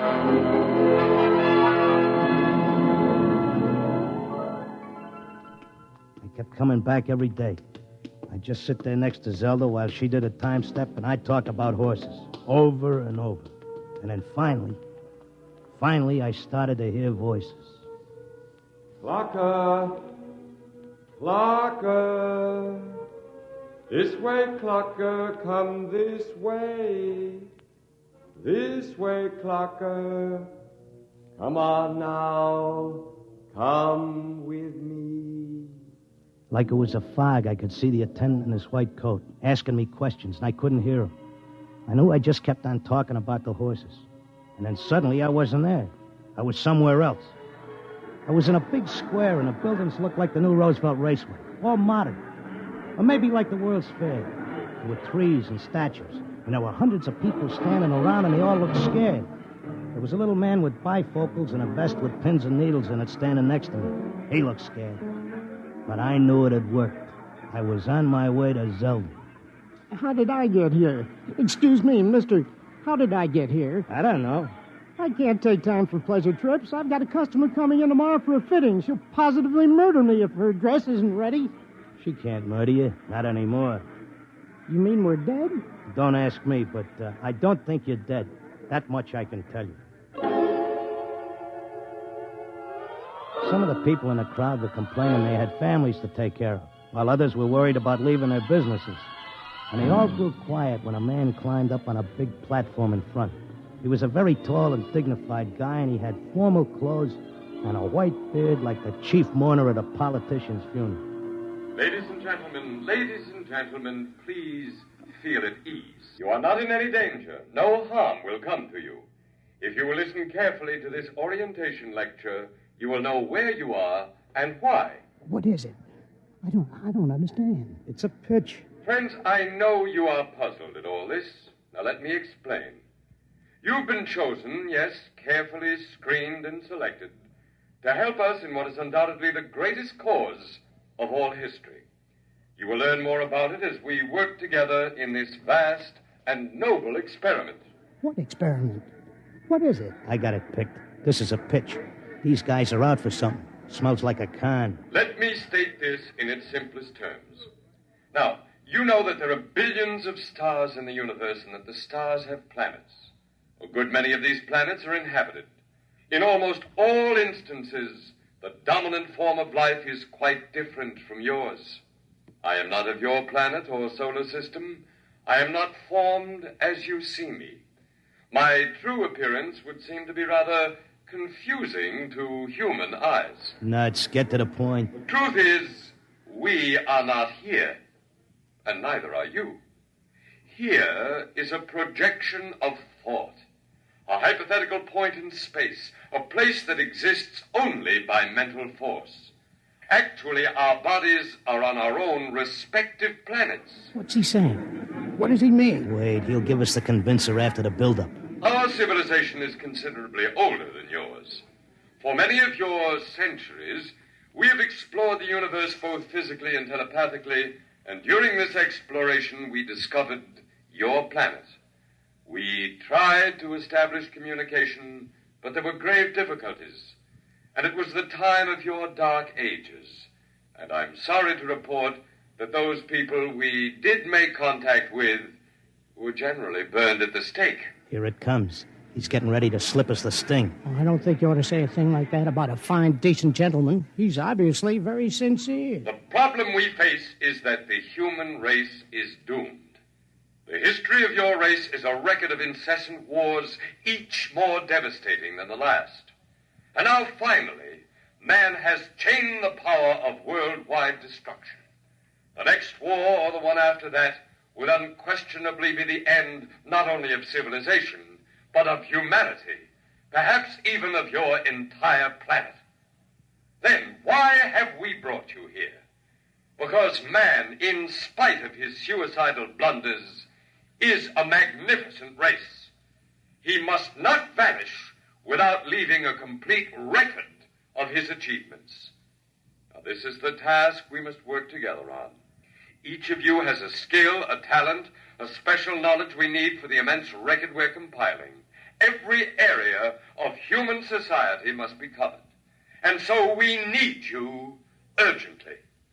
Your data will become part of an imperishable social document that shall exist untold eons after mankind has vanished.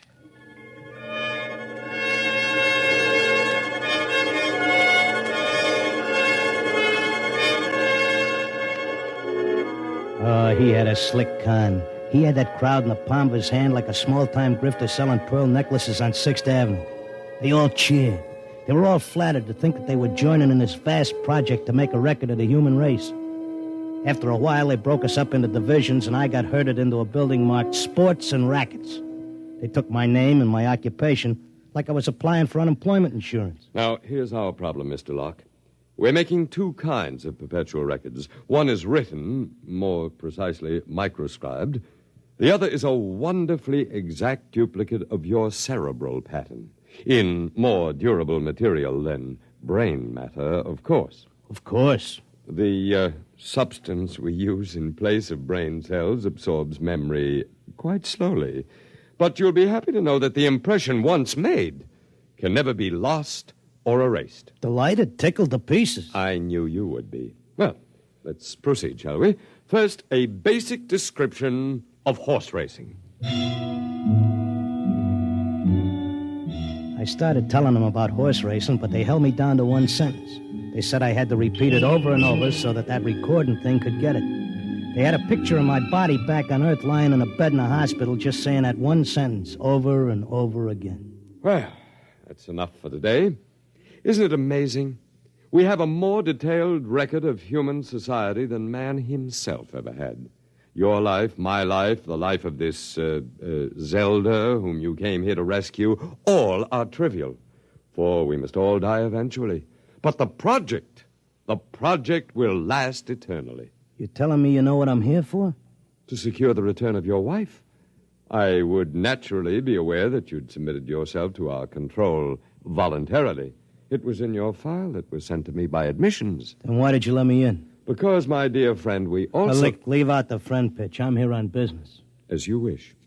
We let you in, as you express it, because you have knowledge that we should include in our archives. We hoped you'd recognize the merit and scope of our undertaking. Most people do once they're told. Zelda, too? Oh, yes. Yes, Zelda's extremely cooperative, quite convinced. Would you like to see her? Yeah, sure I would. Well, that can be arranged. I'll call the Arts and Entertainment section and arrange a meeting.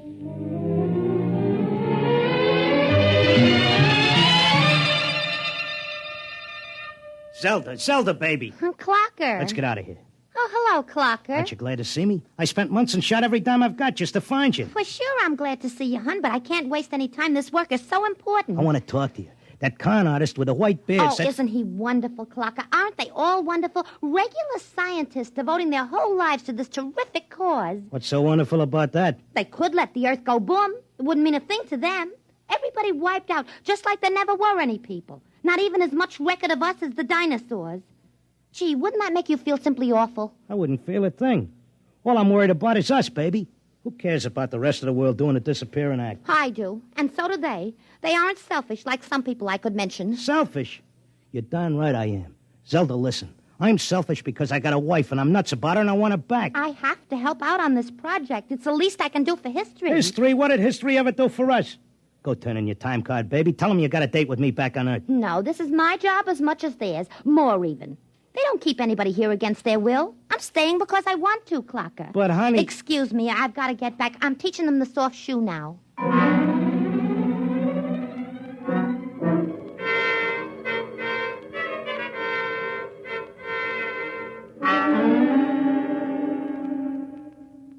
Are you satisfied now, Mr. Locke? Listen, take away the doom push and this racket folds. Listen, suppose you're all square. Suppose you're leveling. You're knocking yourself out because your guess is we're going to commit suicide. But is there any doubt of it? Do you honestly believe the Holocaust can be averted? I think it can be stopped, yeah. Listen, between these catatonics and me, we could tell them what it's all about. I notice you got people from all over the world here. They get along fine because they have a job to do and don't have time to hate each other. Well, it could be like that back on Earth. Mr. Locke, we have experimented in the manner you suggest, but a human psychological mechanism defeated us. Yeah? What was that? Protective amnesia. They completely and absolutely forgot everything they'd learned here. Well, what are the odds on me remembering? Well, you are our first volunteer. Look, I'll give you a deal. You let me out, and maybe I'll be the first case that didn't get amnesia, and I can tell the world all about this. I'll come back if I lame out. You can pick me up any time you want. But if I make headway, you gotta let Zelda go, too. It's a very reasonable proposition. We'll lift our control, Mr. Locke, for a suitable time. If you can arouse a measurable opposition to racial suicide, measurable, mind you, then we agree to release your wife and revise our policy completely.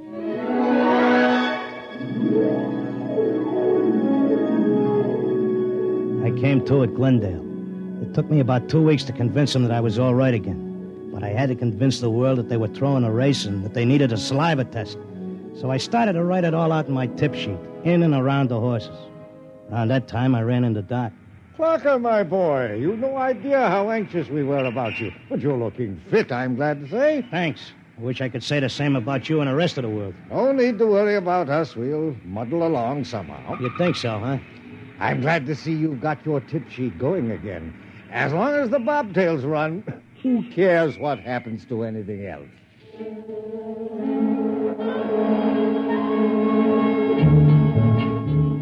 Of course, nobody listened to me. I had posters printed telling everybody.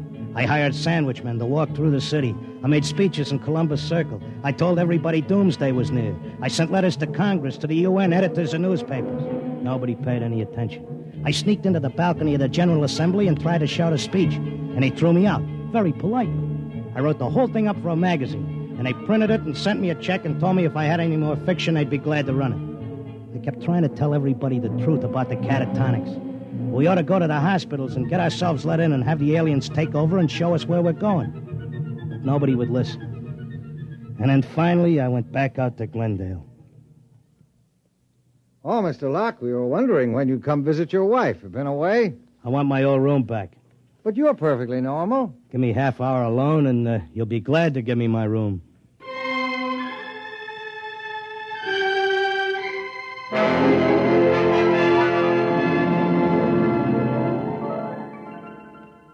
Well, here I am back again. Oh, Mr. Locke. Okay, I'll give you all the rest of the dope on racing. You won't have any trouble with me. Then you're convinced you failed. I'm no dummy. I know when I'm licked. So do we, Mr. Locke. Naturally, you have no way of detecting the effect you've had. We do. The result is that because of your experiment, we're gladly revising our policy. Huh? Is this a rib? Nobody listened to me. Oh, but they did. Visits to catatonics have increased considerably. When the visitors are alone with our human associates, they tentatively follow the directions you gave them in your article. Not all do, to be sure. Only those who feel as strongly about being with their loved ones as you do about your wife. We've accepted 4 voluntary applicants. You mean I made it? That's right. Before long, we shall have to increase our staff as the numbers of voluntary applicants increases geometrically, and then we'll be able to release the first group to go back and carry the message. Whenever you care to, Mr. Locke, you and your wife are free to leave. Okay, but I'll tell you what. I owe you plenty. I'll help make that record before I go. I'll teach you how to dope the horses. Is that what you want? Why, yes. All right, then let's go. The quicker we get started, the quicker we can get back.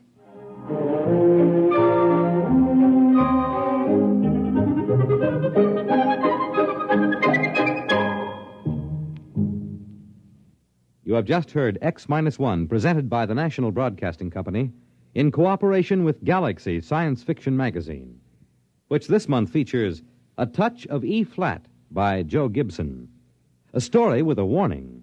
Never let anyone point any weapon at you, even something as harmless-looking as a water pistol. It may be a cooling gun. Galaxy Magazine on your newsstand today. Tonight, X-1 has brought you At the Post, a story from the pages of Galaxy written by H.L. Gold and adapted for radio by Ernest Kenoy.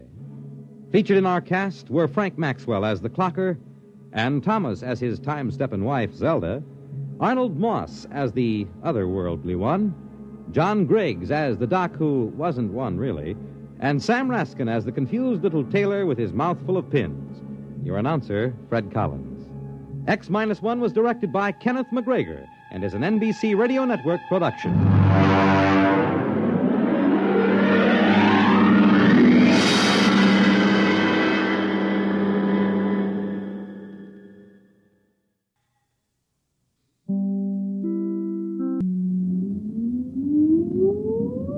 Countdown for blast off. X-5, 4, 3, 2, X-1, fire.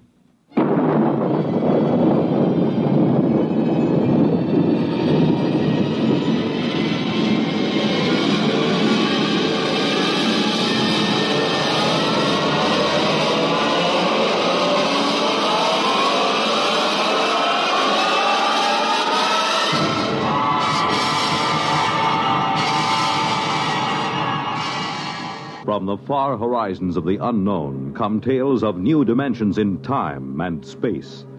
These are stories of the future, adventures in which you'll live in a million, could be years, on 1,000 maybe worlds. The National Broadcasting Company, in cooperation with Galaxy Science Fiction Magazine, presents X minus one.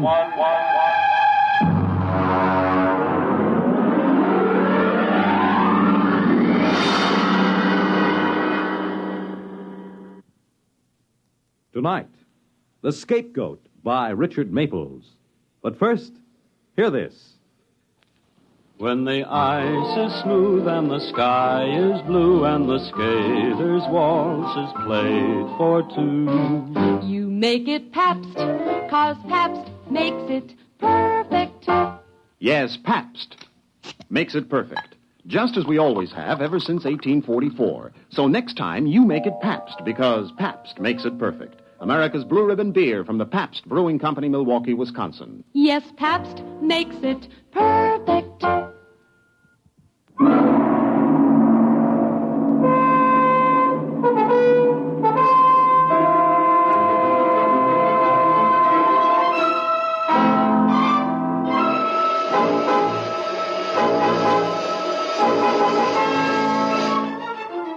Now, X-1 and The Scapegoat.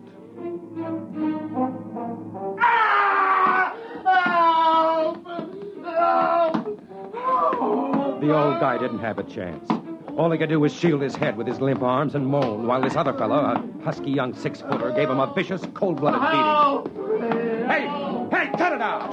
You, cut it out beating up an old man like that! I said cut it out! Now, let go of him. Well, what have you got to say for yourself before I belt you as hard as you hit the old man here? Well, hey, you, wait! Wait, you no-good hoodlum! Hey, you all right, Pop? Are you okay? What happened? Was he trying to rob you or something? Look, you'll be all right now. You'll be okay. You're lucky I came along then. No cops anywhere. Okay, come on, old-timer. Up on your feet. You're going home with me. I suppose it seems callous to think of it, but this old man was just what I'd been looking for. A brutal assault and a helpless old man, and I was the hero, just what I needed. You see, I'd just come from a meeting with the city fathers and the commissioner of the police department. And old man Jones, my publisher, had promptly yanked the rug out from under me and chickened. I'd written the articles panning the city's handling of the juvenile delinquency problem, because Jones had to be in his bonnet to be the mayor. Now, when the heat was on, he weaseled out. We had a few words, Jones and I quit.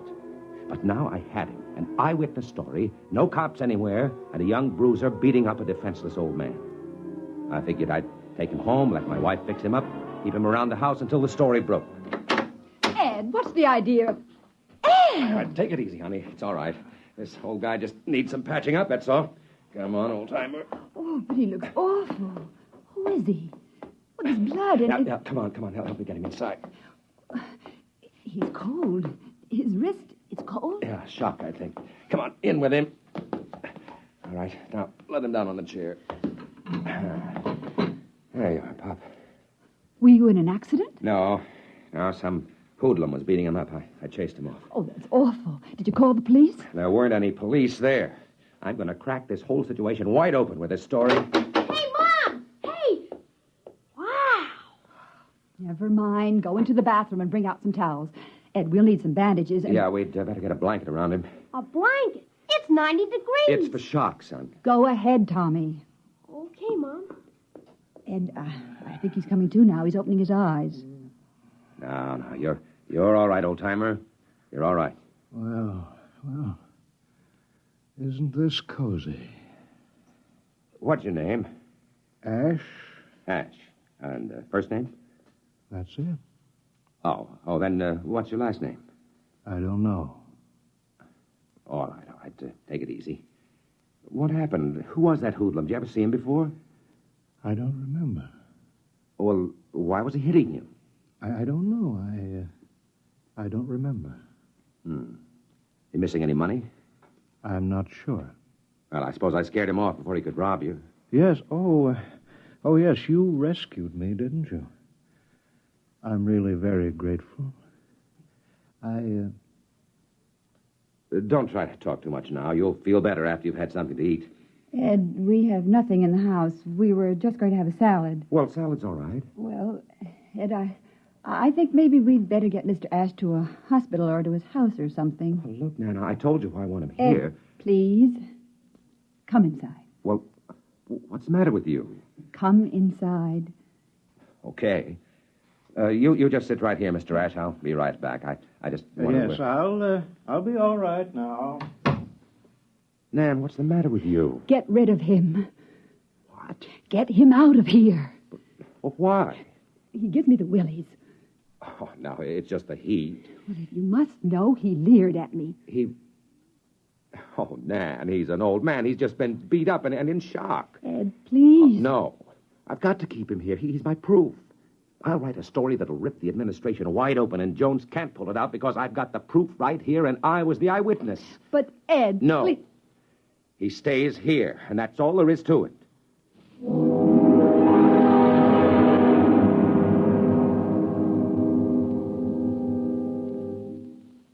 You're listening to The Scapegoat, tonight's attraction on X-1. Once, a tall and beautiful tree stood in the forest. It had been there for 200 or 300 years. In the course of that time, wind shook it and lightning struck near it. A hurricane bent it once until its top was nearly at the ground. But none of the ferocious assaults could fell that tall, proud tree. But then one day, the most spindly-legged, pot-bellied, adenoidal, open-mouthed creature that the forest had ever seen sat down in the cool shade of that tree. This was what was called a man, and he wanted to smoke what is called a cigar. He did. And he threw his match among the pine needles, and when he had smoked the cigar, he threw that away, too, and went off, because somewhere down by the lake there was waiting for him what is called a woman. And he had the hope that maybe she didn't feel like nagging anymore. Before nightfall, that tree that had withstood all those assaults was ashes, and thousands of other trees in that forest were, too. The man is still living. If you know any of his species, you might tell him that trees don't have Adam's apples and shrill voices. Trees are beautiful, and men ought to be careful with matches.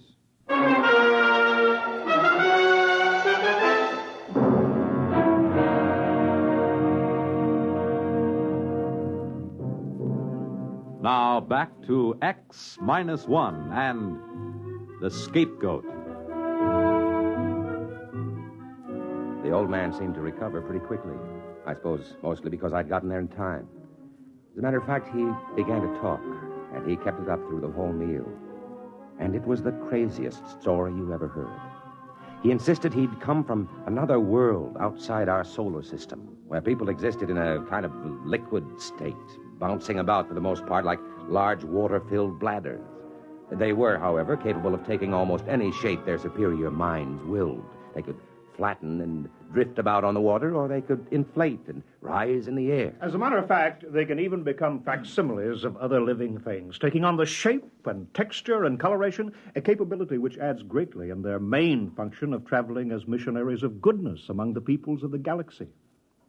Goodness, huh? Oh, yes. They're perfect as angels. All right, I've had enough. I asked for it. Nan, where are you going? Don't rush off. Well, I guess I know when I'm being kidded. Very funny, Mr. Ash. But I'm not kidding. Don't tell me that you're a missionary to Earth. Oh, no, I'm here because I was banished. Oh, sort of a fallen angel. Exactly. Look, Ash, it's too hot for games. If you don't want to explain what happened this afternoon, that's your privilege. But as you know, this story means a lot to me. And I did stick my neck out for you. One moment, my boy. Let me finish. You see, I'm a throwback.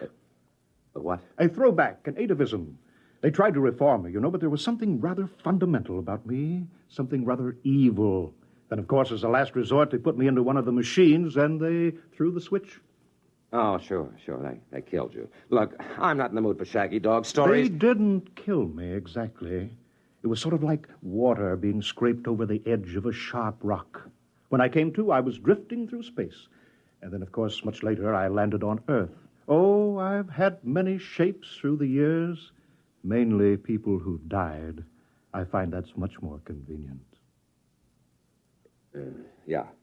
Look, if you'll excuse me, I have to make a telephone call. I'll just go into the other room. I dare say you want to call the hospital. I'm not psychotic, really. I've got iced coffee. Ah, yes, you're just in time, Mrs. Potter. I think perhaps I'd better prove my story if you'll wait just a moment. You see, it's done by the generation of a high electrostatic field. Something like this. If you'll notice, my face begins to lose definition. It moves as if it had a life of its own. Now what? Ash, stop it! Ash! There. Well, that looks considerably younger, doesn't it? 30 years younger. 30 years just dropped away like... Listen, this story will set the whole country on its ear. With my byline on it. Oh, Ed, don't let him take you in. It's a trick. It's mass hypnotism or something. I saw it right here. So did you. I'll have an exclusive. Life will have to come to me for the story.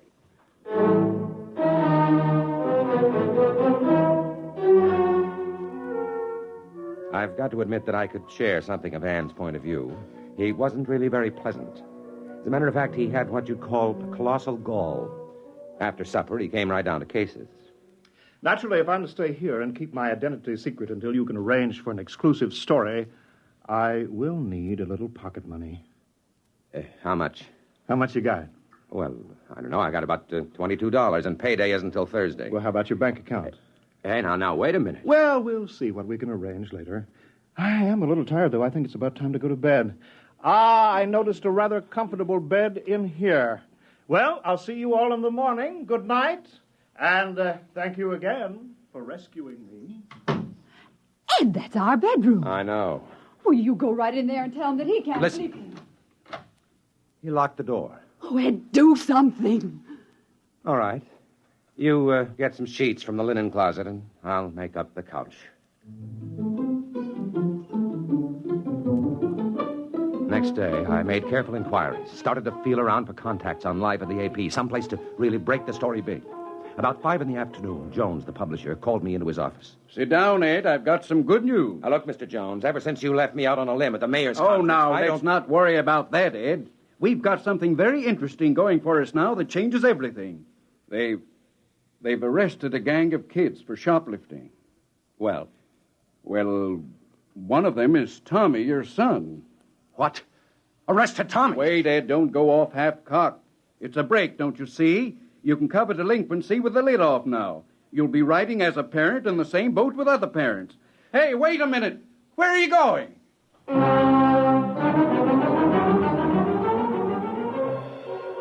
At the police station, I had the distinct feeling they'd been waiting for me.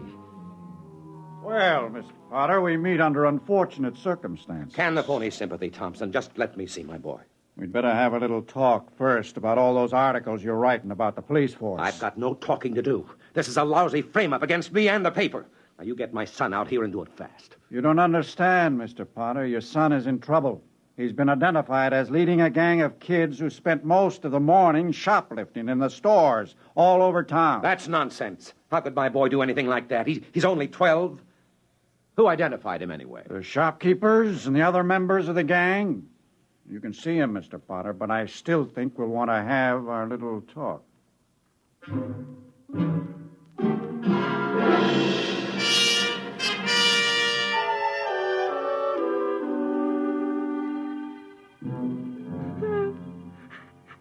Son, what's this all about? It was Ash.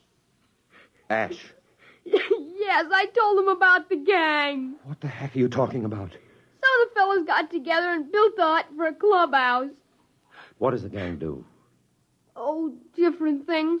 One of the fellas is a 22, and we hunt rats, and Well, go ahead. What is it? we smoke.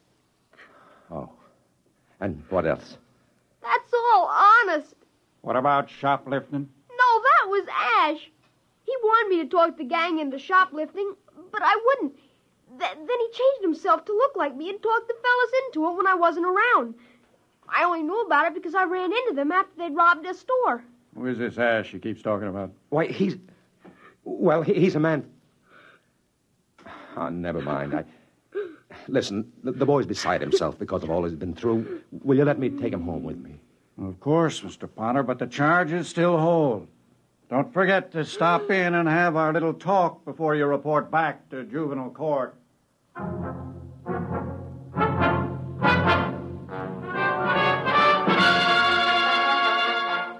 I called the house, and Ash answered the phone. I'm glad you called, Ed. I'm out of cash, you know. I need a small loan. Now, listen to you.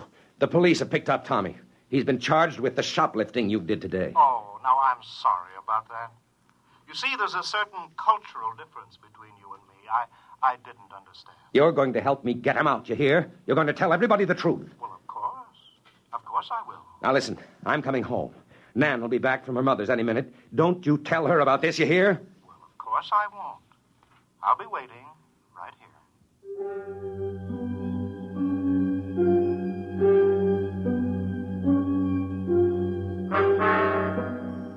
I suppose I was a fool, but I still wanted that story.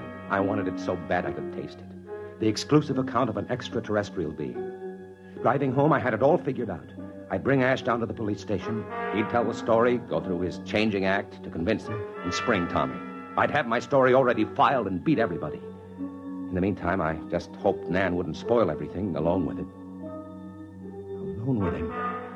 And then suddenly I let my foot come down on the accelerator like it was made out of lead. I pulled the car to a stop and sprinted up the driveway. Nan! Nan, where are you? There were no through the bedroom. Nan stood in the far corner with her back against the wall. Her shoulders were scratched and her lip cut. She held a heavy bookend, poised to strike at Ash, who was in front of her, moving stealthily forward. He turned as I came in, and I froze in amazement. I couldn't recognize him. And then, all at once, I realized I was looking at the spitting image of myself. Ed, I knew it wasn't you. I knew it wasn't you. Well, if you'll both excuse me... Come back here! I'll get you! I'll get you! I bolted through the window and circled the house. I spotted him rushing down the street, and I caught him around the corner at the same spot where I'd first seen him. Let go of me! You've got this coming to you! You've got this coming to you! I slugged him, yet I knew it was useless the instant the blow landed. He felt just like sponge rubber, yet I kept hitting him. I didn't bother listening to his cries, even after he changed himself back to an old man. And then suddenly I felt a hand grab my shoulder and whirl me around, and a fist exploded in my eye. What's the matter with you? What do you think you're doing, beating up an old man like that? You no good hoodlum. I searched desperately for an explanation. And then, abruptly, without having said a word, I reeled and stumbled down the street. Home to Nan.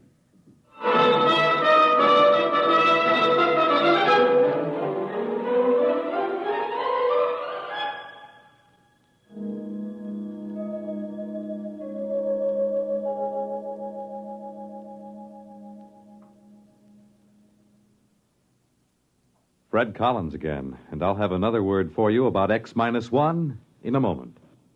Hi, this is Walter O'Keefe. You know, they say there's nothing new under the sun, and maybe that's true. But there is something new under the moon, and that's Nightline. In Nightline, we think we found the way to use the intimacy as well as the lightning-fast maneuverability of radio in an hour-and-a-half package of high-voltage, different entertainment. We found the way to make the airwaves your magic carpet to wherever big things are happening. Anywhere in the country, for that matter, anywhere in the world. Now, let's say that your favorite comedian is performing at a Las Vegas nightclub. He's packing them in, and you've really got to have connections to get a table. Well, Nightline is that connection, and your radio is your ringside table. More things than you'd believe are happening in the so-called still of the night, and Nightline is your line to exciting entertainment after dark. My feeling is Nightline marks a new era in nighttime entertainment. Tune us in every Tuesday, Wednesday, and Thursday, and you'll hear what I mean.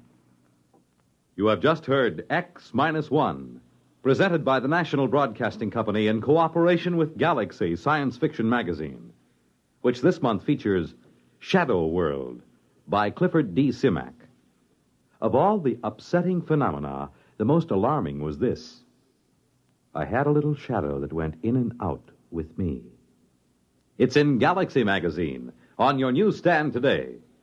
Tonight, X-1 has brought you The Scapegoat, written by Richard Maples and adapted for radio by Ernest Kenoy. Featured in our cast were Carl Weber as Ed, Wendell Holmes as the changeable Mr. Ash, Jane Amar as Nan, Bobby Alford as Tommy, Guy Rep as Mr. Jones, and Roger DeCoven as Thompson. This is Fred Collins. X-1 was directed by Kenneth McGregor and is an NBC Radio Network production.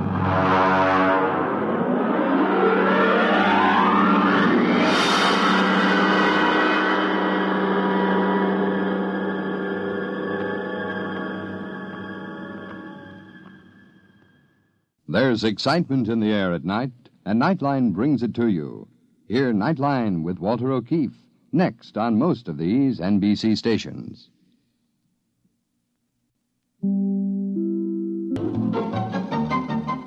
This is Nightline, your open door to people and places, and this is Walter O'Keefe. Nightline invites you to listen in on NBC's award-winning science fiction series X-1.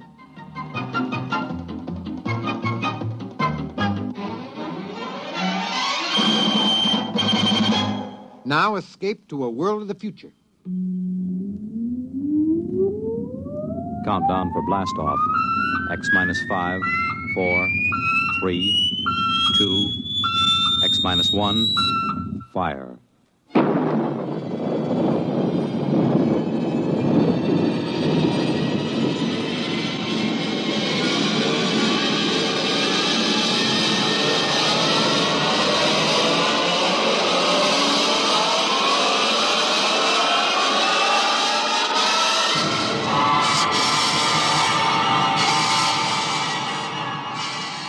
From the far horizons of the unknown come tales of new dimensions in time and space.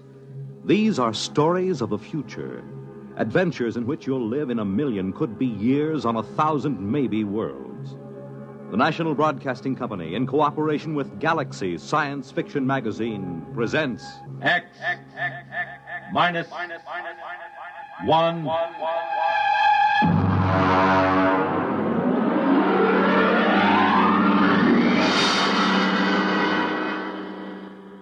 Tonight, Silana by James E. Gunn. But first, hear this.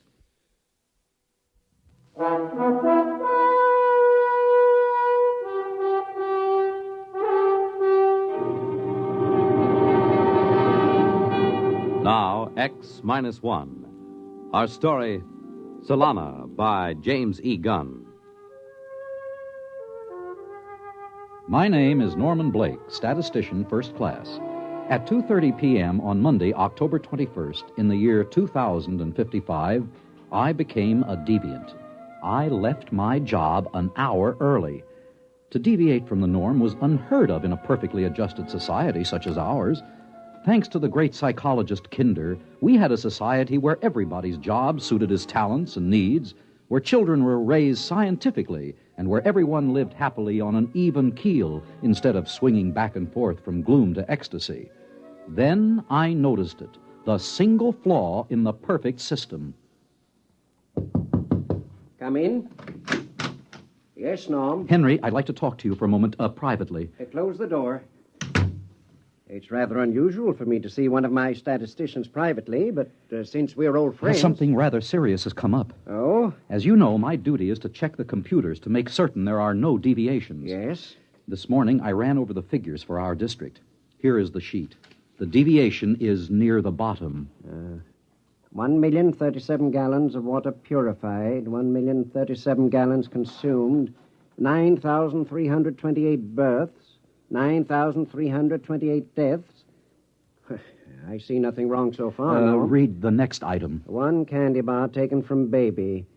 Well? But don't you see? A baby can't consent. Therefore, it must have been taken without consent. Henry, that is theft.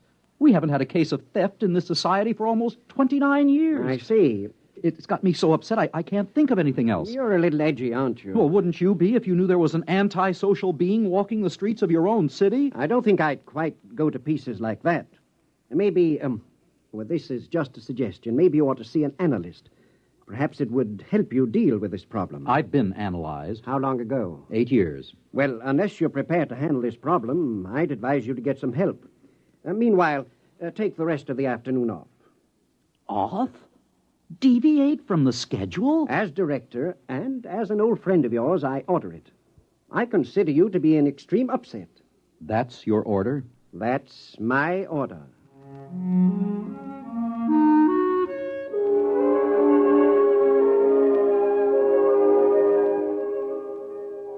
I must confess that as I went toward the elevator, a line kept running through my head. Norm has departed from the norm. I was doing something unorthodox, and what frightened me was that it amused me. Here I was, leaving work 1 hour early.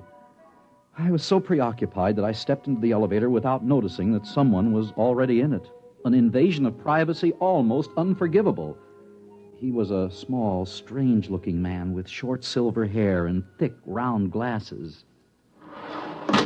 Oops, I beg your pardon. I didn't really know you were... Perfectly all right, stranger. I'll just step out and... Hold it, brother. You've got troubles, I can see. Well, My advice to you is see an analyst. Don't wait another 24 hours. Thank you for the advice. That's more than advice, brother. It's a commercial. Here's my card. Andrew C. Rednick, public analyst. Oh, you're an analyst. Freelance. I didn't know there were any. I'm probably one of the few still practicing. My slogan is, don't kid with your id. If life ain't dandy, come see Andy. I may be up to see you. You will, I can tell.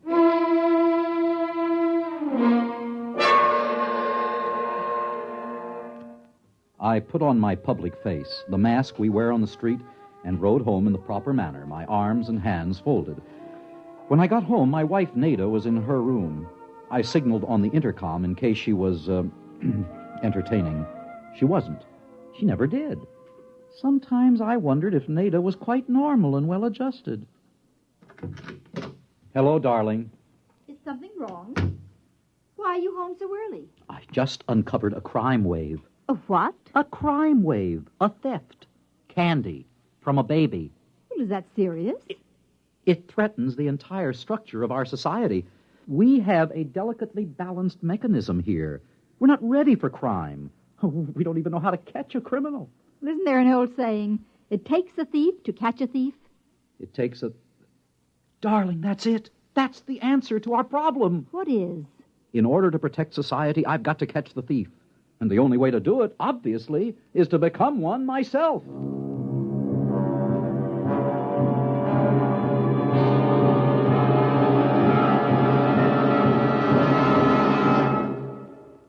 You're listening to Solana, tonight's attraction on X-1.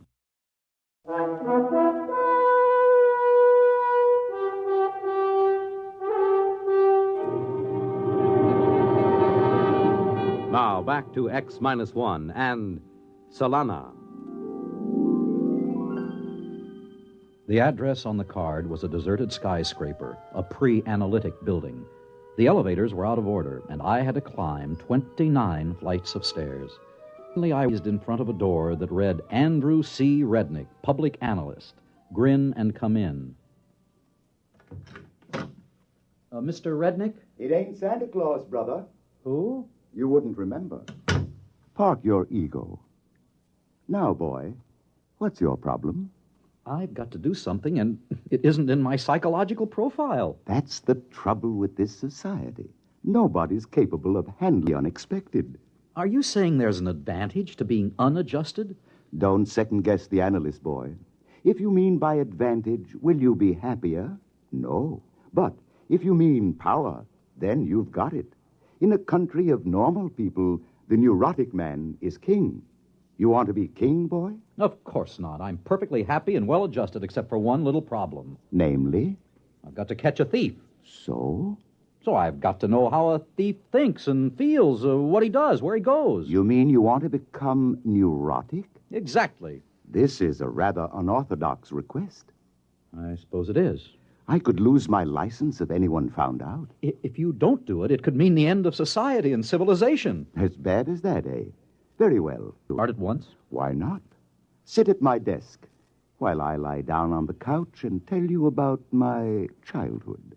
You lie down? I'm the one that's supposed to lie down. You forget this is reverse analysis. I'm supposed to make you neurotic, frustrated.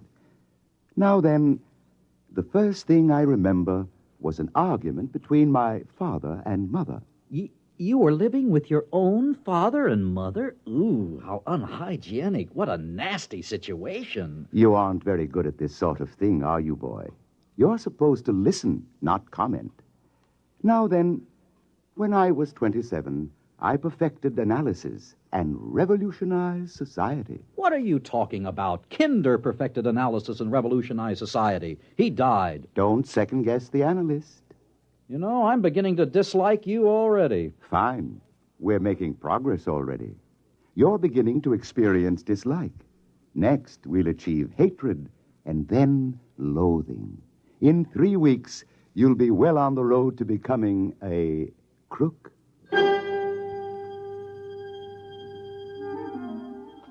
Every day for the next week, Rednick lay comfortably on his red leather couch, rambling about his childhood and his problems, while I longed to tell him about my own. I grew more and more repressed, and my disposition became worse and worse. On the 8th day, something happened at the office that made me realize I had to hurry. Come in. Henry, it's happened. What? The thief has struck again, but this time it's even more serious. What did he take? $1 million is missing from the First District Bank. Great Scott. We've got to find this thief, Henry. We're doomed if we don't. Well, maybe he's worked out his repressions. After all, what can a man steal after he's stolen $1 million? I don't know, but I intend to find out. Maybe you ought to drop it, Norm. How can you say a thing like that? It's positively antisocial. Calm down now. You're all upset again. Why don't you take the day off and go home? Spend some time with that lovely wife of yours. She misses you. How do you know? Norm, boy, do I detect a note of jealousy? You'd better watch your step. Jealousy is the forerunner of violence. Are you seeing an analyst, as I suggested? Yes, I am. Well, keep at it, boy. You're in bad shape.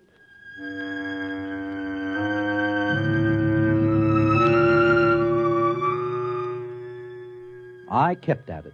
By the time the annual status examinations were due, I was a complete wreck. I hated Andrew Rednick with a passion. I was ambitious and jealous. I had even sunk to that basest of all passions. I had fallen in love with my own wife.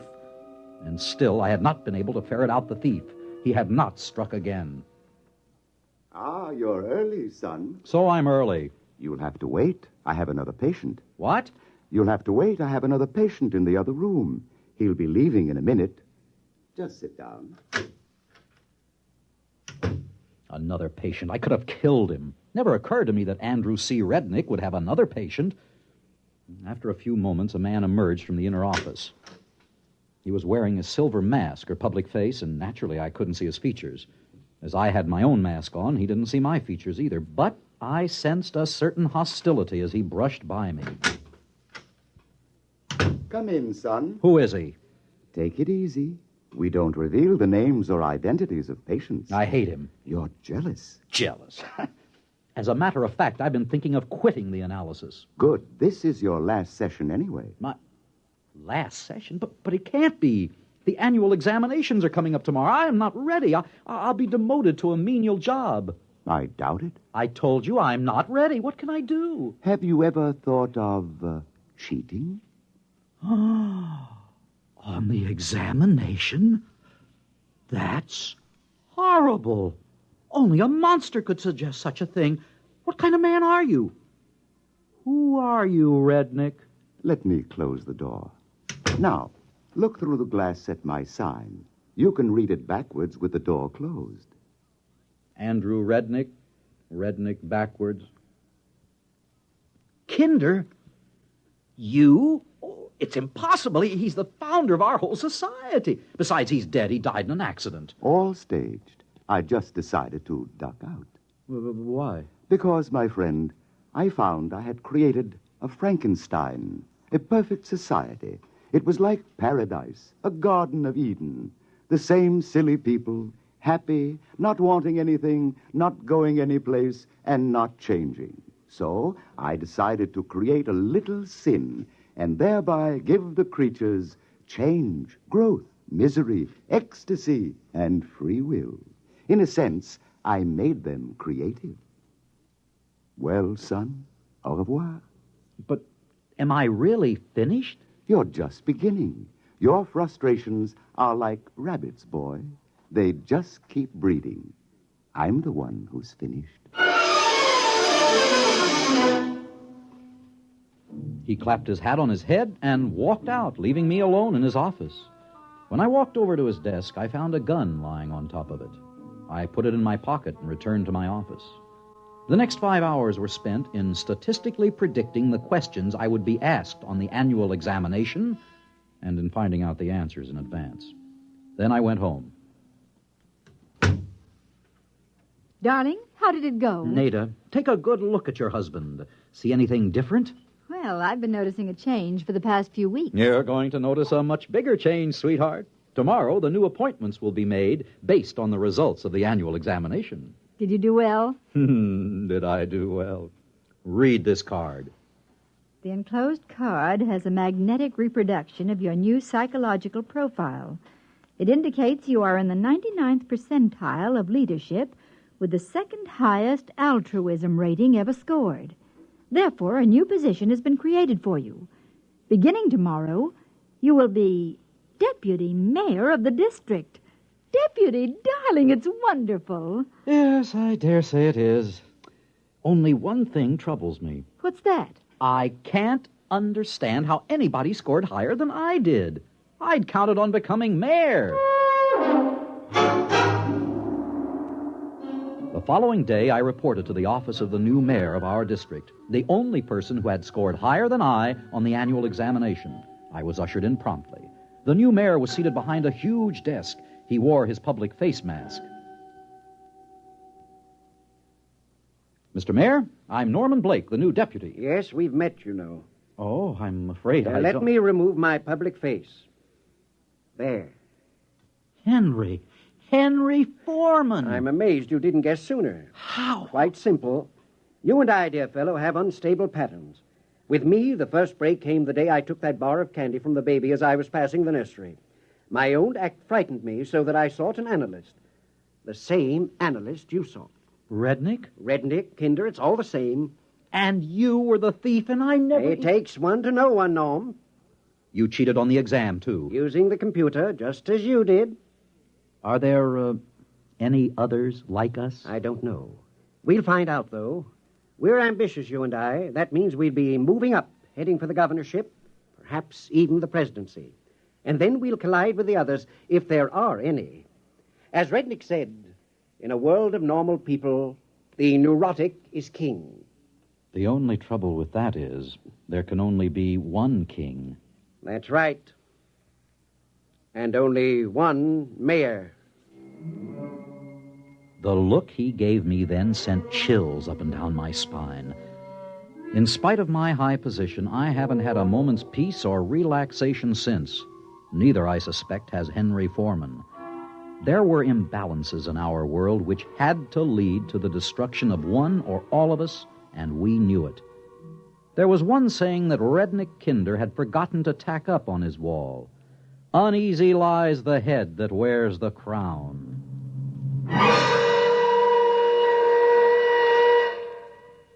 Fred Collins again, and I'll have another word for you about X-1 in a moment. The attention of the nation is focused on Los Angeles and New York, the cities where two long-awaited World Championship boxing matches will take place. The ears of the nation will be tuned to Cavalcade of Sports on NBC Radio, the only network that will bring you both these championship bouts. Friday night, Archie Moore versus Tony Anthony for the light heavyweight crown. Monday night, Sugar Ray Robinson versus Carmen Basilio for the world's middleweight title. And you'll hear them both direct from ringside only on Cavalcade of Sports on NBC Radio. Yes, Friday night, light heavyweight champ Archie Moore pits his skill and experience against the youth and stamina of Tony Anthony.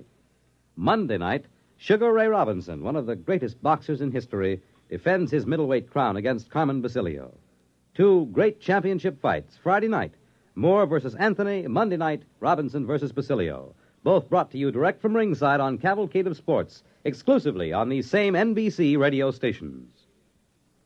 You have just heard X-1, presented by the National Broadcasting Company in cooperation with Galaxy Science Fiction Magazine, which this month features Morning After by Robert Sheckley.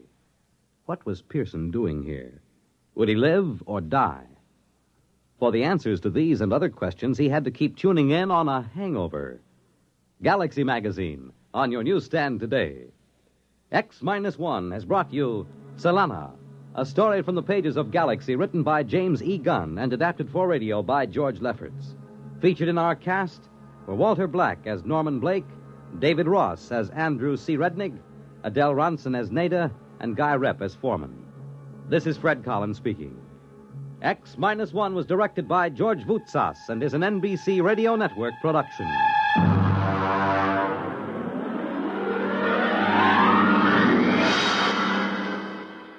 There's excitement in the air at night, and Nightline brings it to you. Hear Nightline with Walter O'Keefe, next on most of these NBC stations.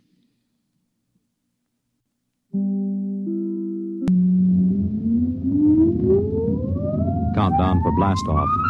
X-5, 4, 3, 2, X-1, fire.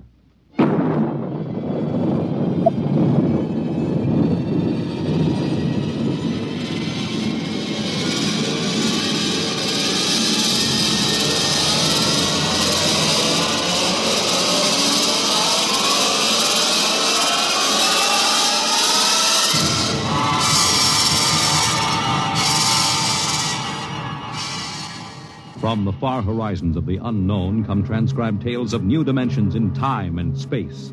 These are stories of the future, adventures in which you'll live in 1,000,000 could-be years on 1,000 maybe worlds. The National Broadcasting Company, in cooperation with Street and Smith, publishers of astounding science fiction, presents X-1.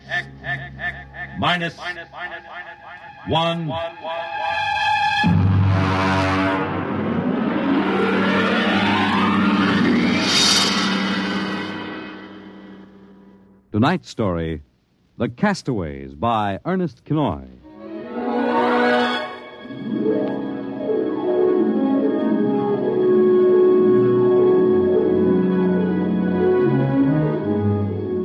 In the South Pacific, night comes on rapidly. The sun dips below the flat horizon, the sea is crimson for a moment, and then night falls. But on Tahani Atoll, giant arc lights turn night into day. Across the waters of the lagoon, within the barrier reef, launches and tugs skitter back and forth, while on the curving half-moon of the island, Army trucks and jeeps scuttle down the rough roads bulldozed by the Seabees just 6 weeks ago. A low Quonset hut stands near the beach, surrounded by tangled wire.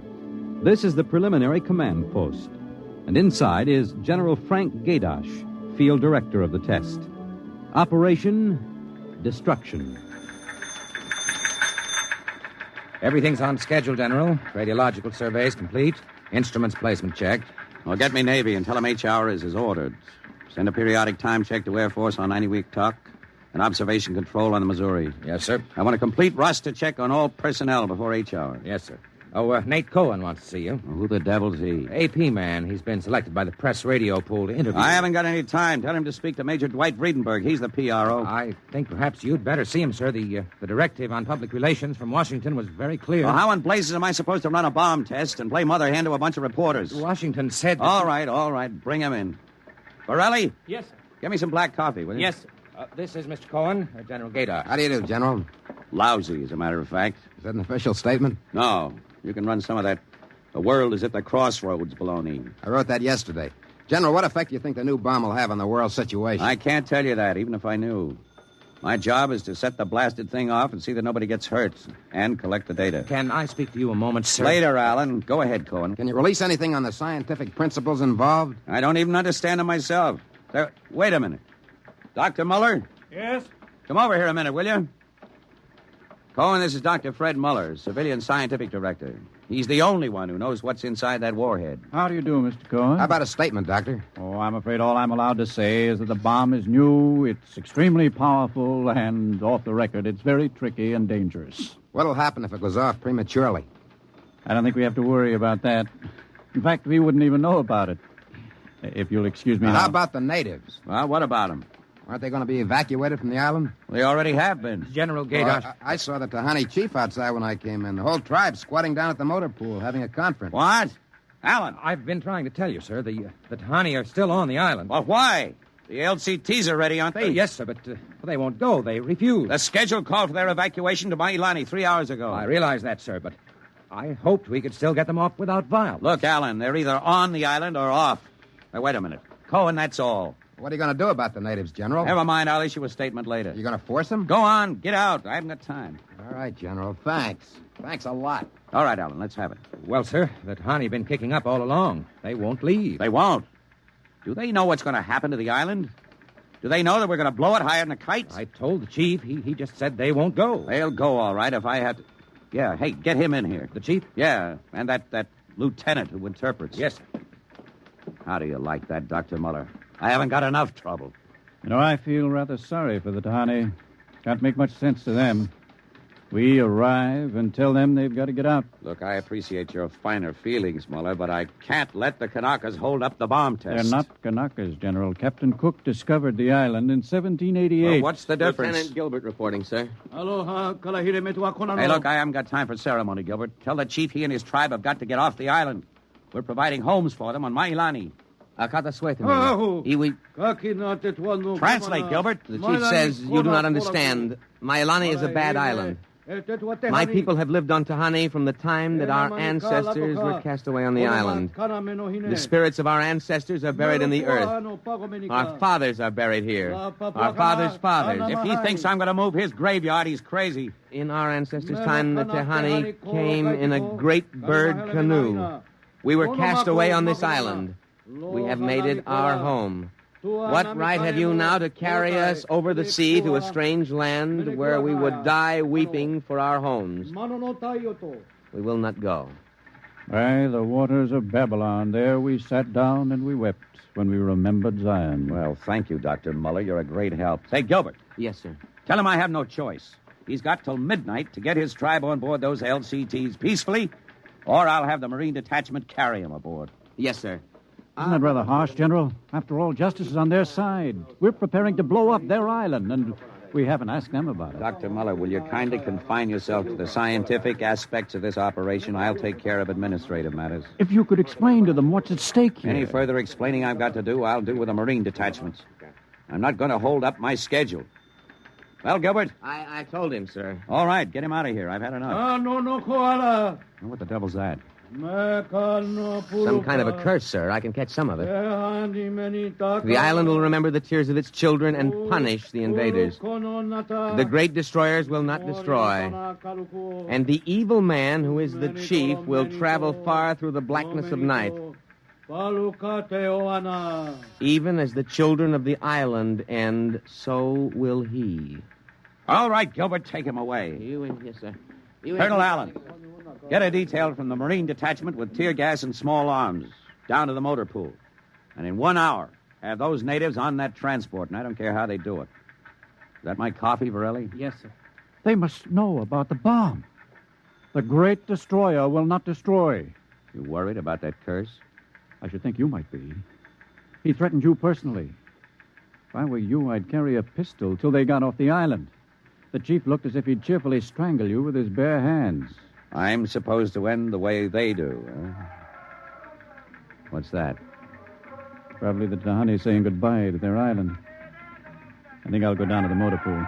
Well, stay out of the way. And get back here in an hour. We've got to have this wrapped up and headquarters moved out to the Missouri by dawn.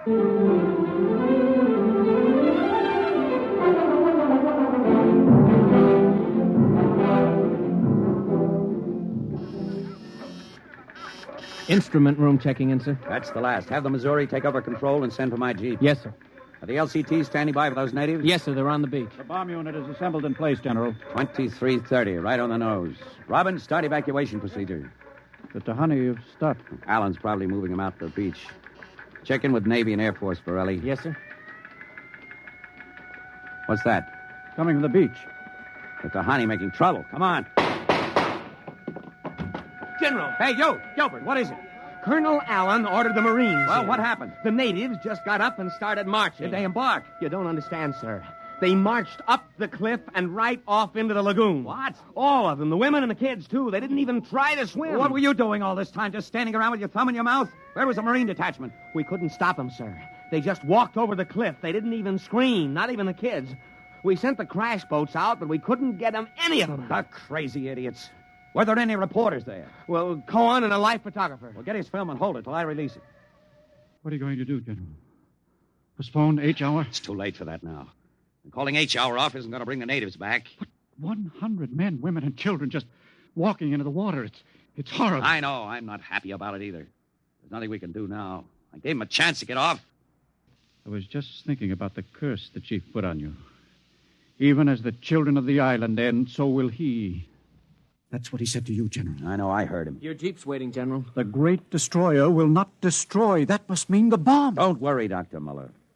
It'll take more than a mumbo-jumbo curse from a native witch doctor to stop this operation. At H hour, that bomb goes off.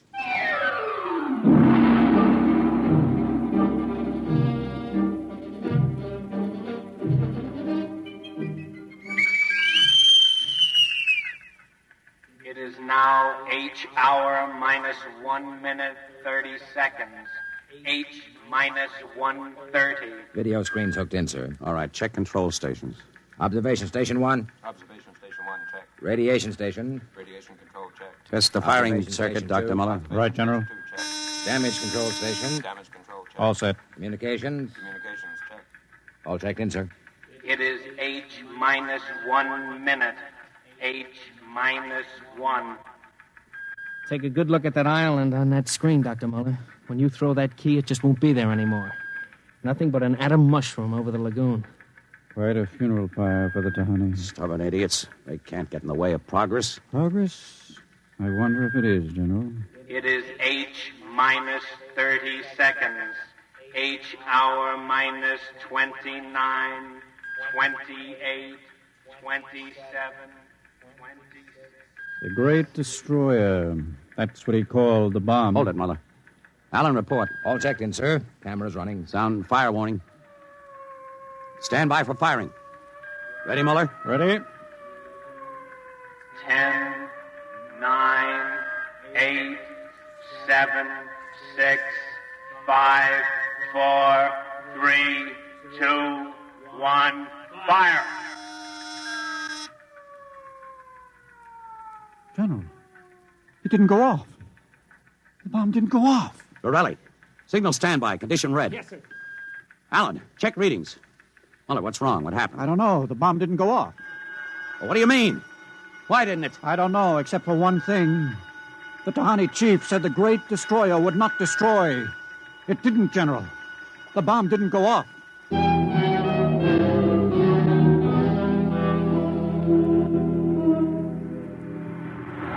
How about it, General? What happened? Have you got a statement? Nothing you can use, Cohen. Not till we find out what went wrong. Hey, who let you come aboard this ship? I walked on. You don't know why the bomb failed? It didn't fail. It just didn't go off. What's that tank thing on the deck, General? Undersea salvage unit, Mark IV. They call it a bottom crawler. Somebody going down? Well, that bomb is down there in the lagoon somewhere. Could go off at any second. Somebody's got to go down and find it and disarm it. That's a lovely job. Who's elected? I am. Wow. And Dr. Muller. He's the only one who knows how to dismantle it. Callers ready, General. All right. Come on, Muller. I'm ready. Allen, as soon as we hit shallow water, get those gates open. We'll pull the crawler out. And then you get away in a hurry. If that bomb goes while we're working on it, I don't want any casualties. Yes, sir. Inside, Muller. All right. I'm in. Now, remember, get this LST out of the lagoon in a hurry. You got that, Allen? You take your orders from Admiral Yancey. Yes, sir. Good luck. Closing the hatch. The radar and Geiger counter warmed up, Muller. I was just thinking of something, General. That curse, part of it came true. The bomb didn't go off. Well? The second part of that curse was that you would end where they ended. That was at the bottom of the lagoon. What are you trying to do, Muller? Nothing. I was just thinking this crawler is going to take us right down there where the Tahani died. I'm not worried about a handful of dead natives, Muller. I'm worried about that bomb. Okay, they're opening the gate. Let's go.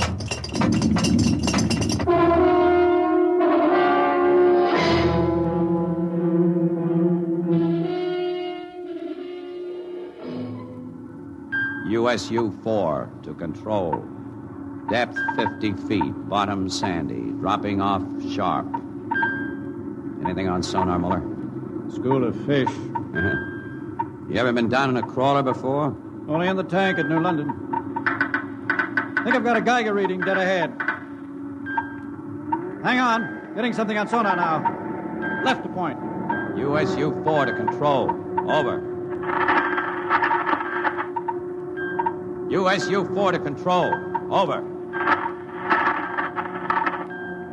That's a fine note. The radio's out. Dead ahead. Looks too large to be the bomb. Can't see much on the forward vision plate. Hey, wait a minute. That's part of the reef ahead. That's where the Geiger reading indicated. The bomb must have settled in a hole in the reef. We'll have to go after it in diving suits. The suits are in the locker. Let's get this over with. The less time I spend down here waiting for that bomb to blow, the better I like it.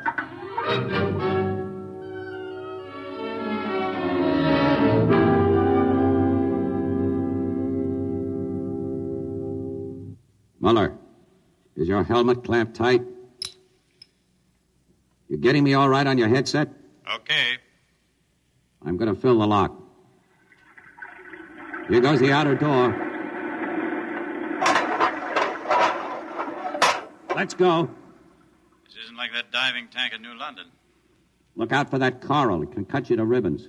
There's a hole of some sort there. Wait till I get the light up. See if you can get a Geiger reading out of that hole. Just a... There. It's down there, all right. Careful. I'll drop down first. See anything down there? Muller, get down here fast. What is it?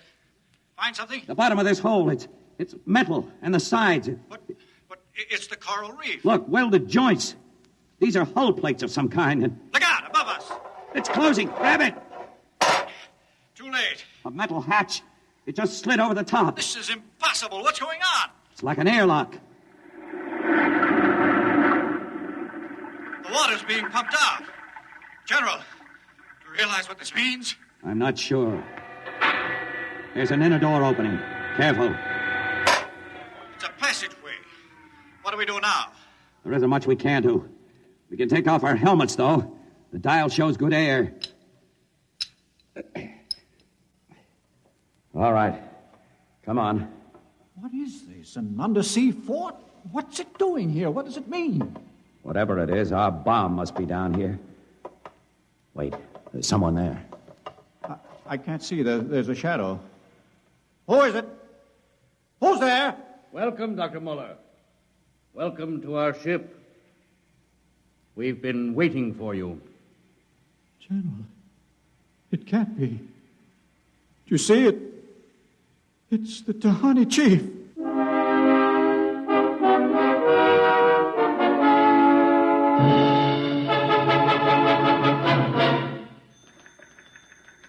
How long has the bottom crawler been down, Borelli? 4 hours, sir. 2 since we lost contact. Now, keep trying. Yes, sir. I've given him enough time. I'm going to send another crawler down. What do you figure happened to him, Colonel? Well, there are a lot of things.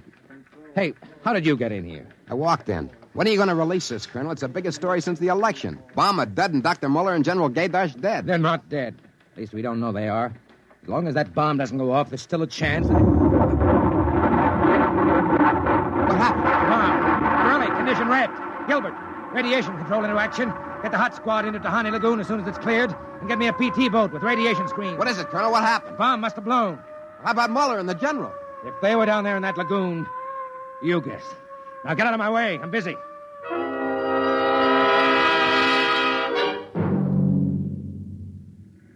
Radiation reading 75 and steady. Take her in as close to the beach as you can. Steady as she goes. Is there any danger of any more explosions? No. When she goes, she goes. Radiation 82. That's still safe.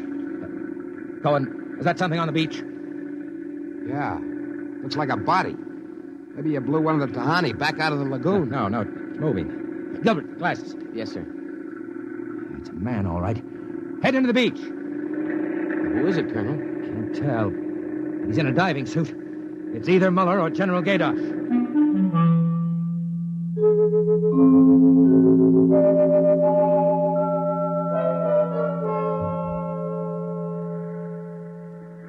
Get his helmet off. Easy now. Twist to the right. There. It's Muller. Gilbert, help me get him out of this diving suit. We've got to get him to the medics.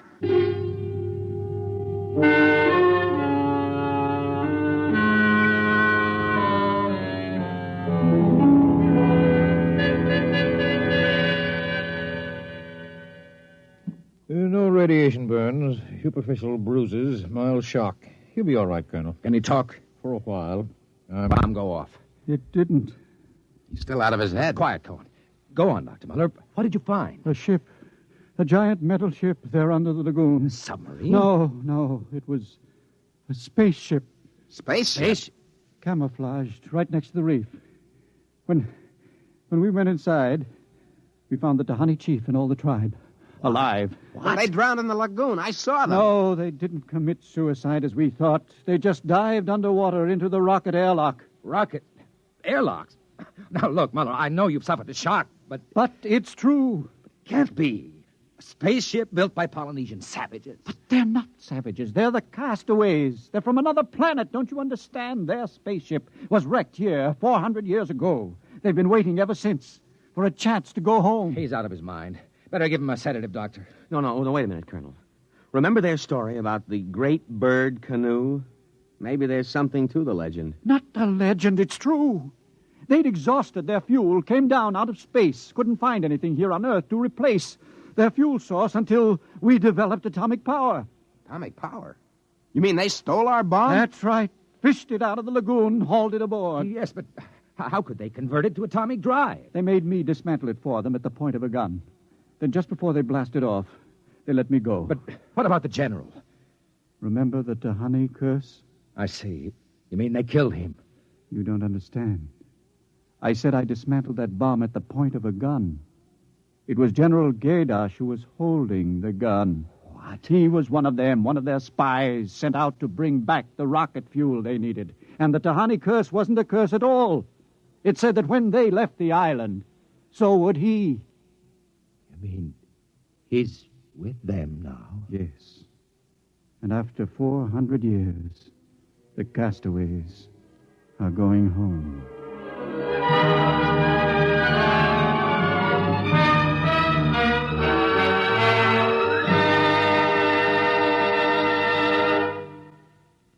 You have just heard X-1, presented by the National Broadcasting Company in cooperation with Street and Smith, publishers of astounding science fiction. Your announcer, Fred Collins. X-1 was an NBC Radio Network production.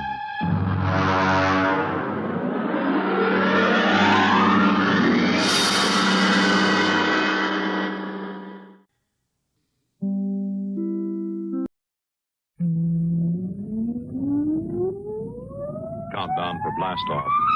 X-5, 4, 3, 2, X-1, fire.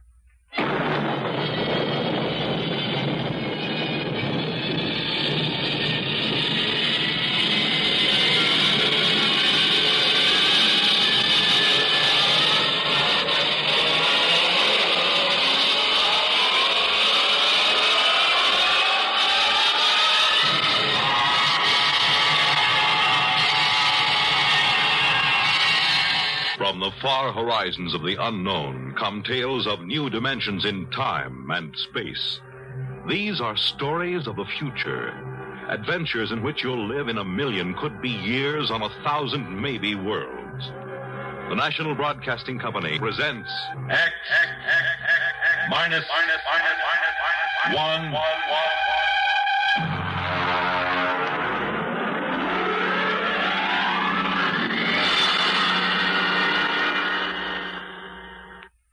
The Haunted Corpse by Frederick Pohl.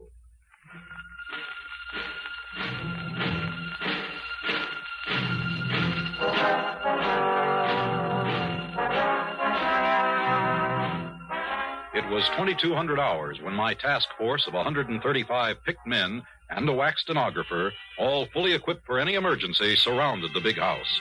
Just as I stepped out of my Jeep, the old boy himself came storming out of the house with fire in his eye. While he was still ranting and raving, I gave him a soft salute and waited for him to Go finish. on, get the whole bunch of you. This is private property and you're trespassing. I won't have it, you hear? Now go on, get out. I'm Colonel Windermere, sir. My orders are to establish a security cordon around your laboratories. Here you are, Dr. Horn. Your copy of the orders. You can take those orders. Say, who put you up to this? I know, Van Pelt. Why, that rotten, overstuffed, backstabbing monster of a... Dr. Horn. Oh, I know Van Pelt. I ought to. He worked as my associate for years. But that doesn't give him the right to turn traitor and go running off to the Pentagon with a story about the Horn effect. Excuse me, Dr. Horn. The General asked me to give you his personal assurance that my men will not in any way interfere with your work here. It's just a matter of security. Security. Now, listen here, Lieutenant. I won't tolerate Excuse anybody... me, sir. It's Colonel. Lieutenant Colonel Windermere. Colonel, General, Lieutenant, what do I care what fool title you stick on your name?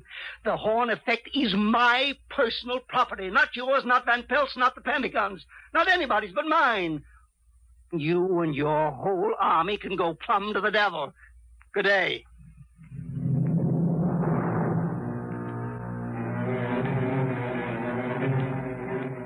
I watched the old man, he must have been all of 85, go stalking back into the house.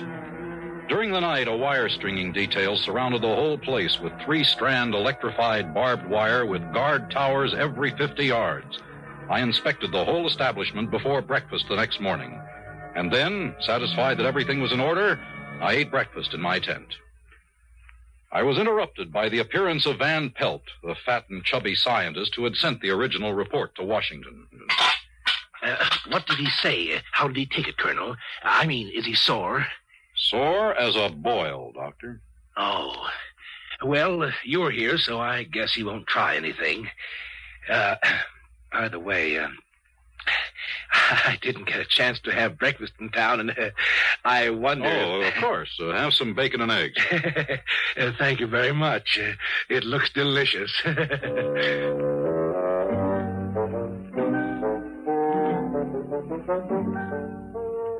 I watched him gobble up the rest of my breakfast. I was beginning to understand why Van Pelt and Horn didn't get along very well. Why Van Pelt finally went running to the Pentagon with his report. Of course, it was my job to keep an open mind, but I couldn't help thinking how I'd feel if my exec, Captain Lefferts, went over my head in that way.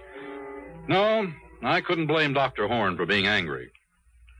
At 1400, I went to see the doctor again. I brought along Corporal McCabe, my wax stenographer.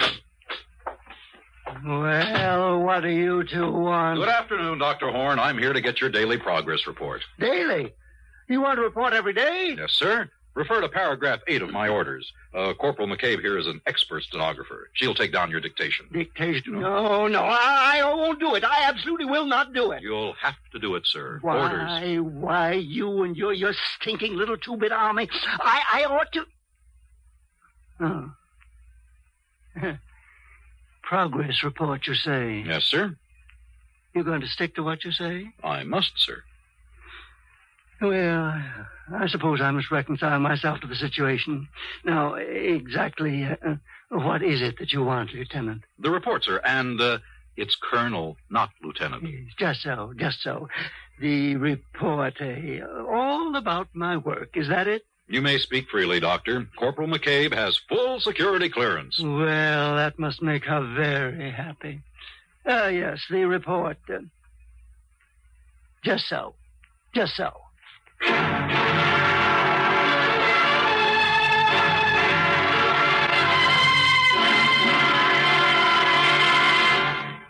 You're listening to The Haunted Corpse on X-1. Have you ever read the want ads? Well, say one morning you pick up your hometown paper and spot an ad which reads, Wanted, for important position with fast-growing concern. Native-born American citizen, male or female, at least 35 years of age. Must be able to give proof of 14-year residence in the United States. Position of 4-year duration with possible renewal. Room and board furnished. Yearly salary, $100,000, with an additional $40,000 for travel and official entertainment, plus $50,000 for operating expenses. Summer residence furnished with paid vacation. Qualifications of applicant carefully checked before position assigned. Now, that ad sounds mighty attractive, doesn't it? But the job it describes isn't a soft one by any means. As a matter of fact, it's probably the toughest job in America, that of being President of the United States. And the first job of each president is to take an oath that he will faithfully execute the office to which he's been named and will, to the best of his ability, preserve, protect, and defend the Constitution of the United States. Yes, the job of being president is a mighty important one, but preserving and protecting the Constitution is even more important, because the Constitution is the supreme law of the land. The president may veto a bill, but if Congress, by a two-thirds majority, passes the bill over his veto, it becomes a law under the Constitution, unless set aside by judicial judgment. Thus, the best interests of the people are protected. That's how your American Constitution works.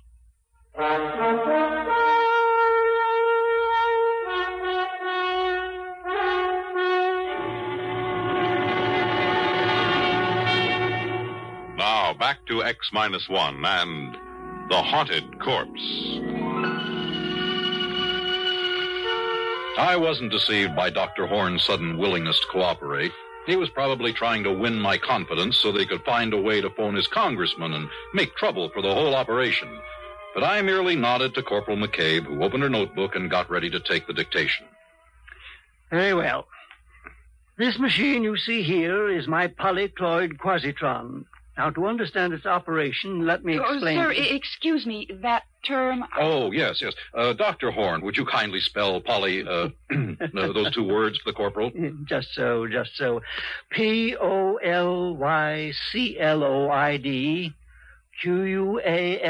quasitron. Thank you, sir. Just so.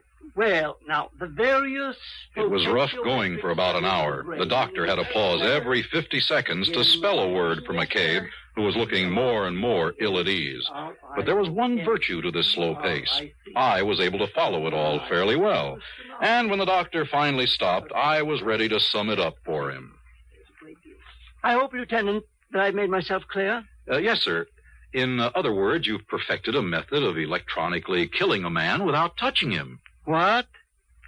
Electronically killing a man without touching him? Yes, sir. Just so, Lieutenant, just so.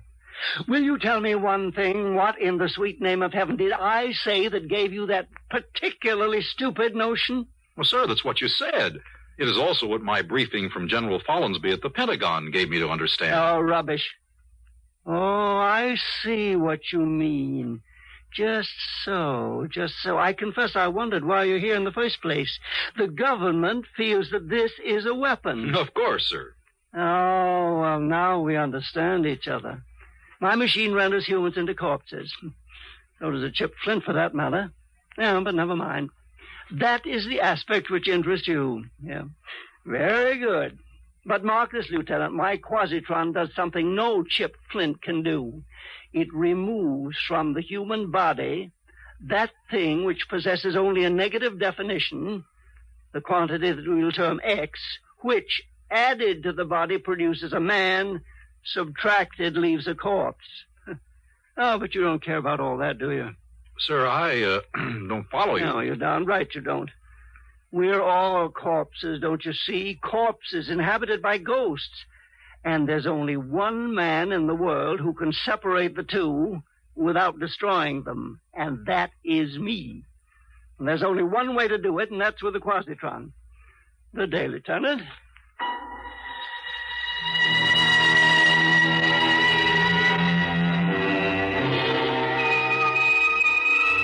Corporal McCabe and I left hurriedly. I was ready now to make my situation analysis according to orders, but I decided to check one fact. I summoned Van Pelt to my tent that night. No, Colonel Windermere. He's perfectly sane. Perfectly. But he is also dangerous. Particularly dangerous to me. I mean, of course, if I haven't the Army's promise of complete protection. Colonel, that bowl of fruit looks tempting. I wonder if I...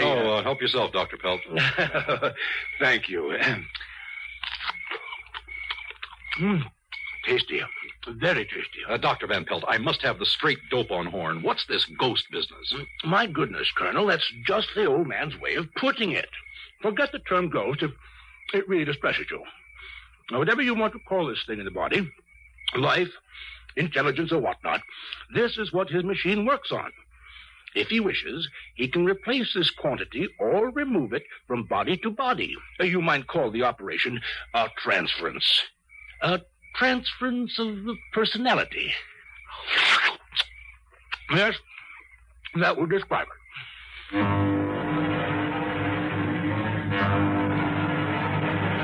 Well, I got rid of Van Pelt fast after that. Now I had something really exciting to look into.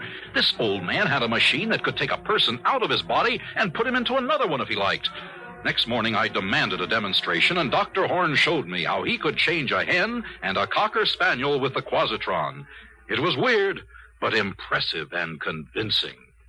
Well, Lieutenant, do you believe in my machine now? Remarkable. But can it work with people? Well, indeed it can, but these ridiculous laws governing the conduct of institutions. Heaven knows I've tried to get permission for an experiment. A man dying of cancer, for instance, to exchange with a feeble-minded youth. Why not?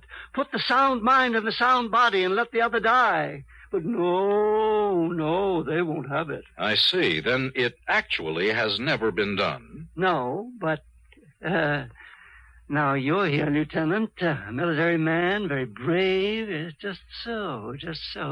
All I've ever needed was a volunteer. Now, Van Pelt refused, the coward. So is everyone else. But now you... Negative, sir, negative. I am not a lieutenant, Doctor. I am a field-grade officer. But if there is a need for volunteers, I can find them for you, sir. You can?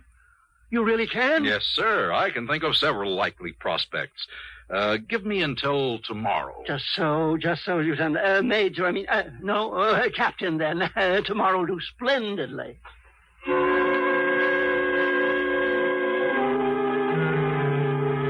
My immediate job was to get the volunteers. I would require two. The first was easy.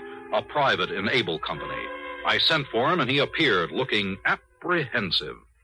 Sir, the colonel sent for me? I did. You're the latrine orderly of Able Company? Yes, sir, I am, sir. Yeah, there's a report on you. AWOL. That means a court-martial. You're aware of the possible consequences? Yes, sir, I am, sir. There is a possibility that these charges might be dropped. It depends upon our finding a volunteer for a special job. Is that all, sir? Oh, I volunteer, Colonel. When do I start, sir?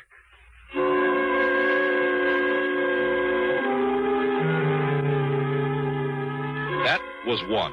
The second was a bit more of a problem. I thought at once of my executive officer, Captain Lefferts, a fine officer typical of the best leadership type. He had just been married, and he had no desire to be transferred to Saudi Arabia. Let me get this straight, Colonel. Are you saying that if I volunteer for this assignment, there's a possibility my orders might be changed?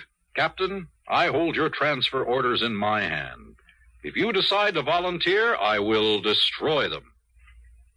Sir, I volunteer.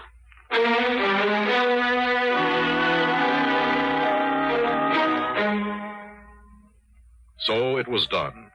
The next morning, both men were strapped into Horn's infernal machine. There was a great crackling and sparking.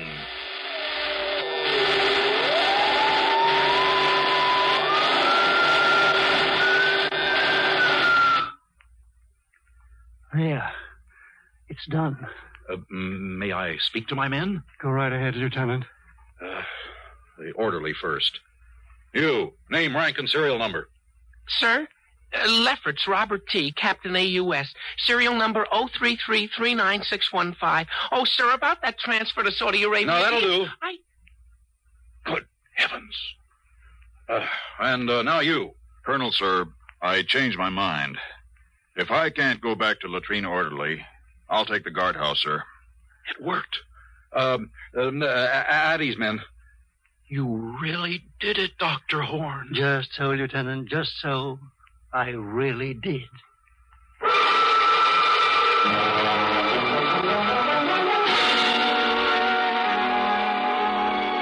Horn Horn switched the two men back again while I rushed for the telephone. Crash priority, the Pentagon, General Follansby, priority and classified. Ask the general to stand by for scrambler.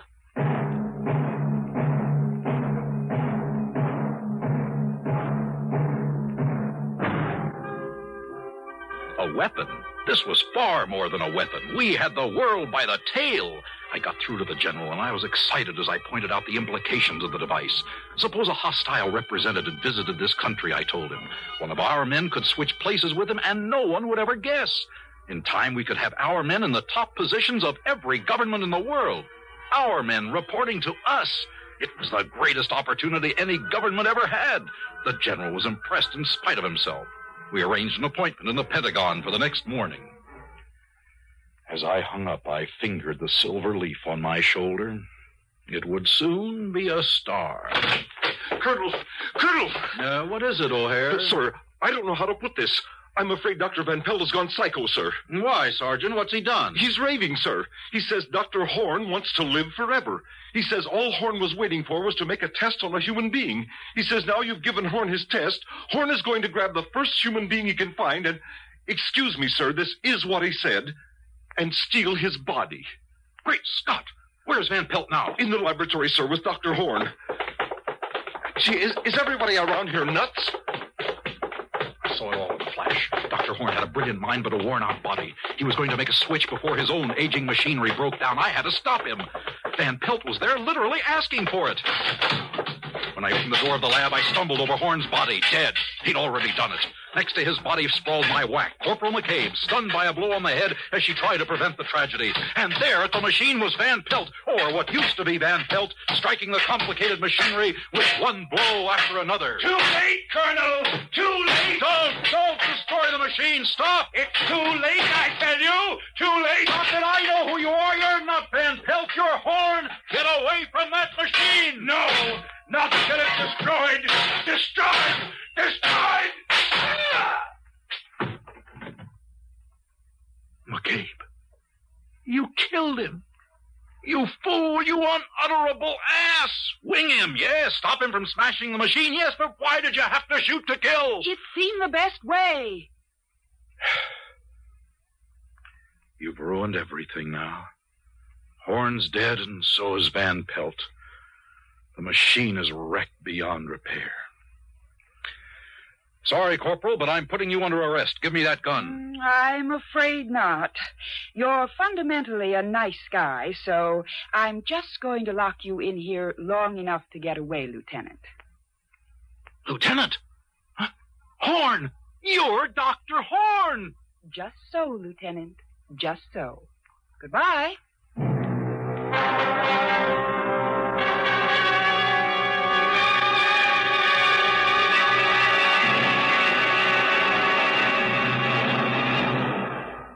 X-1 has brought you The Haunted Corpse, a story written by Frederick Pohl and adapted for radio by William Welch.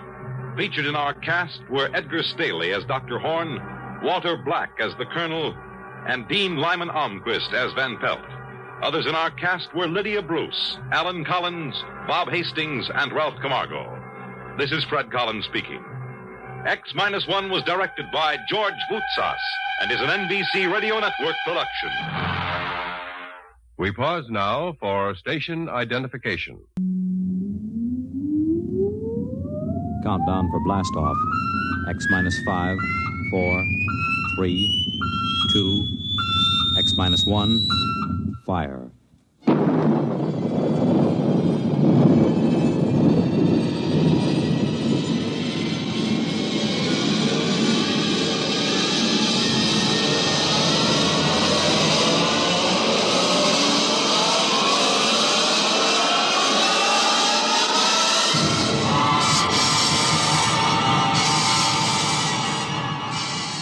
From the far horizons of the unknown come tales of new dimensions in time and space. These are stories of the future, adventures in which you'll live in a million, could be years, on 1,000 maybe worlds. The National Broadcasting Company, in cooperation with Galaxy Science Fiction Magazine, presents X minus 1.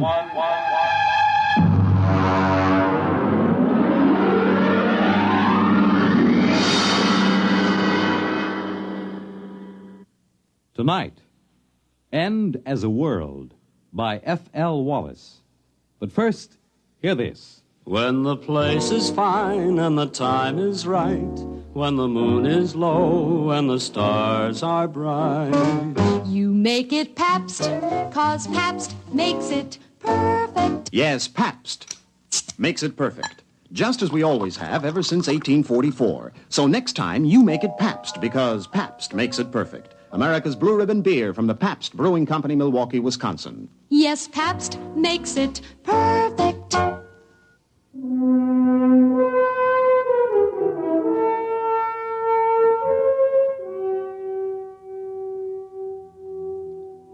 Now, X-1 and End as a World.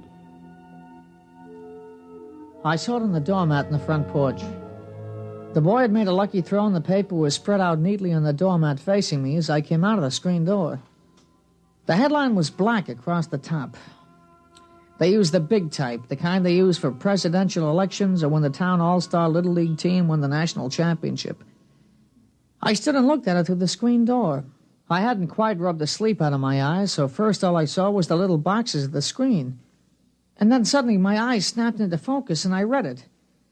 This is the day the world ends.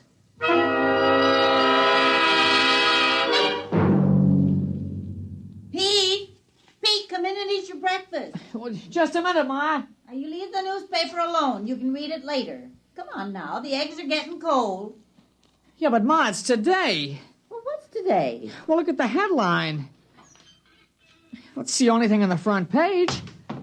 Well, look. This is the day the world ends. Oh, that. Well, world's end or no, I won't have you eating cold scrambled eggs. Now, you sit right down and eat your breakfast.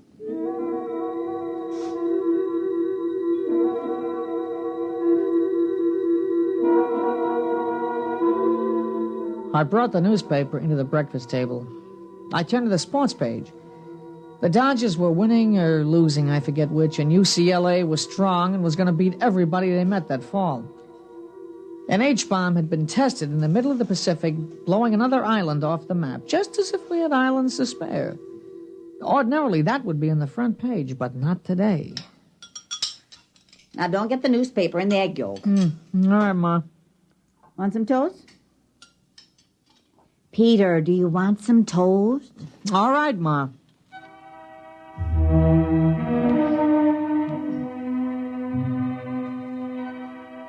It was Saturday.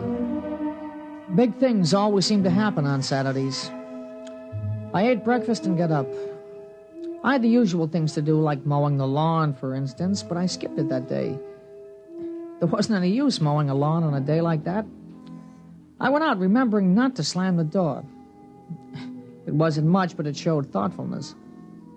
I went past the church and looked at the sign that was set diagonally in the corner so it could read from both streets. There it was in big letters, quoting from the papers. This is the day the world ends. Dr. Davidson scheduled a prayer meeting for the calculated time. It was a bright day. People were out walking or just standing looking at the sky. It was too early to look up. Hey, Pete! Pete, here you are. Catch! Here.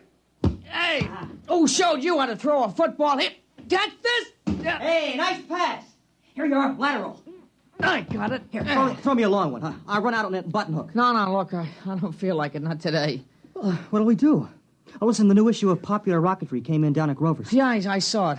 Or we could go down and see Howie. All right. Pete! Peter! Hey, your mother wants you. Yeah, what is it, Ma? Now, don't go too far. I've got some things I want you to do. What? I want you to help me move some trash out of the basement and help me move some of the potted plants around in front. Ma, what's the use of doing things like that on a day like today? Never mind. Now, you come back by 11 o'clock, you hear? No. Come on. Howie's probably down at Grover's. Hey, look at this high hurdle. I'll go right over the sign. Here I go. Olympic star Paul Smithfield.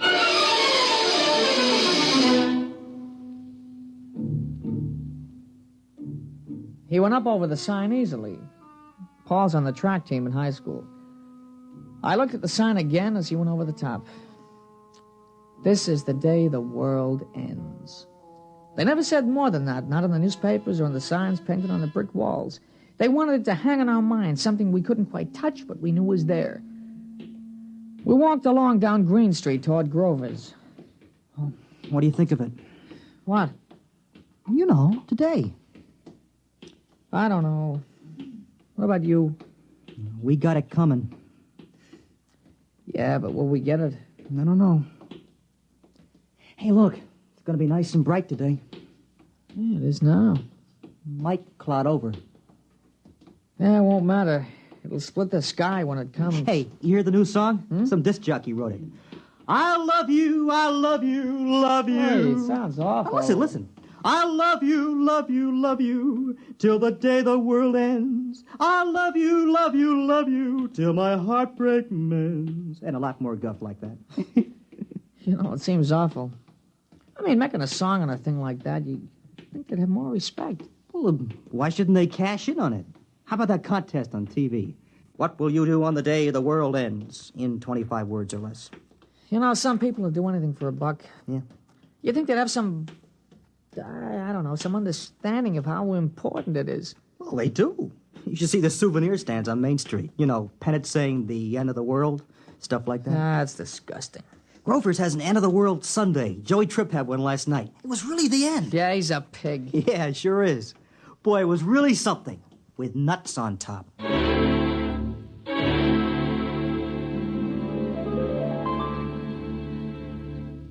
You're listening to End as a World, tonight's attraction on X-1. Careful planning and sensible driving add up to an enjoyable vacation trip. There are a few tips from the National Safety Council that should help make your trip a pleasure instead of a tense, nerve-wracking time. Before you leave, have the car given a thorough checkup to be sure it will always respond properly to your careful control. Check the emergency equipment you'll need, such as a first aid kit, keys, permits, identification, flashlight, tire-changing equipment, and your unexpired driver's license. Plan your trip for frequent rest stops with a good night's sleep each night. And then on your trip, pay attention to the job at hand and don't daydream. Stop off the road to see the sights or read the map. Be prepared for winding and straight roads, level and hilly roads, and changing traffic patterns between urban and rural areas. Obey all speed limits, traffic signs, and signals, and keep your distance behind the driver ahead. This vacation is what you've been waiting for all year. Enjoy it with sensible driving.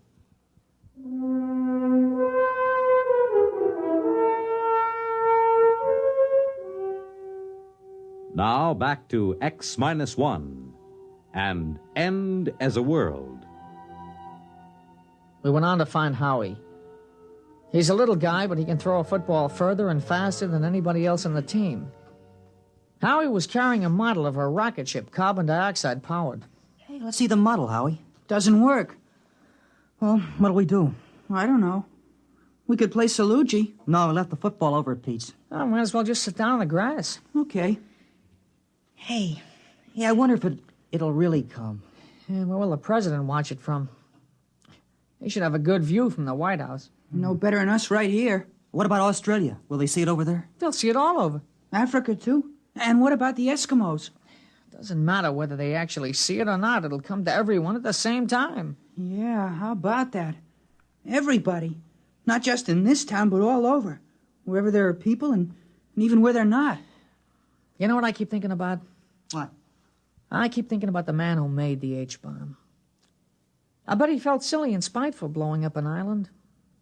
I mean, somebody might have wanted to live on it if he just left it there, you know? Yeah, bet he'd feel pretty small with his old H-bomb after today.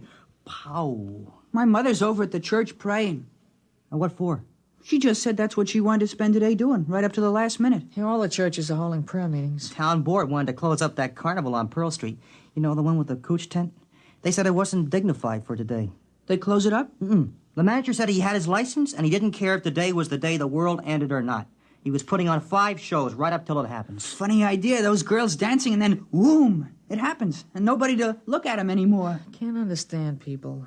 Shows and lawns and cleaning the trash out of the cellar on a day like this, it just doesn't make any sense. Well, people get used to doing certain things. Yeah, but today? Even today. That's how people are, I guess. Just gotta keep on with what they're doing, even if it doesn't make any sense.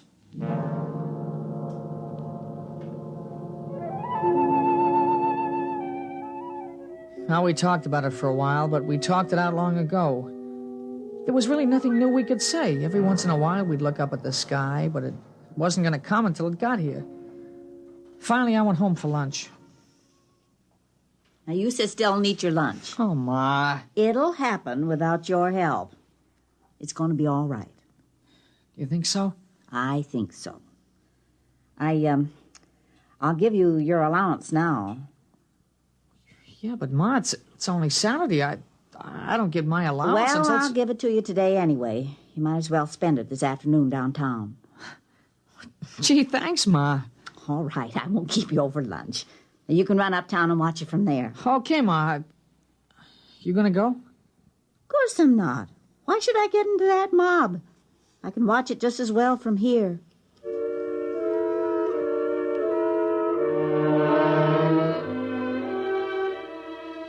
Ma, sure she could. It wasn't the same. Everybody I knew was going to be there. I changed my shirt before I left. I took a rag and wiped the dust from my shoes. I wasn't trying to be fussy or dressed up or anything. I just thought I should do it. I walked uptown slow because there was lots of time to kill. There was shade and sun on the streets and a few big clouds in the sky. I never knew how slow a day could pass. I suppose I should have slept late in the morning and kept busy doing something. Well, this was worse than putting on a uniform and waiting till game time. At least there was a coach on the field to let you know what to do as you ran through the drill. I ran into Paul at the corner of Cross and Chestnut. Hey, you nervous? No. Why should I be? You mean you're not in suspense? If only we had some way of knowing for sure. Radio, maybe. Oh, there's no radio. The calculations have been checked. Yeah, but maybe there's something we forgot or don't know. A lot of things can go wrong. Hi, fellas. Oh, hi, Hiya, Howie. You want to go down to Grover's and get them molded? I don't know. Oh, we've still got lots of time. We won't miss anything.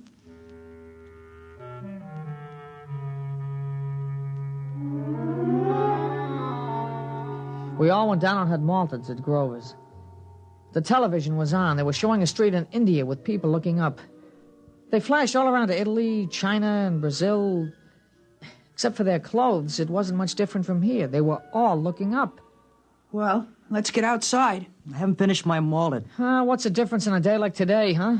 I want to finish my malted.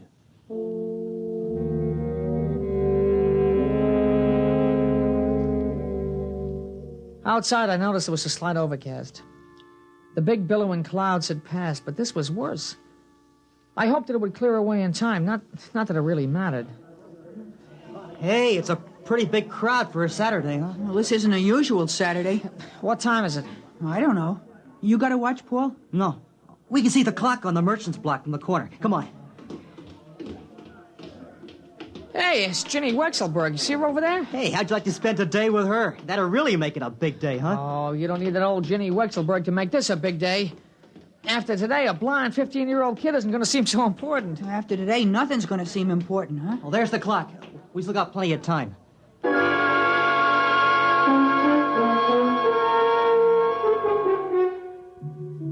We just walked around. A few other kids from school passed by, and we stopped. It was getting closer. The space between the minutes was getting longer and longer. Hey, I'm hungry. I want to go back and get a candy bar. You're crazy. It's almost time. I got a couple of minutes. Look. Well, you just had a malted. I don't know. I'm hungry. I mean, I got a right to eat a candy bar before it happens, don't I? How can you think about food? It's only 1 minute. Well, all right. I just wanted to get one last candy bar, that's all. You think we could see better if we went across the street? It doesn't make any difference. It's going to be all over the world.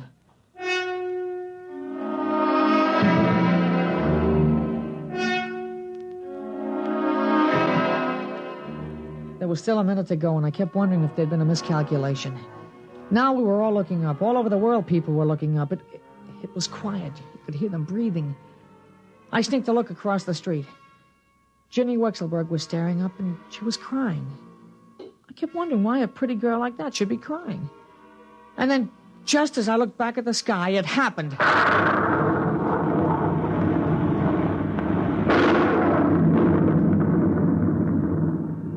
It came, the flash across the skies, a silver streak, the biggest vapor trail there ever was. It went from this side to that side in no time. It split the sky and was gone before the shockwave hit us. Nobody said anything. We stood there and shivered, and straightened up after the rumbling sound passed. You know what? It's going to go around the whole world. Well, he did it. Yeah, he did it. Yeah, he sure did. All the way to Mars and back. Safe and right on schedule. You realize that? He did it! He did it! The first trip to Mars! He's back! He's safe!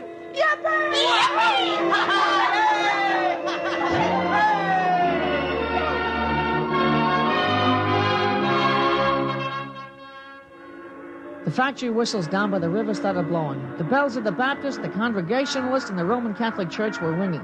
We were all jumping up and down, shouting, screaming, laughing as the vapor trail slowly faded into the overcast.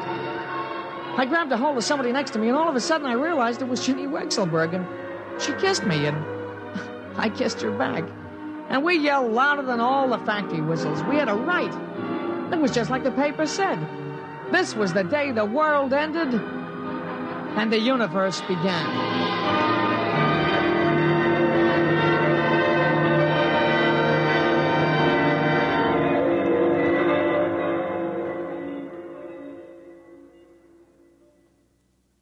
This is Fred Collins, and I'll be back with a word about X-1 in a moment. Hi, this is Walter O'Keefe. You know, they say there's nothing new under the sun, and maybe that's true, but there is something new under the moon, and that's Nightline.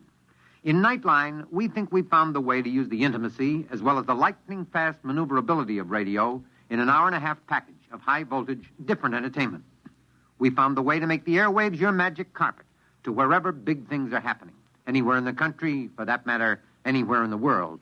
Now, let's say that your favorite comedian is performing at a Las Vegas nightclub. He's packing them in, and you've really got to have connections to get a table. Well, Nightline is that connection, and your radio is your ringside table. More things than you'd believe are happening in the so-called still of the night, and Nightline is your line to exciting entertainment after dark. My feeling is Nightline marks a new era in nighttime entertainment. Tune us in tonight over most of these NBC stations. You have just heard X-1, presented by the National Broadcasting Company in cooperation with Galaxy Science Fiction Magazine, which this month features William Morrison's novelette, The Sly Bunger Hop. To Colmer, it was the chance of a lifetime. He could hear opportunity knock. But where in all creation was the door it knocked upon? Galaxy Magazine on your newsstand today. Tonight, X-1 has brought you End as a World, a story from the pages of Galaxy written by F.L. Wallace and adapted for radio by Ernest Kenoy. Featured in our cast were Jack Grimes as Pete, Larry Robinson as Paul, Peter Fernandez as Howie, and Alice Yorman as the mother. This is Fred Collins speaking. X-1 was directed by Daniel Sutter and is an NBC Radio Network production.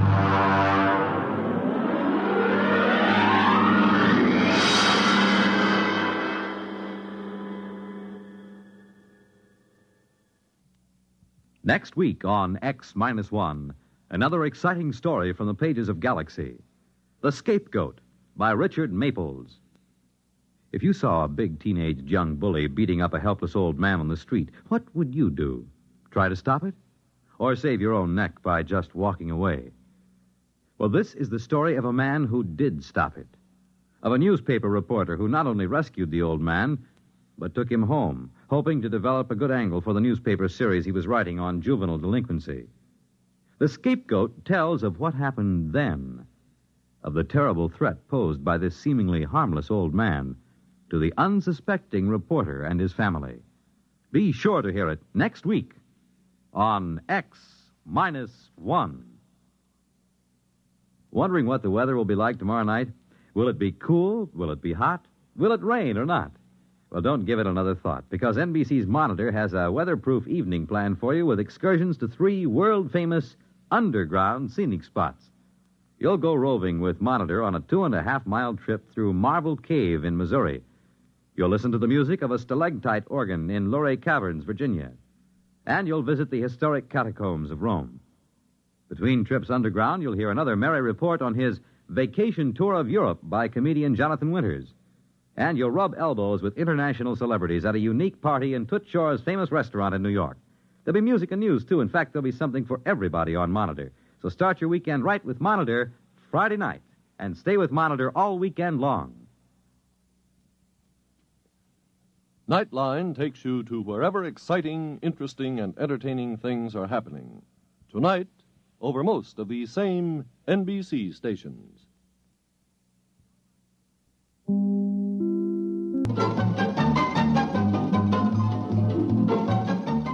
This is Walter O'Keefe, inviting you to listen in on the Nightline.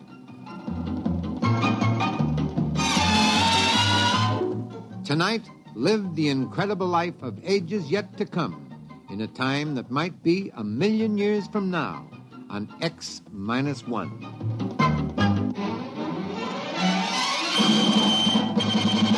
Now, an incredible story of the world beyond.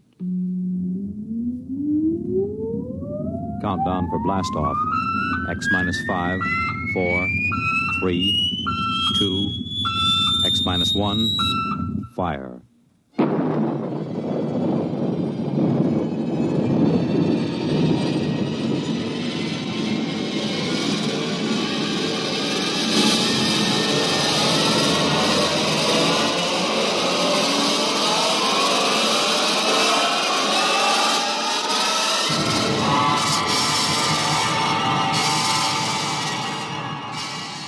From the far horizons of the unknown come tales of new dimensions in time and space. These are stories of the future, adventures in which you'll live in 1,000,000, could be years, on 1,000 maybe worlds. The National Broadcasting Company, in cooperation with Galaxy Science Fiction Magazine, presents X minus 1.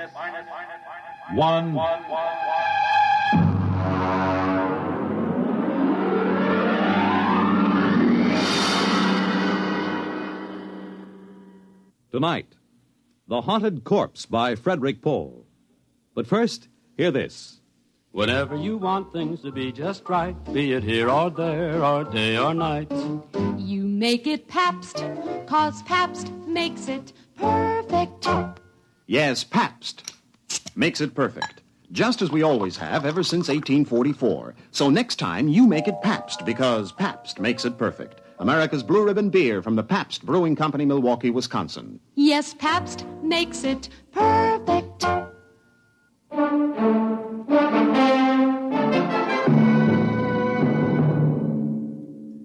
Now, X-1 and the story of The Haunted Corpse.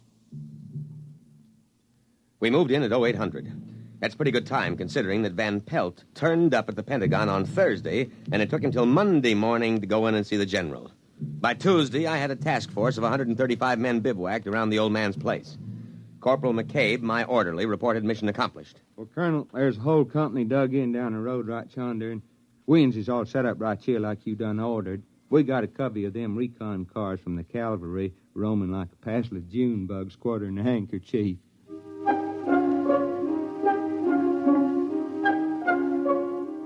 McCabe isn't very bright, but he's loyal.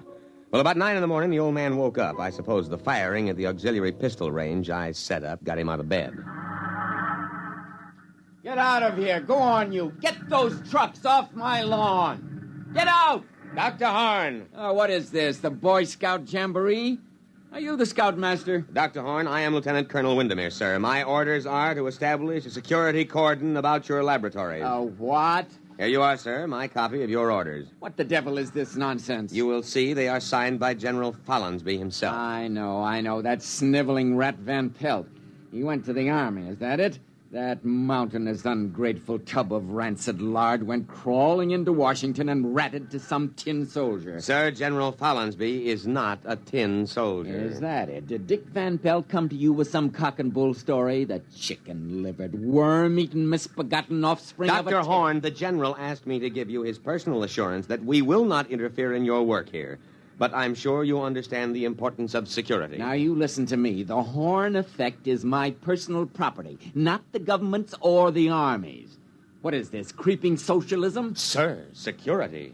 My orderly isn't cleared. Oh, that don't make no never mind, Colonel. I don't rightly grasp what he's saying nohow. McCabe, report to my tent. Oh, just when it's getting interesting. Now, Dr. Horn, I want you to know that I'm here to help you. If there's anything you want, just ask me. If you want to go into town, that can be arranged. Of course, you'd better give us 24-hour notice so we can clear the streets and check out all Young man? Yes, sir. You may go to the devil.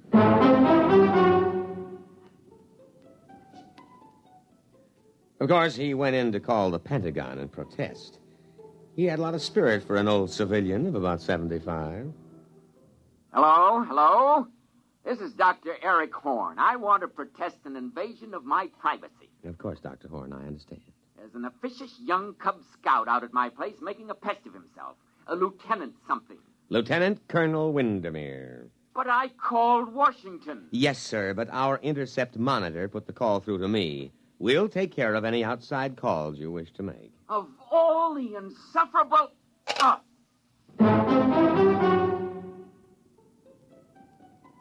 At about 0600 the next morning, I ran a surprise full-scale inspection and simulated infiltration. Hey, look there! You trigger-happy idiots! It's me, McCabe! And you simulated! You hear?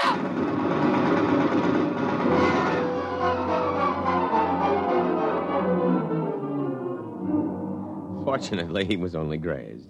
The wire-stringing detail worked all night, and we had surrounded the old Victorian house with triple-strand electrified barbed wire with guard towers every 50 feet. At 1400, I paid a call on Dr. Horn. What are you doing here? Good afternoon, Dr. Horn. I came in for your report. My what? Your daily progress report. It's in my orders. Paragraph 8. Just carry on, sir. Corporal McCabe will take your words down. Oh, his clearance came through last night. You have a method for electronically killing a man without touching him. Killing, Lieutenant? Will you tell me what in the sweet name of heaven did I say that gave you that particularly stupid notion? But I understand. You think this is a weapon. Of course, sir. Of course. My machine renders humans into corpses. A chipped flint will also do that. Look, you simpleton, don't you realize what my machine can do? It can separate that something which, added to a body, produces a man. A subtracted leaves a corpse. I can separate the two things without destroying them. You understand that I can take the ghost of life out of a body and keep it unharmed. Try to understand that, you pig-headed, mule-eared, rabbit-faced...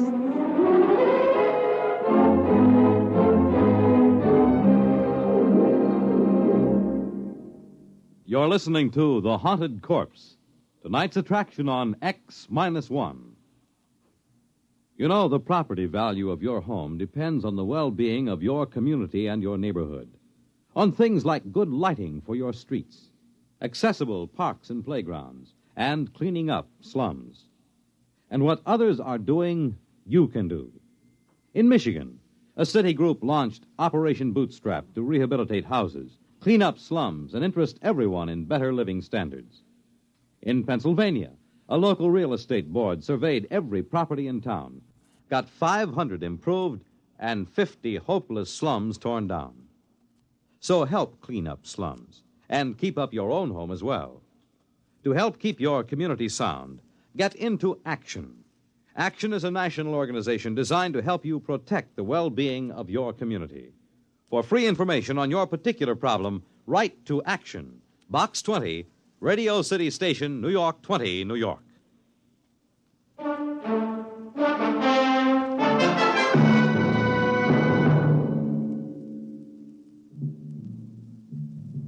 Now, back to X-1 and The Haunted Corpse.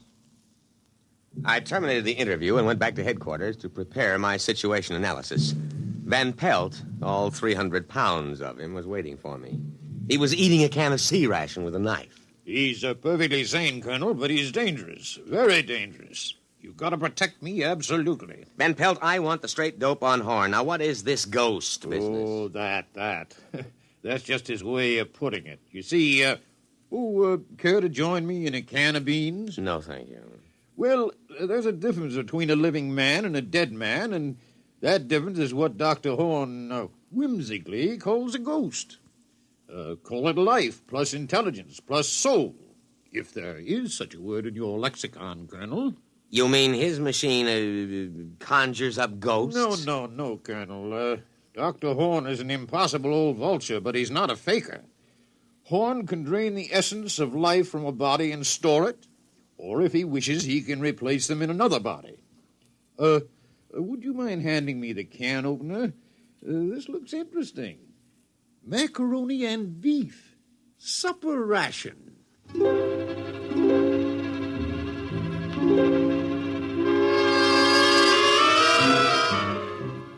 Well, so he had a machine that could take a mind out of one body and put it in another body.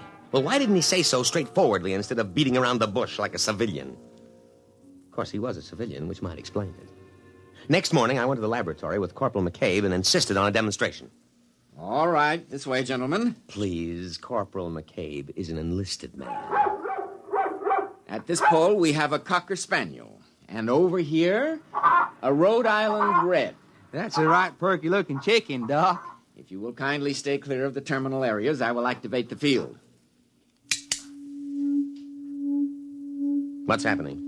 The field is vibrating at the cycloid rate set on the crystals. All right, it's ready for discharge. Now.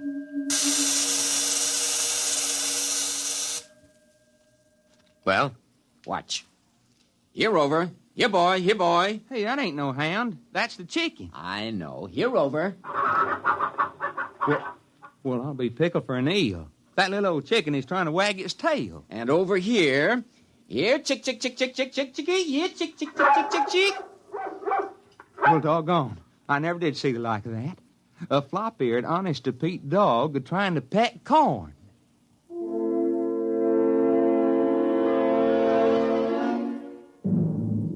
I had a private conference with the old man later. Under Section K of my security regulations, I moved on my own initiative. Well, Lieutenant? Lieutenant Colonel, there is a slight difference. Well? Now, can you do this with people? Indeed I can. But the silly laws covering these things, they won't let me. I've tried.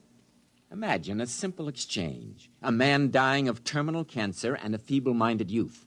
Put the sound mind into the sound body and let the decayed parts rot together.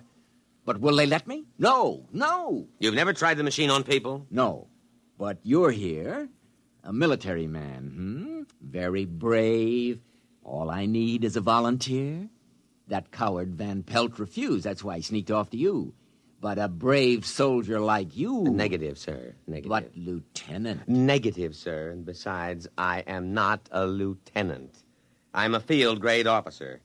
I don't believe you appreciate the investment the service has made in my training. However, if you need volunteers, the Army has a way of obtaining volunteers, sir. We'll see what we can do.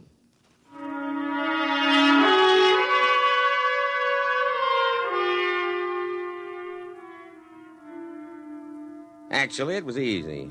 First, there was a boy from Maine awaiting court-martial on an AWOL charge. Second, he volunteered when I pointed out he could get up to a year at hard labor. And then McCabe. Oh, no, Colonel, sir. I ain't a volunteering type. Well, McCabe, I have been asked to recommend a non-com for infantry assignment in the Aleutian Islands. Infantry? Yes. Advance, rifle, platoon, scout. The Aleutians? In the winter. Colonel, sir, I begs to report you have found a volunteer, namely I.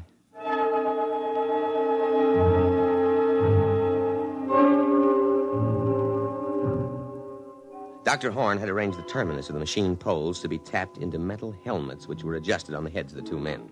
This here reminds me of playing left tackle. Ready, Lieutenant? Ready. But, Colonel, sir, maybe I better not try this. Well, I mean, I cancel my GI insurance. The Aleutians? Yes, sir, Colonel, sir. Well, goodbye.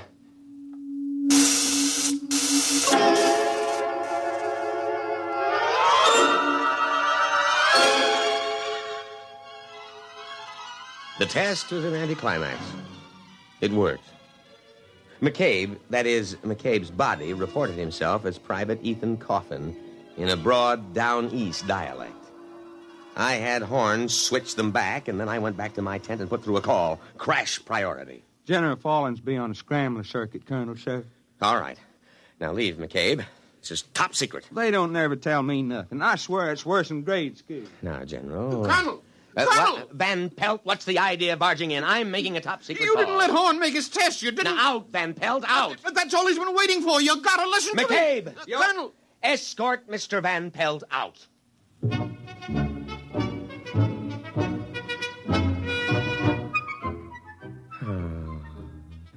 I was floating on a cloud of pure joy. I could see my eagles within my grasp. Maybe even a full star. I told the general my plan. Are you still there, sir? Oh, well, you see, we use the device for intelligence. Suppose someone way up top in their government should visit the United States. We switch him, put our own man in his body, you see? Or in wartime, take a few prisoners and put our men inside their bodies. Yes, sir. Yes, sir, I can be available for a staff meeting at 0900. Yes, sir. General Windermere. Lieutenant General Windermere. Oh, why not? General of the armies. Colonel, sir. Oh. What is it, McCabe? That Mr. Van Pelt. Listen, McCabe, next time I'm on the top-secret scrambler to the Pentagon, don't you dare let anybody into the command tent. No, sir, Colonel, sir. But this here Van Pelt... I don't want to hear about him. Now let him cool his heels a while. Well, he ain't. That is, he left. Good. But he carried on something frightful. He kept saying Mr. Horn wanted to live forever. What? Screwy, ain't it? That's what he said. He said all Horn was waiting on was to make a test on human beings. He said that he's going to grab the first man he runs into and steal his body. I think he is drunk or something. McCabe, call a condition red alert. Well, what for? Don't argue. Oh, never mind. You go up to the laboratory and take Dr. Horn into custody. I'll give the alert. Now move.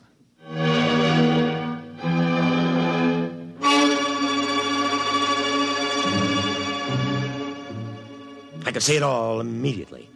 I grabbed my sidearm and buckled it on. Then I threw the switch that signaled a red alert throughout the unit. Just what you'd expect from a selfish civilian like Horn. He'd take an invention like this and use it to steal other people's bodies to prolong his own nearly senile existence in a younger body. And if that happened, there goes my General Star. Because he'd surely smash the machine and we'd never be able to trace him or switch him back, and we wouldn't know which body he stole. I was held up at the inner perimeter for 5 precious minutes while some idiot insisted on a password. I just happened to forget it, although I had issued it in the morning. Luckily, while I was swearing at him, I accidentally hit the right combination and let me through. Van Pelt had gone into the laboratory. I knew that. Probably to try to stop the old man. But the effect would be to supply him with a body. He'd have to swap immediately. He couldn't take the chance of a heart attack. I ran into the laboratory, my sidearm drawn. Horn! Dr. Horn! I tripped over a human body. Still warm. Dr. Horn. His cast-off cocoon. Abandoned. And then in front of me, I saw him. Van Pelt! Too late! Too late! Now, wait. Listen. Oh, McCabe, what happened to you? He slugged you, did he? Too late! Now, wait. Don't smash the machine. Van Pelt, I know it's really you, Dr. Horn, and Van Pelt's body. Now put down that gun. I'll smash it! Smash it! Stop. Don't wreck the machine. Listen, Dr. Horn, I'll help you. I'll see you get a good, healthy body as long as you want it.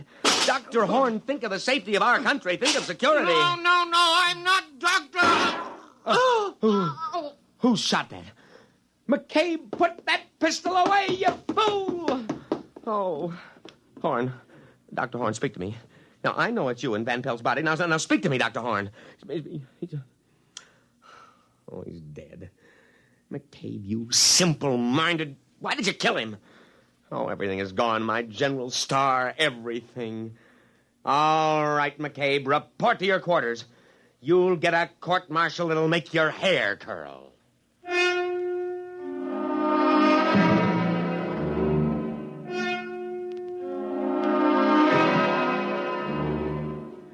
I sat there in the wrecked laboratory, and I almost cried. Everything gone, the machine, the brilliant mind that knew its secret.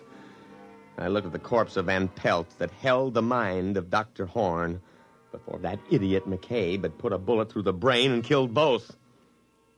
I could almost feel cheerful as I thought of the court-martial to come. It was at that moment that Sergeant O'Hare came in to tell me that McCabe wanted me on the telephone. I picked it up and waited to hear the miserable rat crawl and plead for mercy. Colonel, sir, this here's Corporal McCabe. McCabe, there is no use pleading for mercy. I trust you have managed to find your quarters. You're under arrest. That's what I thought. I don't think I'll stay for the court-martial, Lieutenant. They bore me. McCabe, But the voice.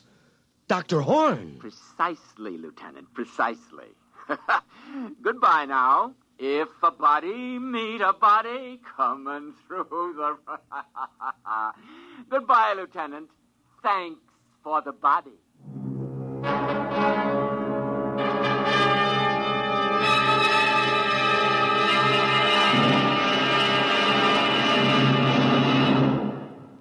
Fred Collins again, and I'll have another word about X-1 in a moment. Have you ever asked yourself what this country's most important natural resource is? I'm Dorothy Olson, NBC Bandstand singing schoolteacher. Our most important resource? Well, you might consider it our mineral deposits, or our tremendous sources of water power, or maybe our great forests. Well, these are all very important natural resources, but there's one resource that's more important than all these combined. Our children. Don't neglect them or their educational facilities. Poor schools breed inadequate citizens for tomorrow. And another thing, keep your youngsters in tip-top shape so that they won't miss important school days. Dress them against the weather so they won't catch needless winter colds. Check their wardrobe as they go back to school this fall to be sure that they have plenty of the right kind of clothing. Remember, our children are this nation's most important natural resource. It's your job to protect their future as they go back to school this fall. You have just heard X-1, presented by the National Broadcasting Company in cooperation with Galaxy Science Fiction Magazine. Your announcer, Fred Collins. X-1 was an NBC Radio Network production.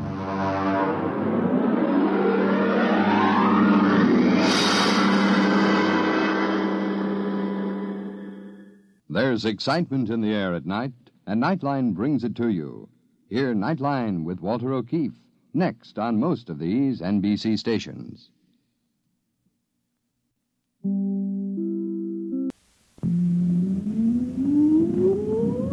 Countdown for blast off. X-5, 4, 3, 2, X-1, fire.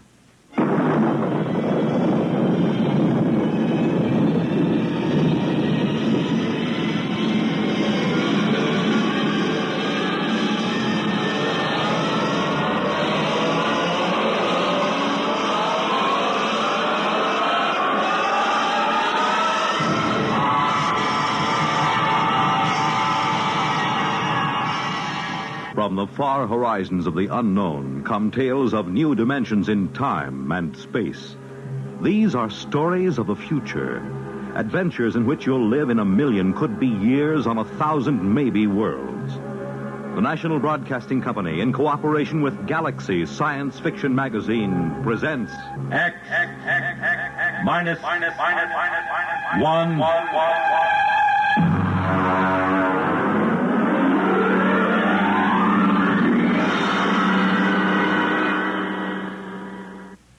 Tonight, Double Dare. But first, hear this. How's the weather in your part of the country? How'd you like to spend an evening basking under warm tropic breezes in the sound of a gently rolling surf? Well, that's the setting in which you'll find yourself Friday night, as Monitor, broadcasting from spectacular Miami Beach, introduces you to the beauty and glamour of Florida and to the celebrities who make this resort area their winter headquarters. On Saturday and Sunday, Monitor will capture the spirit of Christmas season in music and song, as great choirs from all over the country and from foreign lands join in the singing of Yuletide carols. There'll be reports on Christmas preparations in Bethlehem, West Germany, and Antarctica. Alfred Hitchcock, Eartha Kitt, Henry Fonda, and Roberta Sherwood are among the celebrities who will be visiting Monitor this pre-Christmas holiday. So start your weekend right with Monitor on Friday night, and stay with Monitor all weekend long for celebrities, music, features, news, and sports over most of these same NBC radio stations.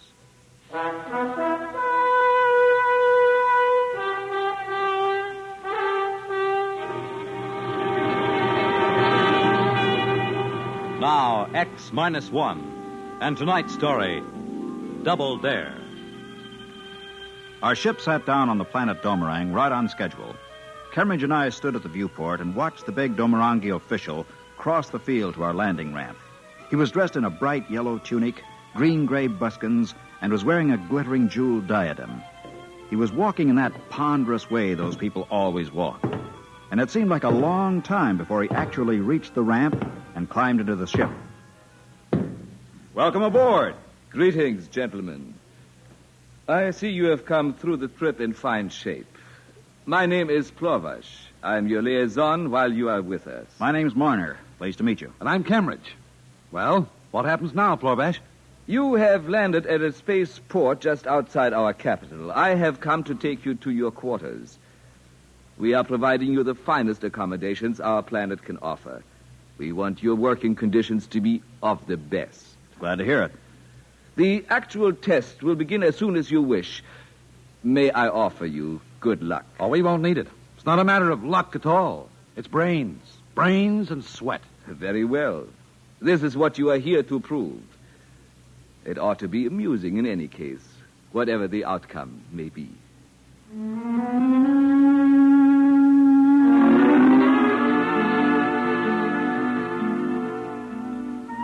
The whole weird deal had begun back on Earth. And it started where most arguments like this start, in a bar. Kemmeridge and I are top engineers back home, and when this visiting Domorangi made a few cracks about our civilization being second-rate in technology, we made a few choice remarks about his own technology. Well, the thing got to the news agencies and created quite a stir.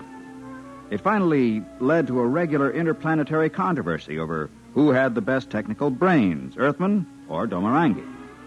So, here we were, Kemmeridge and I, sitting in an alien hotel room millions of miles from home, staring glumly at the walls. Well, we're here, Marner. We're here. And we're going to show them up and go home rich and famous. You got that? Well, I hope we can show them. We've got to. Between the two of us, we can match anything they throw at us. Well, can't we? Sure we can. Just look at this door mechanism, for instance. A simple cybernetic mechanism. Yeah. Ordinary gadget.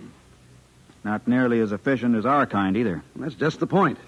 Apparently, these Domorangi aren't half the sharks they think they are.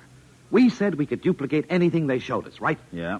And they've got two of their engineers on Earth trying the same stunt. Okay, so if our boys stick them and we dope out everything they throw at us here, we've won.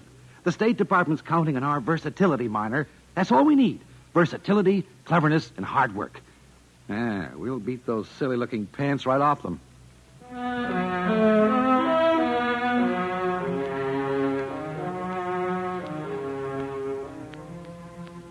Kemmeridge always did remind me of a football coach talking to his players at halftime. But at the moment, I was glad of it. I needed reassurance, and his own confidence was infectious.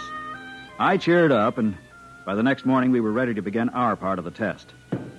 Plorvash came to see us again. Well, good morning, Plorvash. Good morning, gentlemen. According to agreement, we have equipped our most modern laboratory for you. We will give you two preliminary problems. When you have dealt with them, if you can deal with them, we will give you a third problem. And if we fail on any of them? Why, then we shall have proved our point. Fair enough. But suppose we deal with all three, Plorvash. How do we win this thing? Do we just go on with your projects until we miss? Oh, no. According to the agreement between our governments, the test is limited to 3 problems only. The same is true for our team on your planet. We consider that if you do indeed complete all 3 projects, you will have demonstrated your ability. I don't like the way you say that. What's up your sleeve? Sleeve? I do not understand the idiom. Never mind. Doesn't make any difference anyway. Just let's get started and prove our point. Yes. I myself am most anxious to observe your attempts.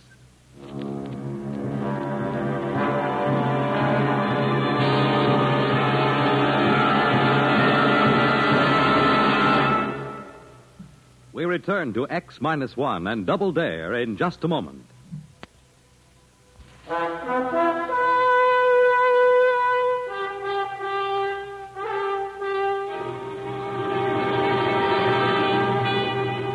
Now back to X-1 and Double Dare.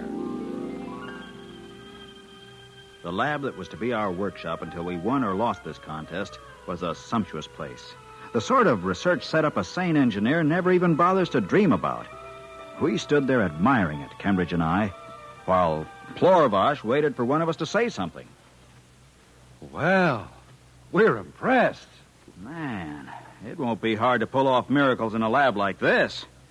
You're making it easy for us, Plorvash. We are honest people. If you fail, it cannot be blamed on poor working conditions. Okay. When do we start? At once. Observe your first test. What, that little plastic bottle? The contents. It is a depilator. A bit rubbed on each cheek, and you do not need shave your beard for a week's time.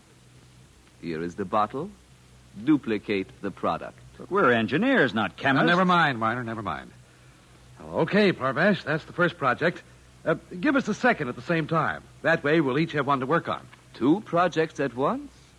Very well, gentlemen, as you wish. The second is a trap for small house pests. Oh, like our mouse trap, huh? Oh, I do not know your mouse trap. But this is a most ingenious device. Our house pests are color sensitive, and this trap flashes colors as a lure. To catch vorks, we use this. For flames, we activate this device. And so on. Well, as you can see, it is most versatile. We have supplied you with an ample number of vermin of different sorts. They are in cages there at the rear of the laboratory. I believe you have everything else you need.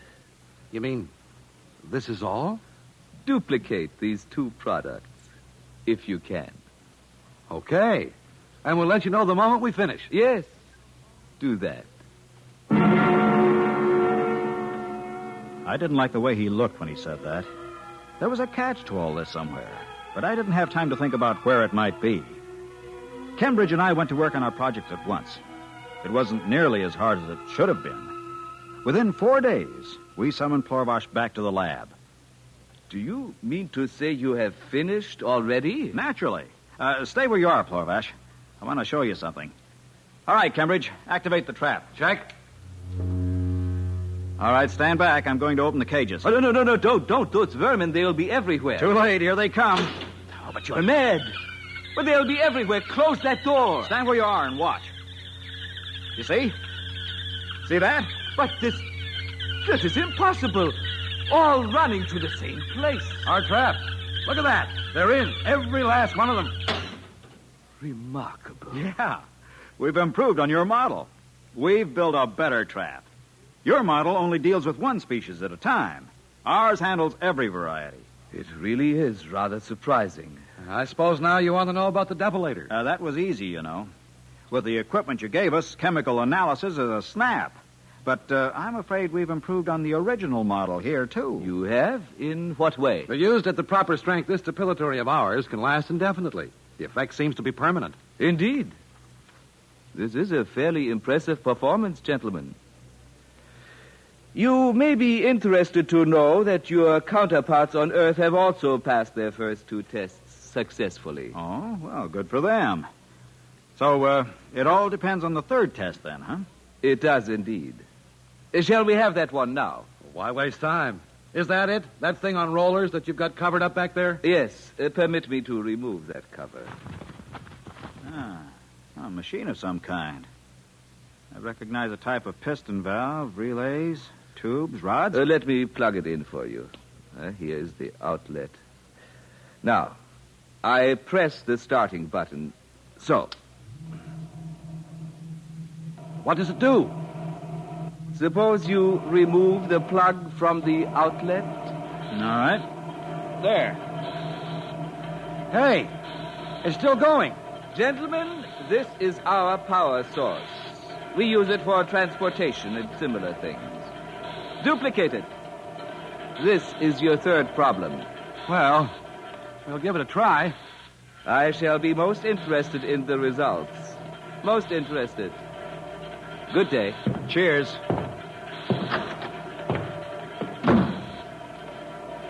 Well, Cambridge, the machine's still going.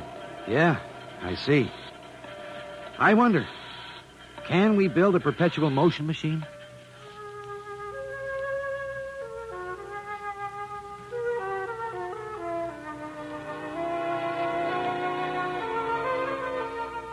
Well, it was a challenge, all right.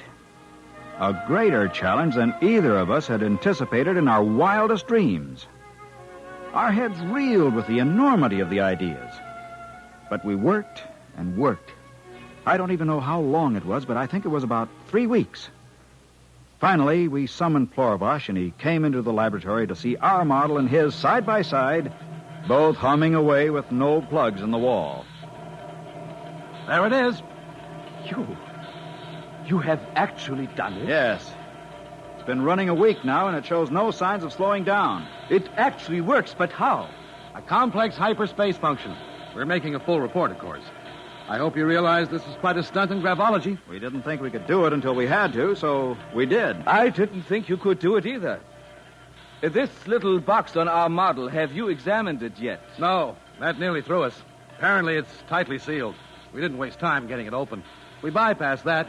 But what is the darn thing anyway? That, gentlemen, is our power source. Your what? A photoelectric amplifier that should keep the model running for, another 2 weeks. Then what? Don't you see? We do not have a perpetual motion machine. We have hoaxed you into inventing one for us. What? We didn't really think you could. It took our best minds to rig up a model convincing enough to fool you. Well, I'll be... That does it. That invalidates the whole agreement. Well, now that we're through, we'll take our machine and go back to Earth. I am afraid that is not possible. What? By a statute in effect here for more than 700 years, any research done in a government lab is automatically the property of the Domarangi government. I am sorry, but I shall have to confiscate your project, gentlemen. We'll see about that. Furthermore, we are forced to confiscate you yourselves.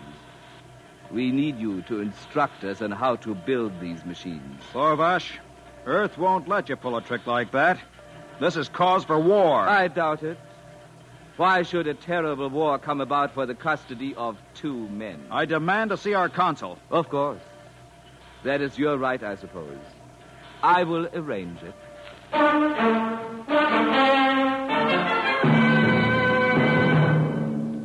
Well, there it was. Now that it was too late, I knew what the cause of my uneasy feeling was. The consul from Earth was a white-haired, sturdy gentleman with a ruddy face and a suave manner. He came to see us in our hotel room that same evening.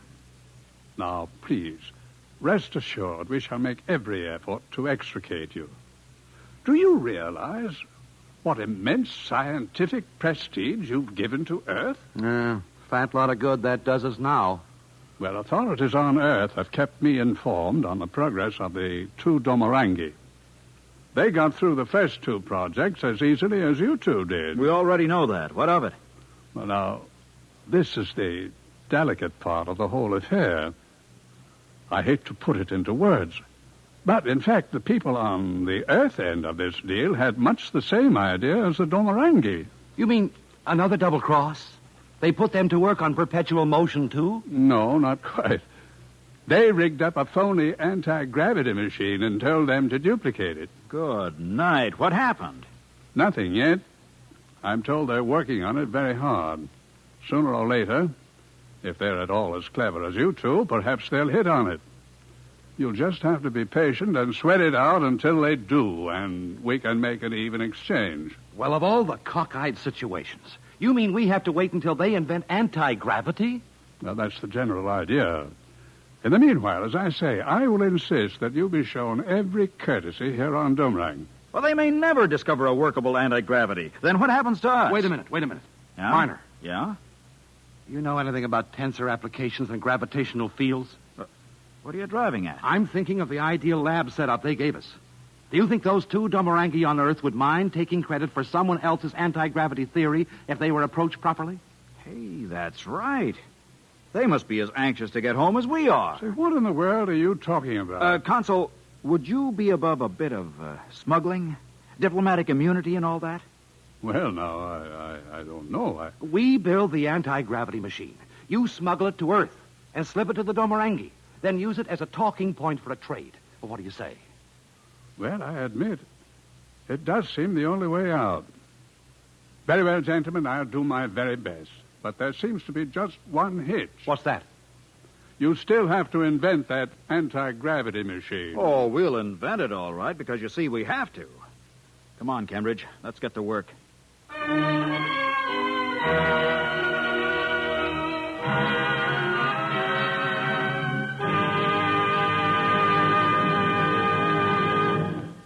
Fred Collins again. I'll have another word about X-1 in just a moment.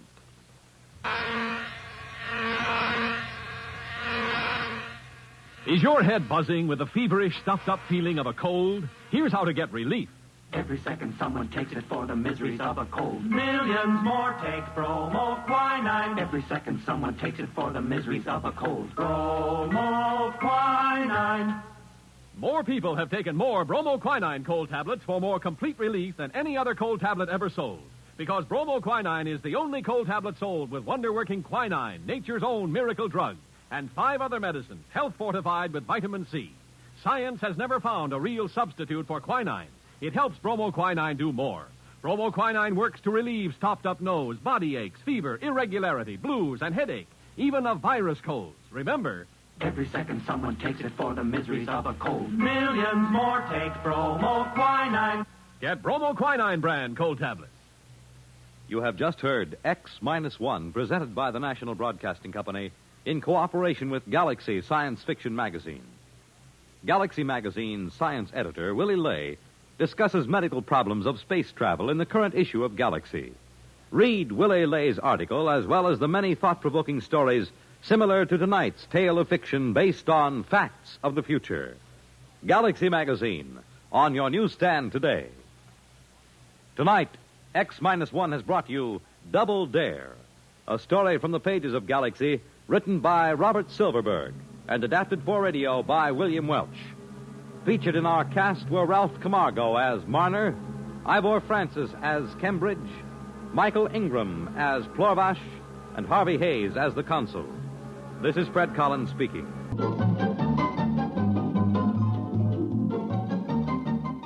This is Nightline, your open door to people and places, and this is Walter O'Keefe. Nightline invites you to listen in on NBC's award-winning science fiction series X-1.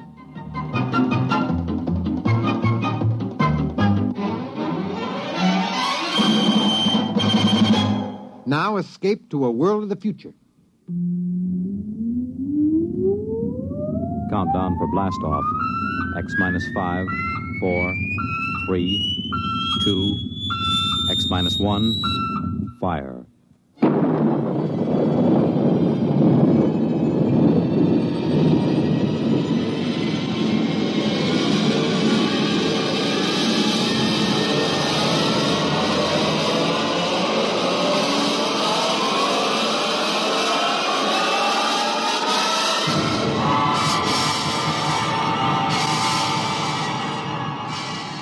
From the far horizons of the unknown come tales of new dimensions in time and space. These are stories of the future, adventures in which you'll live in a million, could be years on 1,000 maybe worlds.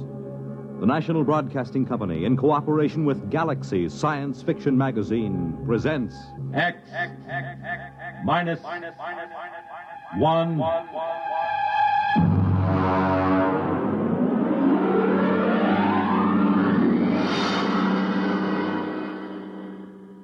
Tonight, The Merchant of Venus by A.H. Phelps, Jr. But first, hear this. When they play it hot and you dig the beat, oh, life is swinging, life's complete. You make it Pabst, 'cause Pabst makes it perfect. Yes, Pabst makes it perfect. Just as we always have ever since 1844. So next time, you make it Pabst, because Pabst makes it perfect. America's Blue Ribbon Beer from the Pabst Brewing Company, Milwaukee, Wisconsin. Yes, Pabst makes it perfect.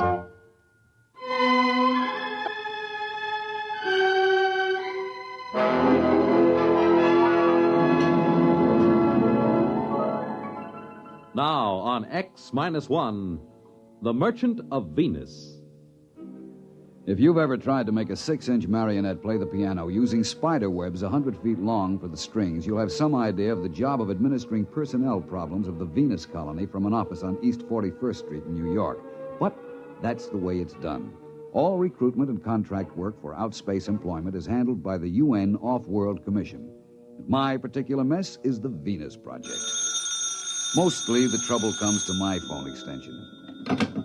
Workham here. Workham, how long do you think we're going to stand for this? Oh, General Carlson, how are you? At the rate you're going, there won't be a man left on Venus or a dollar left in the budget. What kind of a personnel director are you? Well, if you... Don't you know this project is vital to every person on Earth? General Carlson, just what is wrong? 30 more resignations came in from the colony on the last mail flight.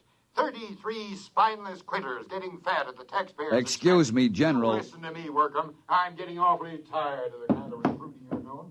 Miss Kane, get me Dave Newson on the other line. No, don't cut the General off. He's enjoying himself. He won't miss me. It's this egghead inefficiency that's at the bottom of the whole thing. Well, I'm not too sure about that, General. Believe me, with one platoon of Rangers, I could get a colony and a stay up. Hello, Rod. Dave, General Carlson's on the other phone yelling at my desk blotter. He says 30 more resignations came in. That right? Actually, 23, 7 for sick leave. What's the breakdown? Mostly farmers or technicians? Well, there were only 9 technicians left. This batch cleans them out. The rest are farmers. What's left? A couple of farmers, trappers, and the scientists. They seem to stick it out all right. Different contracts. They only have a 2-year hitch and then come back to Earth if they want to.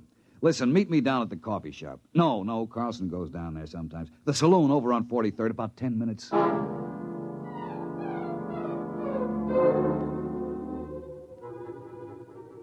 The saloon was decorated in old-fashioned foam and plastic furniture. It looked straight out of the antebellum 1950s.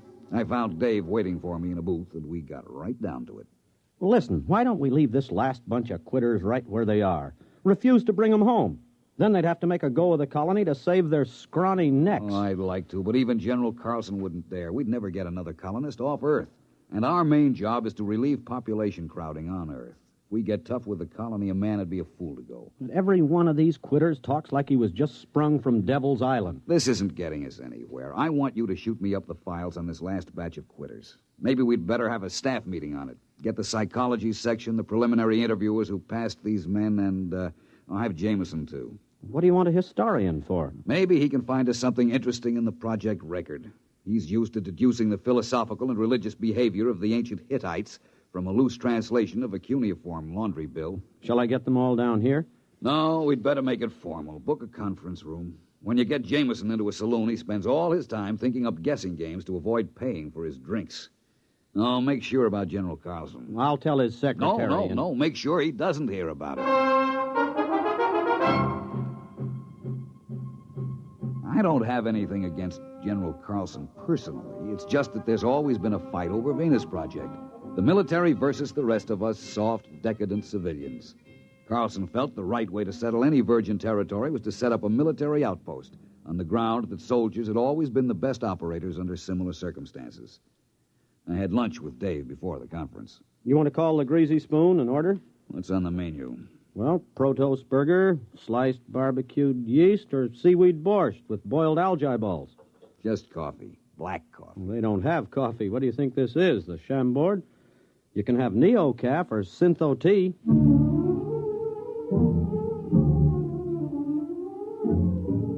And that just about sums up the problem the Earth faces. Scientific agriculture and hydroponics had gone just about as far as they could. Synthesized foods couldn't take up the slack.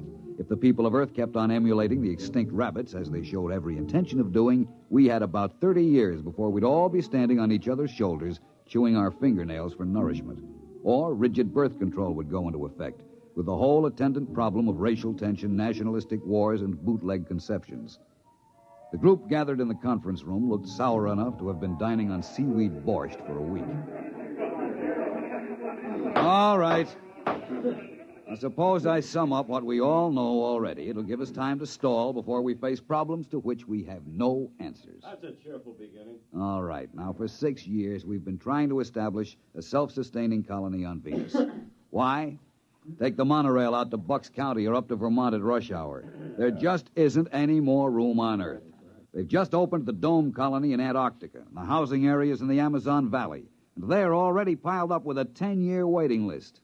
All right, we send out colonists. What happens? They quit. Thank you, Mr. Jameson. The resignations come in. By terms of the contract, we have to transport them back to Earth inside of a month of resignation.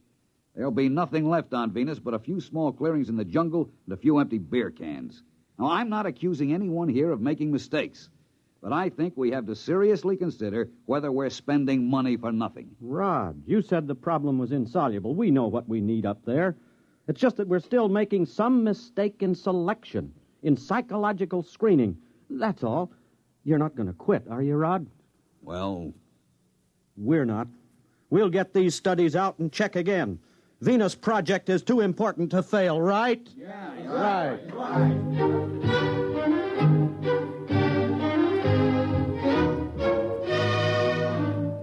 It's a cheap trick, but it always works. I talk with a heavy, heavy heart. Dave jumps in to shill like a Boy Scout. It always amazes me how a bunch of Ph.D. psychologists can get suckered into enthusiasm every time. We tried to figure out what made the settlers quit. We went into their backgrounds, their personality psych profiles. The coffee grew stale and the smoke heavy. Nothing. Look, Rod, here's what it boils down to. A man has to be unstable to want to leave Earth, but he has to be stable to stay on Venus. You need initiative and resourcefulness to make out on a new planet. But if you had it, you'd make out fine at home. You need young, healthy, vigorous, mature, older, experienced people all rolled into one. We're looking for a collection of walking paradoxes.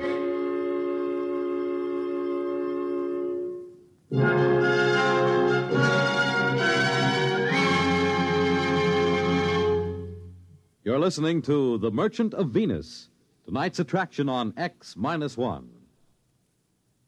For the big things in your life, be ready with United States savings bonds. That's the new savings bond with the higher interest rate. The improved Series E savings bonds that now mature faster to pay you back extra dollars faster. Yes, when you think of saving, think of savings bonds. They offer you the safe, easy way to save regularly. Safe because each bond is backed by the United States government itself. And it's easy because you can buy bonds either where you bank or through the payroll savings plan where you work. And remember, you get back $4 at maturity for every $3 invested. So you earn extra dollars. But the big news is that the maturity period is shortened to only 8 years and 11 months. So join the bond wagon. Start a family savings program. Invest in improved Series E bonds first thing tomorrow. And hold the bonds you already own.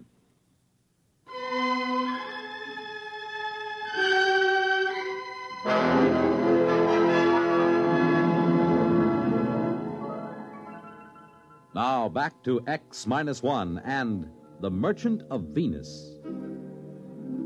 We tried brainstorming on Project Venus. You know, just sit around and let the ideas seep out of your unconscious. Take kids up and bring them up on Venus under guard. Grow colonists in test tubes and ship them out wrapped in glass. Start trial colonies in the Congo. Nothing. I was mulling the conference over by myself in the saloon when Jameson dropped into a chair beside me. Hi, Rod.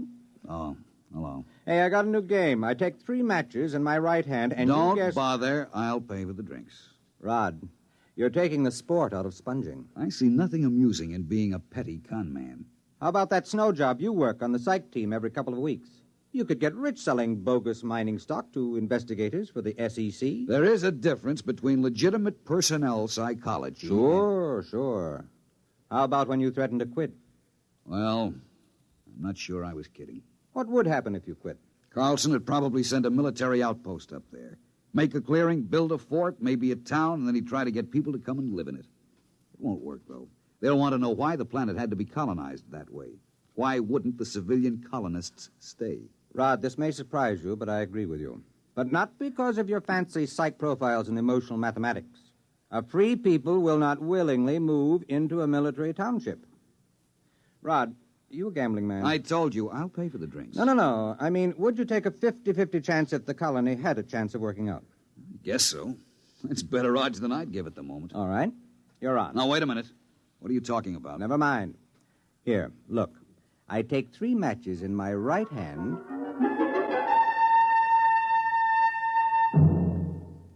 And that's all he said.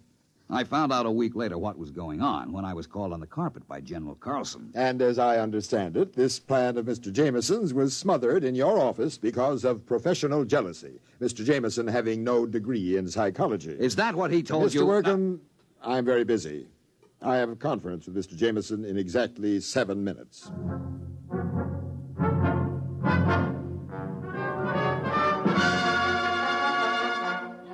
I caught him later that afternoon. Now, take it easy, Rod. That's the only way I could get Old Blood and Sarsaparilla to snap at my bait.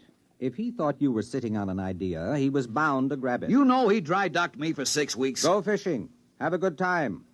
When you get back, I'll have my little swindle going full blast.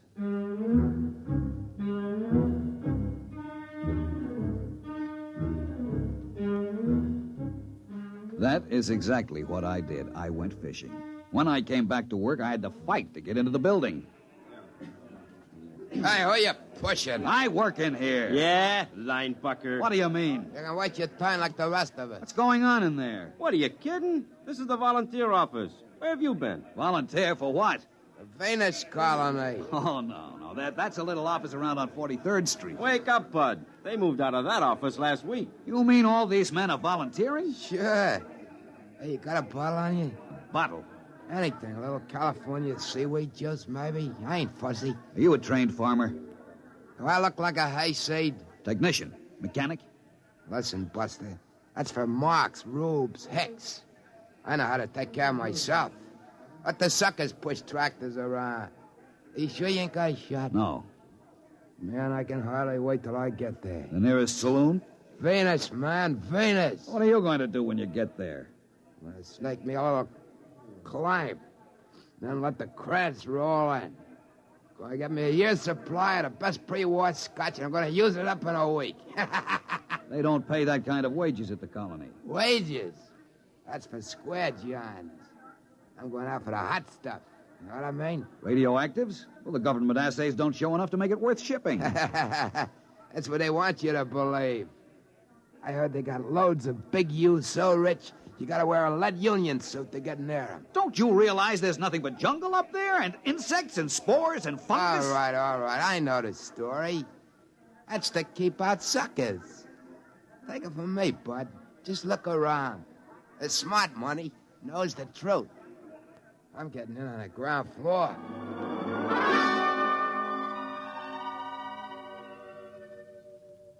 Jameson, you irresponsible idiot! Ah, Rod, how are the fish? I know what you're doing, and I won't put up with it. You've told those dupes down there they can get rich on Venus. Well, they're volunteering. And I suppose you think if you get enough of them, you'll find what you want. But have you looked at them? Crooks, gangsters, bums, hobos, drunks, and I don't know what. They are a little picturesque, aren't they? Well, you've got recruits, all right. But what kind of a society are you going to start with them? Rod, you're not being just a teeny-weeny bit snobbish, are you? Look, this isn't a joke. I don't care who goes as long as they meet some standards. But to make a decent place, you need decent people, morally clean and healthy. And to think this is a man I have seen playing stud poker. You've got a collection of bums and alcoholics and criminals. Probably half of them are wanted by the cops. You've got to stop.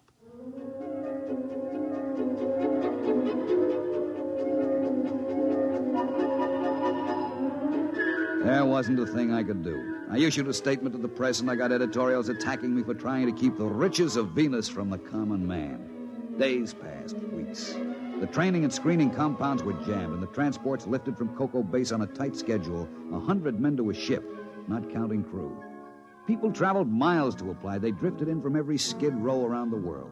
And then the numbers decreased. Day by day, the get-rich-quick propaganda seemed to be losing its grip. About a year passed, and the lines had dwindled down to about a steady 5 men a day. I went through my routines in a kind of daze, horrified at the tale history would write about the society that was recruited through my office. Then one day I met a man in a lunchroom. He asked me the way to the recruiting office. We got to talking. That afternoon, I found Jameson in the saloon and cornered him.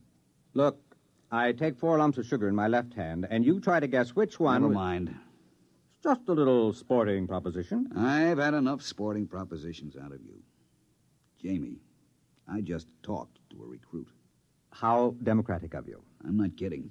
He was an engineer who tossed up a good job to go out to the colony. How nice. I did a little more checking. They changed. There are farmers with their families, school teachers, lawyers, doctors, and then 2 ex-colonists applied yesterday to go back. Guess which hand holds Listen, there is on the bar a pre-war bottle of scotch at $25 an ounce. I will buy you the whole bottle for an explanation. Oh, well, wait till I put the sugar back in the bowl. Jamie, how did you do it? Were we so far wrong with our charts and psychomath?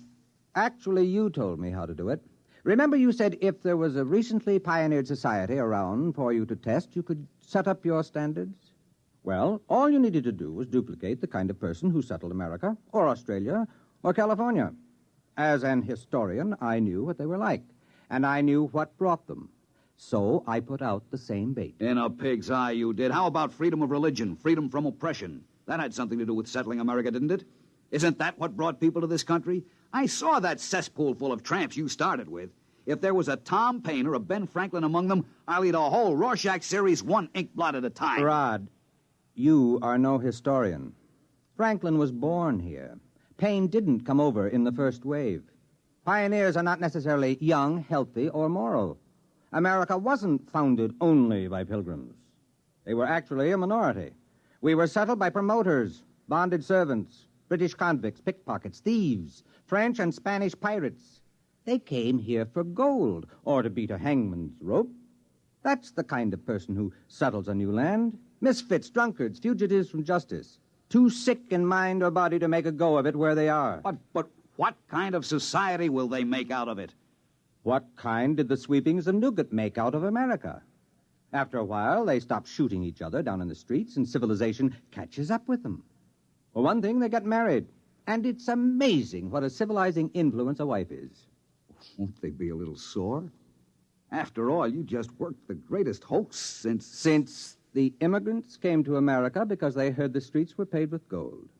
Well, I'll be going along myself soon. You? Yep. Now that they've got a colony going up there, they'll be making history. And besides, I understand there's a wide-open gambling saloon at New Abilene on the Neo-Texas Peninsula. I'm anxious to try my luck on the wheel. I wonder if that pre-war bottle of scotch will stand the acceleration.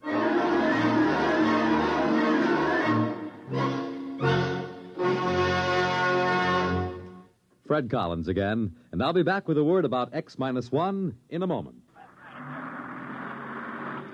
This is Bob Haynes speaking to you from somewhere in the Caribbean. I am aboard a UDT personnel landing craft. That's the Underwater Demolitions Team. We are right now on our way out to rendezvous with United States submarine Sea Lion. Monitor took you there. Some men go over Niagara Falls in a barrel. Some people sit on top of flagpoles. But we have a man by the name of Rajah Phillips from India who is buried alive right in the center of a furniture store here in Owensboro, Kentucky. And Monitor took you there. Big events, little events, offbeat events, comedy, music, news, and sports. They're all part of the top variety of entertainment Monitor brings you all weekend long. This is Frank Blair inviting you to join us on Monitor every weekend and Friday nights, too, on most of these NBC stations. You have just heard X-1, presented by the National Broadcasting Company in cooperation with Galaxy Science Fiction Magazine. Your announcer, Fred Collins. X-1 was an NBC Radio Network production.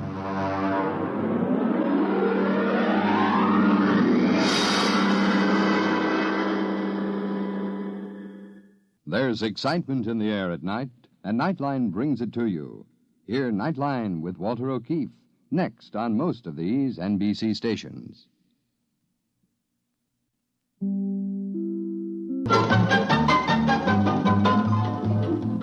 This is Nightline, your tie line to the world, and this is Walter O'Keefe. Tonight, a visit to worlds strangely different from ours, the world of the future, the world of X-1.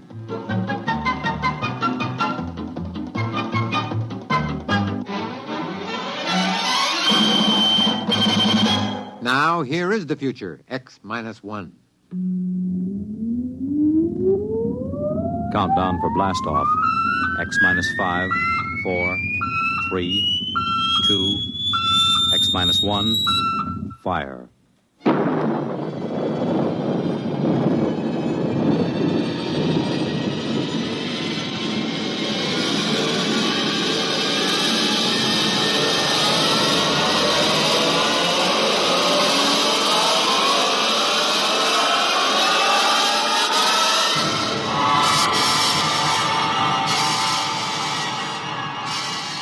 From the far horizons of the unknown come tales of new dimensions in time and space.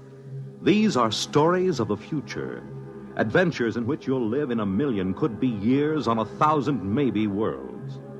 The National Broadcasting Company, in cooperation with Galaxy Science Fiction Magazine, presents X minus one.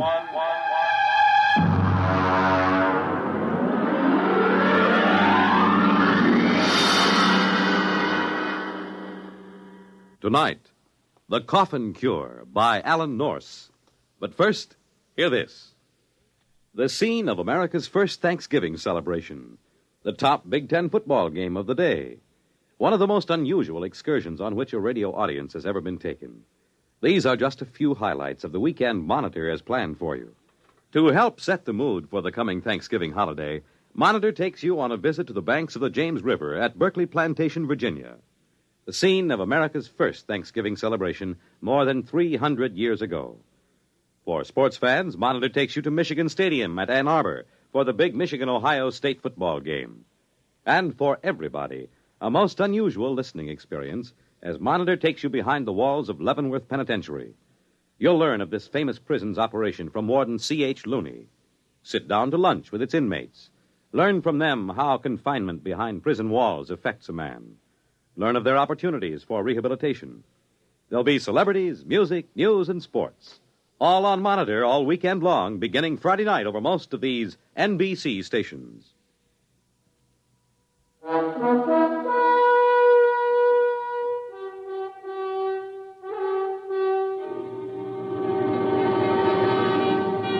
Now, X-1, and tonight's story, The Coffin Cure. I saw the headlines on the way downtown in the morning. Common cold cured. And sure enough, there was his picture, Chauncey Patrick Coffin. The newspaper ran on deliriously. Coffin nails lid on common cold. No more coffin, states co-finder of cure. Sniffles snipe. Single shot to save sneezers. There was no doubt of it. I've always said that the man who finds the cure of the common cold would be the greatest hero in medical history. And if I could have gotten my hands on Dr. Chauncey Patrick Coffin at that moment, I would have torn him limb from limb. Almost did about a half an hour later at the laboratory. Philip, there's no sense in getting excited. It's idiocy, blind, screaming idiocy. Coffin, you're out of your mind. Can't you see what you've done? It was my idea in the first place, and Jake and I have been pounding our heads on the wall for 8 solid months, and you go sneak into publication a full year before we have any business. Now, Philip, you... Now, how about that, Jake? Did you see the morning papers? This thief not only steals our work, he splashes it all over the countryside in red ink. Now, CP, you shouldn't have done that. Yeah. After all, we've hardly had an acceptable period of clinical trial. Oh, nonsense. Philip, you had the worst cold of your life when you took the vaccine. Have you had any since? No, of course not. Now, Jacob, how about you? Any sniffles? How about those 600 students from the university? Did I misread the reports on them? No, 98% cured of active symptoms within 24 hours. Well, of course, it's only been a month. Now, gentlemen, be reasonable. Think positively. There's work to be done, a great deal of work. Press conference in 20 minutes. Drug houses to consult with. Gentlemen, we've won the greatest medical triumph of all time. The conquering of the common cold. We'll go down in history.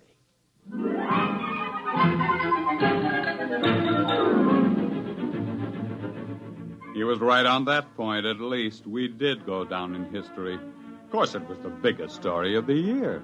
In medical circles, it was called the Coffin Multicentric Upper Respiratory Virus Inhibiting Vaccine. Newspapers just called it the Coffin Cure. The men from the government bureaus came first, and then 17 pharmaceutical houses descended with production plans, cost estimates, colorful graphs. One laboratory promised a vaccine in 10 days. Another guaranteed it in a week. The first actually appeared in 3 weeks and 2 days to be soaked up in 2 hours by a thirsty sponge of cold, weary humanity. Express planes were dispatched to Europe, Asia, Africa with the precious cargo. 1,000,000 needles pierced 1,000,000 hides, and with a huge convulsive sneeze, mankind stepped forth into a new era. There were abstainers, of course, there always are. One of them, for example, my wife, Ellie. Now, Phil, you can talk all you want to. I don't want any cold shots. You've had this cold for 2 solid months now. There just isn't any sense to it. I don't want any cold shots. But why not? Just one little needle. You hardly feel it. You know I don't like needles. Oh, Ellie. Oh, why don't you leave me alone? Go take your nasty old needles and stick them in people that want them.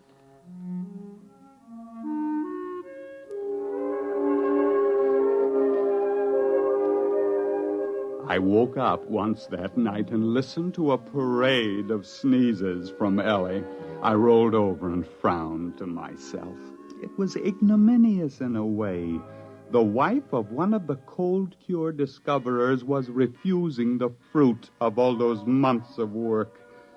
When I woke up in the morning, I thought I was suffocating. Hey, Ellie! Ellie! I'm choking! Ellie! What did you do? Hey, what's burning? Hey, Ellie! Somebody's burning down the house! Oh, what are you talking about? It's just the toast. I burned it. Well, it's awful. What's happened here? I'm making breakfast. But don't you smell it? Of course not. It's just bacon and eggs and toast. Oh, you mean you don't smell anything strange? I don't smell anything, period, with this cold. But, say, did you put on fresh perfume this morning? Before breakfast? Don't be ridiculous. Not even a drop? Not one drop. This must all be in my mind, or I'm imagining things, that's all. I'm working too hard. Say, wait a minute. Ellie, give me my hat. I've got to get down to the laboratory, quick.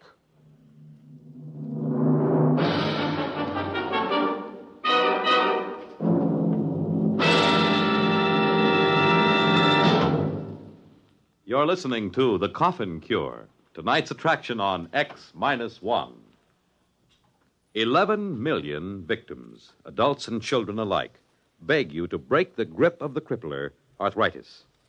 Advances in medical science have made possible the cure of many diseases, but further research is necessary to break this grip, to find the cause and the cure for man's oldest, most crippling disease. Let's give arthritics a chance. Help relieve their suffering now, and help find the cure that will end this terrible disease for all time. Your contributions will support a double-barreled attack on arthritis, a fight in which more research and better treatment are brought to bear on one of the great menaces to our nation's health. Please join the campaign to destroy arthritis, to break the grip of the crippler. You can do your part. Please give to your local arthritis fund.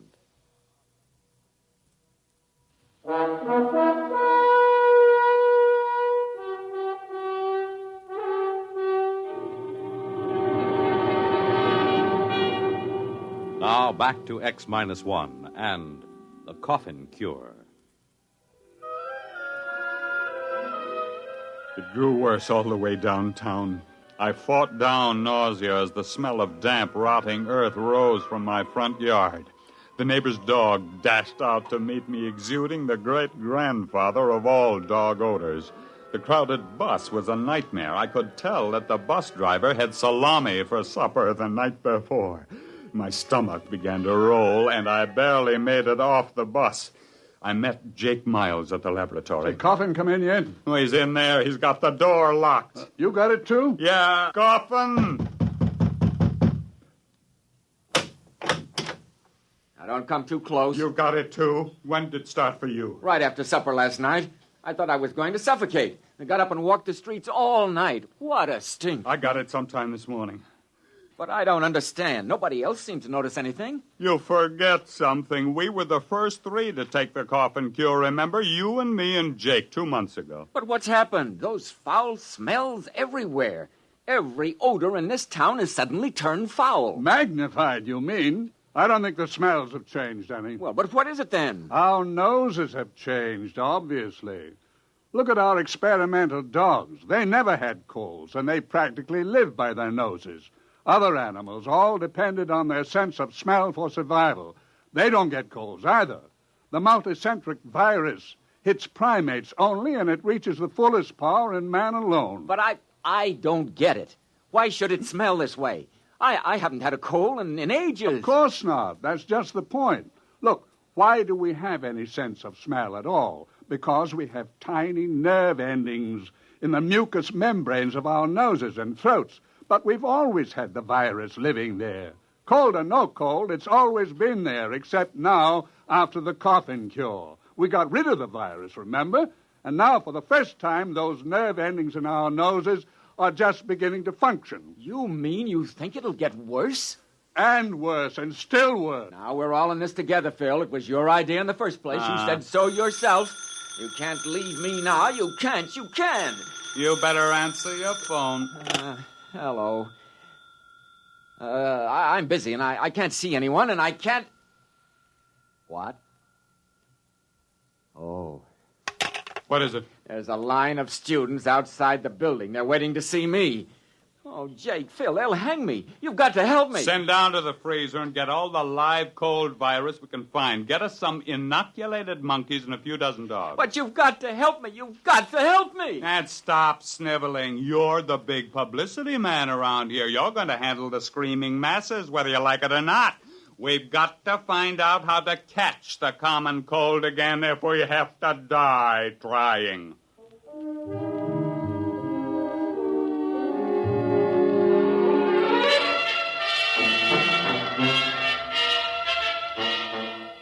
It was a futile struggle. We sprayed our throats with enough pure culture of virulent live cold virus to have condemned an ordinary man to a cold for life. We didn't develop a sniffle. We injected the virus hypodermically, intradermally, intramuscularly, intravenously. We drank it. We bathed in it, but we didn't catch a cold. We wore wet clothes and sopping shoes to work, but we never felt better in our lives. I think you should all be locked up, taking a cold shower and then going out in the snow. You don't understand, Ellie. We've got to catch a cold. Why? Suppose you don't. What's going to happen? We had 300 students march on the laboratory today. The smells were driving them crazy. They couldn't even bear to be close to their best friends. Mm-hmm. Tomorrow, we'll have them back and 300 more. And what's going to happen when 15 million people find their noses suddenly turning on them? Ellie, we just did too good a job. We just can't catch cold. We just can't crack it. Those antibodies are just doing too good a job. Well, maybe you can find uncle bodies to take care of them. Oh, now, look, don't make bad jokes. I'm not making jokes. I don't care what you do. All I want is a husband back who doesn't complain how everything smells and who doesn't stand around in cold showers at 6 o'clock in the morning.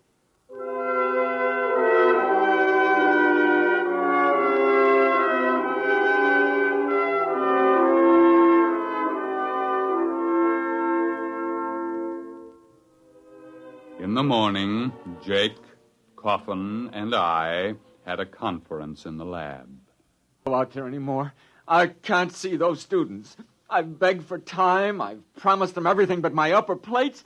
I can't face them again. I just can't. We only have a few days left. There were 15 million antivirus shots given in the past 3 months, at least. Say, if we don't come up with something, we're gonna. You know what I think?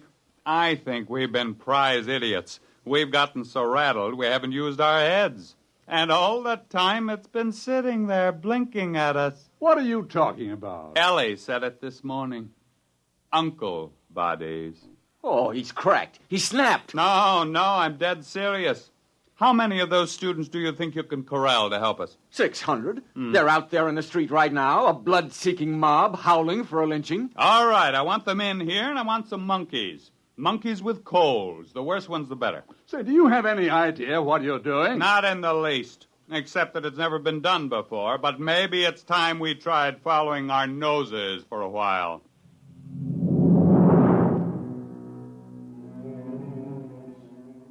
The tidal wave began to break 2 days later.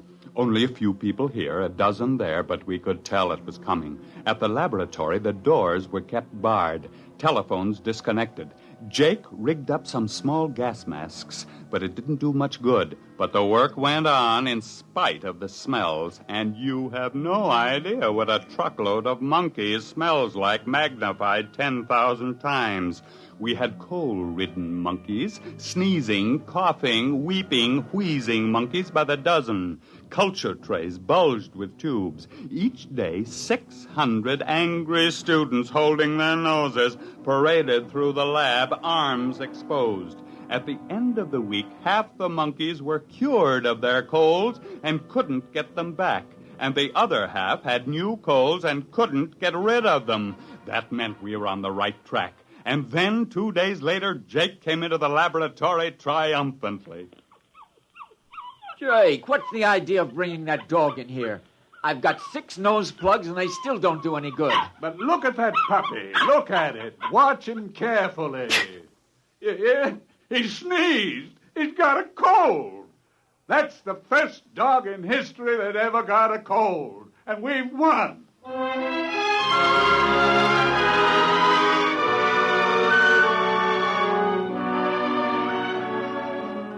I was the first volunteer. We injected the new serum in my arm and sat back and waited. We were still waiting 3 days later. Well, it was a great idea. Just didn't work, that's all. Where's Coffin? He collapsed 3 days ago. He kept having anxiety dreams about hanging. Well, I suppose we'd better just face it. Nice knowing you, Jake. Pity it had to end this way. Well, it was a great try, old man. A great try. Ah, yes. We will be remembered by an infuriated world holding its nose in vain. Nothing like going down in a blaze of... What's the matter? In a blaze of... Choo! Phil, say it again. Choo! Oh, what a moment. Phil, we've won. Choo!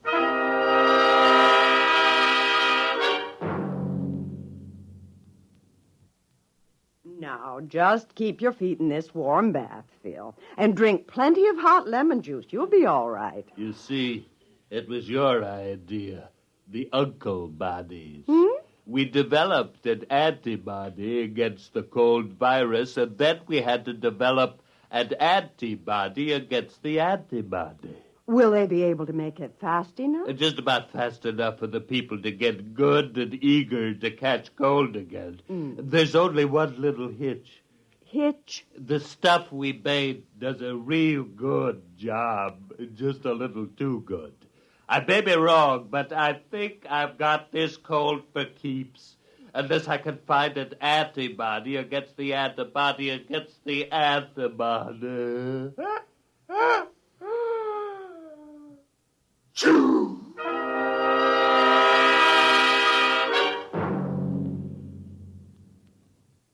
Fred Collins again, and I'll have another word about X-1 in a moment.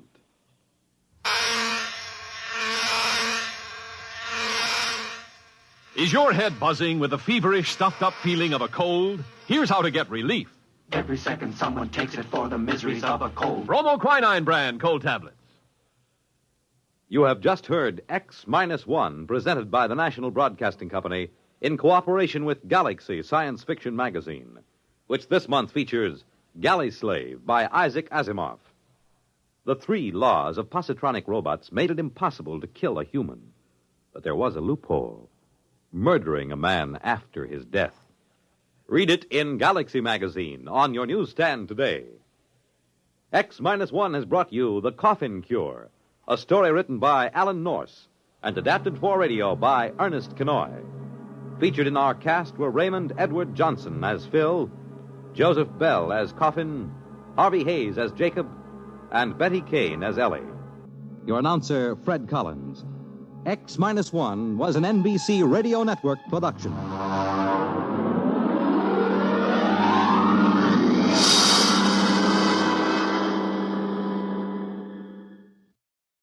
There's excitement in the air at night, and Nightline brings it to you.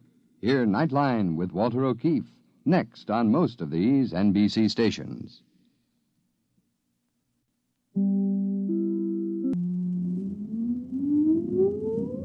Countdown for blast off. X-5, 4, 3, 2, X-1, fire.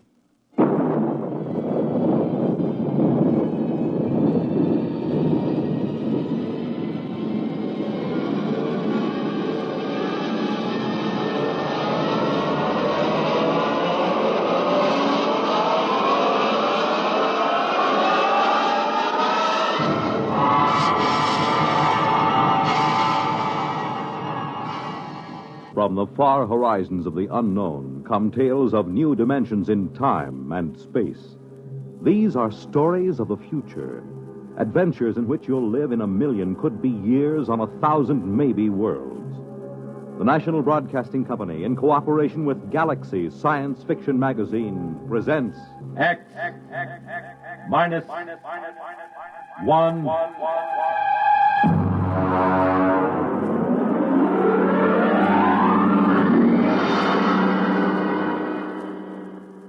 Tonight, the discovery of Morniel Mathaway by William Tent.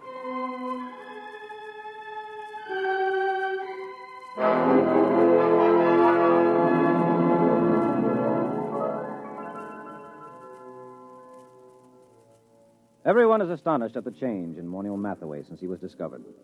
Everyone, that is, but me.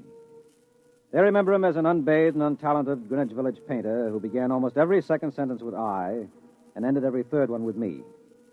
You see, I understand the change in him, because I was there the day he was discovered. We were talking about his discovery that day. I was sitting carefully balanced on the one wooden chair in his cold little Bleecker Street studio because I was too sophisticated to sit in the easy chair. Come on, Dave. Take a comfortable seat. Oh, no, Morny. Oh, no. I know about that chair. Now, what do you mean? It's the only comfortable chair in the room. Yeah, I know. Look at it. Broken down springs, very high in the front and low in the back. Sure, it conforms with the position of the spine. Yeah, sure. And when you sit in it, things begin sliding out of your pockets. Loose change, keys, wallets, anything. What do you do, Morny? Pay the rent on your studio with that easy chair? Well, as a matter of fact, it is rather profitable. And that's why I'll sit on the wooden chair, if you don't mind. Oh, now, don't be bourgeois. Well, I notice you always sit on the bed. That's because I'm a good host. I see. Well, how's the painting going? Oh, great, fabulous. You sell any paintings? No. You know, Dave, I can't wait for the day when some dealer, some critic with an ounce of brain sees my work. I can't miss, Dave. I know I can't miss. I'm just too good. Sometimes I get frightened at how good I am. Why, it's almost too much talent for one man. Well, there's always... Not that it's too much talent for me. I'm big enough to carry it, fortunately. I'm large enough of soul. Oh, good. I'm glad to hear it. Now, if you don't mind... You know what I was thinking about this morning? No, but to tell you the truth, I was thinking about Picasso, Dave. Picasso and Rouault. I'd just gone for a walk through the pushcart area to have my breakfast. You know, the old hand's quicker than the eye. Yes, I know. I've seen you do it. You're the only man I know who can ask directions to Houston Street and fill his pockets full of bananas at the same time. Oh, well, society owes the artist something. Anyway, I started to think about the art of modern painting. I think about that a lot, Dave. It troubles me. You do, huh? Well, I was thinking, who is really doing important work in painting today? Who is really an unquestionable great? I could think of only 3 names. Picasso, Rouault, and me. Well, naturally. Just 3 names, no more. Oh, it made me feel very lonely, Dave. Yeah, well, I can see that. But and then I asked myself, why is this so? Has absolute genius always been so rare? Why has my impending discovery been delayed so long? Oh, I thought about it for a long time, Dave. I thought about it humbly, carefully, because it's an important question, and this is the answer I came up with.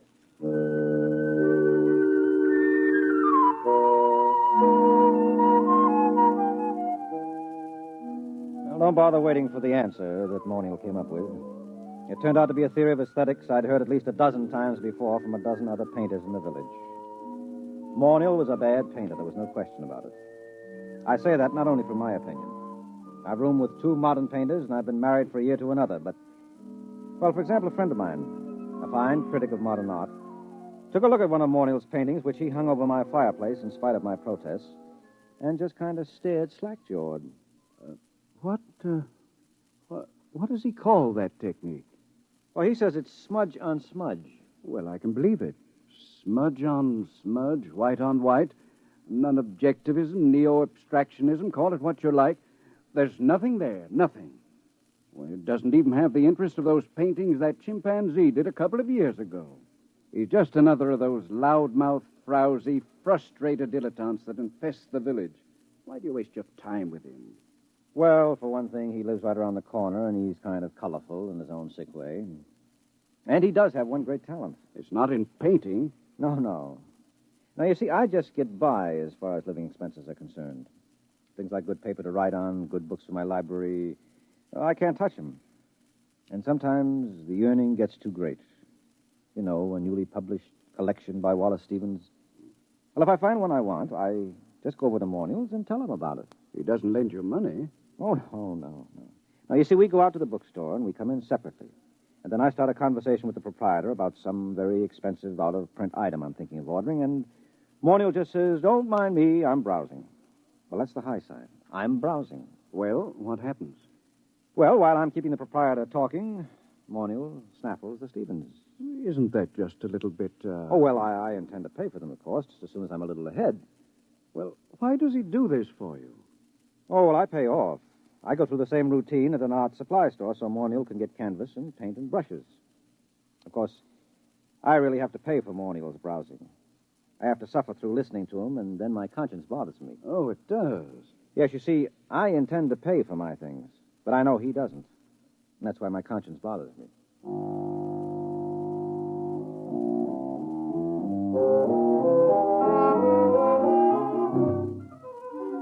Well, here he was the day he was discovered, sitting in his room, and Monial was running on about his own genius. No, I can't be as unique as I feel.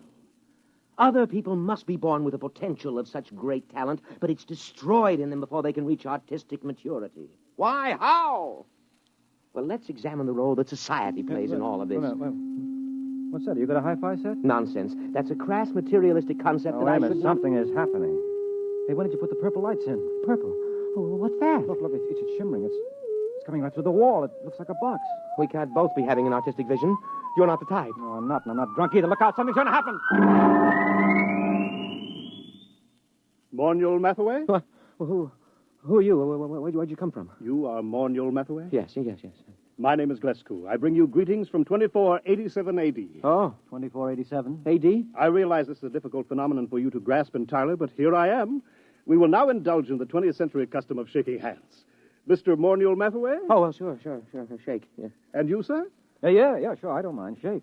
What a moment. What a supreme moment. Oh, what do you mean, what a moment? What's so special about it? Are you the inventor of time travel? Me, an inventor? No. Time travel was invented by Antoinette Ingeborg, and, well, that was after your time. It's hardly worth going into at the moment, especially since I only have half an hour. Why half an hour? The skin drum can only be maintained that long. The skin drum is, well, call it the transmitting device that enables me to appear in your period. There is such an enormous expenditure of power required that a trip into the past is made only every 50 years. The privilege is awarded as a sort of go-bell. I believe I have the word right. It is go-bell, isn't it? The award made in your time?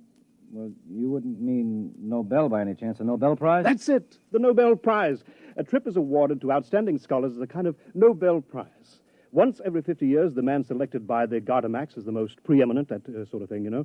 Up to now, of course, it's always gone to historians, or they frittered it away on the siege of Troy and the first atom bomb explosion at Los Alamos, or the discovery of America, things like that. But this year... Yes? Well, what kind of scholar are you? I am an art scholar. My specialty is art history, and my special field in art history is... What? You, Mr. Mathaway. In my own period, I may say without much contradiction, I am the greatest living authority on the life and works of Monial Mathaway. My special field is you. Dave. Dave, did you hear that? Dave. Dave! I heard. Do you mean that I'm famous? That famous? Famous. You, my dear sir, are beyond fame. You are one of the immortals the human race has produced. That famous? That famous. Who is the man with whom modern painting in its full glory is said to have definitely begun? Who is the man whose designs and color have dominated architecture for the past 5 centuries? Who is responsible for the arrangement of our cities, the shape of our artifacts, the texture of our clothing? Me. You. No other man in the history of art has exerted such a massive influence over design. To whom can I compare you, sir? To what other artist in history can I possibly compare you? Rembrandt? Da Vinci? Rembrandt and Da Vinci in the same breath as you. That's ridiculous. They lacked your universality, your taste for the cosmic. Wow. Mr. Glasgow, excuse me. Do you happen to know of a poet named David Danziger? Did much of his work survive? Is that you? Yes, that's me. Dave Danziger? Well, no, I don't think so. The only poet I can remember for this time and this part of the world is Peter Tebb. Tebb? Never heard of him. Then this must have been before he was discovered. But you see, I am an art scholar.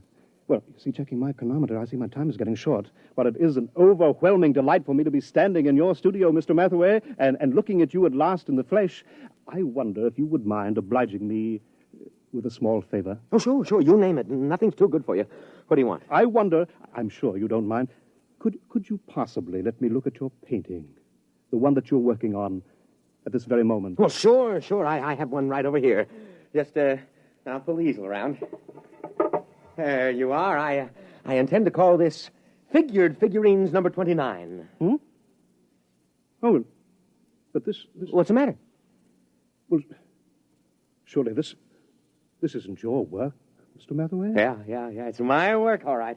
Figured Figurines number 29. Recognize it? No, I do not recognize it, and that is a fact for which I am extremely grateful. Could I see something else, please? Something a little later. Well, that's the latest. Everything else is earlier. Here, you might like this. Now, I call this Figured Figurines number 22.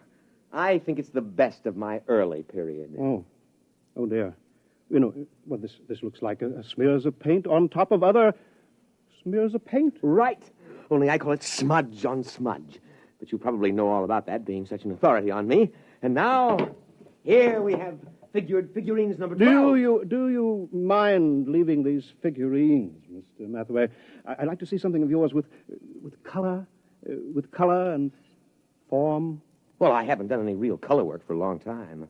Oh, wait a minute. Wait. I have one over here somewhere, an old canvas. I was going to paint over it. Here we are. This is one of the few examples of my mauve and mottled period that I've kept. Oh, right. I can't imagine why. It's positively, oh, dear. Oh, now, wait a minute. Let me show you some of my intestinal period. Here. Here's a particularly good one. It's called Large Intestine Rampant. You like it? Oh, please. I think I'd like to sit down. Well, take the comfortable chair. And here's another one called Small Intestine Incisive. Oh, it's rather good, don't you think? I managed to avoid completely any definite line. You notice that? I don't suppose you have a drink of Glafax. Oh, no, of course you don't. It hasn't been invented yet. Oh, now here's one that's bound to be great. It's one of my earlier smudge on smudges. It's called Fly Ash. I painted it by coating the canvas with slow-setting glue and leaving it out on the window for about 2.5 hours. Notice the delicate deposit of soot. Oh, please. Please, Miss Mathaway, please. Oh, I've got lots more. You know, I don't understand this. All these canvases, this is obviously before you discover yourself and your true technique. But I'm looking for a sign, a hint to the genius that is to come, and I find... Well, how about this one? Here. Oh, please. Oh, take that away. Oh, dear. Oh, dear, no. Oh, look, I'll have to leave soon. I don't understand this at all. Let me show you something here, gentlemen. Here, a pocket edition of the source book. The complete paintings of Monial Mathaway, 1928-1996. Were you born in 1928? Yep. May 23rd, 1928. Here, look at the first painting. Well, that's beautiful. I mean, the color, that's incredible. Oh. Oh, well, that stuff. Well, why didn't you tell me you wanted that kind of stuff? You mean you have paintings like this, too? No, not paintings. One painting. Oh, I did it last week as a sort of an experiment, but I wasn't satisfied with the way it turned out, so I gave it to the girl downstairs. Would you like to look at it? Oh, yes. Very much. Well, here, I'll just toss your book on the bed. Come on, it won't take a minute or two.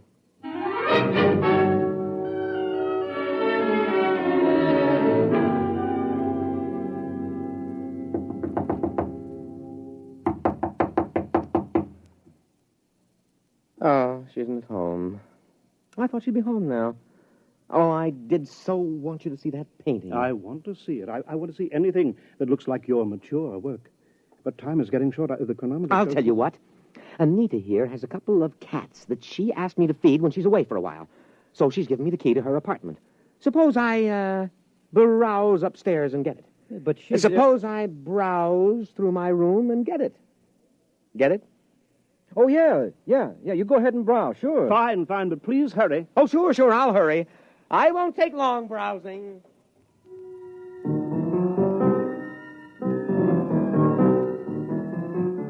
Well, that was it, the high sign. I'd seen Morniel Mathaway in action too many times as a shoplifter not to understand it. He was going upstairs to lift that book that he'd dropped on the bed. I knew he hadn't ever painted a picture like the one in the book, but he would now. Only he wouldn't paint them. He'd copy them. Well, I started talking automatically. You, paint yourself, Mr. Glasgow? No. Of course, I wanted to be an artist when I was a boy. I imagine every critic starts out that way, but I found it far easier to write about paintings than to do them. Once I began reading the life of Morniel Mathaway, I knew I had found my field. Not only do I empathize closely with his paintings, but he seems so much like a person I could have known and liked. That's one of the things that puzzles me. He's quite different from what I had imagined. Yes, I'll bet he is. Of course, history has a way of adding romance to an important figure. Mm-hmm. Oh, dear, I'm running out of time here. Do you think you'll be back with the key soon? I've practically no time left. I've just got to get upstairs to the time translator. I just can't wait. I'll have to hurry now. Oh, dear, I did want to see an original Mathaway. I did want to. Mr. Mathaway, Oh! What's the matter? The time translator, it isn't here. It's gone. The book is gone, too. And Mathaway, he stranded me here. He must have figured out that getting inside and closing the door made it return. Yeah, he's a great figure. And he'll probably figure out a very plausible story to tell the people in your time to explain how the whole thing happened. Why should he work his head off in the 20th century when he can be an outstanding hero-worship celebrity in the 25th? So what'll happen if they ask him to paint merely one picture? Oh, he'll probably tell them he's already done his work and feels he can no longer add anything of importance to it. He'll no doubt end up giving lectures on himself. Don't worry. He'll make out. It's you I'm worried about. You're stuck here, aren't you? Are they likely to send a rescue party after you? No. Every scholar who wins the award has to sign a waiver of responsibility in case he doesn't return. No, I'm stuck here. Tell me, is it very bad living in this period? Well, not so bad. Of course, you'll need a Social Security card, and I don't know how you go about getting one at your age, and, well, the immigration authorities may want to question you since you're sort of an illegal alien. Oh, dear, that's awful. Wait a minute. It needn't be. I'll tell you what. Morniel has a Social Security card. He had a job a couple of years ago. He keeps his birth certificate in that drawer along with his other papers. Now, why don't you just assume his identity? He'll never show you up as an imposter. But do you think I could? Won't I be... won't his friends, his relatives... No, he hasn't got any family, and I'm about the only friend he's got. You could get away with it. Maybe grow a beard and dye it blonde. Naturally, the big problem would be earning a living. Being a specialist on Mathaway and the art movements derived from him wouldn't get you set an awful lot right now. But I could paint. I've always dreamed of being an artist. I don't have much talent, but there are all kinds of artistic novelties I know about, all kinds of graphic innovations that don't exist in your time. Surely that would be enough, even without talent, to make a living for me on some third or fourth-rate level.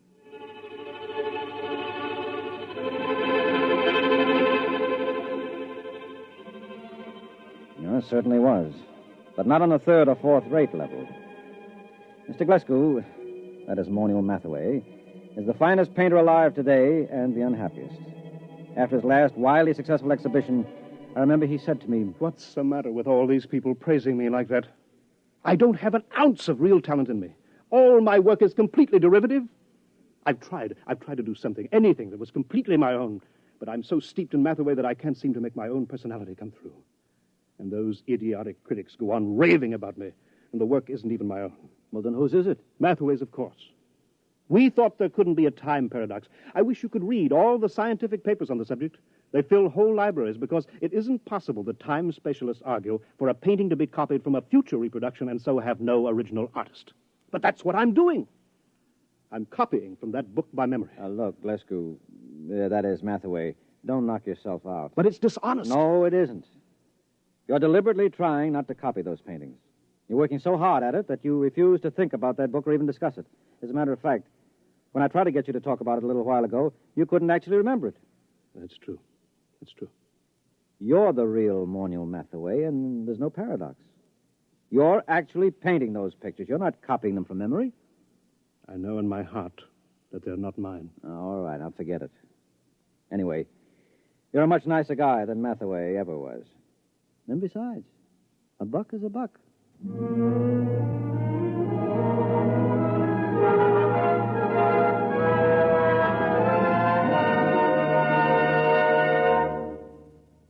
You have just heard X-1, presented by the National Broadcasting Company in cooperation with Galaxy Science Fiction Magazine, which this month features Lulu by Clifford D. Simak, a story which demonstrates that a spaceship should be a darb, a smasher, a pip, a beaut, but man all battle stations if it ever becomes a sweetheart of a ship.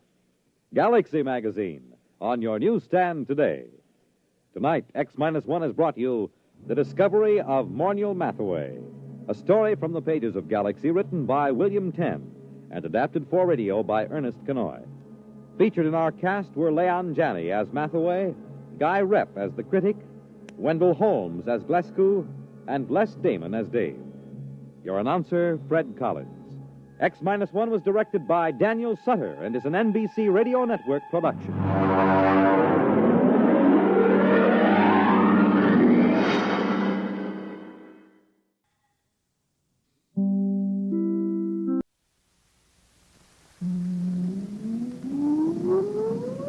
Countdown for blast off. X-5, 4, 3, 2, X-1, fire.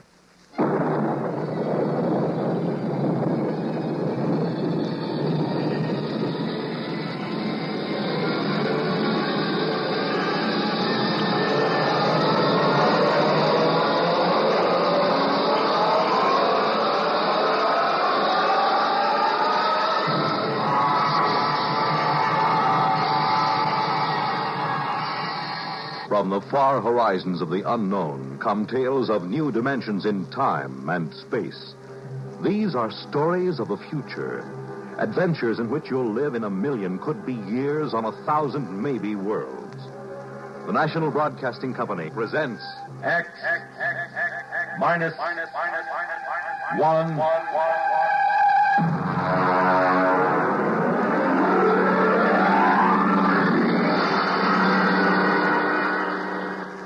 Prime Difference. But first, hear this. This is Bill Goodwin. You know, someone once said humor is the true democracy. And that's why we Americans can smile when we tell the stories of the legendary heroes who helped to build our country's great institutions and industries, like transcontinental transportation. Ever hear of Windwagon Smith? Well, in the early pioneering days, most of the traveling was done by ox team, and if folks covered 15 miles a day, they were doing good. That's about the time Windwagon Smith showed up with his Prairie Clipper.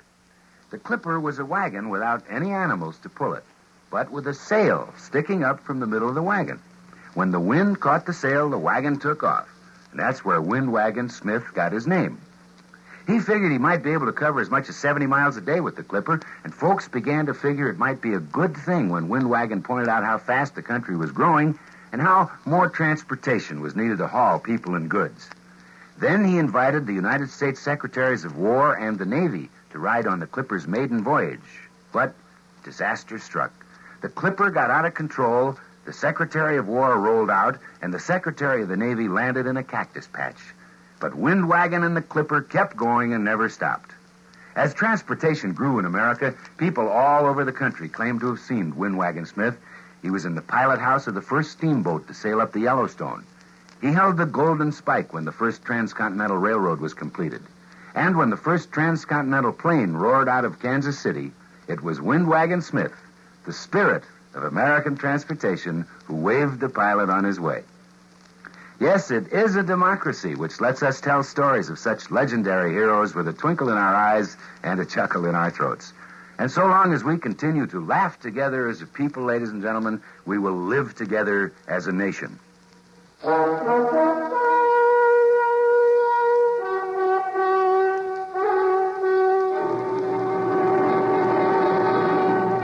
Now, X-1 and prime difference. I suppose every guy reaches a point once in his lifetime where he gets 140% fed up with his wife. Understand now, I've got nothing against marriage. Marriage is great. A good red-blooded American institution. Only it's so permanent. Especially when you're married to a woman like Marge. Ah, she was a dream to look at. Tawny hair and sulky gray eyes and a shape that could set your teeth chattering. But she had a tongue like a number 10 wood rasp and a list of grievances long enough to paper a ballroom. Why do you always upset me in the morning when I've got a headache? I'm not trying to upset Now, you. you deliberately... I'm trying to have my coffee so I can go down to the office and earn a living. A living. Go ahead. Run away. That's all you've done all our married life. Whenever there's something unpleasant to be faced, you run away. I'd even forgotten what the unpleasant something was. Well, then I'll remind you. It's your own selfish, indulgent nature. Staying out till after midnight when I was here waiting and suffering. I was working. I was at the office working. I know you were at the office, dear. I phoned, remember? Well, then what in blazes? Only you weren't working. Your breath Oh, was... listen. I fired Miss Carver. She was okay, but I fired her for you. It was her last day. We all had a couple of drinks, that's all.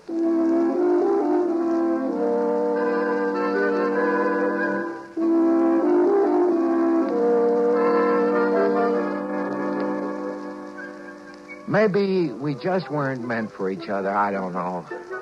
If we'd been living back in the blissful 50s, I might have divorced her. But this was 1974. And what with the Family Togetherness Act of 68 and the Aggrieved Spouse Compensation Act of 69, I'd have been an outcast and a pauper for the rest of my life. So you can't really blame me, can you, for looking for another way out, I mean? Oh, come. Oh, hi, Harry boy. Say, George, I just dug your new secretary out in the waiting room. Oh, is she here already? Ooh, boy. I tell you, if I had a secretary like that, the first thing I'd do is go out and get myself an Ego Prime. A what? An Ego Prime, a duplicate of myself to send home to the wife evenings. You know, that's strictly against the law, Harry. So speeding, but everybody does it. Well, anyway, I wouldn't think of it. It's indecent. Well, it's just joking, Georgie boy, just joking. Still, it's fun to think about, huh? Freedom from wife. Absolutely safe and harmless. Not even too expensive if you have the right contacts. Well, come in.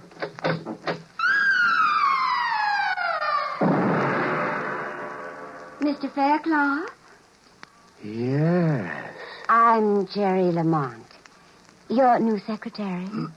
What'd I tell you, Georgie boy? Harry, if you don't mind, I'd like to get right down to work with Miss Lamont. Excuse us. Why not?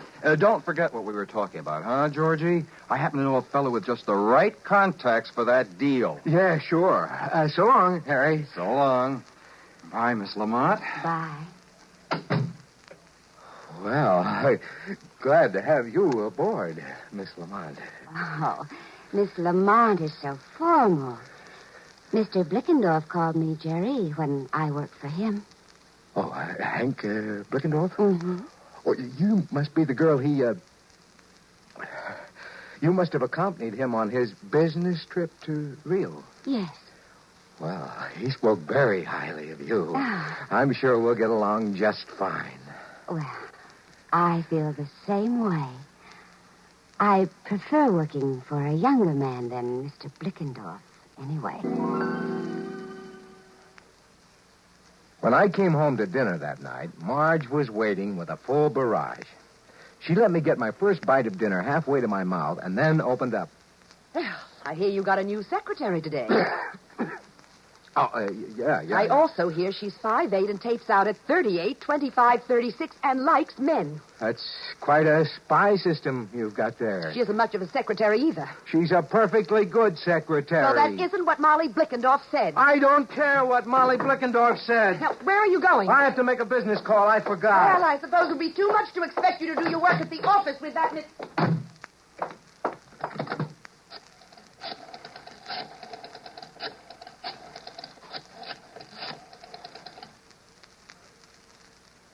Harry? George Faircloth. Listen, Harry, you know that conversation we had this afternoon? Could you put me in touch with your friend? Yes, as soon as possible.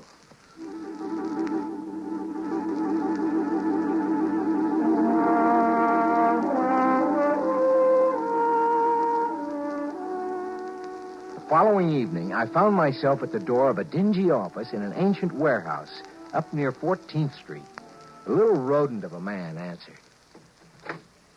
Yes, brother? I'm George Faircloth. Harry sent me. Oh, yes. Step inside, brother. I've been told you can supply me with... Yes, brother. It might be possible. We get quite a few busy executives who are in a hurry. Can't be bothered with licensing a utility prime. Mister, if I wanted an ordinary utility prime, I wouldn't have hiked up here. I'd have picked up the phone and ordered it. I want a super deluxe ego prime with all the circuits open. In short, a carbon copy of me, George Faircloth. Well, just step back here, brother. Fine. These domestic situations can be awkward. You understand, if the feds find out about this, you're in as much trouble as we are. I'm more worried about my wife finding out. Ease your mind, brother. We've never had one yet. Except for that little shut-off control in the hair behind the ear, these ego primes are identical with living humans. Now, if you'll just step back into the lab and take your clothes off, we'll start.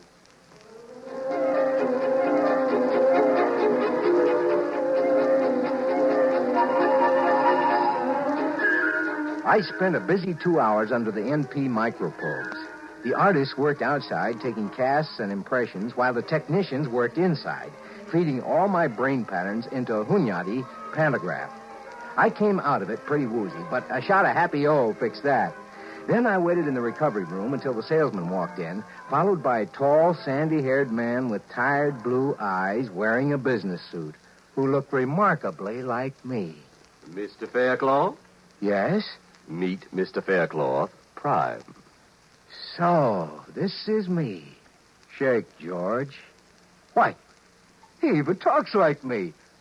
I ought to. I've got a dozen Hunyadi tubes in my cranial vault with your speech patterns on them. I'll be doggone. Nice job, eh? Well, it's fantastic. Now, the shut-off mechanism is behind his right ear. Now, bring him in every 2 months for the regular 2-month refill and pattern accommodation. Let me get a few things straight. How do we change places?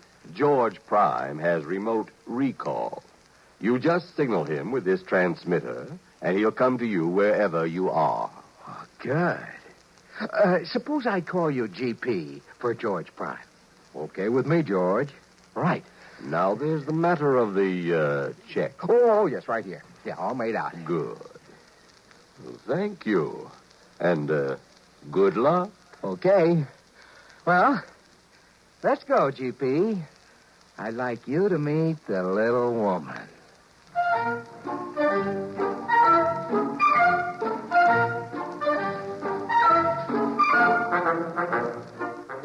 Half an hour later, George Prime put my pipe in his mouth and walked into the house.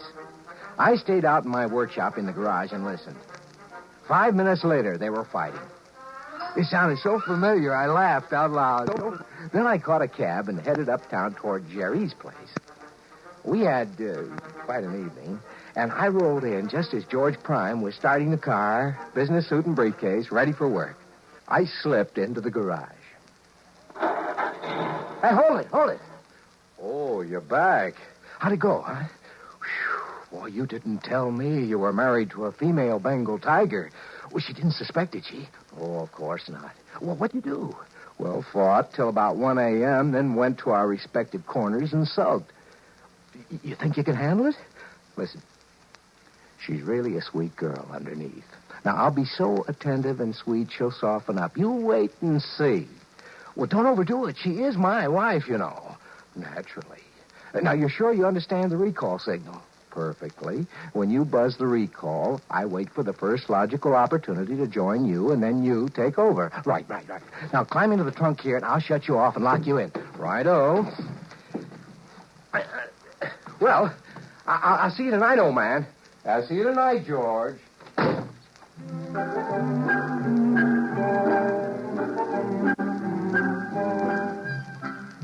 I could go on at some length about my exploits, but I won't. In the end, it was like buying a 3-dimension TV set. After a week or two, the novelty starts to wear off.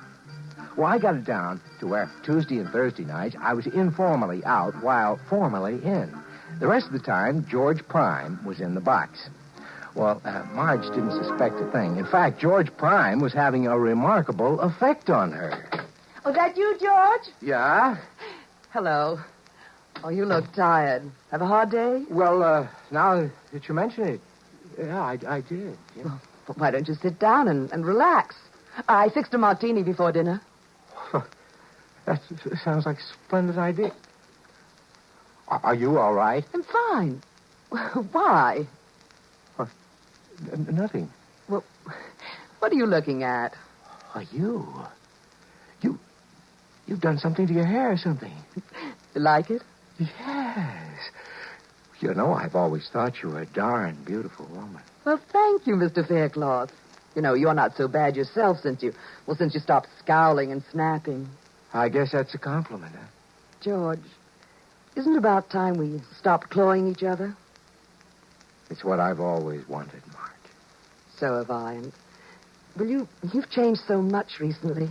What changed? Well, you know, you've been less irritable and more considerate and so much more vital. Oh, you know what I mean. Yeah, I'm afraid I do. George. Yeah? Look, let's have dinner and some wine and spend a nice evening together, like we used to when we were first married. Why, sounds fine. Holy smokes. Hey, what time is it? It's 7:30. Why? Listen, I have to run down to the corner for some tobacco. I wouldn't want to spend a relaxing evening without tobacco, you know. But there's some in your holder. Well, I want something fresh. You chill the wine. I won't be a minute. All right, dear, and hurry back.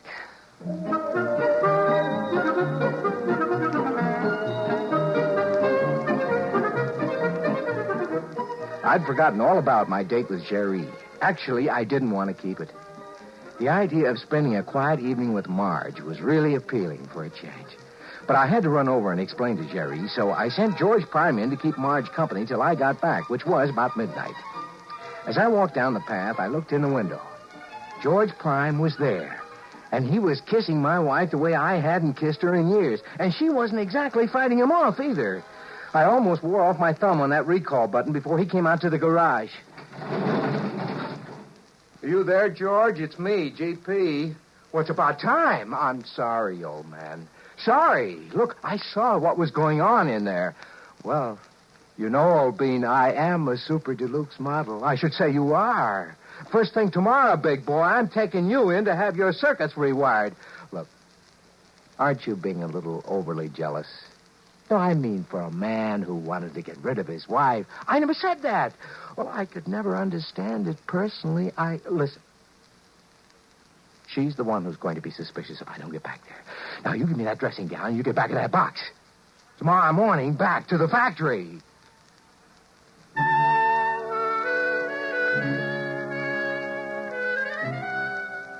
Marge was waiting for me. And one of those flimsy things that I'd given her when we were first married. I must say she looked so charming and lovely that my heart just melted. And still I was overwhelmed with a sense of guilt, and I wanted to tell her what I'd done.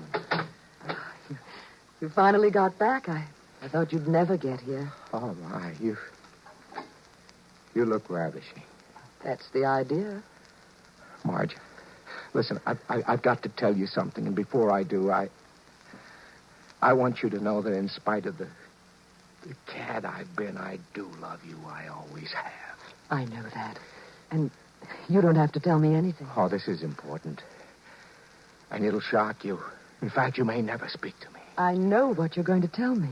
You mean? About George Prime. Great Scott, you knew. Well, of course, George. Now, you don't think I could be fooled by something out of the lab, do you? You've known all along? All along. Oh, Marge. Then tomorrow morning, we'll send that stuffed dummy back to the factory. And then we'll live the way we've always wanted. Oh, yes, dearest. The way we've always wanted. I just don't know where to begin. Then why not begin by just kissing me? I kissed her tenderly, and her lips were softer and more responsive than I've ever known them. Yes, she'd certainly changed. I turned out the lamp. I ran my fingers through her fragrant tawny hair. My thumb stopped at a little depression behind her ear. And then suddenly, I knew what had happened. It was a turn-off switch, of course. And I, George Faircloth, was now married to Marge Prime.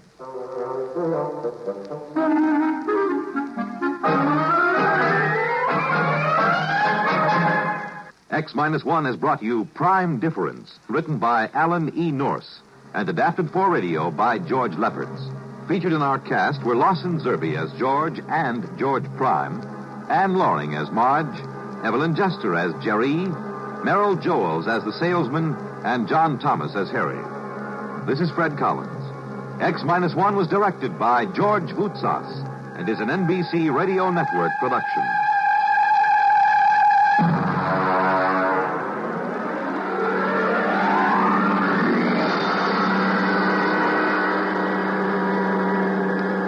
We pause now for station identification. This is Nightline, your open door to people and places, and this is Walter O'Keefe. Nightline invites you to listen in on NBC's award-winning science fiction series X-1.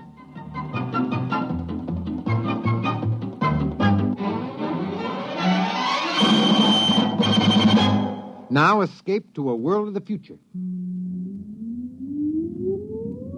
Countdown for blast off. X-5, 4, 3, 2, X-1, fire.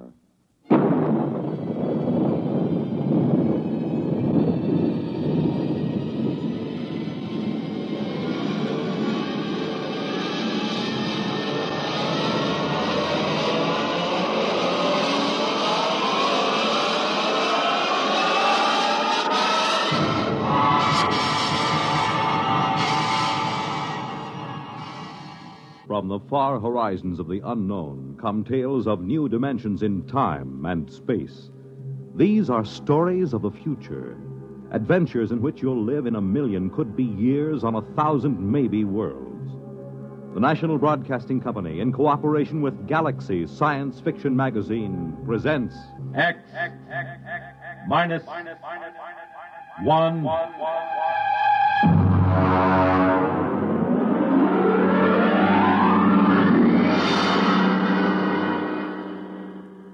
Tonight, A Wind is Rising by Finn O'Donovan. But first, hear this.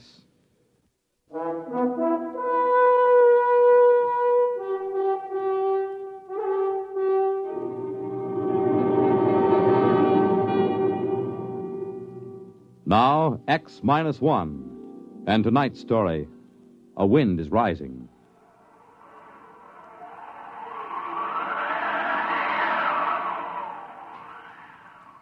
I'd only been on Corella for 8 months.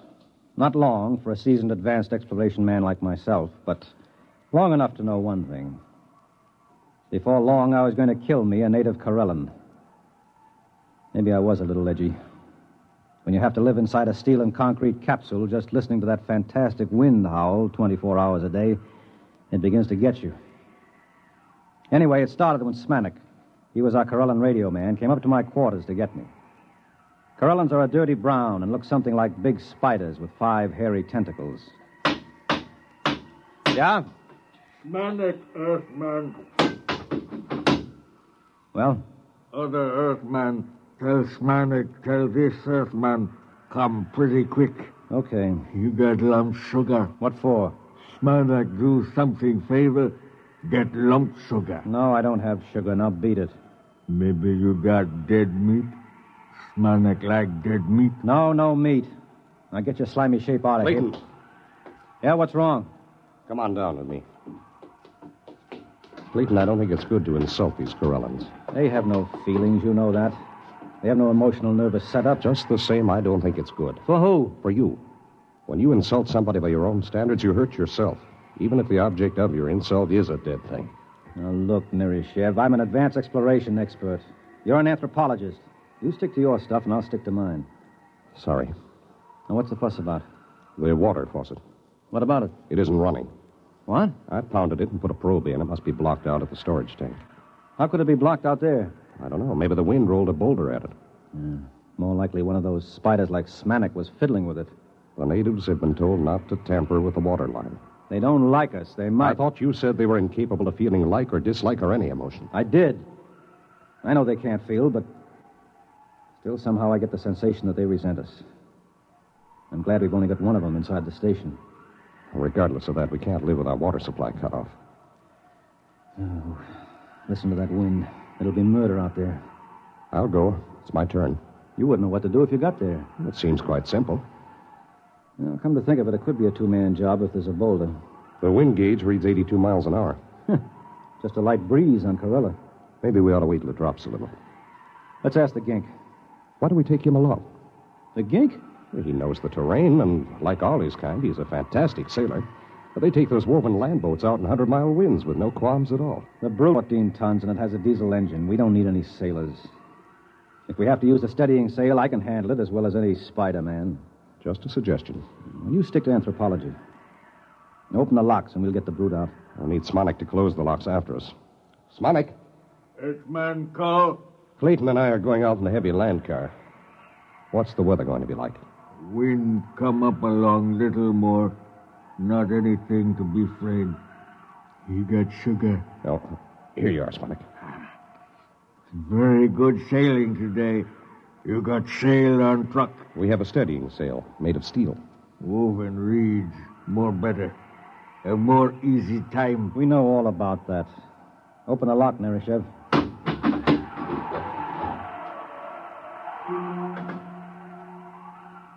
The Brute, as we called it, was armored like a tank and streamlined. It had vision slits of shatterproof glass, and most of its 14 tons were centered near the ground. It was sealed from dust and had 6 giant tires made of woven steel mesh. It was built to take the rocky terrain of the planet Corella and to navigate in the gale-force winds that battered the planet. I strapped myself into the cockpit, and we were ready. The wind indicator told me that the winds had risen to 94 miles an hour and rising.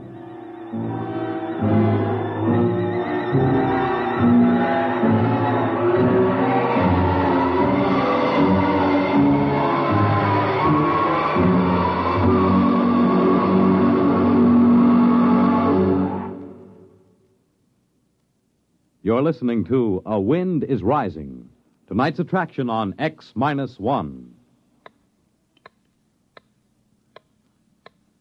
Time, nighttime. The lights dim down for the curtain in theaters on Broadway. A Hollywood star greets the first guests at her party in Beverly Hills.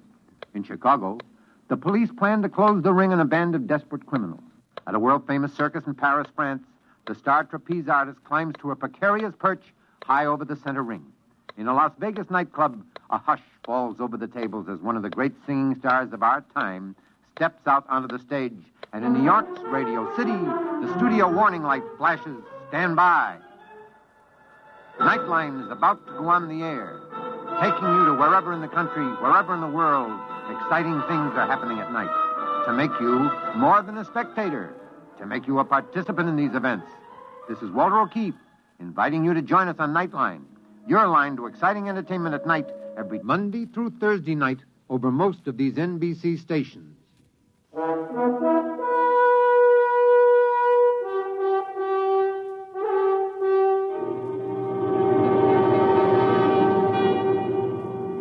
Now back to X-1 and a wind is rising.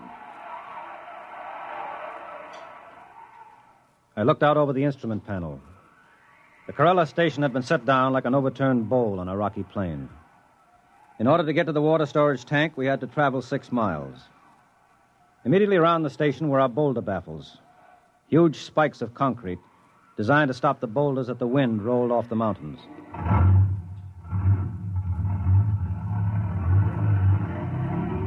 I shoved the brute into gear, and we were on our way. Hang on, Nereshev. Here we go.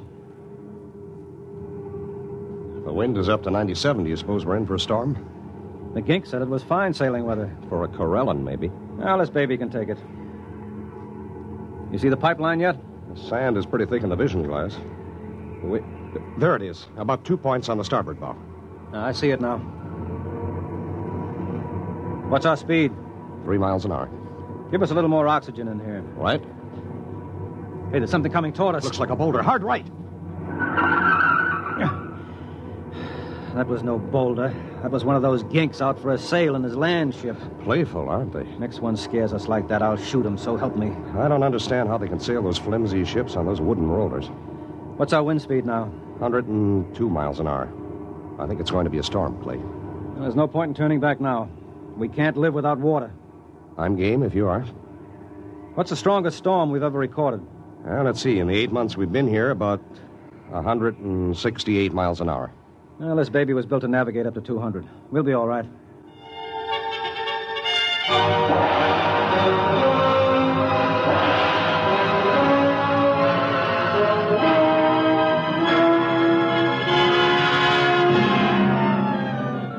We had had 2 storms on Corella since Earthmen had been there. The first one had almost wiped out the station. That's why the boulder traps were built. The second one had leveled an entire mountain range on the other end of the plain. By the time we reached the water storage tanks, the wind was up to 113 miles an hour.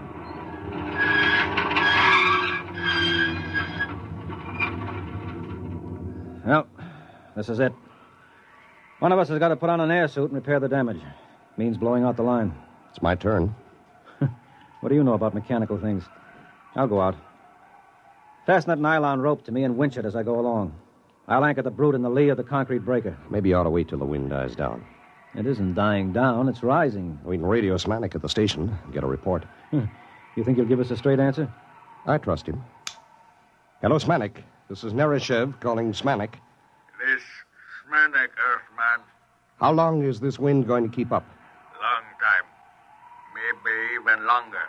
More than 2 hours? Yes. Okay. Clayton is going out to fix the pipe.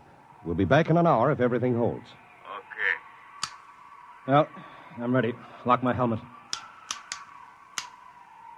Can you hear me? Yes. Okay. Open the chamber. Here I go.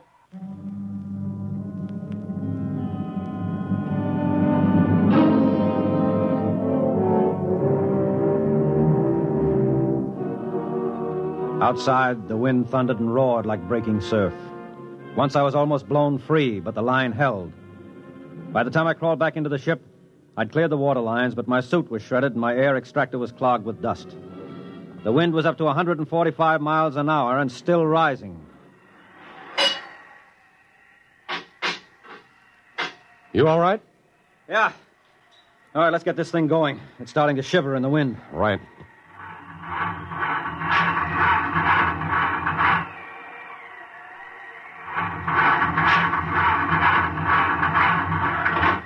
What's wrong? I can't start the engine. Here, let me try.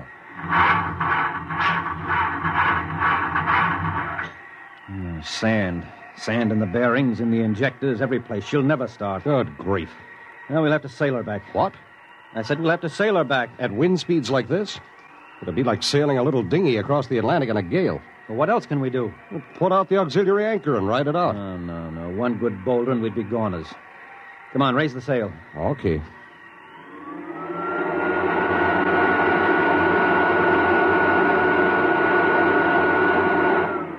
Release anchors.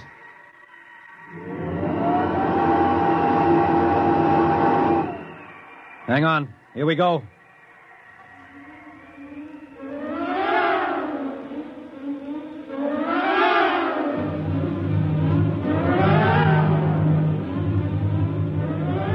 raised the steel sail and tacked into the wind. Shoved by a wind that had now reached 175 miles an hour, the 14-ton brute soon picked up to a speed of 40 miles an hour. Even reefed down and heeled over, I couldn't hold her, and I had to winch out the steel main sheet to straighten her up. Then it began to happen, the thing we feared the most.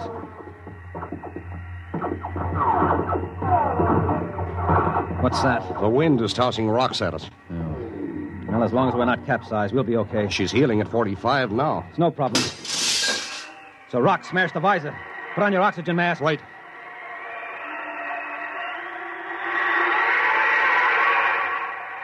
Man, she's boiling along now, 75 miles an hour. Clay, there's a boulder coming. Down the mountain. I can't head her up. Head off. No use, I'll have to drive. You can't. Hang on! Wait, misters. That boulder's as big as a city block. You're headed for the cliffs. Winch in the sheet again. We'll head up toward the station.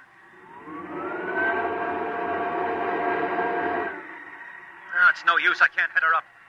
We'll have to run with the wind. You can't run far. The cliffs are dead ahead. Let's drag the emergency anchor. Maybe it'll slow us down. Suppose it fouls. Worry about that later. Drag it.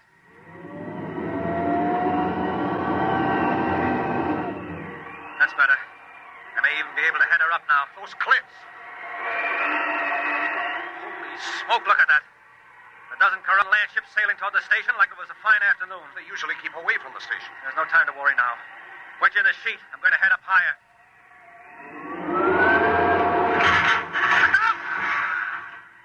What was that? Boulder. Snap the mast off. Holy mother. We're being blown toward the cliffs. Is that land anchor out? Yes. Oh, pray it'll foul and hold us. Pray. Our Father who art...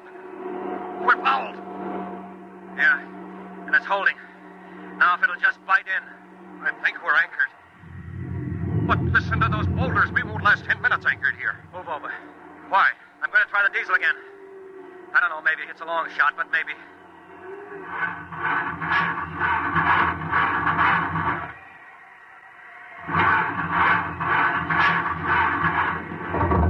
It's caught. It's caught. Come on, baby. Start. Start! That's it. She's running. She's running. All right, let go of that anchor. Warm up that coffee, Smanik. We're coming in.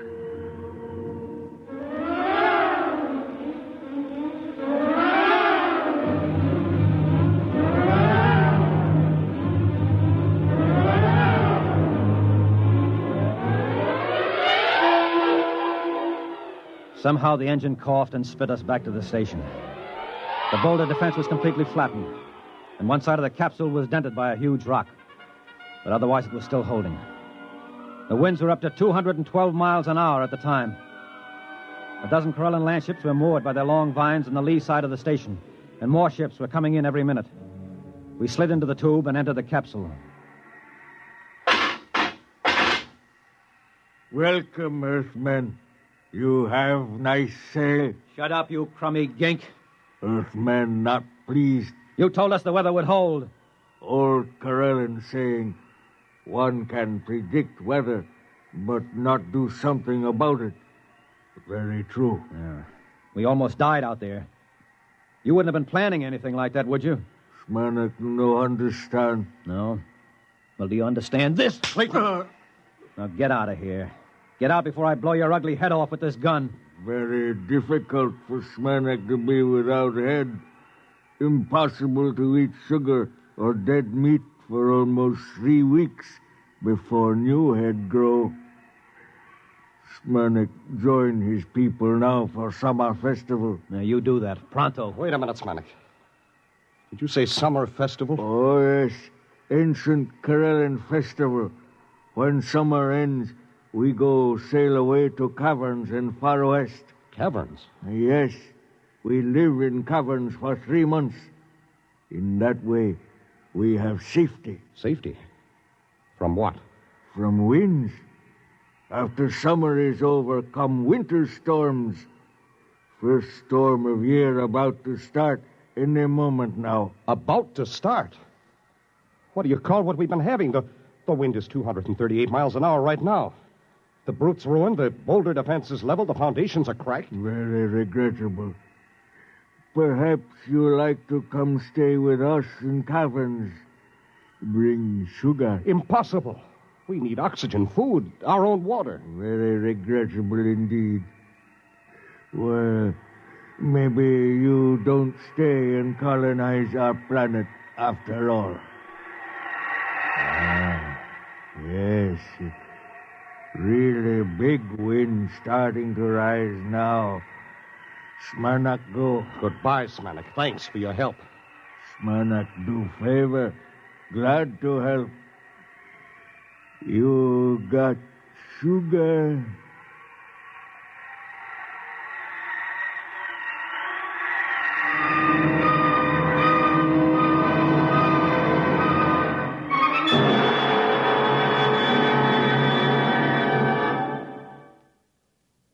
Fred Collins again, and I'll have another word for you about X-1 in a moment.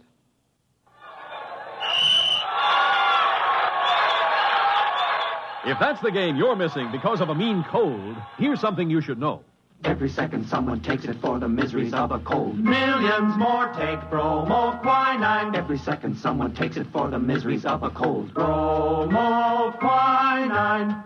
More people have taken more bromoquinine cold tablets for more complete relief than any other cold tablet ever sold. You could take aspirin or other single-action cold remedies all day and not get bromoquinine's more complete relief, even for virus colds. Bromoquinine works to relieve stuffy nose, body aches, fever, irregularity, the blues, and headache. More complete relief, because bromoquinine is the only cold tablet sold with wonder-working quinine and 5 other medicines, health-fortified with vitamin C. Remember... Every second someone takes it for the miseries of a cold. Millions more take bromoquinine. Get bromoquinine brand cold tablets. You have just heard X-1, presented by the National Broadcasting Company in cooperation with Galaxy Science Fiction Magazine, which this month features Finn O'Donovan's story, Gray Flannel Armor, which makes you wonder if knights would have been still more bold in days of old if they'd had transistor amulets. Galaxy Magazine, on your newsstand today. X-1 has brought you A Wind is Rising, a story from the pages of Galaxy, written by Finn O'Donovan and adapted for radio by George Lefferts. Featured in our cast were Les Damon as Clayton, Bert Cowlin as Nerishev, and William Griffiths as Smanik. This is Fred Collins. X-1 was directed by George Voutsas and is an NBC Radio Network production.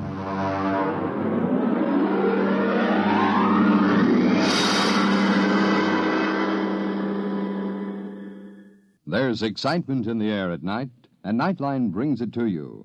Hear Nightline with Walter O'Keefe, next on most of these NBC stations.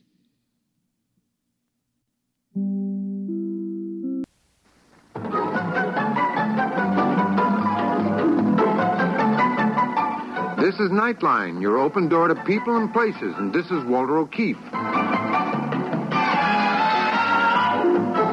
Nightline invites you to listen in on NBC's award-winning science fiction series X-1.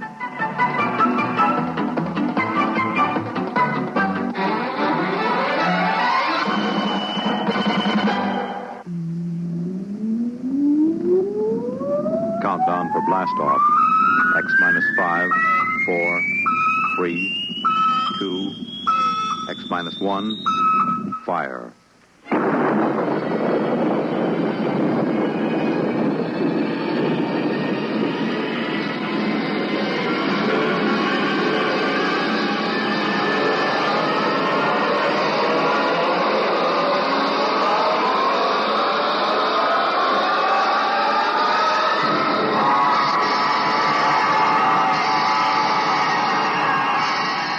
From the far horizons of the unknown come tales of new dimensions in time and space. These are stories of the future, adventures in which you'll live in a million, could be years, on 1,000 maybe worlds. The National Broadcasting Company, in cooperation with Galaxy Science Fiction Magazine, presents X-1.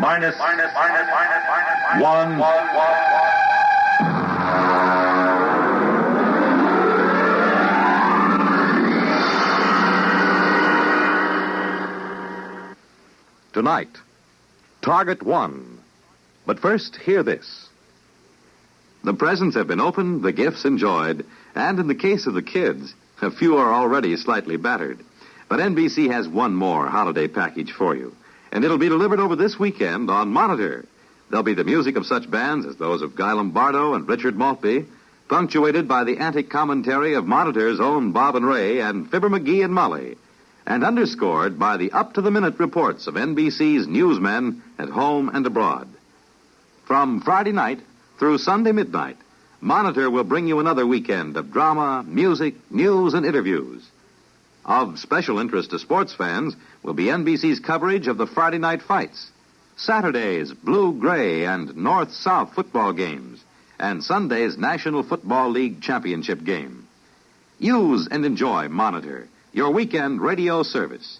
Yes, start your weekend right with Monitor on Friday nights, and stay with Monitor all weekend long over most of these same NBC stations.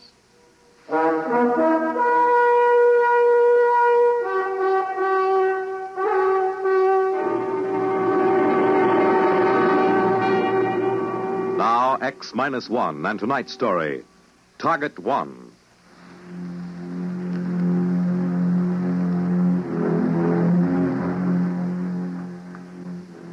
Headquarters of the World Council was in the ruined United Nations building in New York.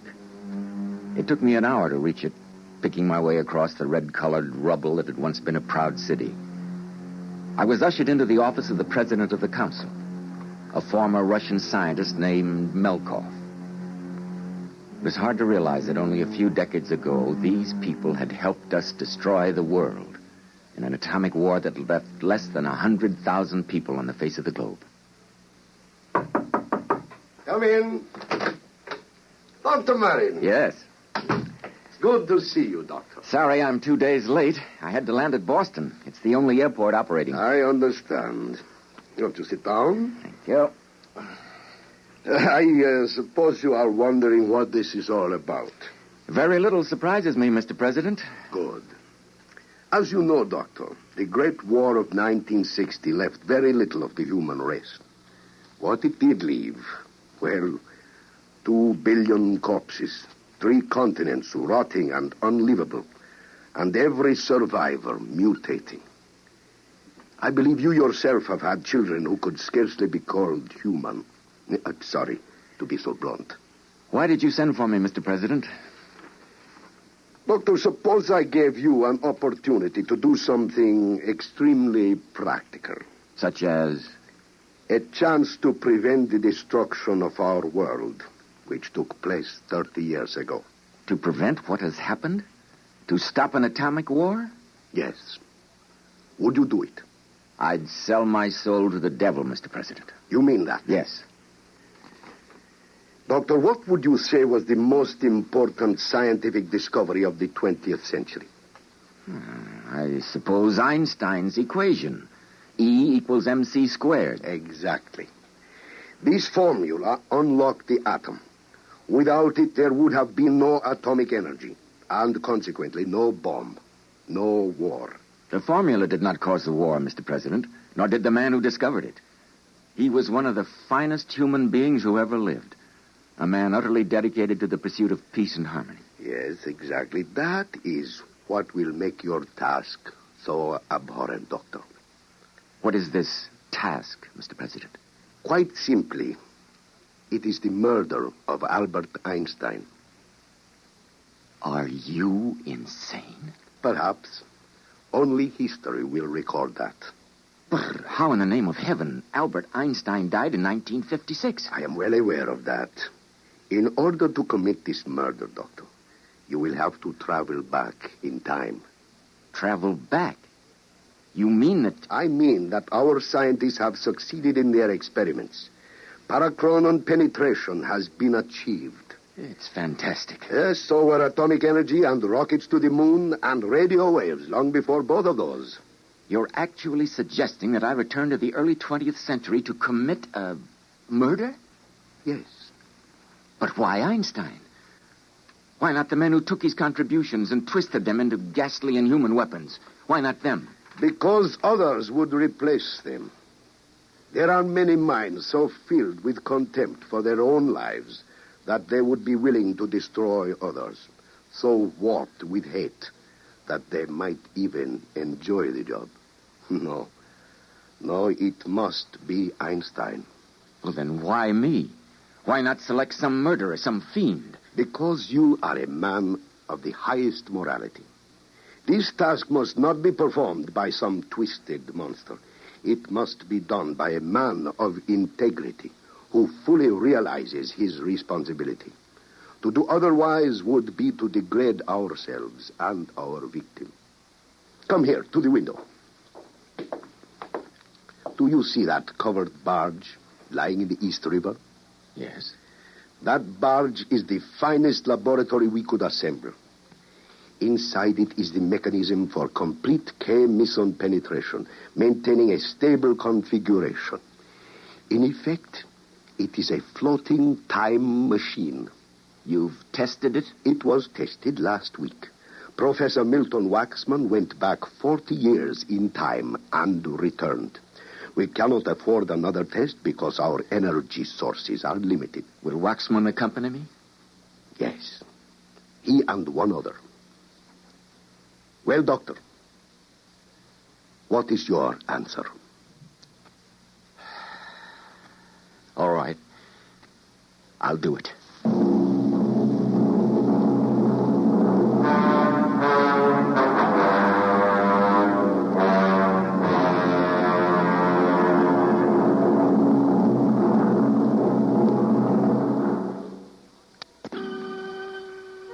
That afternoon, I was taken aboard the barge in the East River.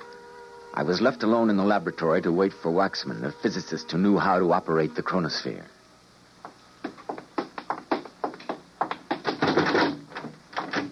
Waxman, who is this? His name is John. John, this is Dr. Charles Moran. I know the doctor. I don't believe we've met. In my business, I have to know a lot of people I've never met. John is security. I see. He's going with us. To see there's no mistake. That's right, Doctor. Very well. I don't suppose murderers can be choosy about their companions.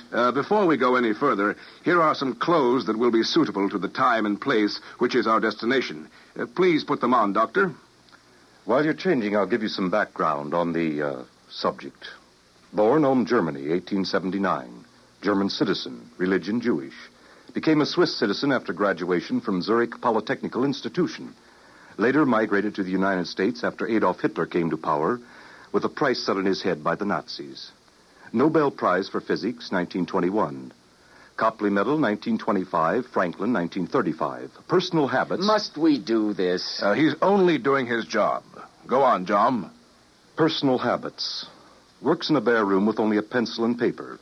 Enjoys sailing, smokes a pipe, never drinks, is a violinist of conservability. All right, I'm ready. Good. Now just strap yourself into the accelerator seat. Ready? Switch on. The sensation will be something akin to weightlessness, a disorientation and feeling of utter detachment. This will last until we have settled into a new orbital configuration. We will be able to monitor our time segment on the screen before us. May I ask our objective? Yes. The Polytechnicum at Zurich. Graduation ceremony in the year 1900. So young. He was already formulating the theory of relativity at this point, Doctor. We have no choice. It must be clean and thorough. Are you ready, gentlemen? Yes. Ready, Professor. Hold on. We will begin to whirl until we reach speeds where K-meson penetration is possible. Now.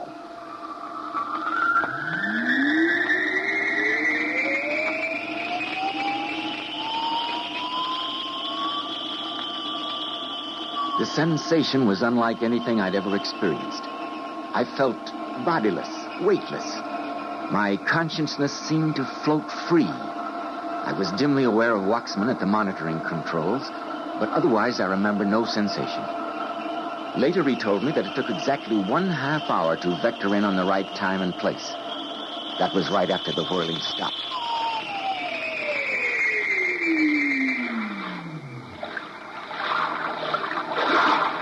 Marin, are you all right? Yes, I think so.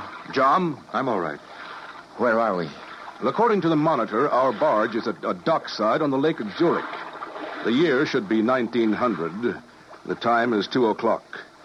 We have exactly 1 hour to accomplish our mission. Open the hatchway, John. Well? Fantastic.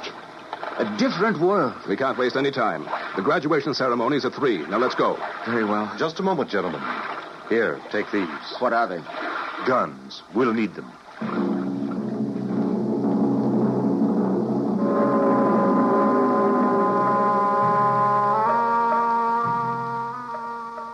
We stepped ashore. It was strange to see the world green and happy again after our red radioactive ruins. Eventually, we located a policeman who spoke some English. He directed us to the auditorium of the Zurich Polytechnical Institute where the graduation ceremony was in progress. Don't attract much attention. Take a seat in the rear. And now, it gives me great pleasure to present the diplomas of graduation to the members of the graduating class of the Zurich Polytechnic Institute. First, Mr. Hans Kindler, cum laude. Do you see him, John? Not yet. Next, Mr. Fritz. We will have to wait until they call him to the platform. Cum laude. Mr. Heinrich Weiss, valedictor.